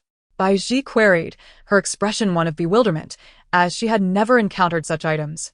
Cream is derived from cow or goat's milk, white and fragrant, spread atop a longevity cake with candles to celebrate a birthday, Tao Anran explained. Oh, Did that old man with the white beard teach you these things, miss? Bai Ji asked, her large, innocent eyes blinking in curiosity. Yes. I wish to prepare it for mother, but alas, the ingredients are lacking. Tao Anran expressed her disappointment, internally fretting that this might lead Bai Ji to learn deceit. If it is truly unattainable, miss, perhaps you might consider other alternatives. I believe you will find a way to bring joy to the madam, Bai Ji encouraged from behind. Tao Anran sighed. I suppose that is the only option. As Bai Ji gazed out at the heavy snowfall, she murmured, the snow has intensified. I wonder if the little lambs in the backyard will endure. Her voice was barely audible, but distinctly reached Tao Anran's ears, instantly piquing her interest. Lambs? What lambs? Seeing her mistress's curiosity, Bai Ji patiently explained, while preparing medicine for you, I discovered a mother sheep in the woodshed, recently delivered of a litter of 4 lambs. Trembling in the cold, looking quite pitiful. A mother sheep? Just given birth? That means there is sheep's milk. I could swap a blanket for a bowl of sheep's milk. This way, I can save the lambs and fulfill my desire to make a cake for mother. As this idea took root, she instructed Bai Ji to fetch a blanket while she grabbed a lantern, and together they stealthily made their way to the woodshed. On the following day, after a relentless night of snowfall, the world outside was transformed into a pristine landscape, blanketed in white, a serene realm untouched by the chaos of the world. Tao Anran rose early, and after breakfast, she and Bai Ji busied themselves in her mother's small kitchen. The matron sat by the window, gazing at the closed kitchen door with a smile, reveling in the moment without uttering a word. Madam, the young lady is dutiful. As every year around this time, she personally takes to the kitchen to prepare a birthday feast for you, allowing no servant to interfere. One wonders what surprise she has in store for you this time. Jing Shu approached with a thick cloak, draping it over Madam's shoulders, and presented a warming pot to her. Whatever she does, I admire. The lady smiled gently, as if recalling something, her eyes glistening with tears. If only Yuan were still alive, how fortunate it would be to have them, brother and sister, celebrating my birthday together each year. Jing Shu handed the lady a handkerchief, hastily comforting her. Madam, the eldest young master is surely watching over you from above, celebrating your birthday with you. Please do not weep. It may hurt your eyes. And if the young lady sees, she would be saddened. The lady accepted the handkerchief to wipe her tears, agreeing that it would not do to let Ranner witness her sorrow, or she too would be heartbroken. At this moment, Tao Anran peered through the small kitchen window, observing her mother, wiping away tears. The person who could evoke such deep concern must surely be her elder brother, who had passed away in childhood. Completing the final dish, Tao Anran quietly sought out the steward at the temple, borrowing the 4 treasures of the study, brush, ink, paper, and inkstone. Returning to her room, Bai Ji ground the ink while she practiced her calligraphy. In the 21st century, she had enrolled in a university art class focused on imitation and painting. Utilizing her modern artistic skills, she depicted the grown likeness of the original owner's brother based on the appearances of the lady and Tao Ziyuan. The figure in the painting bore a striking resemblance to Tao Anran, with an exquisitely handsome face, a prominent nose, a resolute chin, and an ethereal beauty. His long, dark hair was elegantly styled, and he donned a flowing white robe, exuding an aura of grace and nobility, reminiscent of a gentle breeze through a pine forest. Bai Ji gasped, Is this the eldest young master? Miss, your painting is so lifelike, it seems etched onto the paper. Tao Anran nodded with a smile, certain her mother would be delighted upon seeing it. She was quite pleased with her work, envisioning the original owner's brother as a refined and gentle young gentleman, much like her mother. Once the ink had dried, she carefully rolled up the painting and, accompanied by Bai Ji, made her way to her mother's chamber. Upon entering, she knelt before the lady, allowing her to sit at the head of the table, and bowed 3 times, exclaiming, Ranner wishes her mother a joyous birthday, good health, and all wishes fulfilled. Ranner, why such grand gestures? Please rise. The lady, taken aback, hurried to assist her, but was gently restrained. Mother, I have not yet completed my respects. Please be patient. I have a significant gift for you. Allow me to present it, and please open it to see. With that, she presented her gift with both hands, the painting meant for the original owner's elder brother. The lady accepted the painting and slowly unveiled it. Upon seeing the figure depicted, her tears flowed uncontrollably, cascading down her cheeks. She immediately recognized it to be her son's likeness. Although he had passed away young, the painting faintly captured his childhood features. The lady wept inconsolably, a culmination of 16 years of suppressed longing for her firstborn child. Jing Shu, upon seeing the portrait, joined her in tears. Tao Anran knelt silently, watching her mother with tear-filled eyes, a gentle smile gracing her lips. Bai Ji also wiped her tears nearby. After the lady had wept and released years of pent-up emotions, her feelings began to stabilize, and through her tears, she asked her daughter, Ranner, "How did you know what your brother looked like?" Tao Anran smiled as she explained, "Last night, I dreamt of my brother. He asked me to tell you that he is cultivating under the guidance of the Supreme Lao Jun, making considerable progress, and that all is well, so you need not worry. He hopes you take good care of yourself and live a long life. The portrait reflects the image of my brother as I saw him in my dream. If you miss him, you may look at it to alleviate your longing." "Really? Your brother is truly cultivating with the Supreme Lao Jun?" the lady questioned, her skepticism fading, her heart beginning to believe. "Indeed, it is absolutely true. I would never deceive you, mother. He has a fondness for alchemy."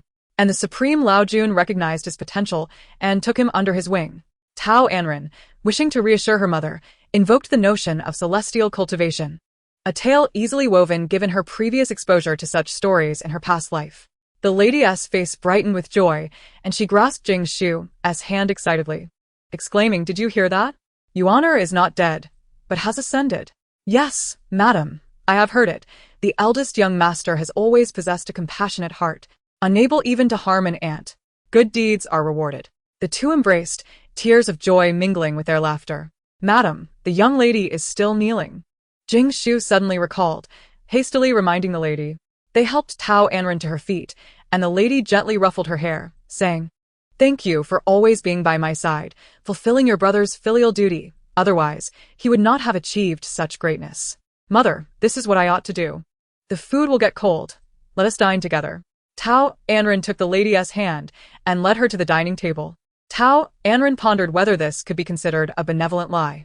Regardless, as long as they believed it, they would have the motivation to carry on. It also fulfilled a wish for the original owner and served as the finest gift for the lady. Chapter 68.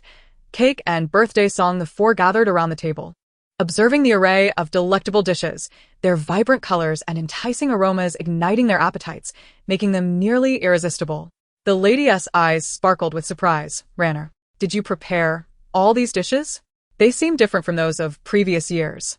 "Yes, mother, these are new recipes I experimented with. Please, try them and tell me how they taste." Tao Anran pulled out a chair for the lady, assisting her to sit. Once seated, the lady pointed to a round, creamy white delicacy adorned with 4 flowers and a small rabbit nestled beside them. Her curiosity piqued. "What is this? I have lived for so many years and have never encountered such a rarity." "Indeed, miss, I have never seen such a treat either. What is it? How can it have flowers and a rabbit?" Jing Shu's eyes sparkled with curiosity as she gazed at the cake. Bai Ji chimed in, "Madam, I know. It's called cake, akin to the longevity pastries we've had before, but it can only be enjoyed on special occasions. When the young lady made it, she was as curious as you, constantly asking her questions, and she told me its name." "Yes, Bai Ji is correct. It is called a birthday cake. In a distant land, it is made only for the birthday celebrant, much like our longevity peaches, cakes, and noodles. The flowers and rabbit are shapes I crafted myself. The 4 flowers represent your age, while the rabbit symbolizes your zodiac sign. Due to winter, many fruits are unavailable, so it may seem a bit simple, but in summer, when fruits abound, it will be even more delicious and visually pleasing." Tao Anran elaborated patiently. "Ranner, how do you know all this?" The lady's expression briefly flickered with a complex emotion, vanishing too quickly for anyone to notice. Tao Anran anticipated the lady's inquiry, knowing well that while the original owner was skilled in various arts, she had not exhibited such extensive knowledge as she did today regarding peculiarities. Thus, she had prepared an excuse in advance. People of ancient times often held beliefs in spirits and the supernatural, and the original owner's mother shared this belief, as evidenced by her acceptance of the previous painting's tale. To quell any suspicions, Tao Anran recounted a story she had previously shared with Bai Ji, explaining to the lady, Occasionally, I dream of a white-haired elder who possesses magical abilities. He imparts skills to me and shows me wondrous things, which I remember well. The matriarch maintained her composure, revealing her intentions. Ranner, in half a month, there will be a court meeting. At that time, you shall accompany your mother to pay respects to Master Wuchen at Fengwu Temple. The sudden proposal from the matriarch caught Tao Anran somewhat off guard and filled her with skepticism. The original owner's mother had resided at Jingqi Temple for 16 years, unwavering in her refusal to descend the mountain. Why, then, was she willing to do so now? Was there something concealed from her? Tao Anran, with a bright smile, cautiously inquired, "That's wonderful. Will mother return to the Tao residence?" "No," the matriarch candidly replied. "Mother wishes to simply visit Master Wuchen. Ranner, will you be disappointed?" She was not inclined to keep secrets from her daughter. After paying a visit to the master and resolving a personal concern, she intended to return with Jing Shu. The nearly 20 years of grievances, compounded by a life lost, could not be so easily set aside. Since mother does not wish to return to the Tao residence, so be it. Tao Anran responded with a relieved smile. "Mother, I understand your struggles. If you do not wish to return, then it is best not to." "Thank you, Ranner, for understanding. Mother has grown accustomed to this place after 16 years, considering it home. Now that I am older, I desire no other place." The matriarch felt a surge of gratitude for her daughter's consideration, who had silently protected her all these years. She understood that had it not been for her daughter's efforts in the Tao residence over the past decade, her time at Jingqi Temple would not have been so bearable. "Mother, there is no need for such formalities between us.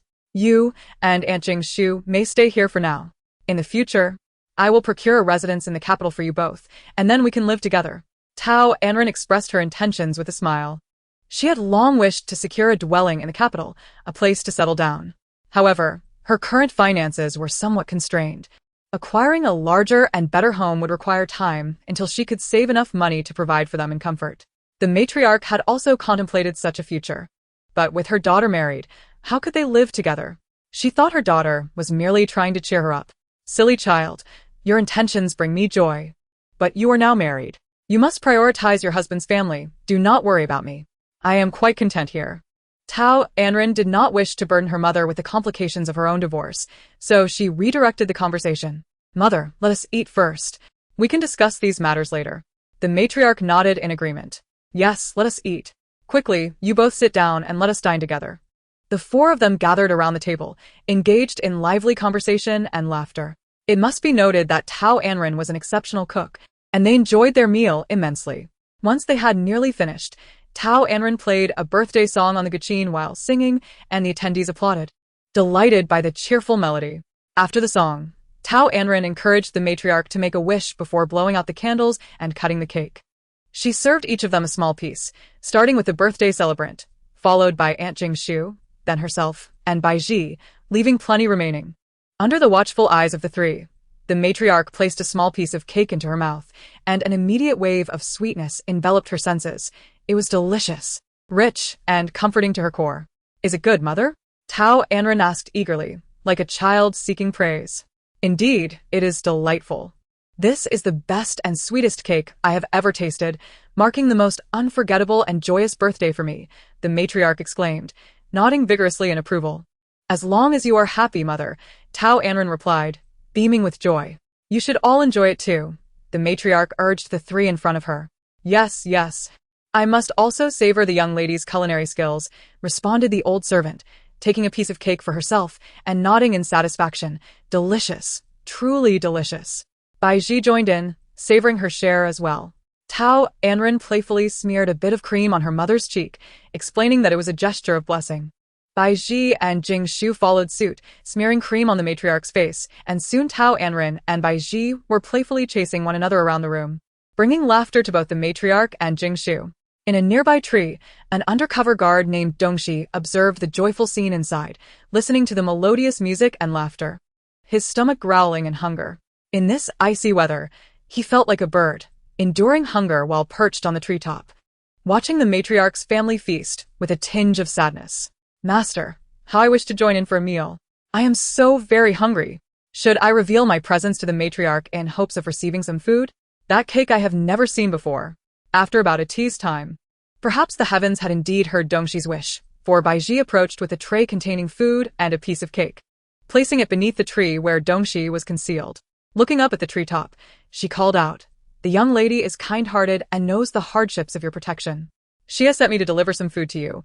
Come down and eat." Dongxi nearly lost his balance, almost tumbling from the tree. As a competent guard, it was a dereliction of duty to be discovered hiding.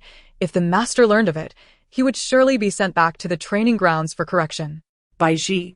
Seeing that Dongxi did not move, sighed and left the tray behind before turning to depart. Seizing the moment, Dongxi leaped down from the tree, swiftly snatching the tray from the ground. Baiji felt a gust of wind pass by her, turning to find nothing there, not even the food. It seemed the young lady's prediction had come true. Before she arrived, the young lady had wagered with Baiji that if she remained, the person in the tree would not come down. Only if she left would he eat the food. Baiji then distributed the remaining cake as instructed by the young lady to the other nuns and sisters at the temple. That day, the residents of Jingqi Temple were treated to the rare indulgence of cake. It was unclear how the news spread, but 2 days later, the citizens of the capital began to change their perspective of the disgraced general's wife, sharing tales of her grace, virtue, and remarkable talents in both artistry and culinary skills. The birthday song became an anthem, echoing through the streets and alleys, capturing the hearts of many. In a courtyard of Jingqi Temple at the hour of Su, Junzi, wearing a silver mask, stood resolutely against the howling northern winds, flanked by Gu Bei and Nan Bei, while Dongxi knelt in the shadows before them. "You were discovered by her?" Junzi's voice was frigid, his expression stern. "Yes, the lady somehow discerned my hiding place. At noon, she instructed Baiji to leave food at my concealed location, stating she was aware of my presence, and urged me to eat to gather strength for my protection." Dongxi confessed, trembling with fear, not daring to deceive. "You consumed her food, as well as the cake?" Junzi gritted his teeth, feeling an inexplicable anger at the thought of the food meant for him now filling Dongxi's stomach. "Yes, master. I was simply too hungry to resist," Dongxi admitted, terrified of the potential repercussions. Gu Bei and Nan Bei sensed the tension from their master and quickly interjected on Dongxi's behalf. Nan Bei, Understanding the struggles of an undercover guard, spoke first, "Master, Dongxi has endured much, facing hunger while also resisting the temptation of food. Few could withstand such a trial."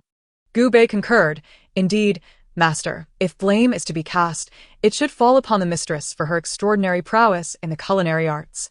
She knows well our men's Achilles heel. After all, it is often said that to capture a person's heart, one must first capture their stomach." Nan Bei could only sigh, reminding Gu Bei to silence himself, for it was evident that their master was currently consumed by jealousy. Dongxi felt his temples throb, bowing his head lower, silently cursing Gu Bei for his lack of discretion. How could he not see the murderous glint in their master's eyes? Was he not aware that he was pushing him towards his own doom? The notion of betrayal weighed heavily on Dongxi, who resolved to save himself by hastily explaining, "Master, it is not as Gu Bei has said. The mistress merely wishes to win over her subordinates by enticing them with her cooking, indirectly luring you closer. Her true intention has always been you, not her subordinates. I beseech you to see the truth in this." He was weaving a web of deception and praying fervently that their master would not uncover it. "Is that so? What orders has she conveyed to you? What is her aim?" The voice of their master was low and devoid of warmth.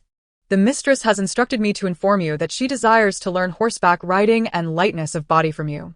If she masters these skills, she will prepare any dish you desire in the future." Dongxi spoke the lie without a hint of shame, for the first time in his life, to preserve his own existence. The original words of Tao Anran echoed in his mind, "He who eats from my hand must pay the price."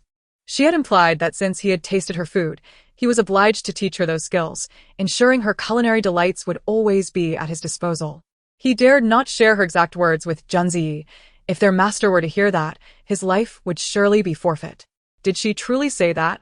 Junzi's expression remained impassive, his gaze icy. Dongxi's back was drenched in cold sweat as he nodded repeatedly, affirming, "Every word is true. I would never deceive you." "Master, was the food to your liking? Were you satisfied?" Junzi suddenly inquired, nearly frightening Dongxi into a panic. "It was quite delicious, truly. You may rest assured about the mistress's cooking. I have tasted it myself, and there is no poison." He positioned himself as the one who had tested the food for their master, hoping to dispel any doubts or misunderstandings. Gu Bei and Nan Bei were baffled by Dong Shi's intentions, pitying him for incurring their master's wrath unnecessarily, which would surely lead to dire consequences for him. They exchanged sympathetic glances, shaking their heads discreetly.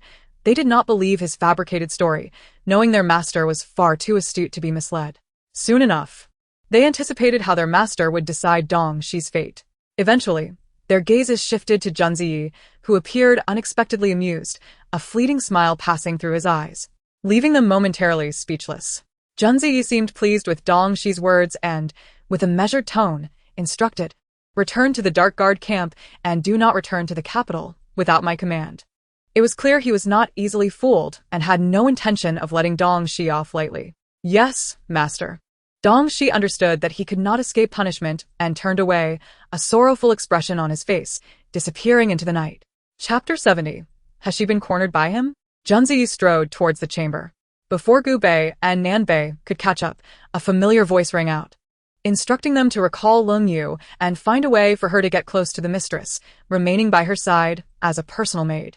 After much contemplation, he decided that having Lung Yu nearby would be the most appropriate course of action, for it would ease his mind, after all. They were both women and unlikely to stir any significant troubles. "Yes, master." Gu Bei and Nan Bei, though surprised, dared not voice their thoughts, knowing better than to defy their master's commands. They had not anticipated that he would employ Lung Yu to stay close to the mistress. Lung Yu was the only woman in the Dark Guard camp, known for her quiet demeanor and unwavering loyalty to their master, having grown up alongside him. Typically, he assigned her to the headquarters, rarely calling upon her, but today, her placement beside the mistress indicated the latter's esteemed position in the eyes of their master.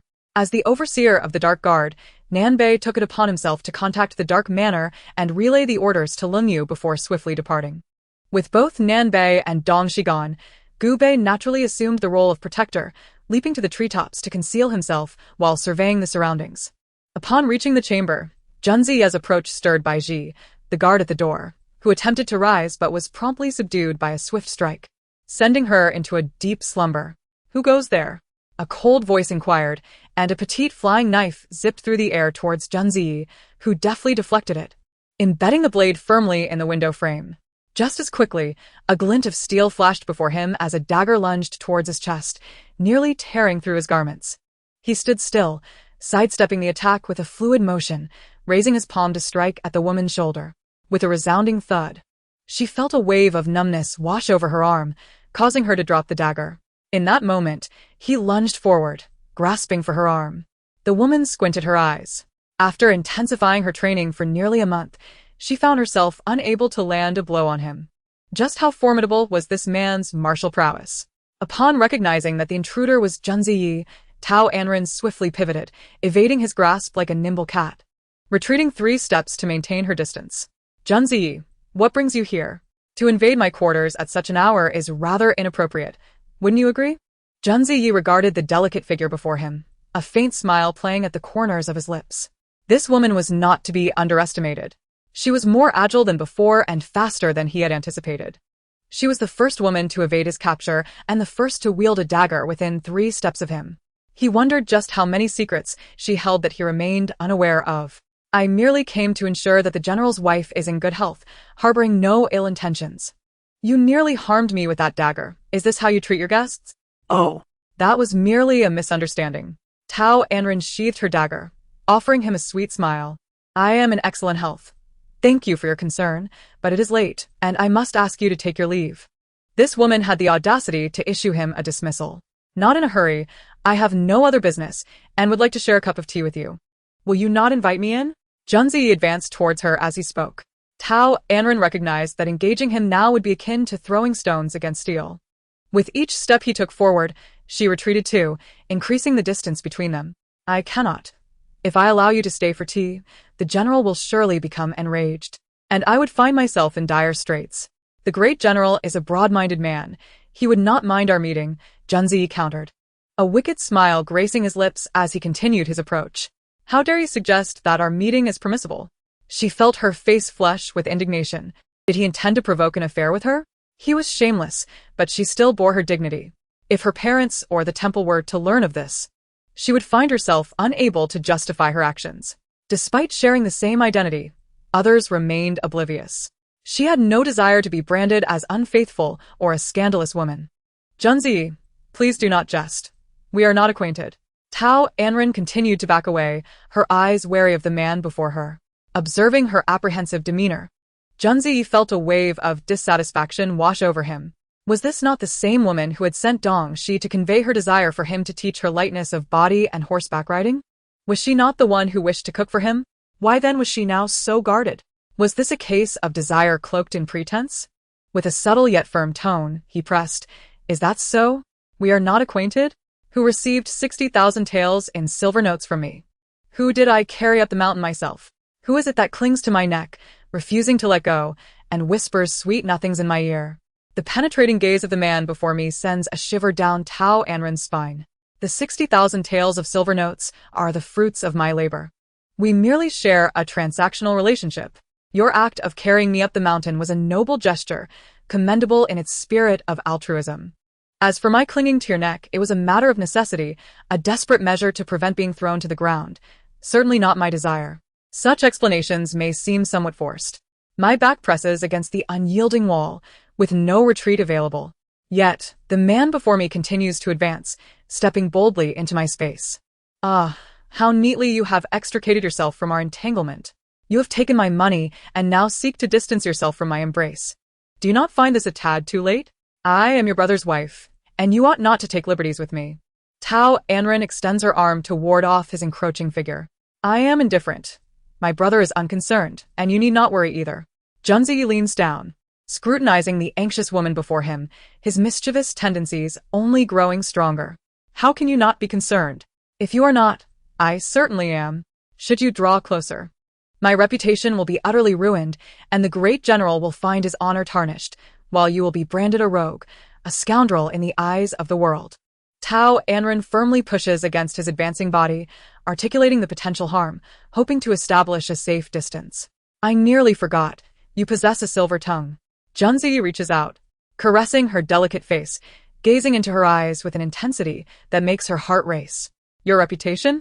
Do you even have one left? If I recall correctly, you lost it long before marrying. Junzi, do not act recklessly, Tao Anran warns, her eyes widening as she takes in his approaching face, her voice trembling. As he draws nearer, their noses nearly touching, she shuts her eyes tightly, her body quaking slightly. The audacious man seems to stoke the flames of tension, exhaling softly, the warm breath brushing against her face, causing her heart to race uncontrollably. Has he cornered her against the wall? What are his intentions so close? Surely, he does not intend to kiss her? Chapter 71. Was she kissed? When Junzi's hand grazes her smooth complexion, an unusual sensation courses through her, quickening her heartbeat. He gazes intently at the woman before him, captivated by her enchanting features, the delicate arch of her brows, the elegant curve of her nose, and the allure of her crimson lips, which flush slightly with anxiety, igniting an impulse within him to possess her entirely. Unable to restrain himself, he lowers his head, his lips brushing lightly against her cheek before fleetingly skimming her lips. Though it is but a whisper of a touch, it fills him with an overwhelming sweetness. His breath quickening, remembering their location, amidst sacred grounds where neither deities nor she should be disrespected, he manages to hold back his desires, keeping her securely in his embrace, concealing his own turmoil while inwardly chastising himself for harboring such thoughts in this setting. Tao Anran feels a cool sensation sweep across her cheek, as if a momentary caress had just graced her lips. Her eyes snap open, realization dawning upon her, her large, glistening eyes reflecting disbelief and astonishment. Was she kissed? Yet, there is an inkling that it may not be so. Could it be a mere illusion? As she contemplates this, her cheeks redden as she looks at the man before her, shyly inquiring, "Did you just?" The words "kiss me" linger unspoken on her lips. Junzi observes the woman, her face flushed like a ripe shrimp, and presses his lips together, still tasting her sweetness, inexplicably delighted.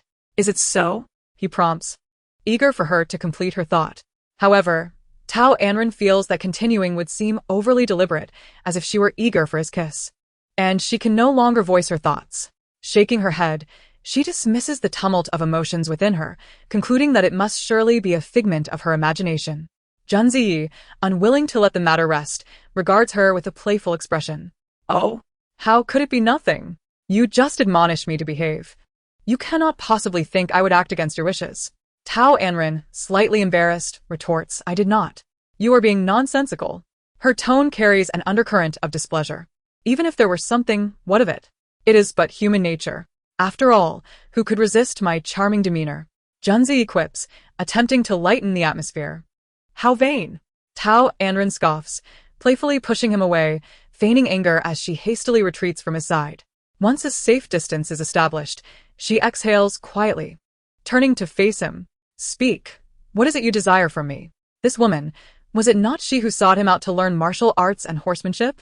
Why then does she now feign indifference? How disingenuous! Considering her efforts to please him this evening, he decides not to expose her pretense, settling himself at the table, pouring 2 cups of water, one for her, one for himself. With a glance towards the empty seat, he gestures for Tao Anran to sit. I hear you wish to learn to ride and master lightness skills? I can teach you. He raises his cup casually, taking a sip. Though Tao Anran finds his demeanor as if he were hosting a guest rather irksome, the prospect of learning from him compels her to acquiesce. She takes a seat, her eyes brightening with excitement. Can you really teach me? Indeed, Junzi confirms with a nod, then adds, however, you must offer a suitable reward in return. Tao Anran cannot help but scoff internally. What do you seek as payment? If his demands are excessive, she will simply find another teacher. After all, in this era, many possess the skills of horsemanship and martial arts. There's no rush. I have yet to decide. I shall inform you, once I have. Junzi places his cup down, teasingly, withholding his requirements. Tao Anran, her mind racing, suddenly clutches her purse at her side, eyeing him warily. This purse contains the heirloom her mother entrusted to her. She would never part with it. No, you must tell me what you want as payment first. If I find it reasonable, I shall allow you to teach me.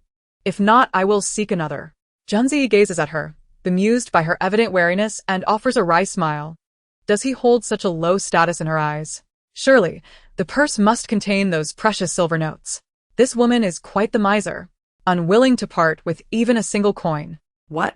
Afraid I might take advantage of you and demand a fortune? He asks playfully. Tao Anran disregards his musings, nodding vigorously. Yes, a clear agreement is best. Let's establish the terms. If the price is unreasonable, you will seek another teacher? Hunsiye invuides. Tao Anran nods again, affirming, indeed. I am hiring a teacher. Anyone will do. The mere thought of another man teaching her, guiding her waist as they ride, ignites a sense of irritation within him. What do you deem a fair compensation? He asks, relinquishing the decision to her. Tao Anran ponders a moment, extending a single finger. 10,000 taels? Is it 10,000? Hunsiye queries. Tao Anran shakes her head, no. 1,000? He questions again. She shakes her head once more, no. 100? He raises his voice, disheartened. Is she truly so dismissive of his worth? Tao Anran maintains her stance, shaking her head again. Junzi stares at her incredulously, tentatively suggesting, 10 taels? That is your offer, then? 10 shall be. Though I had intended to propose just 1 tael as tuition. I suppose I can concede a little for your earnestness in teaching me. 10 taels it is. Tao Anran states with an air of reluctant acceptance. The perception of Junzi has been utterly transformed. How could the wealthiest man in the nation, a general commanding 1/3 of the military, a master of equestrian skills and lightness of foot, be valued at merely 10 taels of silver? The woman appeared as if she had suffered a great loss. Feeling both frustrated and indignant, it was intolerable. He resolved to seize the opportunity to assert his worth. Surely, 10 taels was insufficient, barely enough for a cup of tea. He demanded a higher sum. Yet, 10 taels was not inconsiderable. It represented a month's rations for an ordinary citizen, enough to buy hundreds of meat buns. Tao Anran, without a moment's hesitation, firmly declined the offer. Eventually, Junzi compromised, stating that he would not accept her 10 taels, but in return, she must prepare a meal for him and also bake a birthday cake. Tao Anran regarded the man before her as though he were a curious creature. He had gone to such lengths merely to savor her cooking and cake. It seemed almost too easy. Thus, she cheerfully acquiesced. Very well, I accept your terms. But for the cake, I will need goat's milk or cow's milk, which you must procure. Junzi nodded in satisfaction. Agreed, it is settled. Chapter 72. A place that welcomes no one. Uninvited. Tao Anran harbored no doubts about his knowledge of cake-making. She had already surmised that it was someone discreetly watching over her who had informed him of this. Observing the bargain for a simple meal, she worried that over time, he might renege on their agreement, so she directly inquired, "When shall we commence?" "Tomorrow. I will teach you to ride. As for lightness of foot, it cannot be mastered overnight. I will instruct you after we descend the mountain." Junzi Yi efficiently arranged the schedule. "So it is settled," Tao Anran replied without objection, adding, "Words alone are not enough. Let us formalize our agreement in writing." Rising, she approached the writing desk, retrieved the paper and brush she had used earlier, and swiftly penned a contract, affixing her handprint before insisting that Junzi Yi do the same. Thus, an inequitable contract was born. Junzi Yi indeed began teaching Tao Anran the art of horseback riding the following day. Having ridden bicycles, electric bikes, motorcycles, and even small cars in the 21st century, she found mastering horseback riding in this era to be quite manageable. Initially, she felt a twinge of apprehension towards a horse, as the creatures of her past life had been inanimate, whereas these were living beings. However, once she overcame her fear, riding became significantly easier, and within a single day, she was adept, riding with considerable skill. This was beyond Junzi Yi's expectations. He had anticipated taking 2 or 3 days to teach her, but she had not afforded him that opportunity. In gratitude for Junzi Yi's instruction in riding, Tao Anran prepared a sumptuous meal for him during dinner. Fulfilling one of the terms of their agreement, Junzi Yi partook heartily, nearly emptying the plates of food. After dinner, Gu Bei received an urgent report concerning matters of the Tianxia Tower. Junzi Yi bid farewell to Tao Anran and descended the mountain with Gu Bei. Tao Anran paid little mind to his departure, continuing her routine of eating and sleeping, secure in the knowledge that a tall person would shield her should the sky fall. Moreover, the Tianxia Tower had never involved itself in her affairs. On the 4th day at Jingqi Temple, after breakfast, Tao Anran strolled around the temple with Baiji, arriving at the main hall where she reverently knelt before the benevolent Guanyin. Afterward, as she and Baiji prepared to visit the flock of lambs, an unexpected guest called out to her. "Ranner, how have you been in the temple?" Tao Anran turned to see Tao Ziyuan standing at the second gate, accompanied by the steward of the Tao family, approaching her. She inclined her head, maintaining a neutral expression. "Father, what brings you here? I heard you have been at the mountain for 3 or 4 days, so I came to check on you. How is your mother?" Tao Ziyuan explained, unusually inquiring about the eldest madam's well-being. "She is well. Would you like to visit her?" Tao Anran raised her gaze to her father, purposely asking. In the remnants of the original owner's memories, she recalled how Tao Ziyuan had made grave mistakes in his youth, avoiding the eldest madam. After her departure from the Tao residence, they had not met for 16 years. As expected, upon hearing his daughter's words, Tao Ziyuan waved his hand dismissively. "No. It is better that I do not go. If your mother sees me, she will surely be upset." Tao Anran thought to herself that at least he possessed some self-awareness. If he were to visit her mother, she would undoubtedly refuse him entry. Then, what is the purpose of your visit today? She regarded Tao Ziyuan with a knowing look, awaiting his response. She did not believe he had traveled all this way to merely offer prayers or to see her. Tao Ziyuan adopted the demeanor of a concerned father, patiently advising, "I worry for your safety on the mountain, and besides, Ranner, you are now a married woman. Remaining here will invite gossip. The Grand Princess also requires your service. Since your mother's birthday is past, and you have already accompanied her for several days, you should return to the city with me today." Each word was laden with concern for Tao Anran. Tao Anran looked at him with a bemused expression, finding his performance amusing yet choosing not to expose it. The original owner had lived to the age of 16, during which her father had shown little care for her and her mother, leaving them to fend for themselves. Now, he wished to present himself as a doting father. Was it not a bit late? "Father, I am aware of your concerns, and will return soon. My mother is aging, her health is not robust, and after the heavy snowfall a few days ago, she has caught a chill and has been coughing through the night. I wish to remain with her until she recovers before returning. She has Jing Shu to attend to her. Your presence here is of no help. You should return with me and not linger here causing trouble." Tao Ziyuan blurted out without thinking.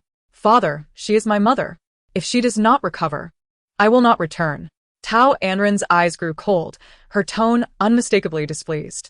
Memories of the events when the original owner was 6 flooded her mind, intensifying her resentment towards Tao Ziyuan. That day, Tao Ziyuan had come to the temple with concubine Zhang and Tao Anran, and the original owner had fortuitously encountered them in the main hall. Taking advantage of Tao Ziyuan's favoritism, concubine Zhang and Tao Anran had mocked and insulted the original owner, even speaking ill of the eldest madam. Although Tao Ziyuan was present, he pretended not to see, allowing the scene to unfold without intervention. The original owner had perceived nothing but unfamiliarity and disdain in his gaze, devoid of any paternal affection. Tao Anran had derided the original owner as an unwanted wild child, inciting her to retaliate. Tao Ziyuan had intervened, roughly separating the two. He had tossed the original owner aside as if she were a worthless rag, indifferent to whether she was hurt, while he carried Tao Anran away, leaving the original owner to fall, scraping her hands and knees. Tears welling in her eyes as she watched Tao Anran make faces at her from her father's embrace, grinning with triumph. From that moment on, the original owner had silently vowed to return to the Tao residence to protect all that belonged to her and her mother, ensuring that the detestable concubine Zhang did not achieve her desires, nor allow the bothersome Tao Anran to thrive. It was also during that year that the original owner, despite her mother's objections, resolutely returned to the capital and took up residence in the Tao family. Over the years, she had indeed succeeded, preserving the position of the eldest madam and rightfully occupying the status of the legitimate daughter of the Tao family, relegating concubine Zhang to the status of a concubine, while Tao Anran remained forever a secondary daughter. Tao Ziyuan gazed at his resolute daughter, frustrated and disappointed. Were it not for the urgent summons from the Prime Minister, he would not have made this trip. Ranner, do not forget your promise to me. It has been so long and you have taken no action. The defense plan cannot wait. Once you have completed your task, I will not hinder you from accompanying your mother. Chapter 73. Coercion and threats. The daughter had promised her father that she would comply, yet not at this moment. Tao Anran's expression darkened, and her tone instantly turned frosty. Tao Ziyuan, witnessing his daughter as obstinacy, grew increasingly agitated, stamping his feet in frustration. Time was of the essence for him. If he did not retrieve that item soon, the entire Tao household would face dire consequences. He then lowered his voice, pleading, Ranner, you have always been the most obedient. For the sake of your father's reputation, please, temporarily endure this and return to the city with me. We can then go to the general's residence to retrieve it. If you are truly worried about your mother, you can return to the temple to watch over her afterward. Tao Anran gazed at her father, who was acting like a frantic clown, and a wave of disdain surged within her. She was unwilling to partake in the charade of filial piety. She had long suspected that he had ulterior motives for his request. It was clear that he wanted her to steal the border defense plans. How ridiculous. She was no fool. If the plans were so easily pilfered, they would have been taken long ago by the numerous hidden agents surrounding the general's residence. Moreover, since Wei Jingma was a seasoned general, he was certainly no simpleton. If he discovered that the defense plans had been left in his study, would he not promptly reorganize the border guards and alter his battle strategies? This was evidently a cunning ploy on his part, a trap designed to draw out Tao Ziyuan and the traitorous hearts that surrounded him. Tao Anran's words cut sharply through the air. Father, they say even a tiger does not eat its young, yet you seem to be even more ruthless than a tiger. You are fully aware that stealing the border defense plans is a perilous endeavor, yet you insist on sending your daughter to do it, showing no regard for her life. From the moment you laid eyes on me, I have been telling you about my mother's condition. She is suffering from a chill and coughs incessantly at night. Yet you have shown no concern for her. She is your first wife, the mother of your 2 children. How can you be so heartless? You have sunk to such depths and still expect me to assist you in thievery? What gives you such confidence? As for the troubles that may befall the Tao household, that is a matter for you to consider. After all, the Tao residence is your domain, shared with your concubines, and it is no longer a home for me and my mother. I am now a married daughter, like water spilled from a jug. Upon hearing his daughter's words, Tao Ziyuan nearly choked with rage, his fingers trembling as he cursed, unfilial daughter. You promised to help me. How can you go back on your word? She had not gone back on her word. If he wished for her to steal the defense plans, he would have to wait for her news and refrain from issuing commands. If he could not manage that, then she could not assist him, and he should seek a more capable ally. Tao Anran remained unmoved, coldly observing her father, who was seething with anger. Fine. I shall grant you 3 days' time. I expect to see the plans by then. Tao Ziyuan exhaled heavily, his teeth clenched in reluctant concession. 3 days is too short, Tao Anran disagreed. Rainier. Do not test your father's patience. You have 3 days. If you do not provide the plans within that time, your mother's life will be at stake. And do not blame me for being merciless thereafter. With that, Tao Anran issued his final ultimatum and stormed away. He dared to threaten her mother? How brazen! Clearly, he believed that without showing him a bit of defiance, she could be easily manipulated. A fierce resolve flickered in her eyes as she watched him depart.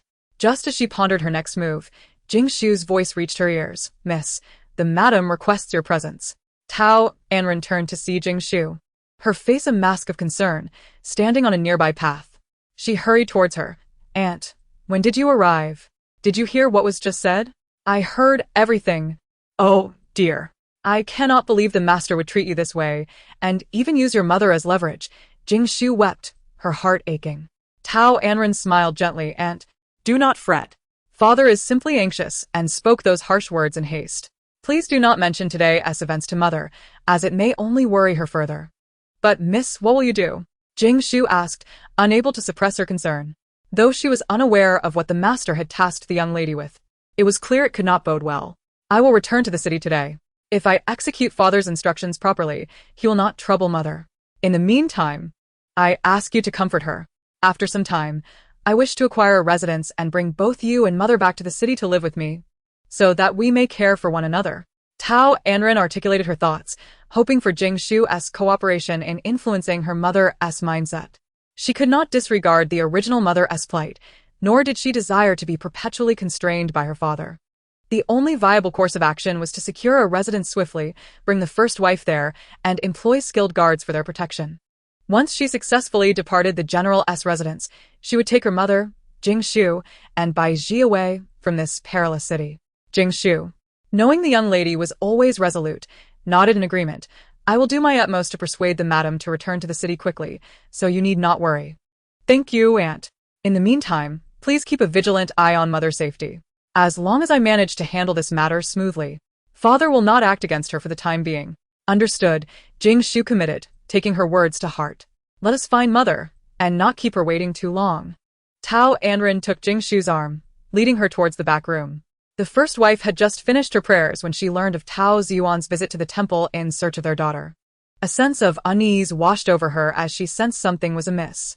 She instructed Jing Shu to check the front courtyard. Upon seeing them return together, she hurried to meet them. Ranner, what did he want? Her voice laced with worry. Do not worry, mother. It seems there are those from the Crown Princess's residence who wish for me to return to the Tao household soon, Tao Anran replied, smiling as she fabricated an excuse. The first wife, upon hearing this, did not suspect anything amiss and understood fully.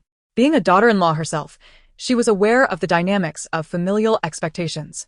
Thus, she grasped her daughter's hand and encouraged, if that is the case, Ranner, you should return to the city as soon as possible. After all, Her Highness the Crown Princess is your matron, and with the general away from the capital, it is only right that she shows concern for you. You must honor her and avoid giving any cause for gossip.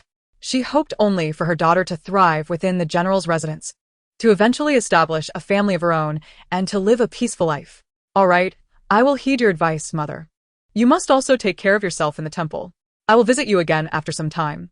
Tao Anran did not decline her mother's wishes, and, after bidding her farewell, descended the mountain with Baiji. Chapter 74, Unfathomable Favor. As they reached the foot of the mountain, they noticed the general's carriage waiting there for quite some time, led by the household steward. Upon seeing Tao Anran descend, he hurried over to greet her. Good day, madam. The carriage is ready. He then instructed a young servant. Why are you not taking Miss Baiji's backpack? Show a bit of initiative. The servant bowed to Tao Anran. Yes, madam. Then approached Baiji and took her backpack without hesitation, leaving both Tao Anran and Baiji momentarily stunned. Why were these people here? It seemed they had been waiting specifically for the two of them. Tao Anran cast a suspicious glance over the group, her gaze finally resting on the obsequious steward, her brows furrowing slightly. Steward, what brings you here? The steward smiled and explained, madam. We have had people stationed at the foot of the mountain for the past few days, awaiting your descent to ensure you can board the carriage without delay. To his surprise, they had actually succeeded in waiting for her. The wind is strong outside. Please take care not to catch a chill, Madam and Miss Baiji. Please, get into the carriage. He gestured with a flourish. Tao Anran and Baiji exchanged a glance. both astonished and incredulous at what they saw in each other's eyes. Were the inhabitants of this manor bewitched? They had been waiting at the foot of the mountain for so long, merely to escort them back. Today, everything felt peculiar. Could it be that they were harboring some sinister intentions? Tao Anran approached the carriage mechanically, casting another sidelong glance at the steward, and tentatively inquired, "Steward, has something happened in the manor? Is the general well?" The only thing she could think of was that Wei Jingma had hurriedly departed from the mountain last night. Had something occurred during his absence? Perhaps he had been gravely injured or captured, necessitating her status as his wife to ensure his safety or rescue him. No, ma'am. Everything is well in the manor. And the general is also fine, the steward responded, bewildered by her inquiry. If all was indeed well, then the problem did not lie with Wei Jingma. It must be with these individuals. They must have gotten into serious trouble that required her authority as the matriarch to resolve. Yes, it had to be so. After piecing everything together, Tao Anran slyly asked, "Did you all get into trouble in my absence? Is that why you came to fetch us today? Hoping to curry favor with me?" Then, adopting a magnanimous demeanor, she added, "If there is an issue, feel free to speak plainly. I am kind-hearted and will certainly offer my assistance. I would never turn a blind eye to a crisis." She exuded the spirit of a chivalrous hero, ready to lend aid to the oppressed. The steward appeared even more befuddled by her questioning and shook his head vigorously. "Madam, do not overthink it. We servants are all diligent and law-abiding. We would never cause trouble for our masters." Seeing that the steward did not seem to be lying, Tao Anran chose not to engage in riddles and laid her concerns bare. "If everything is fine, why did you decide to pick us up today? It was not like this before. Bai Ji and I were left to our own devices in the manor, ignored by everyone."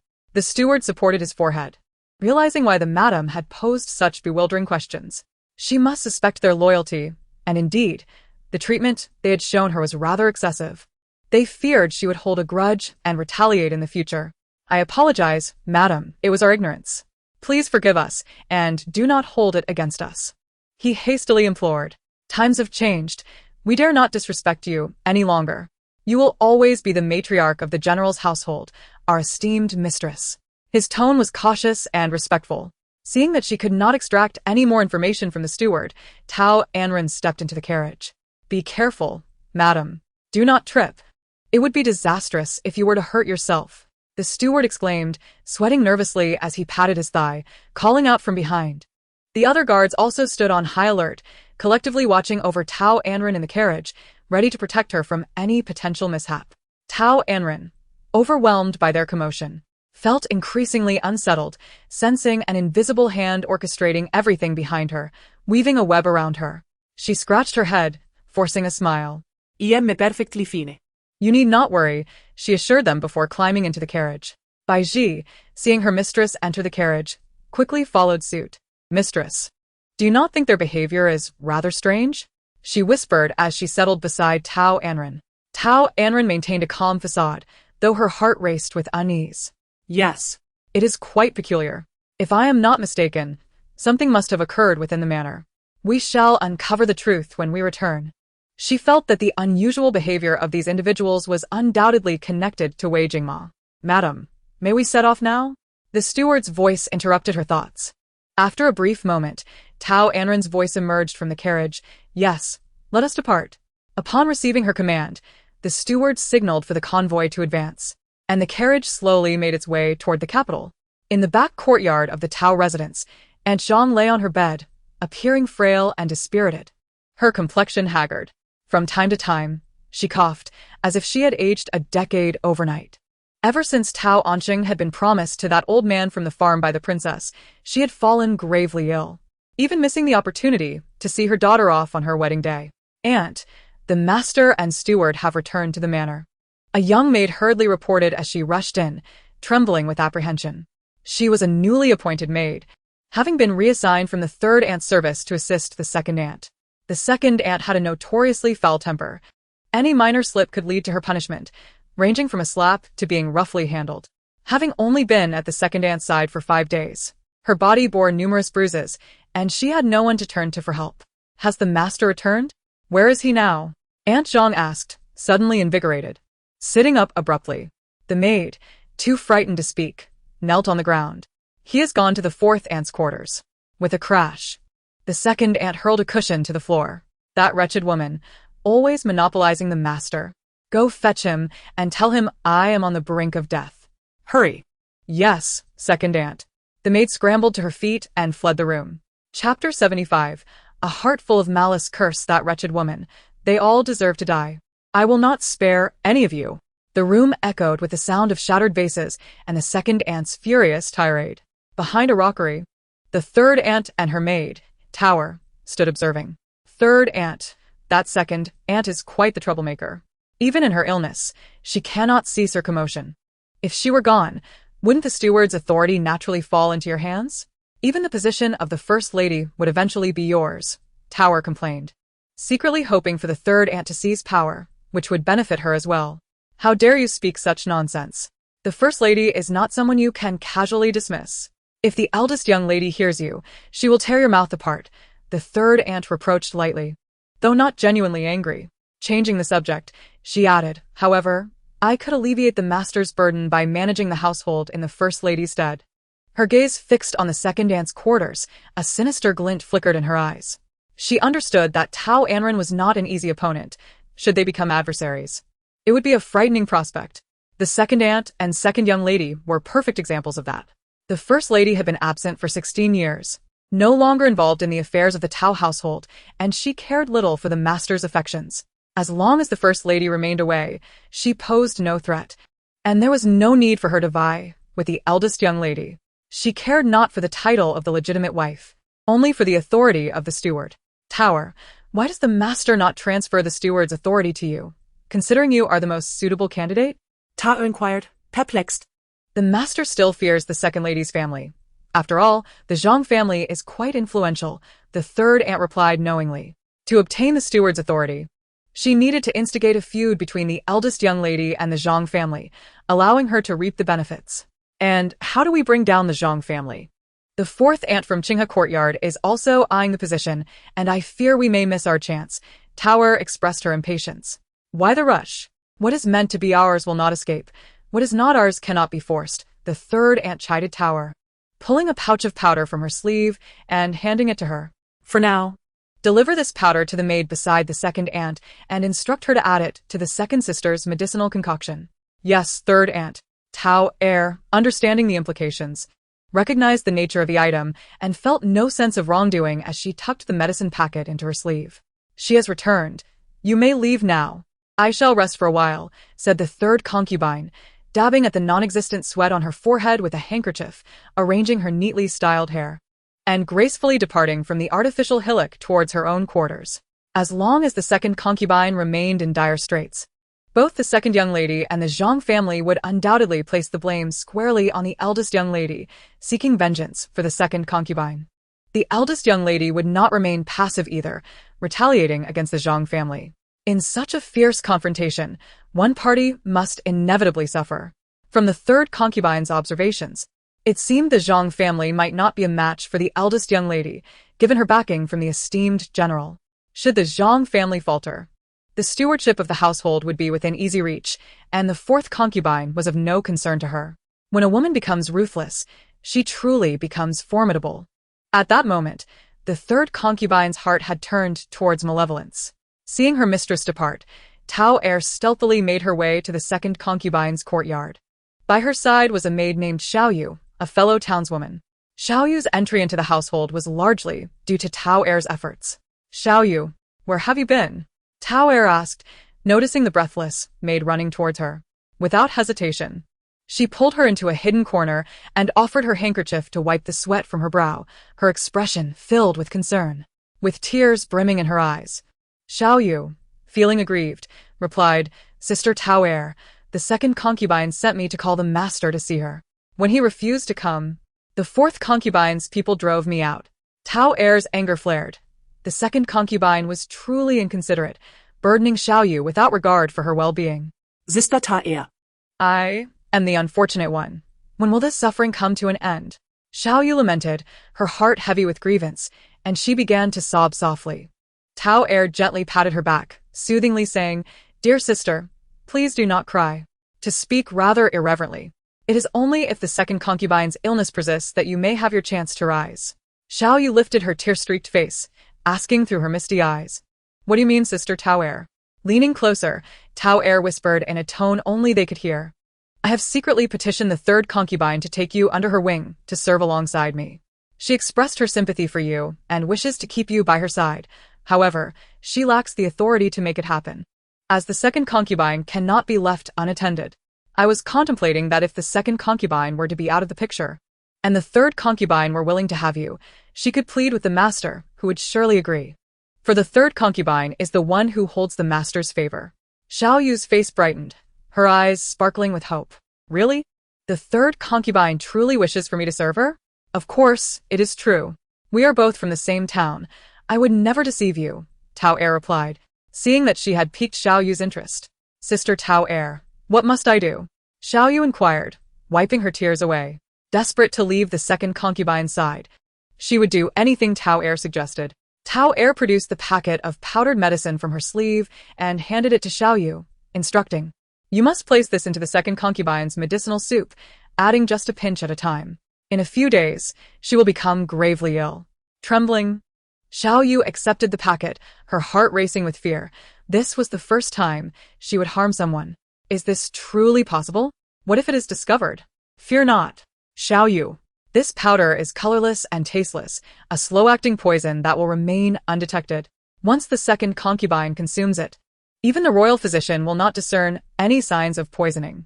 Everyone will merely attribute her decline to excessive worry and emotional distress, and you will not be implicated. Taya coaxed gently. Xiao Yu pondered for a moment, as if making a resolution, before nodding solemnly and declaring, I trust you, Sister Tao Anran. I shall do as you say. Tao Anran affectionately ruffled Xiao Yu's hair, reassuring her, rest assured. I will ensure the third concubine takes you under her wing to serve her. The third concubine has a kind heart. You will no longer be beaten or bullied. Thank you, Sister Tao Anran. Xiao Yu expressed her heartfelt gratitude. No need for thanks. We are from the same village. We are like family, Tao Anran replied, patting Xiao Yu's shoulder. Now go. The second concubine is waiting for you. Do well, and I must return to serve the third concubine. Goodbye, Sister Tao Anran. Xiao Yu said, and after their agreement, they returned to their respective mistresses. Chapter 76. The Tales of the Tao Residence. Is the matter settled? Did that girl harbor any suspicions? The third concubine, reclining on a soft couch, lazily inquired as Tao Anran entered with a bright smile. Yes. I conveyed everything as you instructed, and not only does she harbor no doubts, but she is also immensely grateful to you. That is well. Once our plan succeeds, she cannot remain. You know what to do, correct? The third concubine closed her eyes, leisurely expressing her thoughts. Yes, I understand. When the time comes, I will ensure that no trace remains. You need not worry, my lady, Tao Anran replied, lowering her gaze to conceal her emotions. She is a pitiful girl, indeed. Unfortunate in her fate, the third concubine sighed, lamenting the impending fate of Xiao Yu. One must look out for oneself, otherwise, one invites calamity.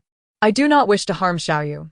Yet she possesses knowledge that could threaten me, and I cannot allow such a risk to linger before my eyes. As for her professed loyalty, the third concubine had never believed in such platitudes. Only the dead can keep secrets, and they are the truest form of loyalty. In the next life, I shall be reborn into a good family, Tao Anran mused, not knowing whether she was comforting herself or speaking for the third concubine's benefit. The third concubine was pleased with Tao Anran's thoughtfulness and understanding. Very well, you must be tired. Return to your room and rest for a while. Thank you, my lady. But I am not weary. Allow me to massage your shoulders, Tao Anran offered, stepping forward to gently knead the third concubine's shoulders. Aware of the third concubine's malicious intent, which could turn ruthless at any moment, she knew to remain compliant and serve with utmost care, refraining from any arrogance. The third concubine was satisfied with Tao Anran's perceptiveness and intelligence. Although she was aware that Tao Anran held many secrets about her, she could not bring herself to part with her, for in Tao Anran, she often saw her younger self. As the third concubine closed her eyes, enjoying the ministrations of Tao Anran, she idly inquired, by the way, do you know where the master and the steward went today? They went to Jingxi Temple to find the eldest young lady. According to the steward, he did not see the madam. Tao Anran relayed the information she had gathered from the steward. It is likely he is too ashamed to face the madam. Even if he wishes to see her, the madam would not grant him that privilege. The enmity of killing her son is irreconcilable, and although she has not taken his life, it can be considered that she has spared him for the sake of the eldest young lady. The third concubine scoffed, and her words sent a chill through Tao Anran's heart, causing her hands to involuntarily halt. The third concubine cast her a displeased glance. "What are you doing? Have you been frightened?" Her tone was unmistakably irate. Realizing her mistake, Tao Anran resumed her actions, pleading, "I beg your pardon, my lady. It is my fault for being inexperienced and startled by the news. I hope you do not take offense." The third concubine continued to keep her eyes closed, her expression softening slightly. Tao Anran, sensing the third concubine's lack of pursuit, boldly asked in a hushed voice, "My lady, the eldest young master is the legitimate son of the master. How could he have killed him? Do you believe that a legitimate son suspected of wrongdoing still holds any weight in the master's heart? It was not by his hand that the young master died. Yet he bears the blame," the third concubine replied, her face riddled with scorn. Tao Anran was perplexed. What is going on? Is the eldest young master not the master's child? Was he born of the madam and another? Unhurriedly, the third concubine began to recount the events of 16 years prior. The eldest young master is indeed the master's child. The madam's family values propriety greatly and is deeply devoted to our master. How could she ever engage in such scandalous behavior? The matriarch of the Tao family had never favored the madam, yet at that time, the master was infatuated solely with her, and given the madam's considerable family influence, he had no choice but to turn a blind eye and marry her.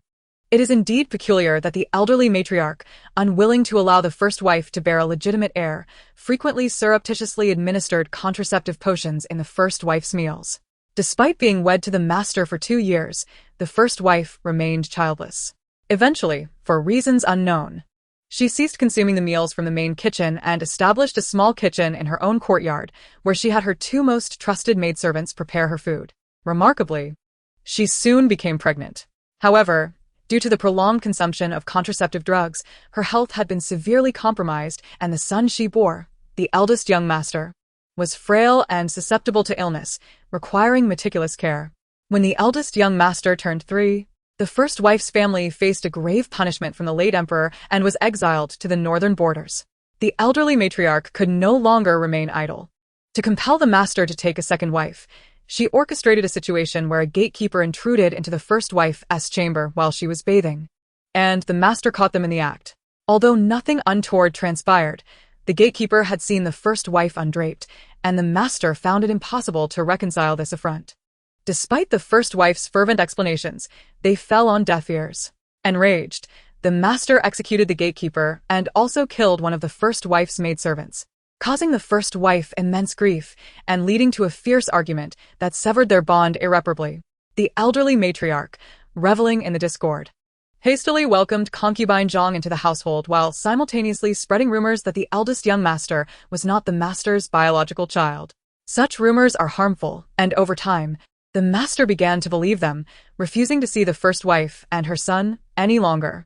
The eldest young master was also poisoned through the elderly matriarch's machinations, and on the fateful night of the poison's effect, the first wife knelt at the entrance of concubine Zhang's courtyard, desperately pleading for the master to allow him to see their son one last time, but the master's heart was hardened against her. Tragically, the eldest young master passed away that night, leaving the first wife in inconsolable despair. Fortunately, at that time, she was already over 2 months pregnant. Otherwise, she might have followed her son into the afterlife. From that moment on, the first wife refused to see the master, disregarding any matters within the household.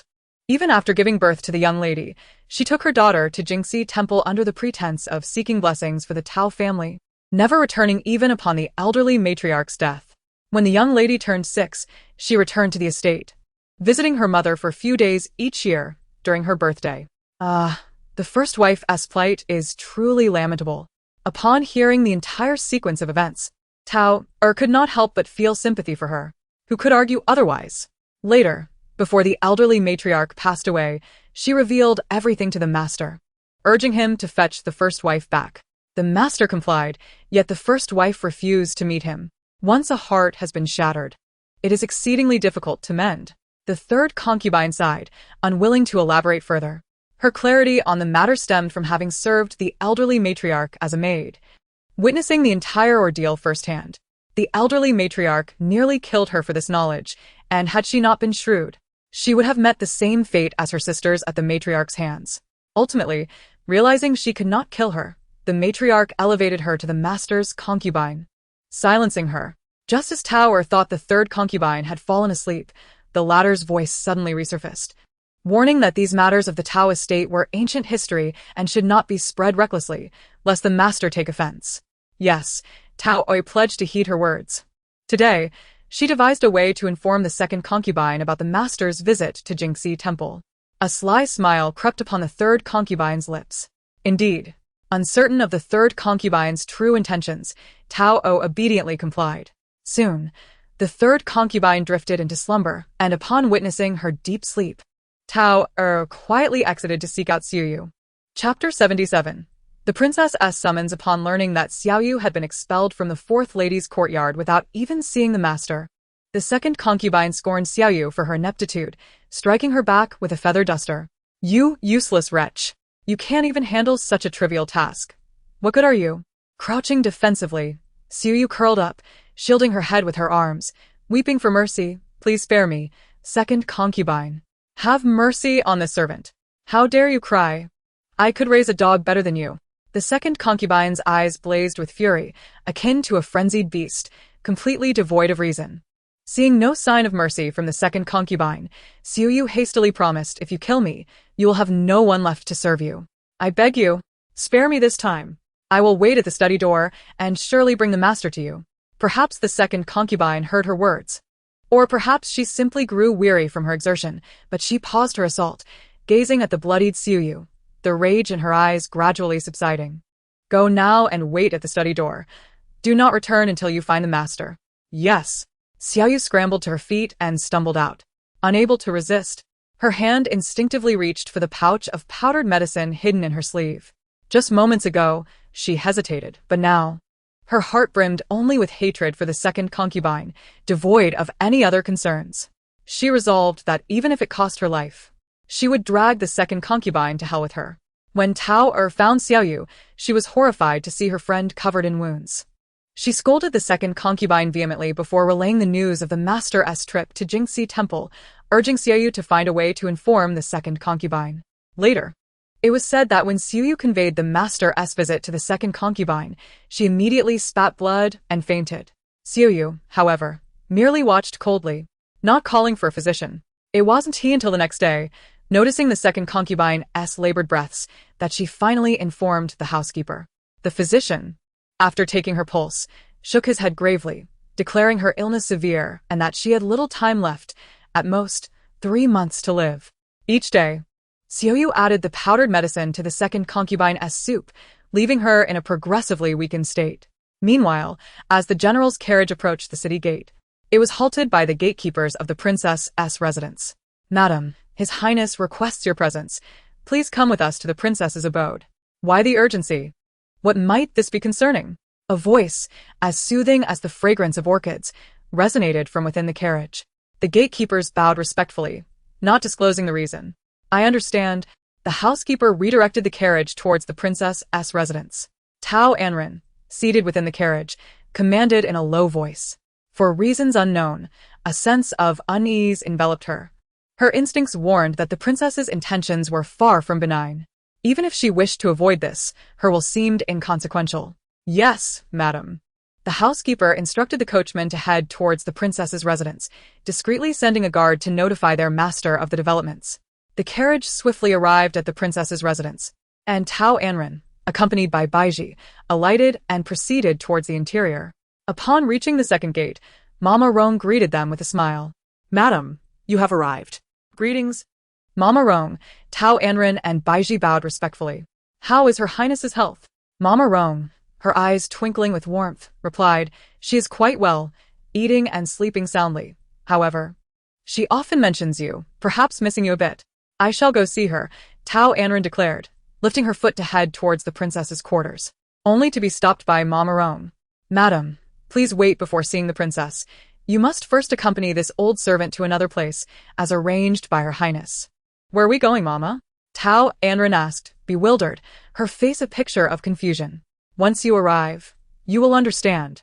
Mama Rong teased, moving ahead. Come quickly. Her Highness is waiting. Oh, very well. Tao Anran had no choice but to comply, hastening to keep up with Mama Rong's pace.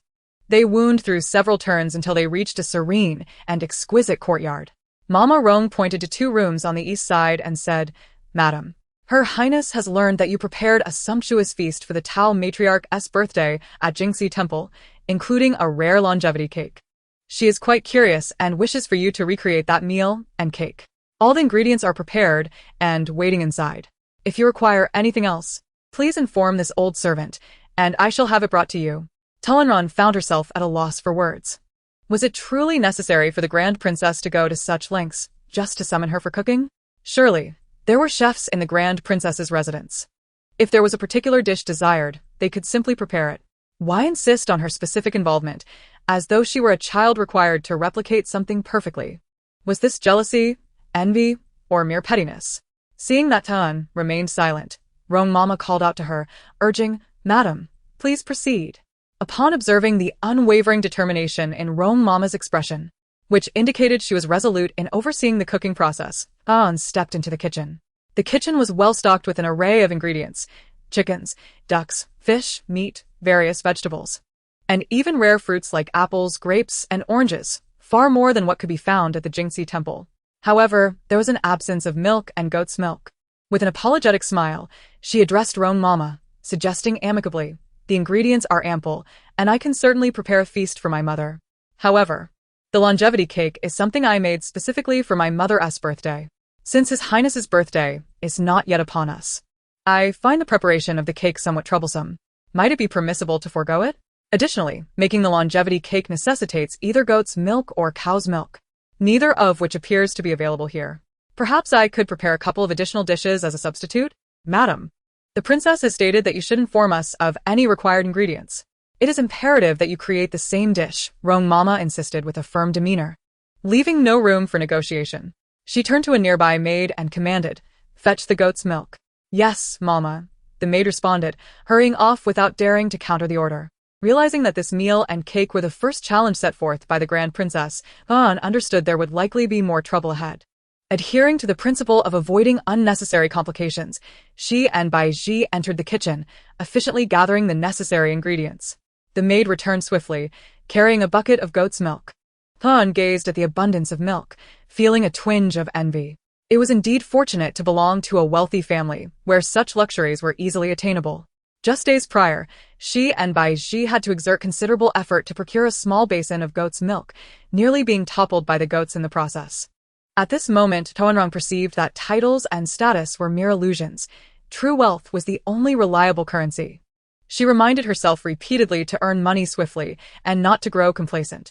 After nearly 2 hours of labor, she and Bai Ji managed to prepare a lavish spread, including an oversized fruit birthday cake that appeared far more delectable and visually appealing than anything from Jingxi Temple.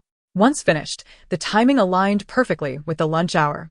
After cleansing her hands, Tao Anran approached the Grand Princess's chambers to pay her respects. Upon reaching the door, she inquired of the guarding maid, "Where's my mother? Is she inside?" The maid bowed respectfully and replied, "Madam, the princess has gone to the back garden to admire the flowers, accompanied by young Master Jun and Princess Heroine." Recalling the image of the 3 of them enjoying the scenery while she toiled alone in the kitchen, An felt akin to a beleaguered wife, her mood darkening instantly. Addressing the maid in a low voice, she commanded, "Inform my mother that lunch is prepared and kindly request her to join us." The maid hesitated, "Madam, it would be better if you were to invite her personally. The Grand Princess specifically instructed that after lunch is ready, you must personally invite the general's wife to the back garden.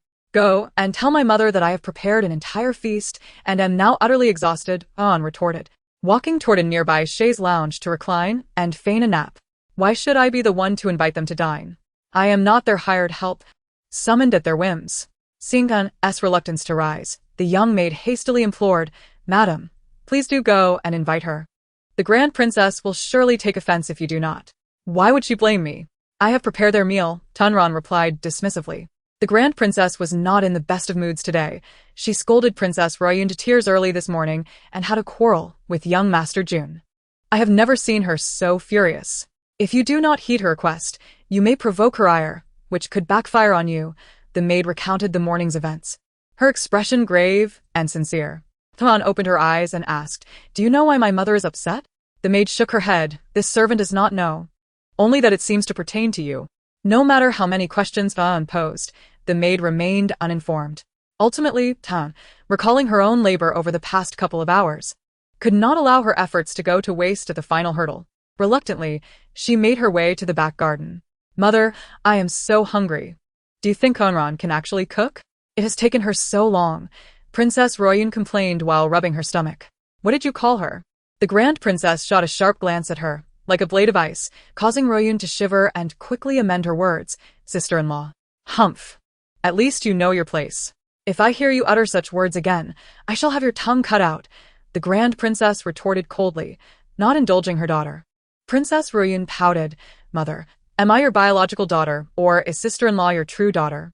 Your favoritism is too blatant, I protest." "Protest if you wish. Be silent or return to your room," the Grand Princess replied sternly. Princess Heroine bit her lip, filled with grievance, casting a pitiful gaze at the silent man beside her. "Second brother, do you see how mother is treating me?" She sought his support, hoping he would speak up for her. To her dismay, he showed no sympathy. "You are too noisy. If mother tells you to be quiet, then be quiet." "Second brother, how can you side with her?" "I see her as nothing but a seductress who has bewitched both you and mother," Princess Heroine exclaimed, nearly beside herself in frustration. "What's all this commotion about? Who is being called a seductress?" The voice preceded the arrival of Tao Anran, who approached with a radiant smile. Recalling the sweet delicacy she had fed her, Princess Heroine quickly covered her mouth, shaking her head vigorously. "No, I wasn't saying anyone. Sister-in-law must have misheard." "Is that so? Perhaps I am simply getting old, and my hearing is failing. In the future, dear Heroine, please speak more clearly. I would hate to misinterpret your words again, as the consequences could be dire." Tao Anran observed the fear etched on Heroine's face, guessing she had indeed spoken of her. Not wishing to escalate matters, especially in front of their mother and brother, she opted not to press the issue further, but intended to ensure that Heroine understood she was not to be trifled with. Her gaze held a threatening edge, and her voice carried an implicit warning. "Yes, sister-in-law, I understand. I shall be careful." Heroine retreated a few steps, repeatedly assuring her as if Tao Anran were a fearsome beast. The Grand Princess and Jun Shanai watched in astonishment as Heroine's reaction unfolded, intrigued by how Anran managed to tame this seemingly fearless little tyrant. Tao Anran sidestepped Princess Heroine and approached the Grand Princess, kneeling respectfully. "Daughter-in-law greets mother. May you be well. In recent days, I have been at the temple for my mother's birthday and did not have the opportunity to pay my respects. I hope for your understanding and that you will not hold it against me." In an unexpected turn, the Grand Princess regarded her with a cold expression. "You remember you are the wife of the Wei family? Your mother celebrated her birthday, and you could have returned home that day. Why did you linger at the temple for several days without returning? Heard rumors that you were on the mountain, embracing an unidentified man and riding a single horse together. Is this true?" Tao Anran did not respond but instead scrutinized the princess, her face a deep shade of anger, filled with suspicion. Could it be that she was unaware that the gentleman standing before her was her son, Wei Jingma? That seemed unlikely. Even an outsider like herself had discerned this. So, how could a mother remain oblivious? What was the intention behind this? Is she seeking trouble? "I am addressing you. Why do you not defend yourself?" The princess, infuriated by Tao Anran's silence, shouted in anger. Tao Anran stood her ground, responding with unwavering clarity. As a daughter-in-law, her actions were above reproach, requiring no explanation. Yet, she inquired, why was her mother so enraged today? It seemed as though there was some animosity directed towards her. With the general absent from the capital, if there were matters troubling her, she must confide in her daughter-in-law. Bottling things up would only lead to suffering. If the general stationed far away were to learn of such discontent, it would surely distress him. Chapter 79. His inadequacy. How dare you curse me with illness and wish death upon your husband? The princess appeared even more furious, her face flushed red. Whether from anger or suppressed breath, it was unclear. "Mother, are you alright?" The daughter-in-law had just spoken, imploring her to calm down. As Tao Anran attempted to continue speaking, she was interrupted by Wei Jingma's voice. "Madam, if mother truly were to suffer some misfortune, how would you explain it to the general?" Their eyes met, a fierce exchange sparking between them. "What is there to explain? I know better than anyone what my mother is like, Tao Anran shot back. Just as it seemed they were about to clash again, the princess felt a throbbing in her temples and interjected to ease the tension. Although I find your words ungracious, there is some truth to them. I shall not hold it against you, Ranner. Princess Heroine, initially anticipating a spectacle of reprimand towards Tao Anran, was surprised to witness her mother's concession before any reprimand occurred. She felt a mix of anger and helplessness towards Tao Anran. Wei Jingma, observing his mother's sudden betrayal, was at a loss for words. They had previously agreed that she would be a strict mother-in-law, yet she appeared to have quickly reversed her stance. He could not fathom what kind of enchantment this woman had cast upon his mother. Tao Anran believed the princess was intentionally making things difficult for her. But now she found the princess to be quite reasonable, which stirred a sense of guilt within her. Seeing the 3 children before her silent, the princess sought to lighten the atmosphere. Ranner, I heard you visited Kuesue a few days ago. Is that true? Tao Anran's gaze turned icy as she glared at the man opposite her, wishing to tear his mouth apart. Only she, Bai Ji, and Wei Jingma knew of her visit to Kuesue. Bai Ji would never divulge it, which left Wei Jingma as the only possible source. How could the princess have known otherwise? The more she thought about it, the angrier she became. Since he dared to be so shameless, she would not hold back either. Is it true, Ranner? The princess inquired again, oblivious to the context. Tao Anran felt embarrassed but nodded, affirming that she had indeed gone, asking how her mother knew. The princess did not answer her question, instead sorrowfully lamenting, if you came, that means you are not with child. My grandson has been lost because of you. Do you understand your crime? Tao Anran's expression darkened. Mother, how can you say that I lost him? He is your son, my husband, and he simply cannot perform. I am still an unwed maiden. If I were to become pregnant, your son's reputation would be utterly ruined. What? Montako cannot perform? You are still an unwed maiden? The princess glared at her son sitting beside her, her expression conveying a mix of disbelief and frustration. It seemed to say, look at you. I told you to consummate your marriage quickly, but now you are being declared inadequate by your wife. How disgraceful. Tao Anran, committed to playing her role to the fullest, bit her lip and nodded earnestly, feigning a pitiful demeanor. Since they all enjoyed the charade, she would accompany them in the performance, eager to see who could act better. This scoundrel. My grandson has yet to be cradled. How can he be inadequate? He must be examined thoroughly by the royal physicians, the princess resolved, contemplating her son.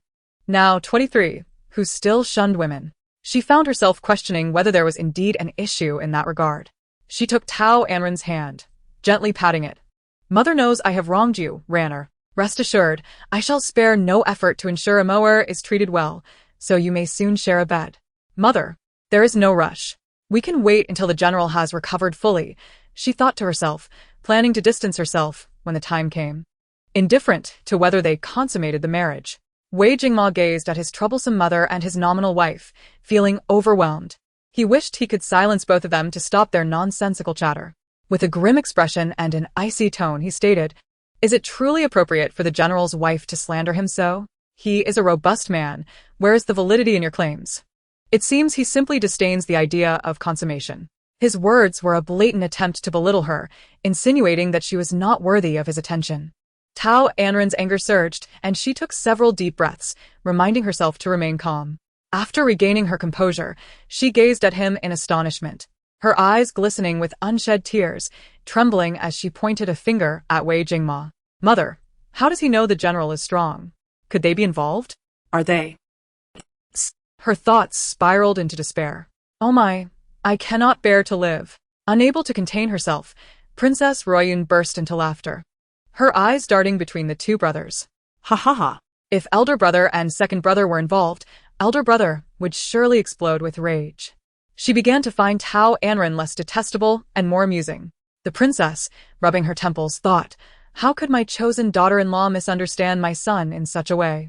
Moreover, how could it be possible for Wei Jingma and Zhen Ziyi to be the same person? How could one person be a part of both? The princess refrained from voicing these thoughts, needing to keep her son's true identity concealed for a while longer. Internally, she cursed her imperial nephew for putting her son in such a predicament, watching her daughter-in-law before her yet unable to act naturally, forced to maintain the facade of propriety. Ranner, do not be disheartened.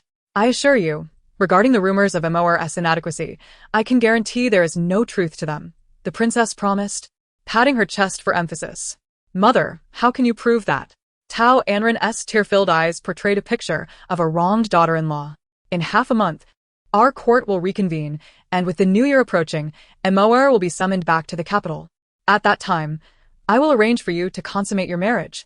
And that will serve as proof, the princess explained with a smile. Summoned back again? The general seems to return with great frequency, as if attending a market. Tao Anran thought to herself, but said, Mother, the general does not hold affection for me. He will surely refuse. If he dares to refuse, I will bind him and bring him before you, and you may deal with him as you see fit, the princess declared through gritted teeth. Clearly directed at her disappointing son. Chapter 80. A balance of kindness and authority, but he may harm the daughter-in-law. Tao Anran's voice dwindled, as if genuinely fearing for her life at Wei Jingma's hands.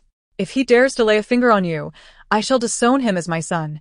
The princess reassured her daughter-in-law, serving as her support while casting a threatening glance at her son, compelling him to express his stance. Tao Anran felt quite delighted, having secured the assurance of the esteemed princess. At least her life now had an additional layer of protection. Junzi observed his mother's resolute demeanor in her unwavering support for Tao Anran. He realized that if he remained silent, it would likely lead to a throng of imperial physicians congregating at the princess's residence shortly. Thus, he ventured to speak, acknowledging that his elder brother, at the age of 23, was indeed at an appropriate age to consummate his marriage. Coughing slightly, Tao Anran accidentally choked on her own saliva, prompting a series of coughs. Ha ha ha, splendid. It is indeed time for you and Ranner to consummate your marriage, the princess exclaimed, her earlier sternness dissipating as she resumed her amiable disposition. She asserted that her chosen daughter-in-law could not possibly be lacking. She possessed beauty, grace, and, most importantly, exceptional intelligence. Winning her son's heart was merely a matter of time. The princess was elated, her previously anxious heart now at ease, envisioning the scene of her grandchildren playing about. Hearing Tao Anran cough, she rushed forward with concern, asking if she was unwell. She then instructed a nearby maid to summon the imperial physician. Mother, I am fine. I merely choked momentarily, Tao Anran explained, feeling somewhat embarrassed as she grasped the princess's arm. The thought of calling for a physician due to her own saliva would surely invite ridicule. Are you truly all right? The princess inquired once more, and upon receiving Tao Anran's affirmative response, she decided to postpone the physician's visit. Grasping Tao Anran's hand, she earnestly implored, You must take good care of yourself over the next fortnight. When Emoer returns, you should consummate your marriage and fulfill this important milestone in your life. Rania. You are the most sensible and filial. Strive to make this happen so that I may hold my grandchild next year. Junzi and Princess Ruoyun exchanged looks of shock and bewilderment, both perceiving that the burden of childbearing seemed to rest solely on Tao Anran's shoulders, as if the men were entirely uninvolved. As Tao Anran witnessed the situation spiraling beyond her control, she boldly declared, Mother, I fully understand your eagerness for a grandchild, but I find myself lacking in the general's affections. It is simply not feasible. Perhaps, when the general returns, I could step aside, allowing him to wed someone he truly desires, thus enabling you to hold your grandchild as you wish. The princess's expression darkened immediately, quashing that notion decisively. What do you mean? Am I imposing on you to bear children? How dare you suggest stepping aside? Let me be clear, in the Wei family, there is no such thing as divorce or separation, and I will not permit such disgraceful occurrences. The Wei family has long been known for their loyalty and strict family values, and I will not allow any scandal to tarnish our reputation while I oversee the household. Tao Anran understood well that in this ancient society, divorce was viewed with disdain, and the princess, being someone who placed great importance on her reputation, reacted predictably. Taking a deep breath, she replied, Mother, if you find divorce disgraceful, then I shall take the burden of infamy upon myself and seek to leave the general. The honor may remain with him. If you still cherish me, I will pledge myself to you as a daughter and serve you for life. This was her way of conceding, albeit reluctantly. Absolutely not. The princess swiftly rejected her proposal, employing both tenderness and severity. You and Emoer have misunderstandings, and once they are resolved, he will surely appreciate your worth. I do not wish to hear you utter such rebellious words again. Otherwise, you shall see my wrath as a mother. If she could not sway her daughter-in-law's thoughts, she would have to let her go. But never would she allow a divorce. In the depths of the mansion, there were many ways to make someone disappear. After intimidating Tao Anran, the princess turned her sharp gaze upon her son, a forced smile on her lips. Dear, what do you think?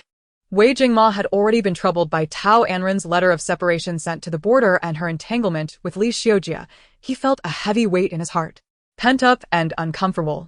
Hearing her suggest stepping aside only added to his displeasure, even igniting a flicker of anger. Did she wish to leave him for Li Xiujia? Understanding his mother's formidable nature, he suppressed his rising anger and calmly stated, I believe mother is quite right. The general's wife is radiant and full of life. The general himself is robust and commanding. Surely, next year will fulfill mother's wishes. Whether out of frustration, an involuntary confession, or a desire to reassure his mother, he chose to compromise, timely clarifying his position. Divorce was not an option. Stepping aside was even less permissible. Suddenly, he found himself unwilling to let her go. The princess was pleased with her son's insight, then turned her attention to the silent Tao Anran, awaiting her response. Wei Jingma feared that she might utter more rebellious words that could provoke his mother's ire. Without waiting for Tao Anran to speak, he quickly provided her answer. I believe that within the home, one follows the father, and once married, one follows the husband. Since the lady has wed into the general's household, she must surely have no objections. This is indeed splendid. If you are well, I am well, and all is well. The princess nodded in satisfaction, her earlier displeasure vanishing. Good boy, this is how it should be. A husband must protect his wife. You are beginning to exhibit the demeanor of a devoted husband. Upon hearing Tao Anran's mention of stepping aside, Princess Heroine immediately feared she would seek out Li Xiujia. She rushed forward to grasp Tao Anran's arm, exclaiming, Sister-in-law, you are kind-hearted and beautiful. My brother will surely cherish you. Do not lose heart. My mother, my second brother, and I will all support you. Tao Anran looked at the family, finding their statements increasingly absurd, and her brows furrowed in annoyance. Feeling as though she were a scholar encountering soldiers, unable to articulate her reasoning. At that moment, Mama Rong fortuitously approached with a smile, breaking the tension. Your Highness, lunch is prepared in the flower hall, all lovingly made by the lady. Please, take the esteemed guests to dine. The princess cast an appreciative glance at Mama Rong, pleased with her timely arrival. You are right. I am rather hungry. Yunner, are you not hungry as well? Come, let us dine together.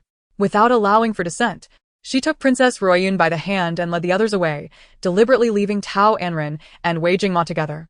Chapter 81. Holding her close, Wei Jingma observed Tao Anran's displeasure as a rare smile graced his lips. My lady, do not worry too much. We are both young and healthy. Who knows, perhaps next year you will bear a son or even twins. Was he implying a desire to court her? How unfortunate, for she had no interest. Tao Anran gazed at the face concealed behind the silver mask, teeth clenched in frustration. Is your home by the sea, sir? You meddle excessively. Even if I were to bear a son next year, it has nothing to do with you. Though the future remained uncertain, she was clear in her heart that nothing would ever transpire between her and Wei Jingma. If it has nothing to do with you, then who does it concern? Li Xiujia, perhaps? Not a chance. The man stepped forward, closing the distance between them, standing with his hands clasped behind his back, waiting for her to utter something shocking. In any case, it has nothing to do with you. Tao Anran retorted angrily, releasing her pent-up frustrations. Indeed, this woman possessed a remarkable ability to infuriate him. Wei Jingmo raised an eyebrow coolly. Oh, really? He extended his powerful hands as if to seize her, yet upon witnessing her defiant expression, he softened and embraced her instead. For some inexplicable reason, he found himself unwilling to treat her roughly or allow her to suffer. Tao Anran's body stiffened, petrified on the spot.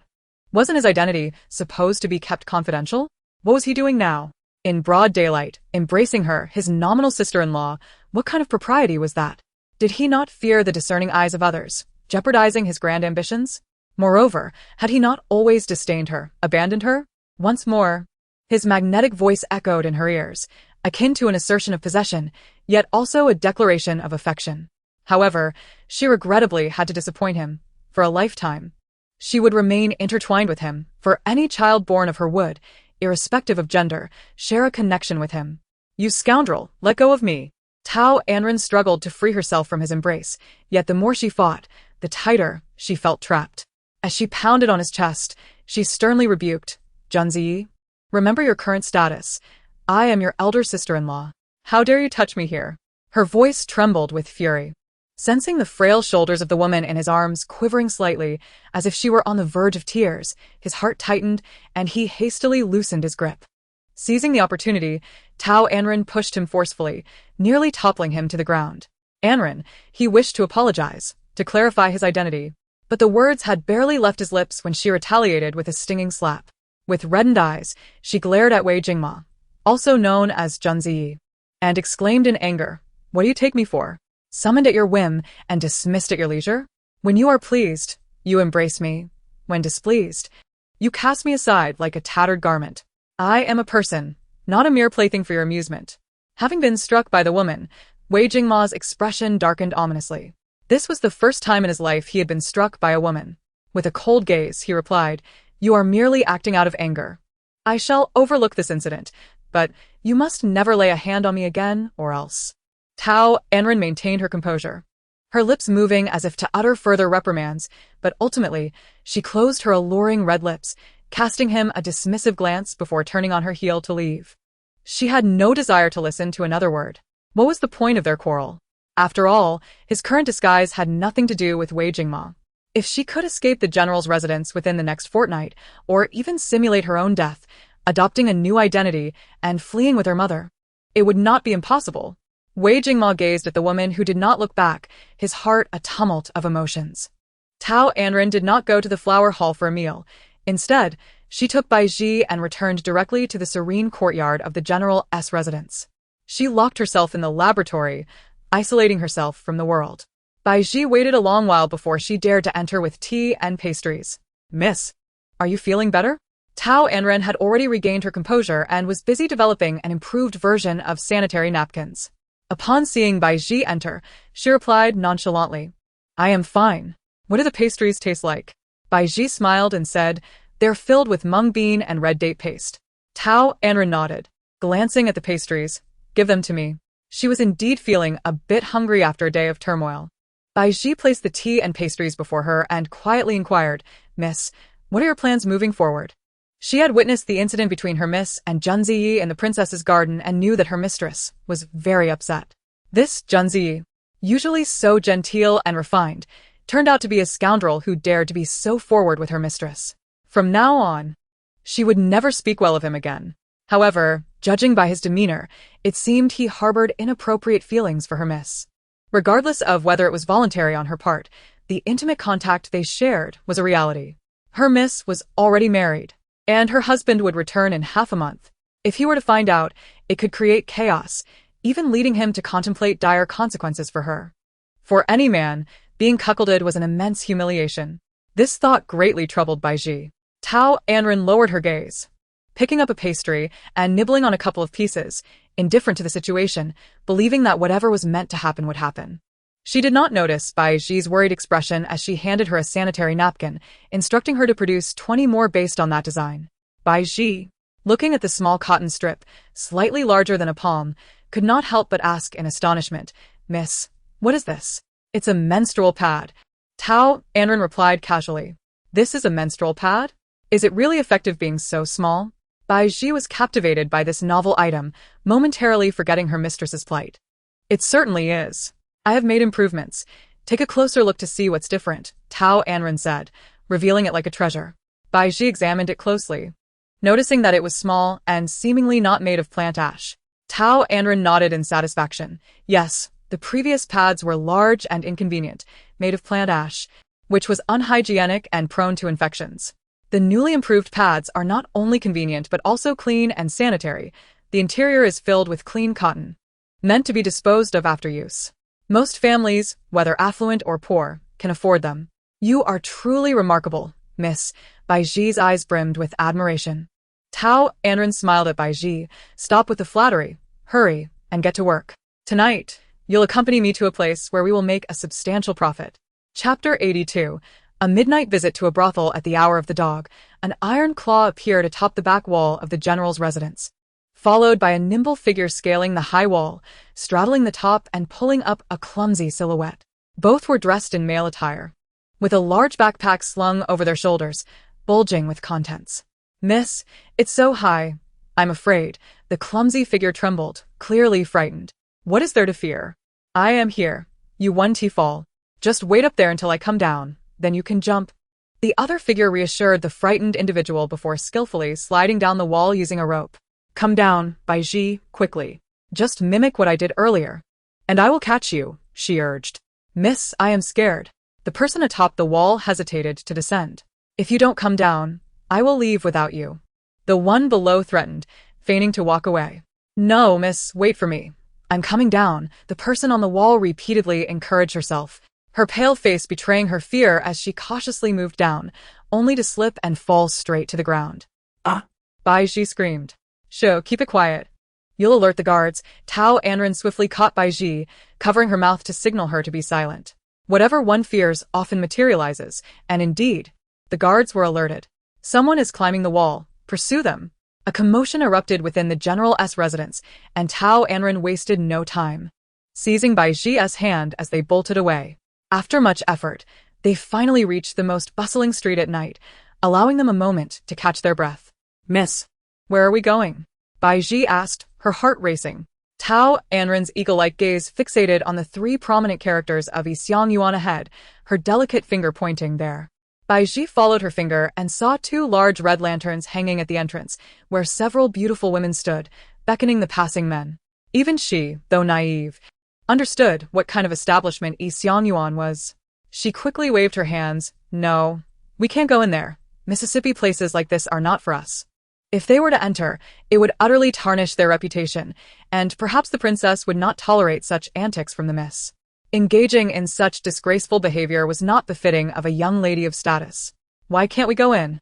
"Look, those people are entering," Tao Anran pointed out, urging Baiji to observe. Baiji was acutely aware that individuals would inevitably enter, yet she understood that it was not a domain suitable for them. With patience, she advised, "Miss, that is a place for men to indulge, not for us to frequent. Who says that men can go, but we women cannot? Moreover, we are currently disguised as men. Who would know we are women?" Tao Anran retorted, smoothing the stray strands of hair at her forehead before confidently striding forward. Baiji, alarmed, called out to her. Tao Anran halted, casting a serious gaze upon Baiji. "You may either accompany me or remain outside. Do not jeopardize my endeavors." Concerned for her mistress's safety in such a place, Baiji promptly declared, "I shall accompany you." Tao Anran corrected her. "Very well. But if you are to enter with me, you must address me differently. Do not call me miss, but rather young master. Do you understand?" "Yes, miss, I comprehend," Baiji nodded. Tao Anran squinted, warning Baiji with her eyes. Baiji, understanding the cue, immediately complied. "Yes, young master, I understand." Tao Anran offered Baiji an appreciative glance, leading her towards the Yixiang courtyard. This was Baiji's first foray into such an establishment, where men and women embraced one another, clinking glasses and engaging in laughter, completely disregarding the boundaries typically observed between the sexes. Men's hands wandered restlessly over women's bodies, taking liberties, while women nestled into men's arms, giggling and playfully seeking affection. Guided by a woman in pink, Tao Anran and Baiji entered the main hall, where the sharp-eyed matron recognized the two newcomers as novices. She approached them with a smile. "Young master, you appear rather unfamiliar. First time here?" With an unseemly hand resting on Tao Anran's shoulder, she attempted to overstep. Tao Anran deftly sidestepped her advance, mimicking the nonchalance she had observed in her past life when men visited such establishments. "Madam, please bring forth your most enchanting courtesan. I am quite generous with my finances." Simultaneously, she produced 100 tael silver note, slipping it into the matron's collar. Upon witnessing the 100 tael note, Baiji's expression turned pained, ready to interject, yet a single sharp glance from Tao Anran silenced her. The matron, taken aback yet intrigued, perceived the young man as a novice, only to realize he was seasoned. What a pity for such fine looks, she mused. Despite being a woman in her 30s with an ordinary appearance, the matron retained her charm and was discerning in her preferences, only entertaining those who were not first-timers if they were appealing enough. The young man before her was handsome and generous, prompting her to make an exception. Leaning closer, she cooed, "Young master, do I not possess allure? Why seek others when I could serve you?" The matron's implications were too blatant for even the dimmest to miss. Tao Anran extended a hand to deter the matron's advances. Lightly pinching her cheek and grinning, "Certainly, but one is not sufficient.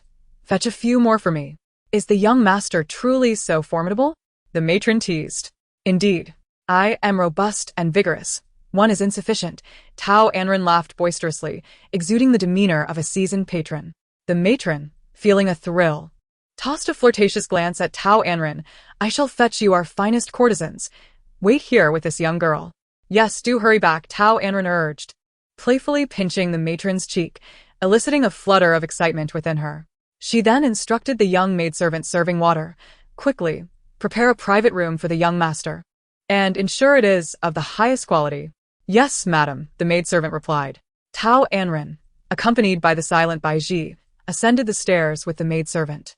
The matron watched their departing figures, heading towards the elegant room on the second floor. In the private chamber, the maidservant presented wine and dishes before quietly exiting.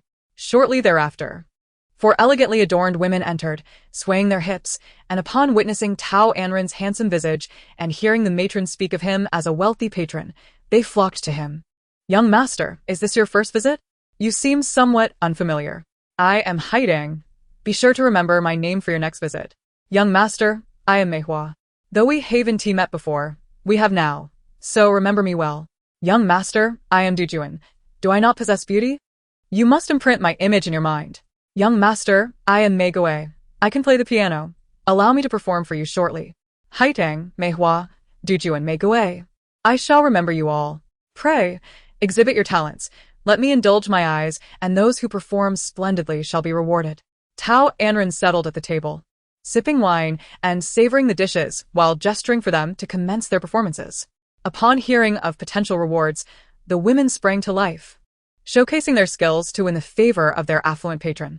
Meigué played the piano, while Meihua and Dujuan accompanied with dance. After the performance concluded, Tao Anran generously rewarded each with 1,000 taels silver note, prompting further efforts to please their benefactor.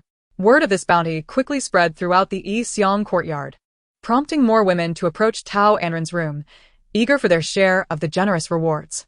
Observing the increasing number of guests, a smile crept upon Tao Anran's lips, her eyes reflecting shrewdness as she addressed the gathering crowd. "Sisters, do not jostle. A mere 1,000 taels is nothing. Today, I bring treasures that will enrich you beyond imagination. Once you possess these treasures, 1,000 taels will seem trivial. 10, 100, or even more will be within your grasp. These treasures are a blessing for us women, procured after traversing great distances and overcoming numerous hardships from the western regions, unparalleled in Tianqi." Her words hinted at a tantalizing allure, intentionally igniting curiosity. Disappointment flickered across the faces of the women, realizing they were merely dealing with a merchant come to sell goods. Seemingly oblivious, Tao Anran continued, "With these, the onset of your monthly cycle will no longer bring suffering. Rather, it shall become a source of pleasure, captivating men who will adore you." "What is it? Show us," a voice cried from the crowd, inciting a frenzy of curiosity as they clamored for her to reveal the treasures. "Very well, I shall display them. But please step back and grant me some space." "Thank you." With that, Tao Anran leaped atop the table. As the saying goes, standing tall offers a broader view. She positioned herself high, ensuring all could see. "Baiji, bring forth the chancy ribbon." With a gesture, Baiji retrieved a menstrual ribbon from her bag and handed it to Tao Anran.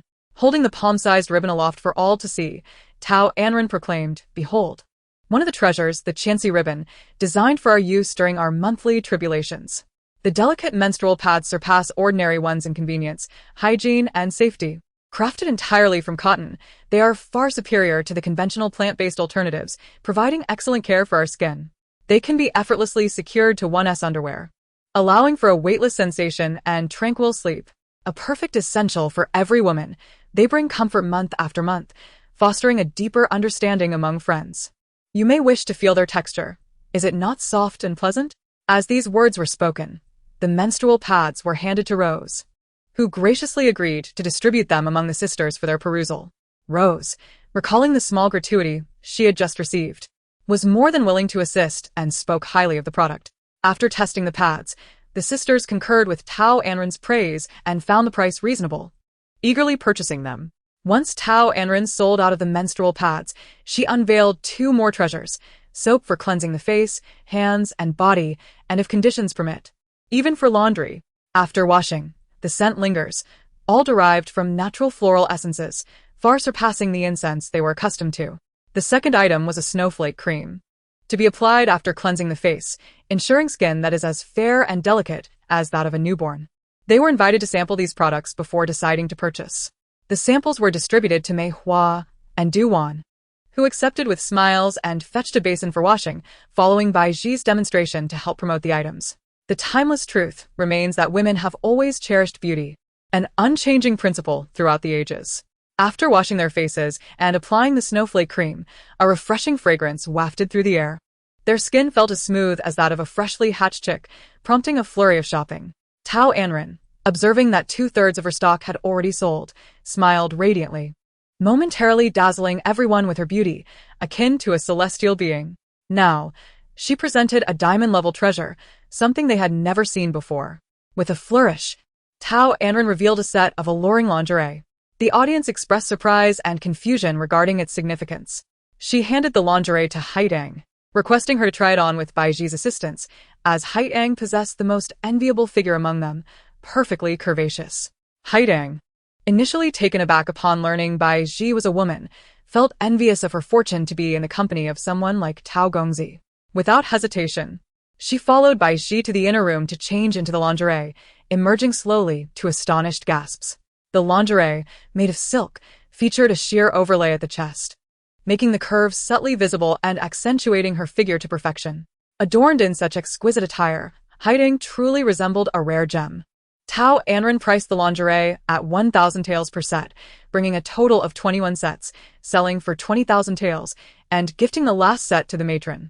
Along with the earnings from the menstrual pads, soap, and snowflake cream, after deducting expenses for the evening, they netted a profit of 40,000 taels. In Chapter 84, there were many women from the Yihong courtyard who could not make purchases and sought to place deposits with Bai Ji. In total, they reserved 30 sets of lingerie, 50 bags of menstrual pads, and 50 pieces of soap and snowflake cream, with a 10-day delivery timeline. After completing their tasks, they realized they had been at the Yixiang courtyard for over an hour and could not linger any longer, bidding farewell to everyone. The matron led the others to welcome guests, leaving Tao Anran and Bai Ji to tidy up the room. Tao Anran tucked the silver notes into her bosom, slung the empty backpack over her shoulder with flair, and stepped outside with Bai Ji. As the door creaked open, Bai Ji revealed the way. But as Tao Anran stepped over the threshold, she froze momentarily. Simultaneously, the door to the opposite room swung open, revealing Junzi, Yuan Yu, Rong Hao, and an unfamiliar man, followed by a beautiful woman holding a pipa, gracefully emerging. They were taken aback to see Tao Anran and Bai Ji dressed in men's attire. "Sister-in-law, what are you doing here?" Yuan Yu stammered, his eyes wide with disbelief. "Madam, shouldn't you be at home? How did you come to be here?" Rong Hao glanced between Tao Anran and the frostbitten figure nearby, concerned for her reputation and refraining from mentioning the general. "Her? Madam? She is a woman?" The implication in Yuan Yu and Rong Hao's words suggested they recognized her, and they glanced at the chilly Junzi, who seemed to know more than he let on, his expression one of wicked amusement as he observed Tao Anran and Bai Ji, muttering to himself, "How interesting, truly interesting. What are you doing here?" Junzi's voice was icy, veins protruding on his forehead, clearly incensed. "Hello, are you speaking to us? It seems we are not acquainted." Tao Anran feigned ignorance, forcing a nervous laugh as she attempted to sidestep them. Just as she took a couple of steps, someone seized her collar from behind, lifting her effortlessly. Tao Anran found herself dangling in midair, flailing. "Hey, Junzi, put me down. We can talk this out. Gentlemen should use words, not hands." Feeling like a helpless chick being carried, she felt utterly humiliated. "Humph. Did you not claim not to know us? How come you suddenly know my name?" Junzi showed no intention of releasing her, demanding, "What brings you here?" "I am here to catch a cheat," Tao Anran retorted in frustration, speaking impulsively. "Catch a cheat?" The group turned their gazes toward Junzi, then back at the people-holding woman, questioning whether it was a matter of catching a husband with a courtesan in the act. The news was sensational, and they were eager to hear more. What nonsense is this woman spouting? Who is she trying to catch? Junzi's irritation grew as he dragged her back to the room, slamming the door shut behind them, locking everyone else out. Speak the truth. Junzi released his grip on her collar, but confined her within 3 steps, his gaze piercing. I came to earn silver, Tao Anran had no choice but to admit. Was that ruckus you caused just now you're doing? Junzi was taken aback. The 2 rooms were adjacent, and with his formidable internal strength, he had heard everything clearly, astonished that the loquacious one was her. Yes, I was openly promoting my products. Is there a problem? Business is fair and just. I neither extort nor deceive customers. This is not against the law, Tao Anran defended herself vehemently, feeling justified. But do you not realize that you are now a married woman? Sneaking into the Yixiang courtyard. Are you not afraid of rumors reaching your mother and facing her wrath? Junzi's teeth ground together in frustration. And you, are you not here seeking pleasure? Are you not afraid of your mother finding out? If you are unafraid, why should I be? If you can come, why can't I? Tao Anran stood her ground, her posture resolute. Junzi's gaze fell upon her prominently displayed curves, his anger somewhat diminished. I am a man. You are a woman. Can men and women be treated the same? This is a place for women. Why should men and women be different? We are all human with 2 eyes, a nose, and a mouth. Besides, who knows I am a woman? I am just as much a man now. Tao Anran stood even taller, trying to match his height, even rising on her toes to diminish the disparity.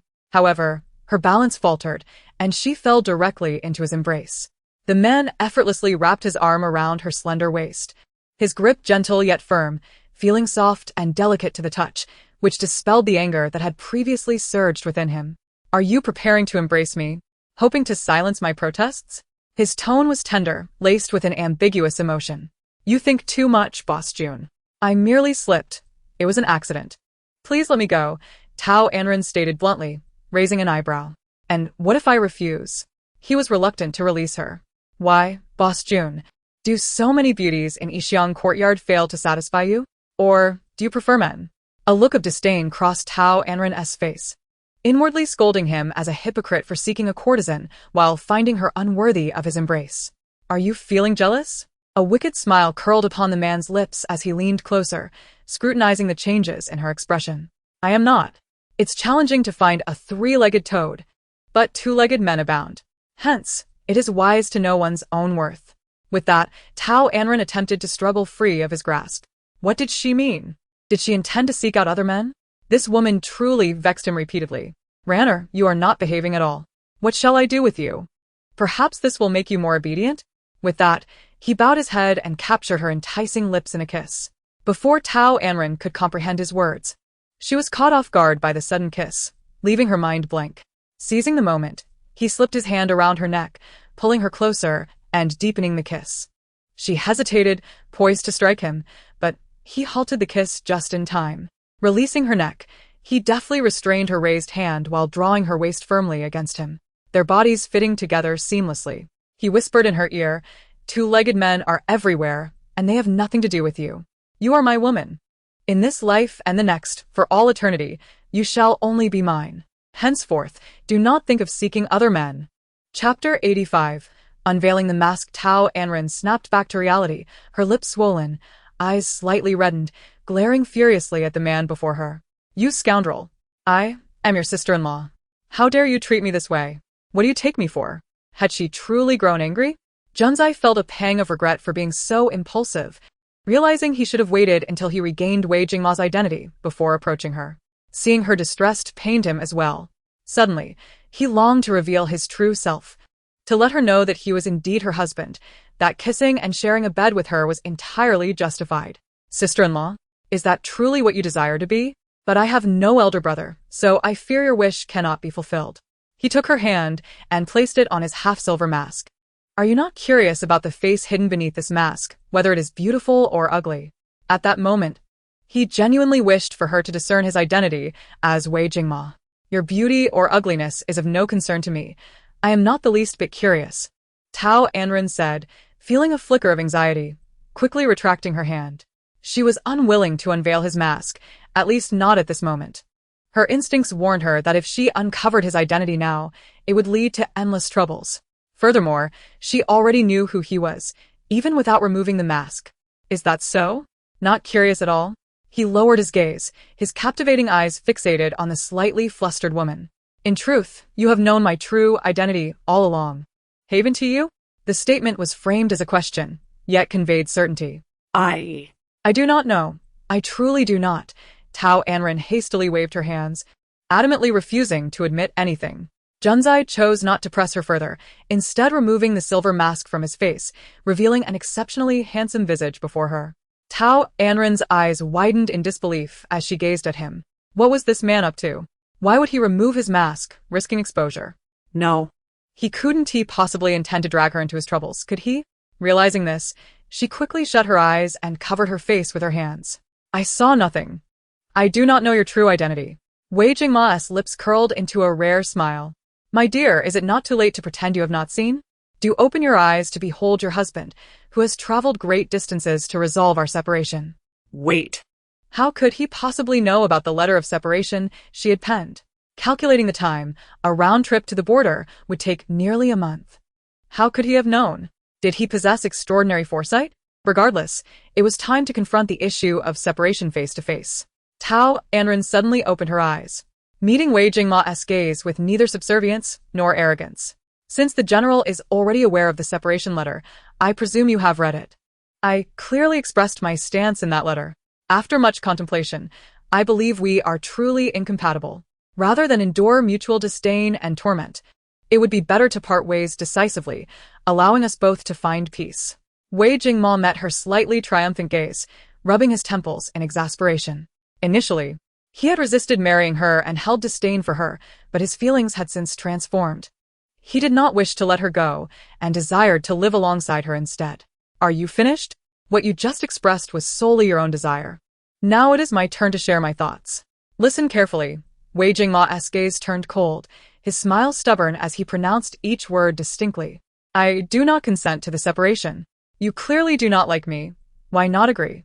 Tao Anran stared at him with wide, incredulous eyes. Who says I do not like you? I am beginning to find myself rather fond of you, Wei Jingmo replied, his gaze locking onto hers with deep affection as he suddenly reached out to tousle her fluffy hair. Foolish girl, do not make careless assumptions about others' hearts, especially mine, for you will misinterpret and create misunderstandings. Tao Anran felt speechless. What did this insufferable man mean? Was he hinting at his affection for her? How dare he call her foolish, inciting her ire? He was clearly being unreasonable. Wei Jingma disregarded the fuming woman and pulled out the letter of separation she had written, along with a promissory note of 10,000 taels, crumpling them in his hand. Channeling his inner strength, he instantly reduced them to mere scraps of paper. He opened his hand, letting the shreds fall gracefully through his fingers. Through his actions, he sought to convey that separation was impossible. He would never agree to it. You wasteful fool. 10,000 taels, a significant sum. You cast it aside? Why destroy it? My 10,000 taels. Tao Anran's thoughts fixated on the note. Her heart pained as she watched him obliterate it. Is this how much I am worth in your eyes? Wei Jingma narrowed his eyes dangerously, radiating a palpable threat. Should she dare nod in agreement, he might succumb to the impulse to silence her permanently.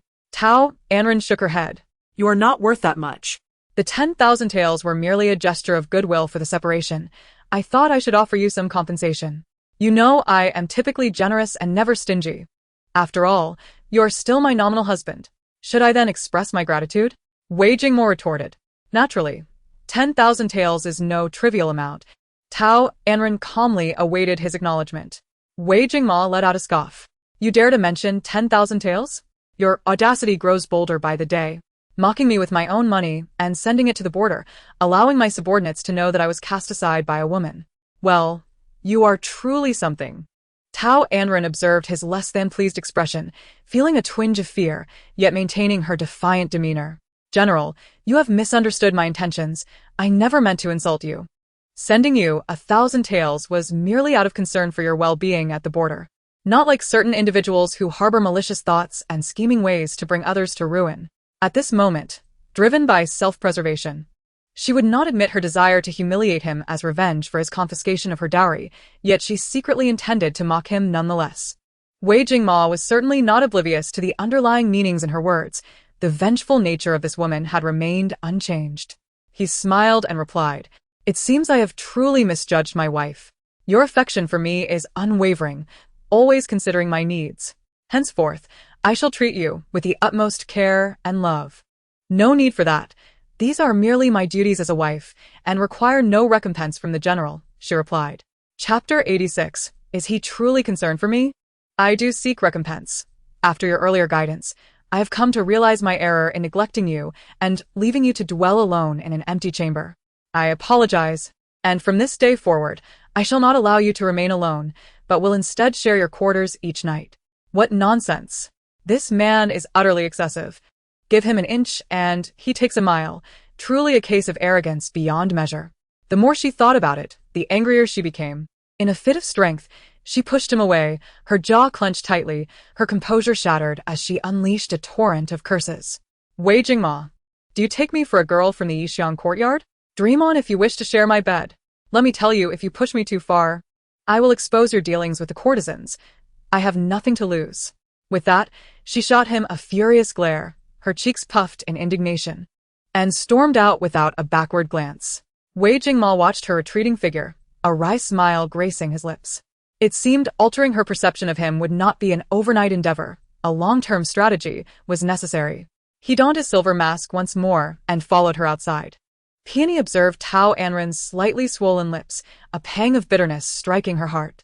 The world claimed that the esteemed young master of the Shangs had a preference for the same sex, a notion she had always refused to believe. No matter how she endeavored to please him, even to the point of baring her soul, he remained indifferent. Now, it appeared the rumors were true. Something unspeakable must have occurred between them in that private room. As the courtesan of Yixiang courtyard, she had always been the center of attention. Never before humiliated by a man in such a manner. Though he was somewhat handsome, her beauty was unrivaled, yet she found herself bested by him. A wave of humiliation and resentment surged within her, driving her to madness. Thus, she boldly obstructed Tao Anran's path, her face dripping with scorn, her words sharp as daggers. This young master may possess a measure of charm, but his behavior is disgraceful, resorting to lewd tactics to seduce the boss. How did it feel to be cast aside by him?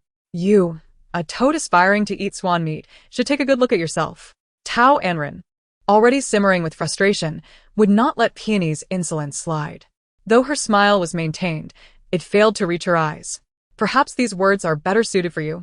Dear lady, your attire suggests you belong to Yixiang courtyard.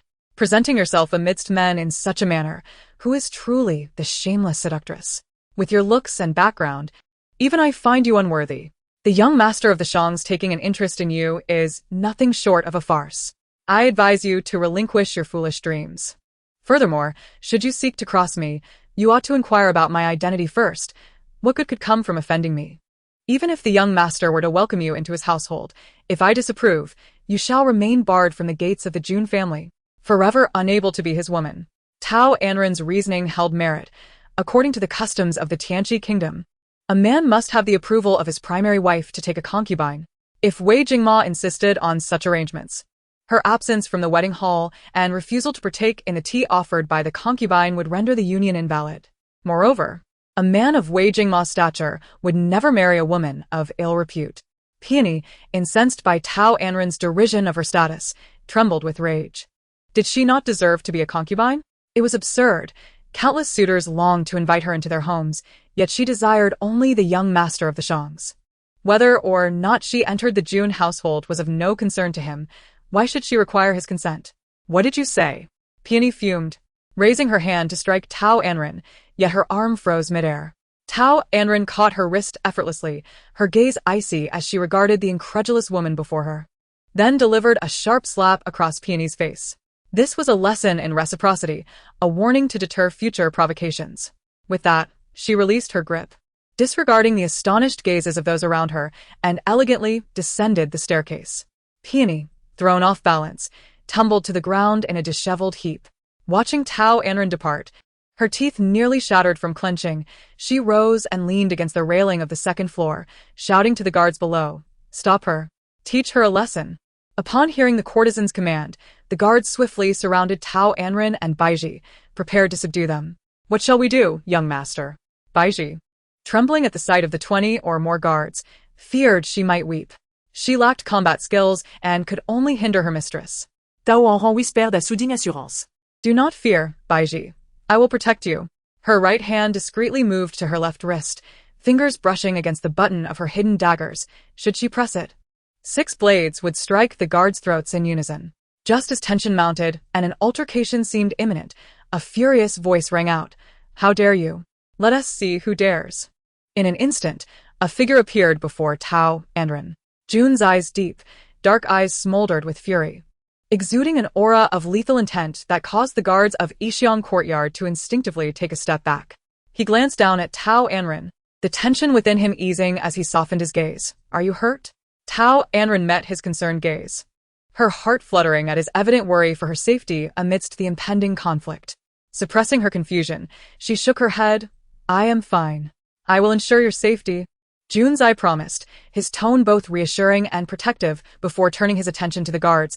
If you do not withdraw, do you truly wish to engage in combat? His voice was as sharp as ice, sending shivers down their spines.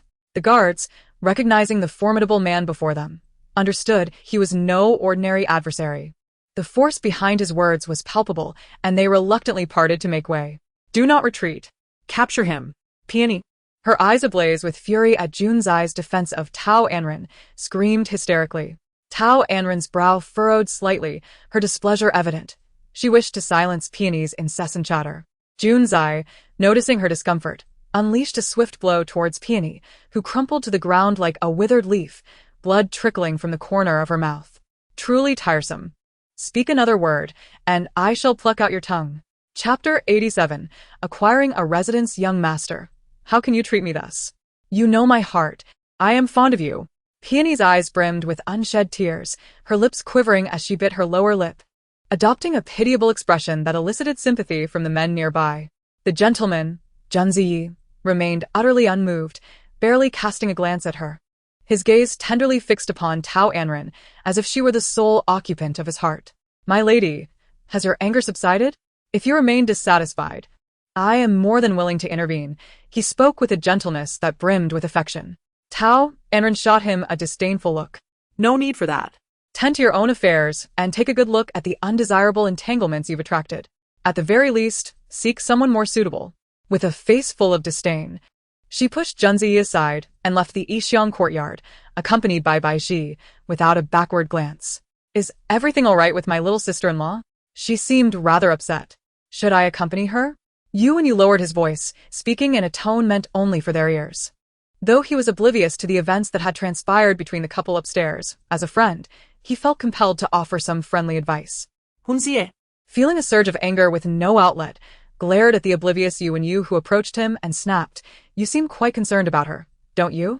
And no, you mustn't misunderstand. I fully comprehend the principle that a brother should never disrespect another's wife, Yuanyu hastily explained, fearing that Junziyi might take offense. Had I known it would come to this, I would have acted differently. Ronghao shot Yuanyu a look that suggested he should count his blessings. Retreating a few steps, Junziyi, disregarding their brotherly bond, unleashed a swift strike at Yuanyu. Yuanyu barely dodged, nearly sustaining an internal injury. He pointed an accusatory finger at Junziyi. You truly mean to harm me. Do you not fear the consequences? Injuries are trivial, do not worry. As long as you draw breath, I can heal you, interjected an unfamiliar man with a mocking grin, clearly relishing the spectacle. Nalanjia, you are excessively cruel. I even invited you to listen to music just moments ago, Yuanyu fumed, wishing he could silence Nalanjia's taunts. Perfect. I shall treat your injuries later. And we shall be even. Nalanjia laughed wickedly, alongside Ronghao, both of them taking a keen interest in the unfolding duel. Beware, they are quite malicious. Do not be easily swayed or provoked, Yuanyu cautioned as he evaded their advances, not daring to retaliate. Initially, Junziyi's few strikes were manageable for Yuanyu, but soon he found himself overwhelmed and on the receiving end of blows, losing any interest in providing a lesson. Casting a dismissive glance at Yuanyu, you ought to practice diligently. Spending your days chasing after flowers and willows has left you woefully unskilled. How dare you strike my face? They say one should never hit a person's face. Yuanyu lamented, covering his bruised visage, his voice barely above a whisper. Junziyi, you are truly wicked. No wonder my sister-in-law ignores you. Junziyi raised his eyes, his gaze sharp. Is your skin still itching? He threatened ominously. You recoiled, hurriedly sidling up to Naelan. You promised to treat my injuries and ensure my safety. My face must not bear scars. Determined not to be a fool in the face of Junzi's icy demeanor, he resolved that once he recovered, he would personally visit his sister-in-law to repay this grievance. Nalan smiled silently. Junzi, having lost interest in further altercations, strode away from the Yixiong courtyard, followed by Yu, Ronghao, and Naelan in succession. Upon returning to the Jingya courtyard, Tao Anran secured the doors and windows, repeatedly ensuring their safety before inviting Bai Ji to share her bed for a peaceful night. The next day, after breakfast, the two departed the residence, heading towards the bustling street. "Miss, where are we headed?" Bai Ji inquired, hastening to catch up with Tao Anran. "We are going to find a house," Tao Anran replied, her pace unwavering as she made her way toward the largest pawnshop in the cat alley. She resolved to secure a residence before contemplating business endeavors. Time was of the essence. She could no longer afford to wait, especially with her mother's situation and the looming threat from Wei Jingma. Tomorrow marked the final day of the 3-day deadline set by her dubious father to deliver the defense map. Failure would endanger her mother.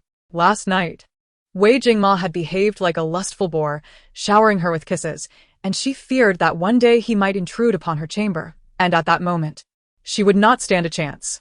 Though Bai Ji was oblivious to her mistress's thoughts, she believed that securing a residence for the lady would facilitate her visits and resolve one of her concerns. Arriving at the pawnshop and stating their intentions, they discovered several properties for sale. After careful consideration and assessment, Tao Anran negotiated and immediately purchased a 6-courtyard residence in the eastern outskirts of the city for 10,000 taels. Her choice of a 6-courtyard layout was motivated by her desire to establish a small factory within, dedicated to the production of soap, perfume, and skincare products. Additionally, she planned to set up an embroidery workshop, employing seamstresses to create undergarments, menstrual belts, and dolls. From her observations, this era lacked decent toys. Most children played with wooden items. As the quickest buyers, the pawnshop owner was elated. Upon learning that Tao Anran sought to find a commercial shop as well, he eagerly took on the task, promising to deliver answers within 3 days. Tao Anran was thoroughly satisfied with the pawnshop owner's service, entrusting him with the search for a store. Once she and Bai Ji departed, the owner turned and entered the back courtyard, respectfully reporting, "Master, as per your instructions, the residence in the Eastern District has been sold to the lady. Is she satisfied?" Junzi inquired, seated at a desk, perusing the account books. "Indeed. The lady was quite generous and purchased it on the spot," the manager responded with a beaming smile, handing over the 10,000 taels of silver notes provided by Tao Anran. How could she not be satisfied? A property worth 100,000 taels was acquired for merely 10,000. Where else could one find such fortune? The manager pondered, bemused by the whims of the masters, who seemed to engage in a frivolous game of money. "Do you know where she is headed now?" Junzi lifted his teacup leisurely, inquiring. She mentioned going to the market to purchase some maidservants and young servants, claiming she needed to inspect the residence. The pawnshop owner replied, reluctant to conceal any details, as he knew well the master's aversion to deceit. "The market? Has anyone been dispatched?" Junzi probed further, intrigued by her intentions behind acquiring both a residence and servants. "We have arranged everything. These individuals have been meticulously selected from our estate, all of impeccable lineage and fiercely loyal to you, master. There will be no errors," the pawnshop owner assured confidently. Junzi trusted his capabilities and, upon hearing his words, remained silent for a moment before suddenly asking, "Has Lung Yu arrived in the capital?" With a face full of wrinkles, the pawnshop owner smiled and replied, "Yes, master, and Miss Lung Yu has also gone to the market, mingling among the maidservants. It is likely she will be chosen by the lady." "That is good. Let us hope there are no mistakes," Junzi said, feigning ease while inwardly apprehensive. After all, Tao Anran was a woman known for her unpredictability, often surprising him with her unconventional methods. Having never dealt with Tao Anran before, the pawnshop owner found her to be amiable and not overly picky during their first encounter. Thus, he confidently assured that there would be no mistakes, and someone would discreetly guide her to select from their people. He had prepared nearly 100 candidates, certain that at least a few would be chosen. Tao Anran and Bai Ji emerged from their newly acquired residence and made their way to the market. The West City Human Market is the largest slave market within the imperial city of Tianqi. Upon entering, one is confronted by rows of women, children, and men, tethered together like grasshoppers by ropes, standing on elevated platforms for the scrutiny of potential buyers below. The patrons of this market are predominantly affluent and influential families, who tend to select youthful and appealing servants first. The remainder consists of those deemed inept or elderly, left to endure hunger and degradation. In this ancient feudal society, slaves possess no rights. Their masters can dispose of them at will, engaging in transactions, exchanges, or gifts without hesitation. A mature slave owner, observing the elegantly clad Tao Anran, styled with an elaborate lady's coiffure and accompanied by a young maid, recognized them as individuals of interest. Just as he was about to approach them, he was intercepted by another slave owner, approximately in his 30s, who keenly identified the two women as the wives of prominent households and hurried towards them. "Madam, are you in search of maids or young lads? What are your preferences?" "I have an array of choices," he proclaimed. Tao Anran scrutinized the man before her, noting his age of over 30, his slightly portly figure, and his restless triangular eyes that darted over her. To be candid, her initial impression of him was unfavorable. Just as she was about to decline his offer, a chilling scream emanated from a room behind him, suggesting that the occupants were enduring severe torment. Intrigued despite her distaste, she restrained her disdain and replied, "I wish to purchase several maids and young lads. The price is not an issue, but they must be to my liking." "I have an abundance," the slave owner assured, gesturing towards several darkened rooms behind him, inviting Tao Anran to follow. Exchanging a glance with Baiji, Tao Anran stepped forward, accompanying the slave owner into the dim, damp chamber. The older slave owner watched their retreating figures, unable to suppress a frustrated stomp, and hurried to inform the head of the operation. Tao Anran and Baiji entered a shadowy, musty room, peering inside to find a dozen ragged, emaciated young girls, all appearing to be around 12 or 13 years of age. They huddled in a corner, trembling like frightened little rabbits. "Are they all for sale?" Tao Anran inquired, a wave of compassion rising within her as she observed the girls. These children, who in the peaceful era of the 21st century would still be middle school students, enjoying the care of their parents and the guidance of their teachers, now faced a stark reality that rendered their previous lives a distant paradise. She understood that she was not a savior, unable to rescue every soul. Yet the sight of these imprisoned children stirred a desire within her to extend her efforts towards their liberation. "Yes, madam. These are a new batch that arrived in the last couple of days. Each one is sprightly and agile," the slave owner replied, noting her interest and immediately adopting a flattering demeanor, suspiciously reminiscent of a vendor extolling their wares. "What is the price for each?" Tao Anran asked directly, bypassing any further pleasantries. 100 taels each, the slave owner replied, sensing her naivety and seizing the opportunity to inflate the price. "Do you think me foolish? Unaware of the market value? To demand 100 taels for these emaciated girls is absurd," she retorted, having inquired about the prevailing slave prices before her arrival. Typically, a rough maid would only command a meager price of 100 won, with the most expensive not exceeding 5 taels. A kitchen maid would range from 10 to 30 taels, contingent upon her culinary skills. Only those with exceptional beauty and talents could fetch 100 taels. Realizing that Tao Anran was not easily deceived, the slave owner inquired, "How much are you willing to offer?" "Not in a hurry. Are there other options?"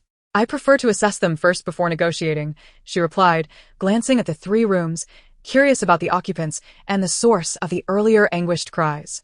The slave owner guided her to another room, where a group of similarly aged boys was imprisoned, their filthy garments bearing the marks of whippings and faint traces of blood. Tao Anran's keen gaze swept over them, weighing her options but not rushing to make a selection. Instead, she ventured further, discovering a room containing older women. Finally, she arrived at the innermost chamber, where a 14 or 15-year-old youth was caged, his body marred with wounds and blood trickling down. His eyes glowed with a feral light, revealing a predatory nature. "What is the story behind him?" Tao Anran inquired, her curiosity piqued. "Madam, you possess keen insight. This is a werewolf we discovered in the mountains, untamed and difficult to control. However, if tamed, he could become a formidable weapon," the slave owner explained with a smile. "May I enter to take a closer look?" An inexplicable sense of affinity compelled Tao Anran to approach him, to assess his injuries, and even to consider purchasing him. "Of course, if you are not afraid," the slave owner replied, eager to rid himself of this troublesome asset. He opened the door to the chamber, ushering Tao Anran and Baiji inside. As they stepped in, A nauseating stench of blood and decay assaulted their senses. The caged youth, upon seeing the slave owner, began to thrash violently against the bars, his eyes bloodshot, revealing his savage instincts, as though he longed to break free and rend the intruders asunder. The slave owner raised a whip and struck him fiercely, warning, "Dare to bare your teeth at me, and you'll meet your end." Just as he prepared to strike again, Tao Anran intervened. "Stop. If you continue, you may truly damage him, and then I shall reconsider my interest," she admonished. "Please do not," the slave owner pleaded, his face contorted in forced joviality. "This beast won't listen without discipline. I merely intended to teach him a lesson to prevent him from harming you. As I wish to purchase him, I have no fear of him injuring me. Your concerns are unnecessary," she replied, her tone laced with displeasure at his methods. Without regard for the slave owner's expression, Tao Anran took deliberate steps toward the cage, locking eyes with the youth. "Miss, be cautious. He looks quite fierce," Bai Ji warned, concern etched in her voice. "It's all right. He won't harm me," Tao Anran assured, feeling an unexplainable connection to him, certain that he would not bring her harm. Extending her delicate hand toward him, she said softly, "Do not fear. Would you like to come with me?" Her voice rang with a soothing warmth that inexplicably calmed the youth's restless demeanor. He instinctively reached out, mirroring her gesture, his hand hovering just above hers. Mere centimeters apart when the slave owner interjected, "What are you hesitating for? Acknowledge your master." The youth recoiled at the slave owner's command. His agitation rekindled as he lunged towards him, inadvertently scratching Tao Anran's palm with his long nails, drawing forth crimson blood from her fair skin. A pained cry escaped his lips, echoing sorrowfully in the chamber. Understanding that he perceived her as a threat, Tao Anran disregarded her pain. Grasping his hand firmly and whispering soothingly, "Do not be afraid. I am here, and no one shall harm you." The blood from her hand trickled onto his wrist, seeping into the wounds that adorned his arms. "Miss, you are hurt. Does it hurt? You are losing so much blood," Bai Ji exclaimed, alarmed at the sight. Bai Ji, disregarding her fear, stepped forward to see Tao Anran's bleeding hand, her eyes reddening with urgency. The werewolf, alerted by Bai Ji's warning, glanced down at the small hand resting on his, blood continuing to flow. A wave of heartache surged within him, emitting a mournful sound. Tao Anran, perceiving the sorrow in his gaze, smiled gently to reassure him. "I am fine. Do not be sad. Miss, please release your grip. Allow me to tend to your wound," Bai Ji implored, reaching for her mistress's hand. The captive, mistaking Bai Ji's intentions as a threat to Tao Anran, instinctively shielded her within his defense. Baring his pristine fangs at Bai Ji, summoning an unexpected courage, Bai Ji glared fiercely at him. "You have harmed my lady, and yet you dare to snarl at me? You are no good man." With that, she raised her hand, intending to strike him.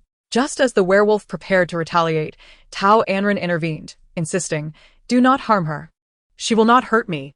The werewolf immediately fell silent, and Bai Ji's hand successfully landed on his head. Turning to the slaver, Tao Anran, with unwavering resolve, asked, "How much for this man? I want him." The slaver held up 5 fingers, grinning silently. 50 taels? Bai Ji gasped, unable to contain her indignation. "He has injured my lady, and you dare to demand such a high price? This is nothing but extortion." "No, you are mistaken. It is not 50 taels, but 500 taels. Young lady, this is what true extortion looks like," the slaver guffawed shamelessly. 500 taels for this frail body, battered and bruised? We'll have to spend more to heal him. He is not worth such a sum," Bai Ji argued, protesting against the slaver's price. "Whether it is worth it or not is my decision. Your reaction suggests you are not short of funds. If you lack money, do not waste my time," the slaver replied, his tone growing impatient and his expression darkening. "I will take him. Bai Ji will pay," Tao Anran commanded, not wishing to waste any more words with the slaver. Although Bai Ji felt reluctant at her command, she obediently retrieved her purse and produced a 500 tael note to hand over to the slaver. The slaver accepted the note, his eyes lighting up, and he observed Bai Ji's bulging purse, speculating there might be more money within. Ignoring the slaver's greedy gaze, Tao Anran coldly ordered, "Open the door." "Not so fast. My dear. Allow me to have a bit of fun first, then I shall open the door for your reunion." The slaver chuckled as he stuffed the note into his own pouch. He lunged toward Tao Anran, his eyes never straying from her, eager to discern how much wealth she and Bai Ji possessed.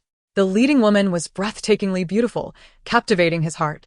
He envisioned claiming her as his own, while the young girl beside her could serve as a concubine or, if necessary, be sold to a wealthy household for a handsome profit.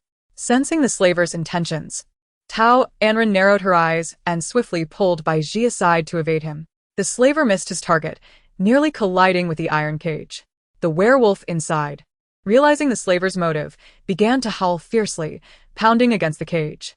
Tao Anran drew a dagger from her boot, revealing a mysterious smile to the werewolf, mouthing, "Do not fear, he cannot harm me." With that, she deftly lunged at the slaver. Though the slaver knew some martial arts after several exchanges, he found his hand bloodied from Tao Anran's swift strikes. How dare you assault me? "Do you know who I am?" the slaver threatened. Tao Anran scoffed.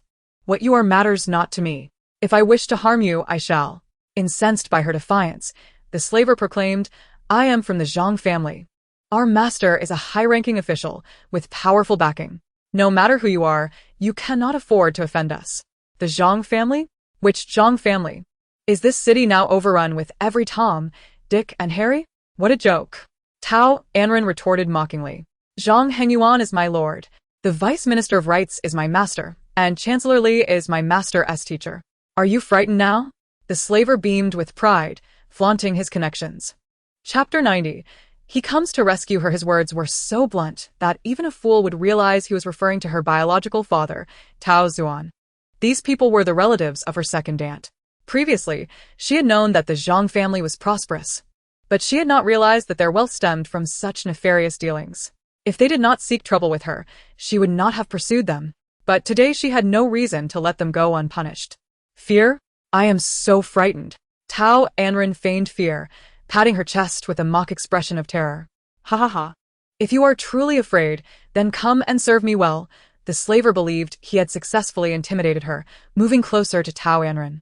Just as he was about to reach her, a dagger was plunged into his left chest, mere inches from his heart. With a look of disdain, Tao Anran sneered, "You, a mere servant from the Zhang family, dare to be so arrogant, demanding I become yours? You are nothing to me. Even the national general of the Tianqi dynasty would need my consent to share my bed. Who do you think you are to call yourself master before me?" The slaver's face twisted in terror. Who are you?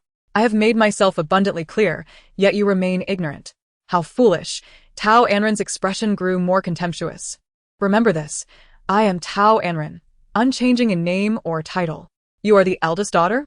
The slaver finally came to his senses, realizing that the woman before him was indeed the esteemed eldest daughter of the Tao family, the wife of the national general, and the daughter-in-law of a princess. No wonder she spoke so boldly. Her status was likely such that even the chancellor would treat her with deference. Meanwhile, he was just a lowly servant of the Zhang family, foolishly daring to disrespect her. Ah! "My life is of utmost importance now. I shall seek vengeance another day." The slaver thought quickly, adopting a sycophantic demeanor. He slapped his own face hard, causing it to redden and swell from the force. "Truly, the flood has washed away the Dragon King's temple. Family members no longer recognize one another. How blind and foolish I have been, failing to recognize such brilliance. I hope the esteemed lady will forgive my ignorance." He hastily opened the cage. Without even glancing at him, Tao Anran spoke coldly, "Yes, my lady, if you desire him, take him without a penny from me." The slaver, eager to show his loyalty, hastily removed the key from his waist, trembling as he unlocked the cage. He dared not approach the werewolf to remove his shackles, instead sheepishly offering the key to Tao Anran. Taking the key, Tao Anran entered the cage, softly speaking to the werewolf, "Do not fear. I shall free you from your shackles, and you will be free from now on." She approached him, unlocking the chains from his hands and feet. The werewolf cast a grateful glance at her before leaping towards the slaver, gripping his neck tightly. His eyes filled with murderous intent, ready to snap his neck with a single motion. The slaver screamed in terror, "Lady, save me. Do not kill him. He is of use to me." Tao Anran's voice was calm. "Do not harm him." As if understanding her command, the werewolf gradually loosened his grip, tossing the slaver aside like a rag doll, returning to stand protectively behind her. Just then, Tao Anran felt a wisp of hair blown by the wind, and a familiar figure appeared before her. He had come to rescue her? Wei Jingma, adorned with a silver mask, gazed solemnly at his bloodied hands. He swiftly embraced her, his voice laced with urgency. You're injured? It's nothing. Just a scratch. Tao Anran replied nonchalantly, her expression revealing no hint of pain, as though it were someone else who bore the injury. At that moment, a werewolf, spotting an unfamiliar man holding Tao Anran in his arms, lunged at him fiercely. Its sharp claws aimed at his handsome visage, moving with remarkable speed and agility. Wei Jingma, unfazed by the werewolf's menacing glare, raised a hand and effortlessly sent it sprawling away, coldly commanding, "Throw him into the lake to feed the fish."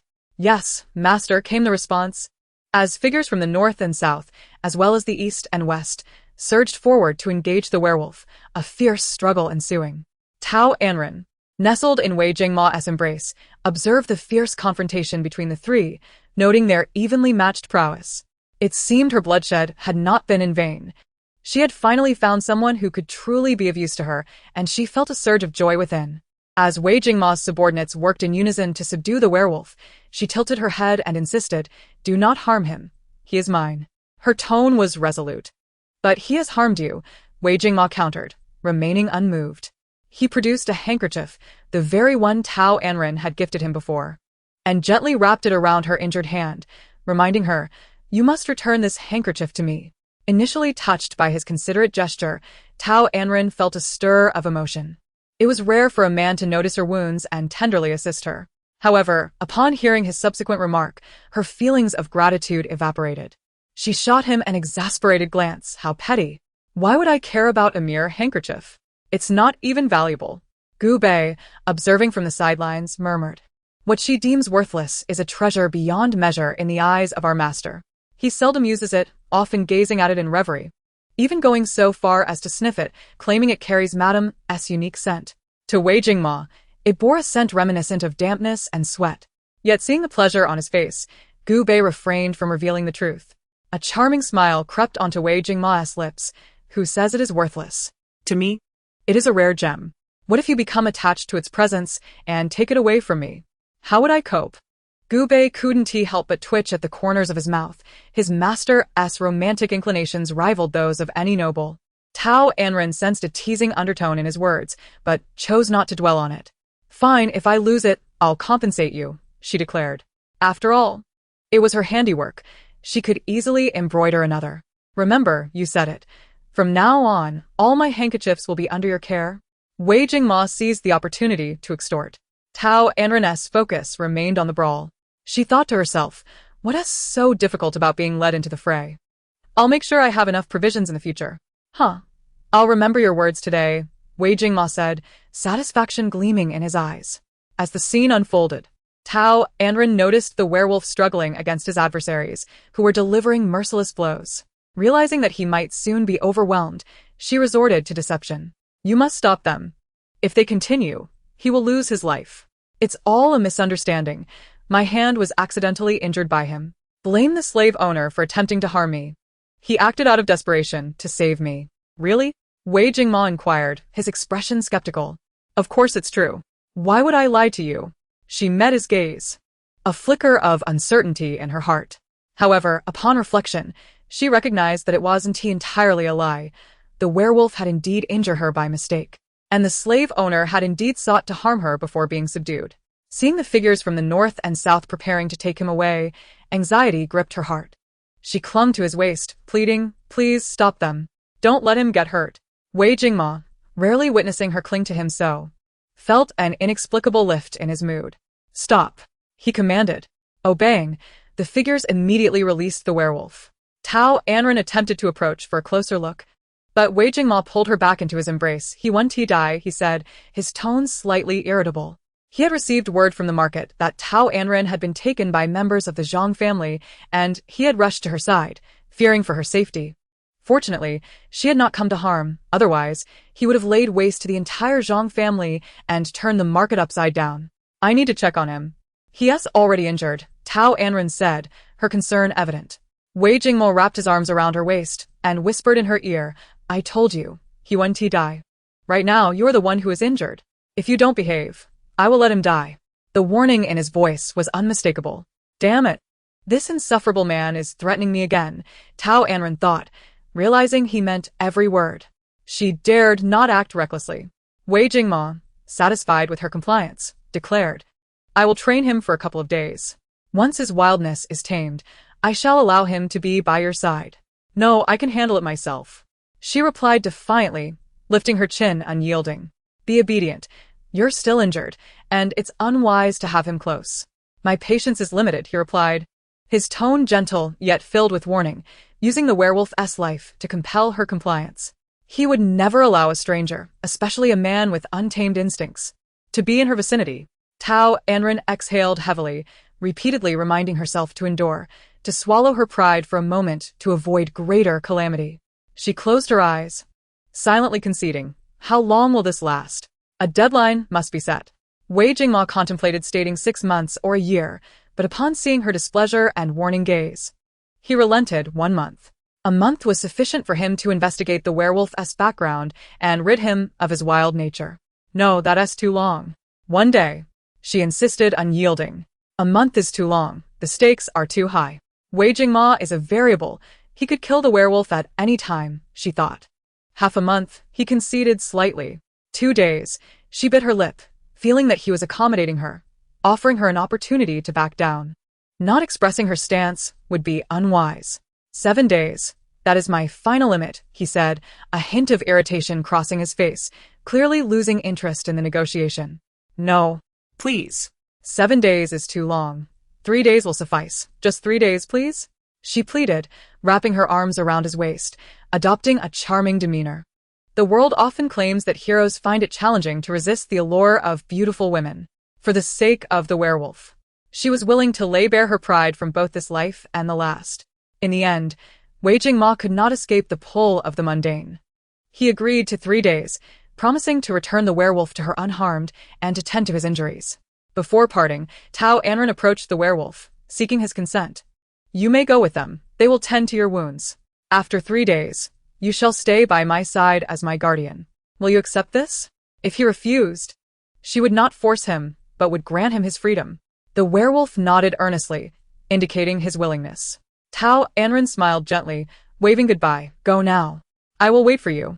Seeing their master's displeasure, the figures from the north and south dared not hesitate further and vanished with the werewolf in an instant. Wei Jingma scooped Tao Anran into his arms and strode purposefully outside, declaring, kill him. This statement was clearly directed at Gu Bei, and the him he referred to was undoubtedly the slave owner. The slave owner, since their arrival, had been terrified, cowering in a corner, afraid to make a sound and trying to diminish his presence. Yet, he found no escape. Please spare my life. I won't dare again. Young lady, I beg you. Tao Anran, nestled in Wei Jingma's embrace, questioned in confusion, but he is from the Zhang family. You wish to confront the chancellor. Why not start with him? Wei Jingma cast a meaningful glance at the man in his arms, his lips moving. Without him, I can still bring down the chancellor. Anyone who dares to harm you must perish. Tao Anran was momentarily stunned by his words, unable to regain her composure. Upon receiving the command, Gu Bei swiftly executed the unseeing slave master. Isn't it moving? Remember to show more concern and affection towards your husband. The low, husky voice of Wei Jingma whispered in her ear, carrying a bewitching allure. O's cheeks flushed slightly as she felt on the verge of succumbing. Out of the corner of her eye, she caught sight of the children imprisoned in the adjacent rooms, pointing at them, declaring, I want all of them too. Wei Jingma glanced at the people in the room, surprised. What do you want them for? Tao Anran, not hiding her intentions, replied. I just purchased a residence and wish to bring my mother down from the mountain. They will be responsible for the cleaning. Well, if that is the case, then take them all. She then approached another group of individuals, gesturing grandly, I want these as well. I don't need so many, Tao Anran hurried to explain, inwardly calculating how much silver these people would cost and whether her plans would be disrupted. The ones given to you are from your husband, not to be paid for by you. Wei Jingma, aware of her concern for the silver, chose not to voice his understanding. These individuals had been meticulously selected by him, including Lin Yu, whom he insisted must become her subordinate. Tan's face lit up with joy. Really? One shouldn't he refuse gifts? Her small workshop and embroidery room were in need of staff, and with these individuals, she could train them upon returning, making them useful. Indeed. Wei Jingma affirmed with a nod. It's settled then. These people are mine, unrelated to the Jun and Wei families. To express my gratitude, I will provide you with a recipe that ensures your expenditure won't be in vain. Tao Anran, adept at bargaining. Intended not to take advantage of him without offering something of equal value in return. Chapter 92. Seated together in the carriage, Wei Jingmo raised an eyebrow, inquiring with curiosity. What recipe? Hot Pot Tan replied, her large eyes sparkling with enthusiasm. With the cold weather, it's perfect for warming the blood. She generously invited. I'll make it for you when we return, and we can invite your friends. Hot Pot is best enjoyed with a crowd. To Wei Jingma's ears, the phrase warming the blood held a suggestive connotation, altering its meaning. He gazed at the woman in his arms with interest, feeling a warm current in his heart. From now on, you will only make it for me. No one else is to partake. Taran, puzzled, wondered what he meant. She had intended to use the hot pot recipe to repay him and perhaps extort a bit of pocket money. Can you eat it all by yourself? Moreover, hot pot can also be a source of profit. Its taste will undoubtedly differ from those dishes at Tianxia Tower. Don't you wish to earn more? Wei Jingma replied vaguely, his tone noncommittal. What does it mean? Are you interested in making money or not? Tao Anran scrutinized his handsome chin, her red lips moving. What do you mean? Please clarify. You're driving me mad. What's the rush? I'm at your command, Wei Jingma said, trying to soothe her as he observed her agitation. That's more like it. Anran smiled sweetly, understanding that she could invest her skills and share in the profits from Tianxia Tower. This was far more exhilarating than simply selling the recipe. The profits would be greater. While she was gleefully envisioning counting her earnings, she noticed Wei Jingma seemingly preparing to leave the marketplace, frowning. Where are we going? Back. Your injury needs timely care, or it may become infected. Wei Jingma continued walking, concern evident in his eyes. But what about them? Tao Anran recalled the dozens of children, wishing to personally see them settled in her newly purchased home. Wei Jingma, recognizing her thoughts, aimed to spare her from exerting herself, patiently assuring her, your maid will assist Gu Bei in settling these individuals. Oh. Tao Anran remained unconvinced, asking once more, what about their contracts? Wei Jingma looked at the astute woman before him, realizing she would not concede any loss lightly. With a resigned sigh, he assured her, after they're settled, the maid will bring the contracts to you. All right, you promised. You cannot go back on your word. Tao Anran's anxious heart finally settled. Her face breaking into a radiant smile, her mood significantly lifted. Her good spirits seemed to infect the man before her, who nodded with a doting expression. I want to go back on my word. It's a deal. Tao Anran extended her small hand, wishing to seal the agreement with a handshake, but realizing he was holding her, she awkwardly smiled and gently patted his shoulder instead. Wei Jingma paid no mind to her small gesture, swiftly bringing her to a luxurious carriage where he gently placed her inside before joining her. Once the coachman confirmed that his masters were settled, he inquired, where to? Young master? After a moment, a male voice emerged from within, to Tianxia Tower.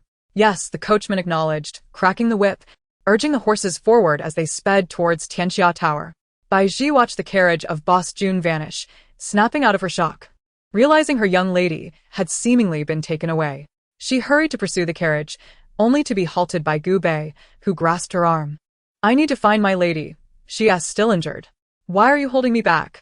Bai Ji cried out in distress, stamping her foot. Gu Bei patiently explained.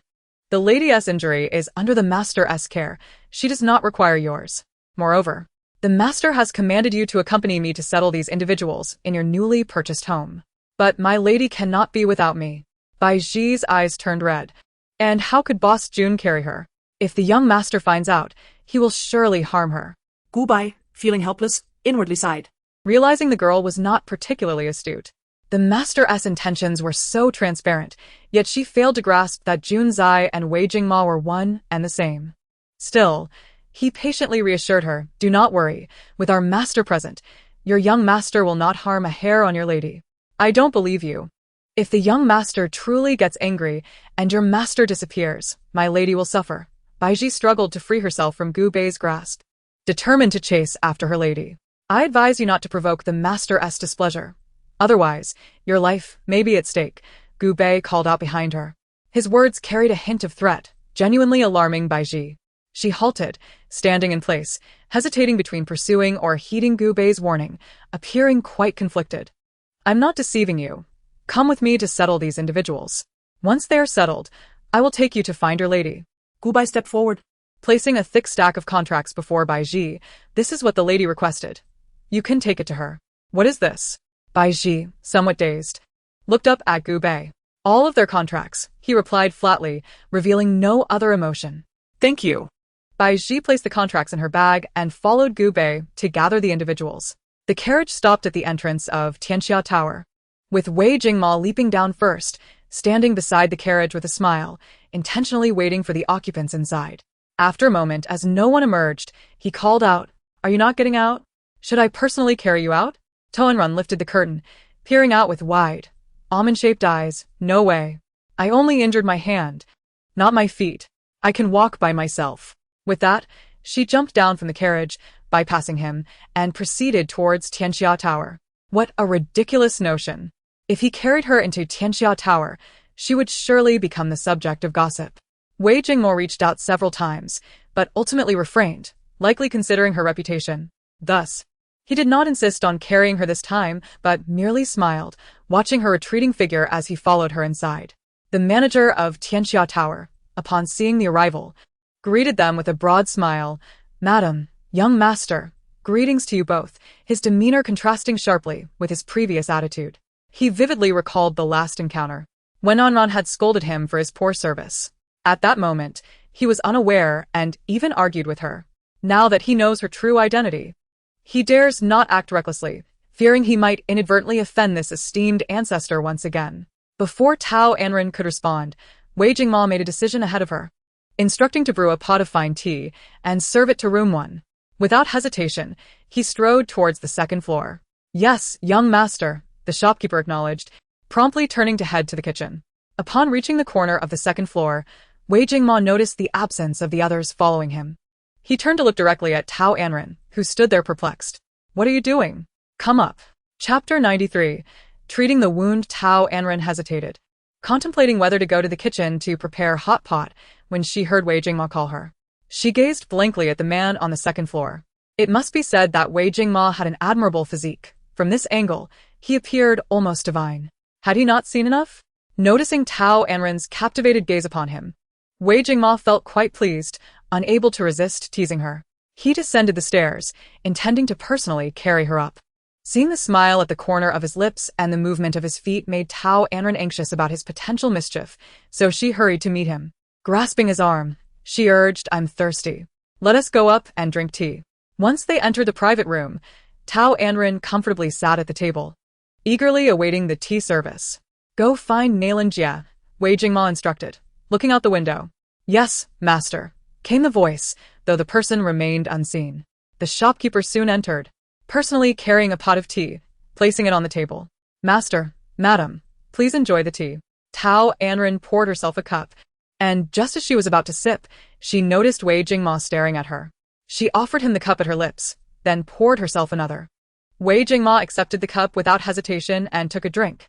The shopkeeper stood respectfully at the side, pretending not to see their interaction, quietly inquiring, "Master, shall I prepare lunch?"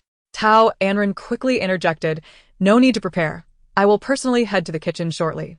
The shopkeeper hesitated, casting a glance at Wei Jingma, who wore an expression of difficulty.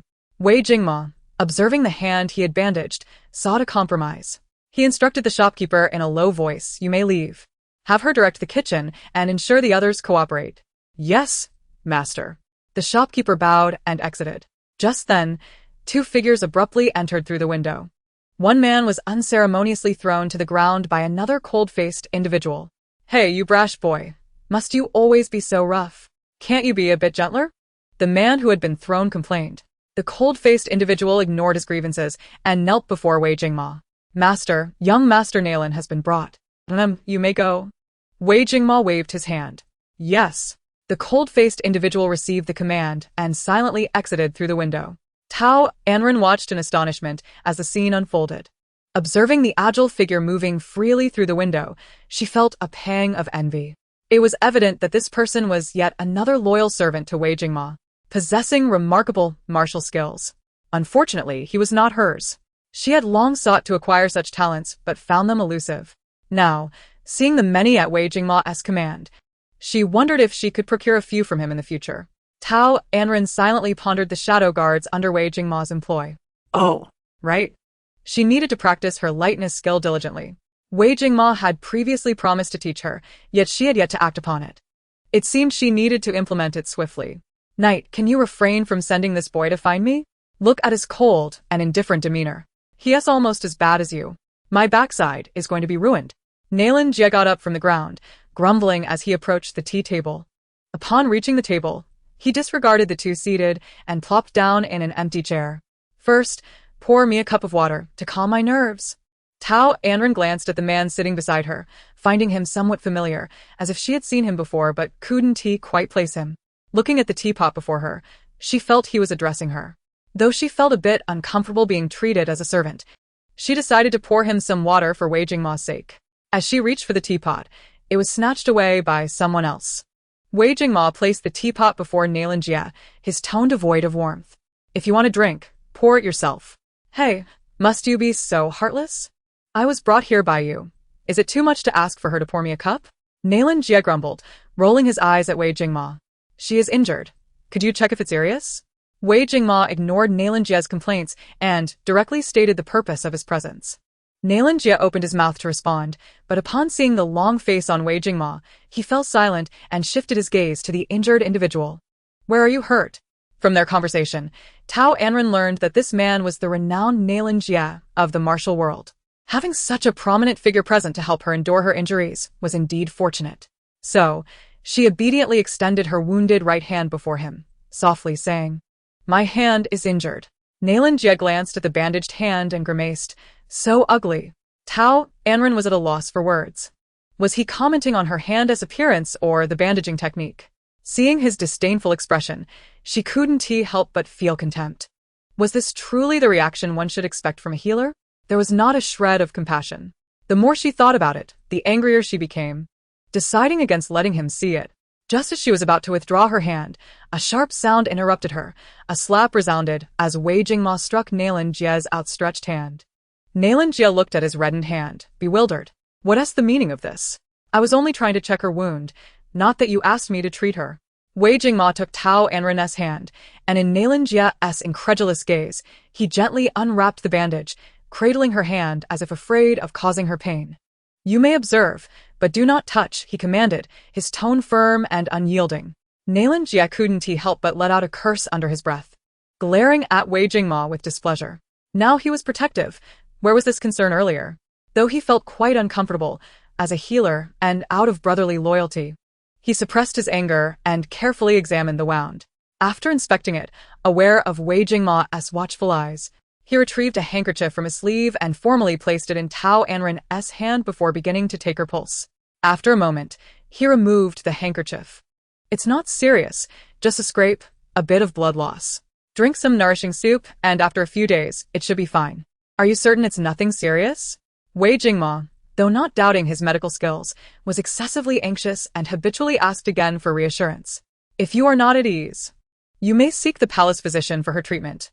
Nailan Jie finished his examination and, ignoring Wei Jingma's dismissive tone, resignedly filled his empty cup with water.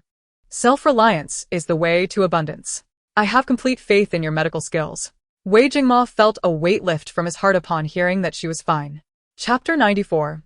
Jealousy. Nailan Jie retrieved a jade vial from the medicine box and placed it on the table. This medicine is excellent for healing wounds. Apply it to the site of injury. It will aid in your recovery. Thank you. This won't cost me anything, will it? Tao Anran merely gazed at the vial, not reaching for it. The medicine of a renowned healer must be quite valuable if payment was required. She would rather forego it and simply find a random doctor outside to prescribe some medicine. At this early stage of her entrepreneurial venture, she needed to be frugal. Madam, I have heard of your situation. The general truly lacks compassion. How could he allow you to live in such straits? Nailan Jie deliberately expressed his admiration in front of Wei Jingma and generously declared, I have a special affinity with the lady. This bottle of medicine is a gift. Free of charge, as a token for our first meeting. Really? Thank you so much. Tao Anran, upon hearing that it was free, eagerly picked up the vial from the table, opened it, and brought it to her nose. A refreshing floral aroma wafted into her senses, instantly uplifting her spirits. She couldn't help but exclaim, the miraculous physician's medicine is indeed extraordinary. Just inhaling it alleviates my pain. Wei Jingma's expression darkened, resembling the bottom of a pot, his cold demeanor radiating outward. Was this woman blind or heartless? After all he had done for her, she pretended not to see.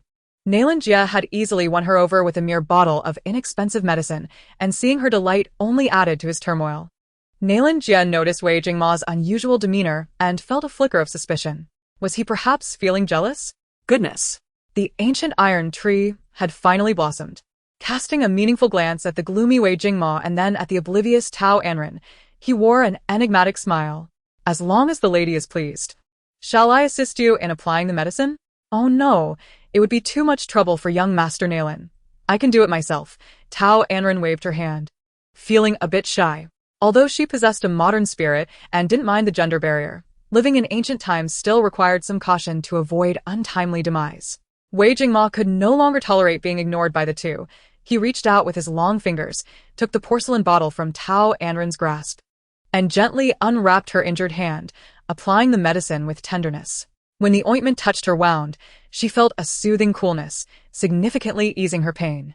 With a sweet smile directed at Nalan Jia, she exclaimed, "Young Master Nalan's medicine feels much better. To express my gratitude, how about I treat you to hot pot at the back kitchen of Tianxia Tower today?" Hot pot. What kind of dish is that? Nalan Jia asked, intrigued. Simply a pot over a fire, filled with broth, some savory, some spicy, where one can add vegetables, meat, and fish to cook and enjoy together. It's an endless source of fun, Tao Anran succinctly explained. That sounds quite novel. I must try it today, Nalan Jia eagerly expressed his desire. At that moment, Yu and Rong Hao entered, having overheard Tao Anran's words and rushed over. Sister-in-law, do you have a new dish to unveil? Just hearing the name makes it sound delectable. Come, let me assist you. We shall prepare it together. Truly, the lady is skilled and talented. Nothing seems to thwart her culinary prowess. The dishes she creates are undeniably delicious, Rong Hao, usually reticent, couldn't he help but offer his praise. In recent days, he and you have been dining at Tianxia Tower daily, relishing the meals and finding them unforgettable. They had sampled all 20 dishes that Tao Anran had sold to the establishment, no less than 3 times each. Wei Jingma, observing the 3 men laughing and joking with Tao Anran, felt his displeasure reach its zenith, a nameless anger smoldering in his chest. This woman had a knack for attracting unwanted attention, oblivious to his presence, and showed no restraint in front of him. How utterly outrageous. His face darkening further. He tightened his grip, wishing to unleash all his pent-up rage. Hush!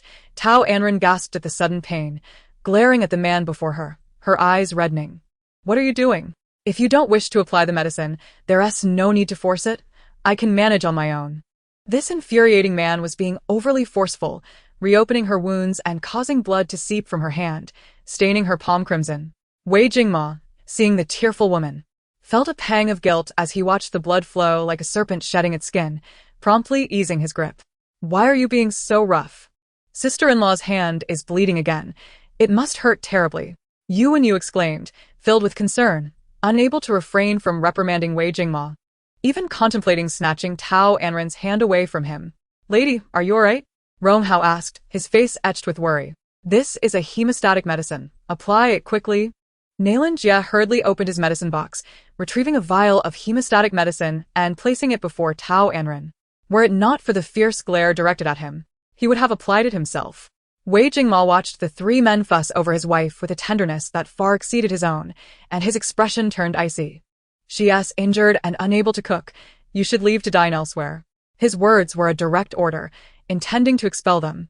As long as you don't cause trouble, I can manage, Tao Anran retorted, pulling her hand away from him and carelessly scattering the hemostatic medicine on her wound. She extended her hand towards Nalan Jia, saying, Please, young Master Nalan, assist me with the bandaging. Thank you. Just as Nalan Jia was about to step forward, the 3 men found themselves abruptly ejected from the private room. Following that, Wei Jingma's furious voice echoed from within, Throw them out. Without my permission, they're not to step foot into Tianxia Tower again. Dong Shi, Nan Bei, and Gu Bei exchanged glances, realizing their master was indeed jealous. Why did they choose this moment to disturb the private time between the master and his wife, while pretending to care for her? This was clearly a challenge to their master. What a situation. They seem unaware of the principle that one should not take advantage of a friend's wife. It's no wonder the master is furious. You expressed his confusion. Why can't I enter? I want to enjoy the food here. Rong Hao protested, bewildered. Why throw me out too? What have I done to displease you? Nailin Jia added, equally puzzled. Who hasn't a temper? I will not indulge you, came the cold voice from within. Understood. Dong Shi, Nan Bei, and Gu Bei swiftly complied, each dragging one of the three men outside. Chapter 95, Preparing Hot Pot. Why did you throw them out? I promised them a hot pot meal. Tao Anran glared at the man before her, infuriated. I recall you mentioned the hot pot was to thank me for purchasing those slaves. Are you going back on your word? Wei Jingma stated bluntly, showing no remorse for sending his friends away. Tao Anran felt a twinge of guilt at his reminder, her voice lowering. Aren't they all your brothers? Can't I borrow their favor to express my gratitude? No, a deal is a deal. If you truly wish to have hot pot today, it can only be for me. Wei Jingma asserted firmly, leaving no room for negotiation. But hot pot is meant to be enjoyed with many people, Tao Anran persisted, unwilling to concede. You may accompany me. 2 is sufficient. Others would only be a distraction, Wei Jingma replied, taking her hand to apply the hemostatic medicine and rebandaging her injury. Seeing she could not sway him, Tao Anran ceased her insistence and, once her hand was properly dressed, headed towards the back kitchen of Tianxia Tower to prepare the hot pot.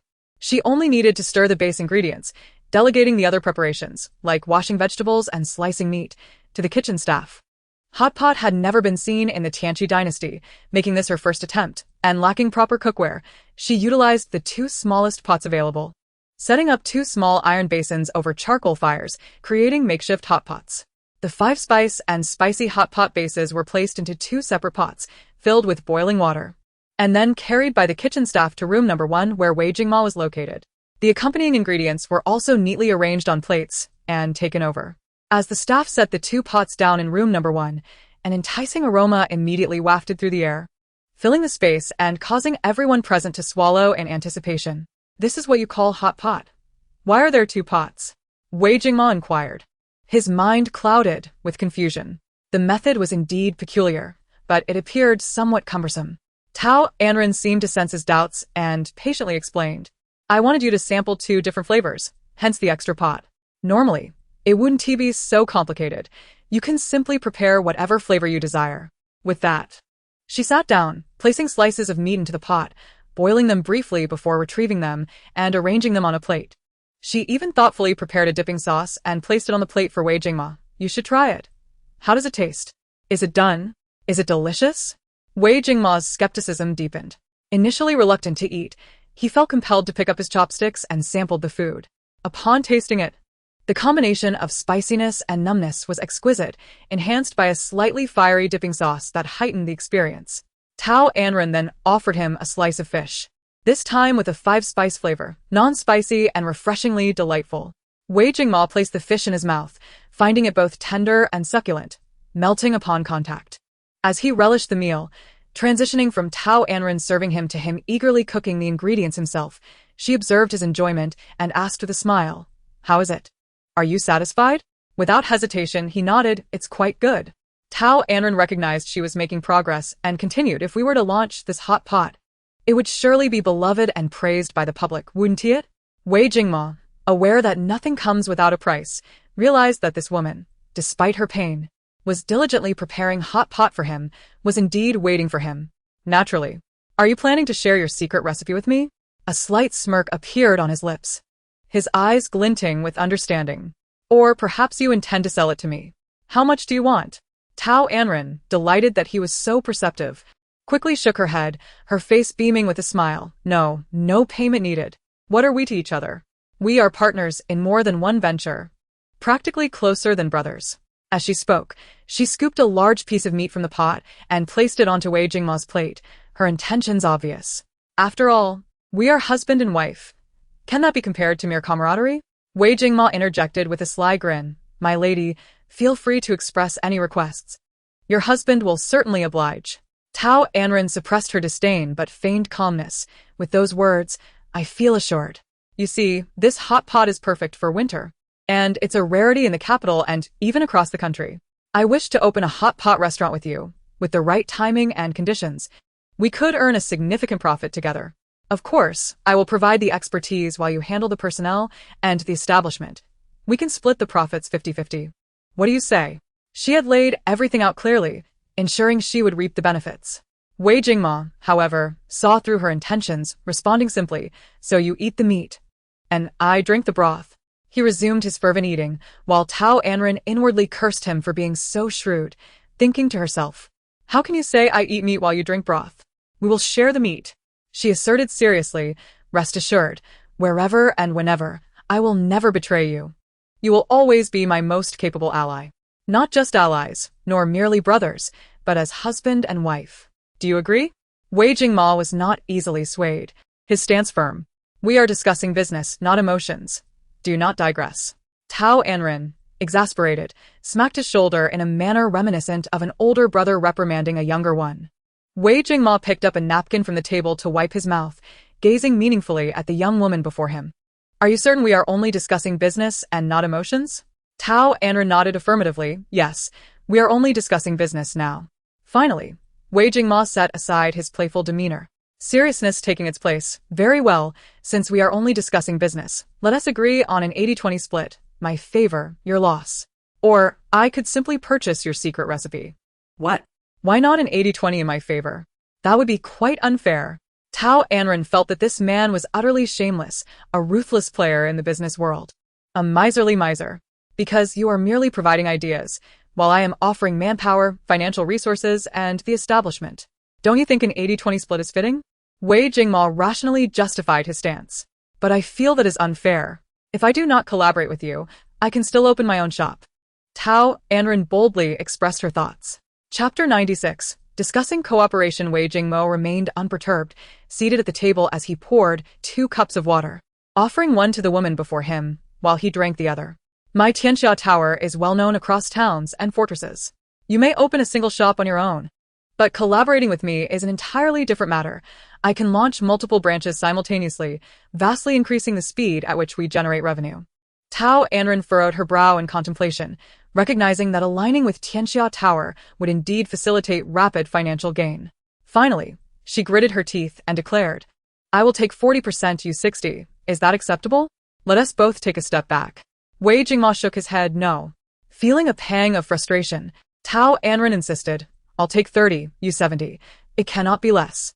Still, Wei Jingma countered, "No, that is unacceptable. In business, there are no familial ties. And you just stated that we are merely business partners without any further relations." His implication was clear. One must forge a deeper bond to enjoy greater privileges.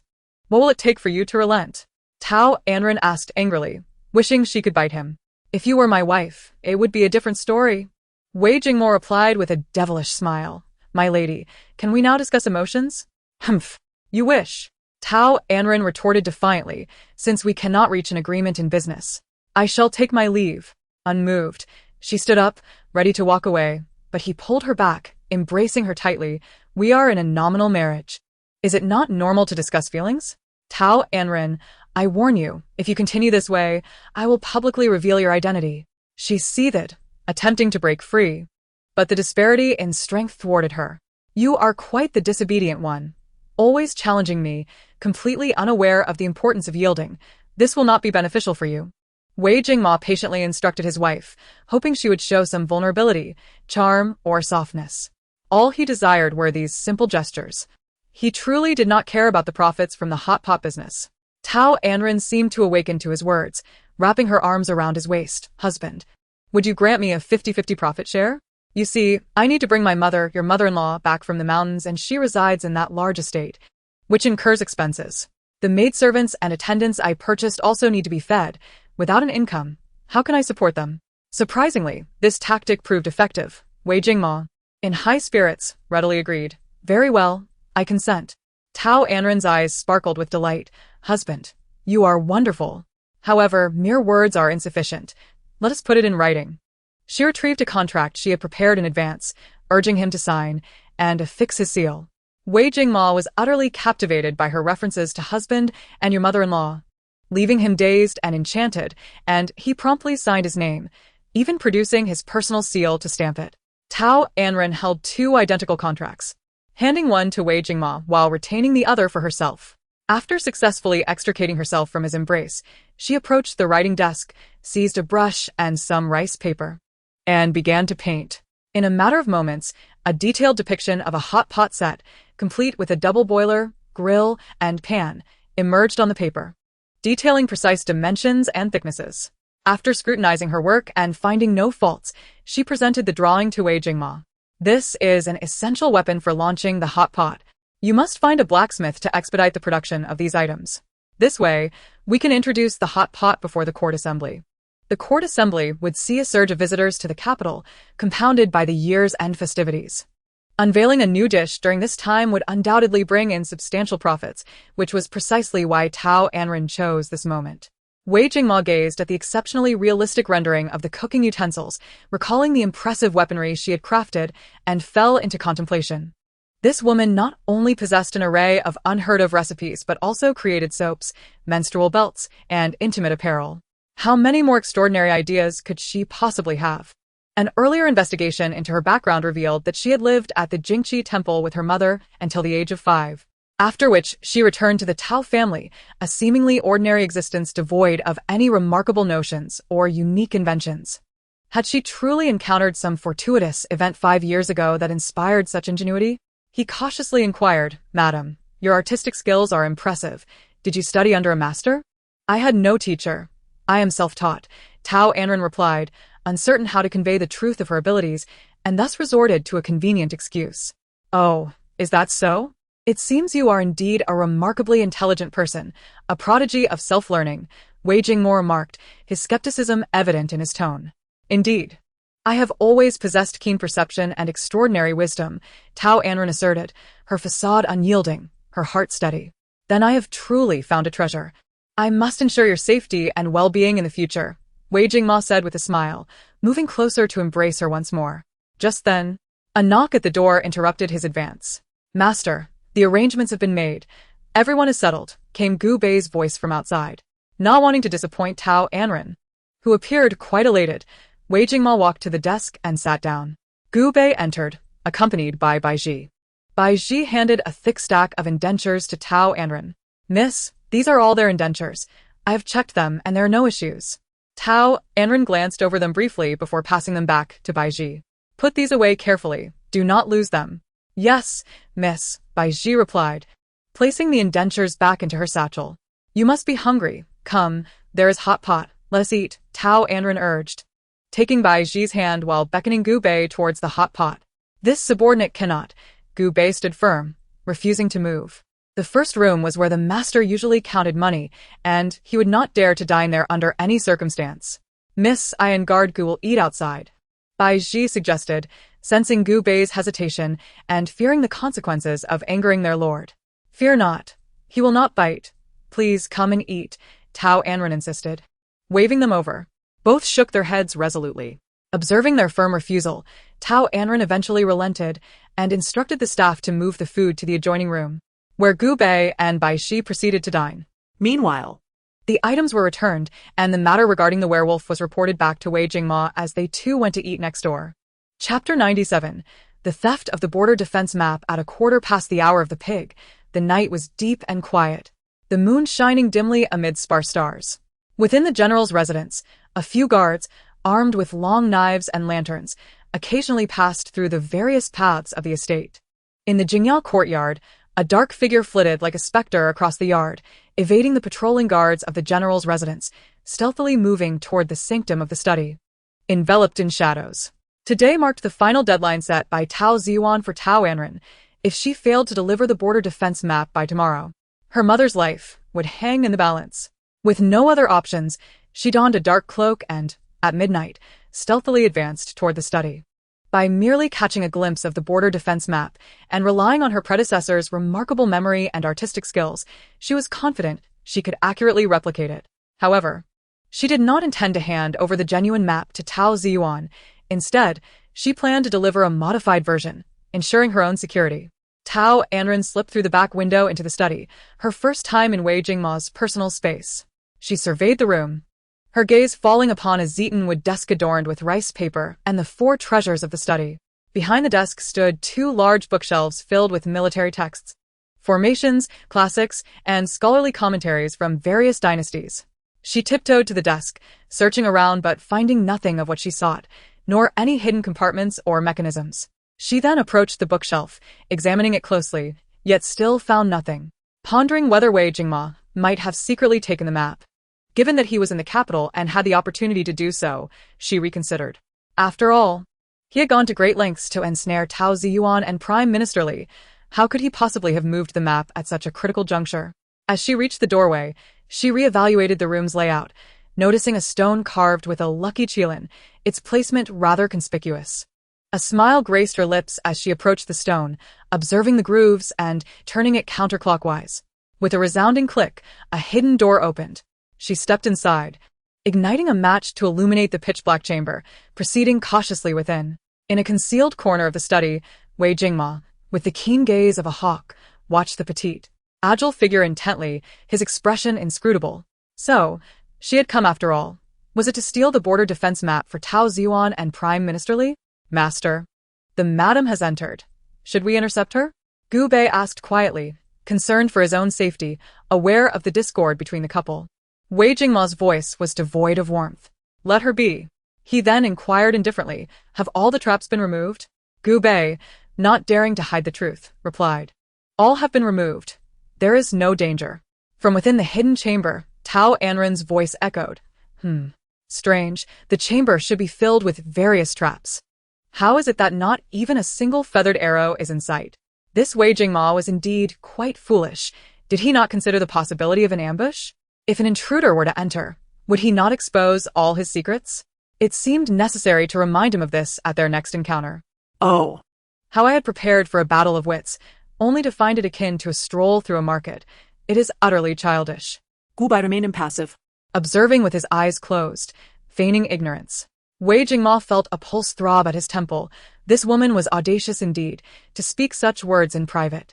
As Tao Anran traversed the secret passage into the hidden chamber, she discovered that its furnishings mirrored those of the study. On the desk lay a delicate black box, placed there by Wei Jingma, who had anticipated she might struggle to find it, and instructed Gu Bei to position it prominently. Approaching the box, she opened it to reveal an oil-treated parchment, which, when unfolded, displayed a rudimentary map clearly marking mountains, hills, and rivers, undoubtedly the border defense map. After quickly memorizing the marked points, she returned the contents to their original place, unaltered. As she was about to depart, Tao Anran inadvertently caught sight of a painting hanging on the wall. The artwork depicted a woman standing by a lotus pond, her face adorned with a gentle smile as she gazed into the distance, her eyes brimming with affection, as though she were smiling at her beloved. The features of the woman bore a slight resemblance to Tao Anran, yet it was unmistakable that the figure in the painting was not her. Who was she? How did she come to be in this study? Could she possibly be Wei Jingma's white moonlight, his first love, the woman he has cherished all along? Was it her similar brow and eyes that had spared her life in the bathroom, leading him to ultimately agree to the marriage? Was his kindness towards her merely an echo of his feelings for that woman? Tao Anran, possessing memories from both her past and present lives, found herself reduced to a mere substitute, a notion almost laughable. As these thoughts coursed through her mind, an inexplicable emotion surged within her, one that was difficult to articulate, leaving her feeling uncomfortable and breathless. By the time she emerged from the room, her complexion was pale, her lips devoid of color, her spirit somewhat dazed and listless, as if her soul had been drained, leaving behind only a shell. Ultimately, she could not recall how she returned to Jingya Courtyard. Wei Jingma observed her desolate figure as she departed, turning to Gu Bei with a puzzled expression. Did you not assure me that the mechanisms were thoroughly dealt with? Why does she appear to be in such a poor state? Gu Bei, looking innocent, shook his head. I cannot fathom it, my lord. The mechanisms have indeed been cleared. Not a single arrow remains. Seeing the sincerity in Gu Bei's demeanor, Wei Jingma stepped into the secret chamber to investigate further, with Gu Bei trailing closely behind. Upon entering the secret chamber, Wei Jingma surveyed the familiar surroundings, his brow furrowing involuntarily. It had been 5 years since he last set foot in this chamber. Each time he returned to the city, he merely conducted business in the study for a few days before departing. This secret chamber had remained sealed and forgotten. Had it not been for Tao Anran's theft of the border defense maps and his desire to uncover compromising evidence against the Tao and Chancellor's households, he would not have ventured to open this chamber. My lord, the map is still here. The lady did not take it, Gu Bei announced as he approached the desk, opening a small black box to reveal the map lying intact within. Stifling his surprise, he relayed the information to Wei Jingma. She didn't take it? Then what was her purpose in coming here? Wei Jingma pondered, unable to ascertain Tao Anran's intentions. Perhaps, my lord, the lady's feelings for you run deeper than we presume. Gu Bei ventured, offering his conjecture. Is that so? Could it be that we have misjudged her? She is not merely a spy planted by the Chancellor and Tao Xuan. Wei Jingma murmured to himself. Was she truly innocent? Deep down, he yearned for her to be blameless, as that would imply a place for him in her heart. The following morning, Tao Anran awoke revitalized, as if the painting from the previous night had inflicted no harm upon her. After partaking in breakfast, she departed the general's residence with Bai Ji, making her way directly to the Tao residence. As soon as she stepped through the grand entrance, the housekeeper, seemingly anticipating her arrival, approached with a smile. Miss, you have returned. Yes, where is father? I wish to see him, Tao Anran inquired directly, without preamble. The housekeeper, clearly acting under Tao Ziyuan's orders, had been waiting at the door specifically to welcome her. Miss, the master is at court, and has yet to return. Please rest in the first madam's courtyard for a moment, and I shall inform you when the master returns. The housekeeper spoke with utmost respect, not daring to show any negligence. The master had specifically instructed that the eldest daughter be well attended to and kept within the residence until his return, fearing she might leave at a moment's notice. Very well, I appreciate your efforts, Tao Anran replied graciously, leading Bai Ji towards the back courtyard of the Tao residence. Upon reaching the bend at the second gate, a captivating female voice called out to her. Miss, you have returned. How has your health been of late? Tao Anran turned to see her third aunt, elegantly adorned in a light purple skirt, swaying gracefully towards her. Thank you for your concern, aunt. I am quite well. She greeted her third aunt with a simple exchange of pleasantries. Good health is indeed a blessing for the eldest daughter, unlike some who have committed countless misdeeds, only to face retribution, her third aunt remarked with a smile, extending a seemingly sincere invitation. Why not come and sit in my courtyard for a while? Sensing that her aunt had something to discuss, Tao Anran nodded in agreement. Very well, since I have some time to spare, I shall visit your courtyard and trouble you. Oh, miss, you flatter me. I would be delighted if you visited more often. They conversed as they made their way to the third aunt's quarters. Upon arriving at her courtyard, Tao Anran gestured towards a stone table. Let us sit here. It is quite bright. For some reason, she felt an aversion to entering her aunt's room. Certainly, as you wish, miss, her third aunt agreed with a smile, not at all offended by the eldest daughter's disdain. After all, as the legitimate daughter, she resided in the finest quarters, and it was only natural that the eldest daughter would prefer her own space. She then turned to a nearby maid and instructed in a hushed tone, quickly fetch some cushions for the eldest daughter to place on the stool, lest she catch a chill, and also prepare a pot of good tea to serve her. Yes, aunt, the maid complied, first retrieving the cushions and placing them on the stone stool before rushing off to brew tea. Once seated, the maid returned with the teapot and pastries, pouring each of them a cup of tea. At a nod from her third aunt, she withdrew. Aunt, if you have something to say, feel free to speak. Bai Ji is not an outsider, Tao Anran indicated, hinting that Bai Ji need not withdraw. Her third aunt, understanding the weight of Bai Ji's presence in the eldest daughter's heart, hesitated to dismiss her. She smiled and replied, Indeed, I am aware of the deep bond between Bai Ji and the eldest daughter. I would never treat her as an outsider. After the second daughter married into the estate, I grew concerned, fearing she might act recklessly and do something detrimental to our Tao family. My intuition was correct. Guess what she has been up to since moving to the estate? What exactly has she done? Tao Anran inquired, maintaining a composed demeanor as she lifted her teacup for a sip. Her third aunt animatedly recounted, her laughter punctuating the tale. She has secretly contacted the second young master of the Zhang family, engaging in an affair at the estate. When her husband discovered them, a scuffle ensued, and the incident became widely known. When did this occur? Tao Anran asked, astonished. This happened 2 days ago, her third aunt replied without hesitation. 2 days prior was indeed when Tao Anran returned to the city from Jingxi Temple. Lowering her gaze to conceal her emotions, she asked quietly, Are father and the second aunt aware of this? They are aware. That night, someone from the estate rushed over to report, nearly causing the master to faint from anger. The second sister was so enraged that she spat blood on the spot and is now on the brink of death, her third aunt disclosed. Tao Anran expressed concern. How could the second aunt be so gravely ill? Has she seen a doctor? Yes, she has, but it is all due to the second daughter's actions, which have caused her great distress and anguish. It cannot be cured, her third aunt remarked, taking a sip of water to soothe her throat after such lengthy discourse. Cannot be cured? The second aunt has always been healthy. How could she be brought to such a state merely by her daughter's indiscretions? There must be some underlying issue. Tao Anran pondered, sensing a secret hidden within her third aunt's words and expressions. With a meaningful glance at her third aunt, she spoke with feigned ignorance. If the second aunt is seriously ill, the authority of the household management should rightfully pass to you. Aunt, has father entrusted you with that responsibility? Her third aunt, at the mention of household authority, appeared crestfallen, lacking vitality. No, the management remains under the master's and the housekeeper's oversight. Tao Anran smiled reassuringly. Aunt, there is no need for disheartenment. I believe father is still wary of the Zhang family, given their wealth. Once I meet with him, I shall speak favorably on your behalf to hasten his decision. Once again, my father is overwhelmed with external affairs, leaving him too fatigued to attend to matters within the household. The third concubine has meandered through this lengthy discourse merely to vie for the steward's authority over the Tao estate. Her flattery towards me is but a strategy to solicit my assistance as the legitimate daughter. Surely, upon hearing of my willingness to advocate on her behalf, she instantly brightened, gratitude evident in her demeanor. Indeed, I too believe that my husband bears an excessive burden. I have observed his weariness grow of late. If I could alleviate his worries and manage the troublesome affairs of the Tao estate's inner courtyard, he would suffer less fatigue. My dear eldest daughter, I implore you to speak well of me in your father's presence, and I thank you in advance for your kindness.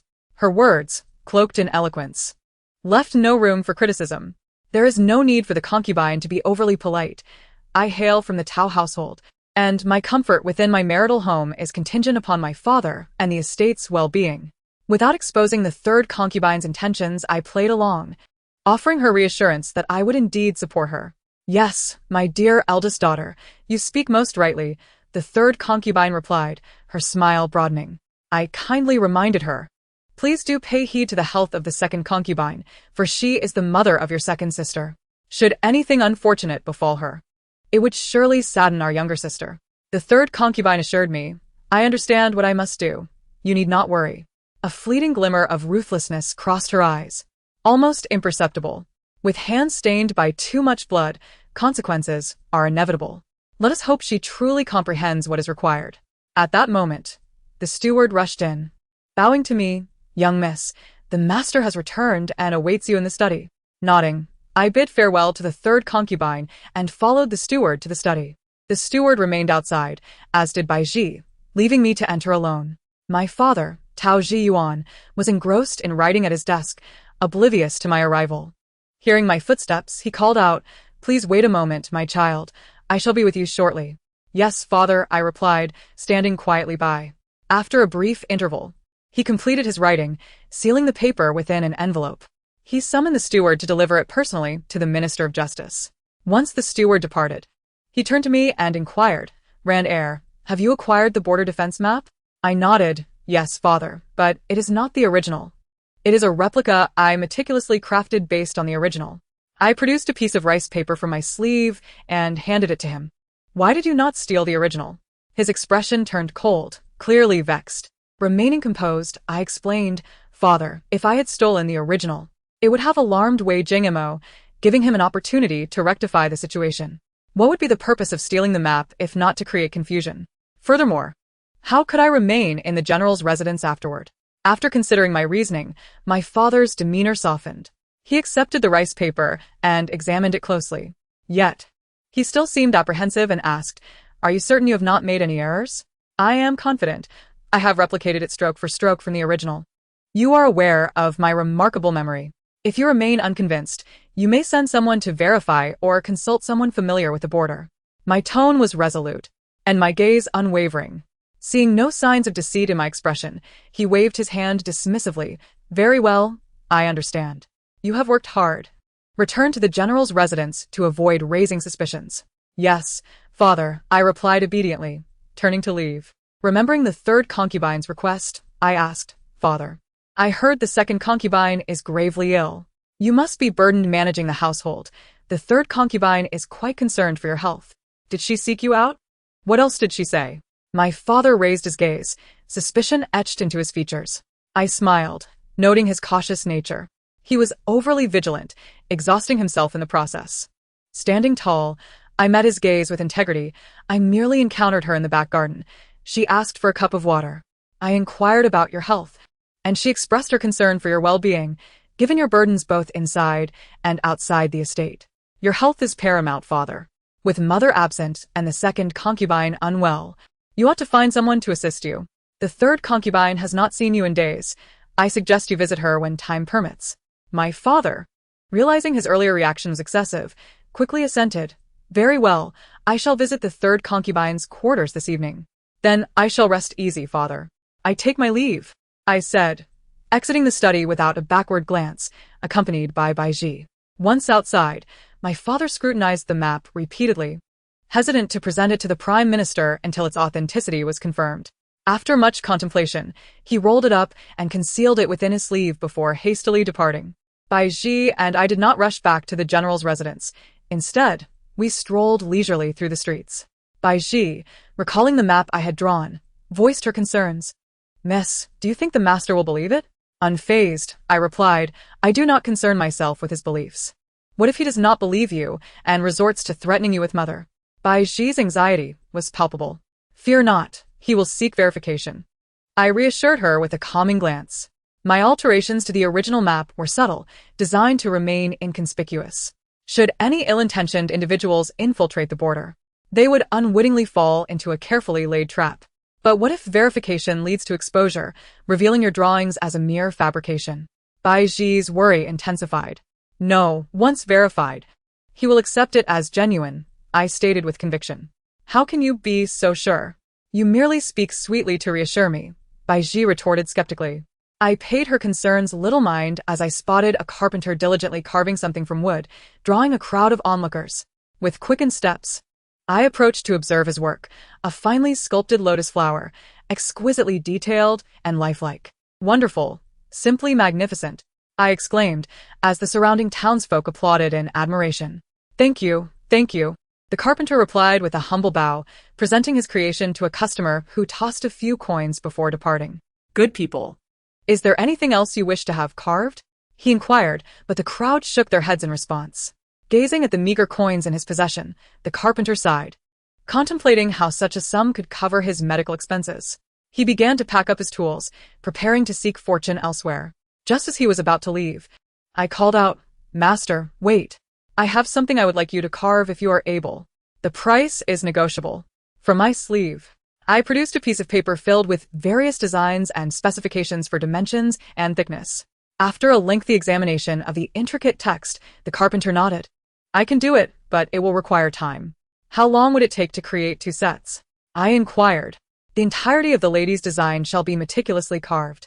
Should it be of wood, it will require 3 days, whereas if it is of jade, 7 days will be necessary. The carpenter, somewhat brusque, estimated the time required. How much would the jade version cost? Inquired Tao Anran once more. If I were to select jade for you, it would amount to 80 taels. The carpenter replied with utmost sincerity, devoid of any intention to inflate the price. Tao Anran was quite pleased with the carpenter's integrity and promptly decided, craft 2 sets as per the specifications on this paper, ensuring exquisite workmanship. Upon completion, I shall reward you with 200 taels. How does that sound?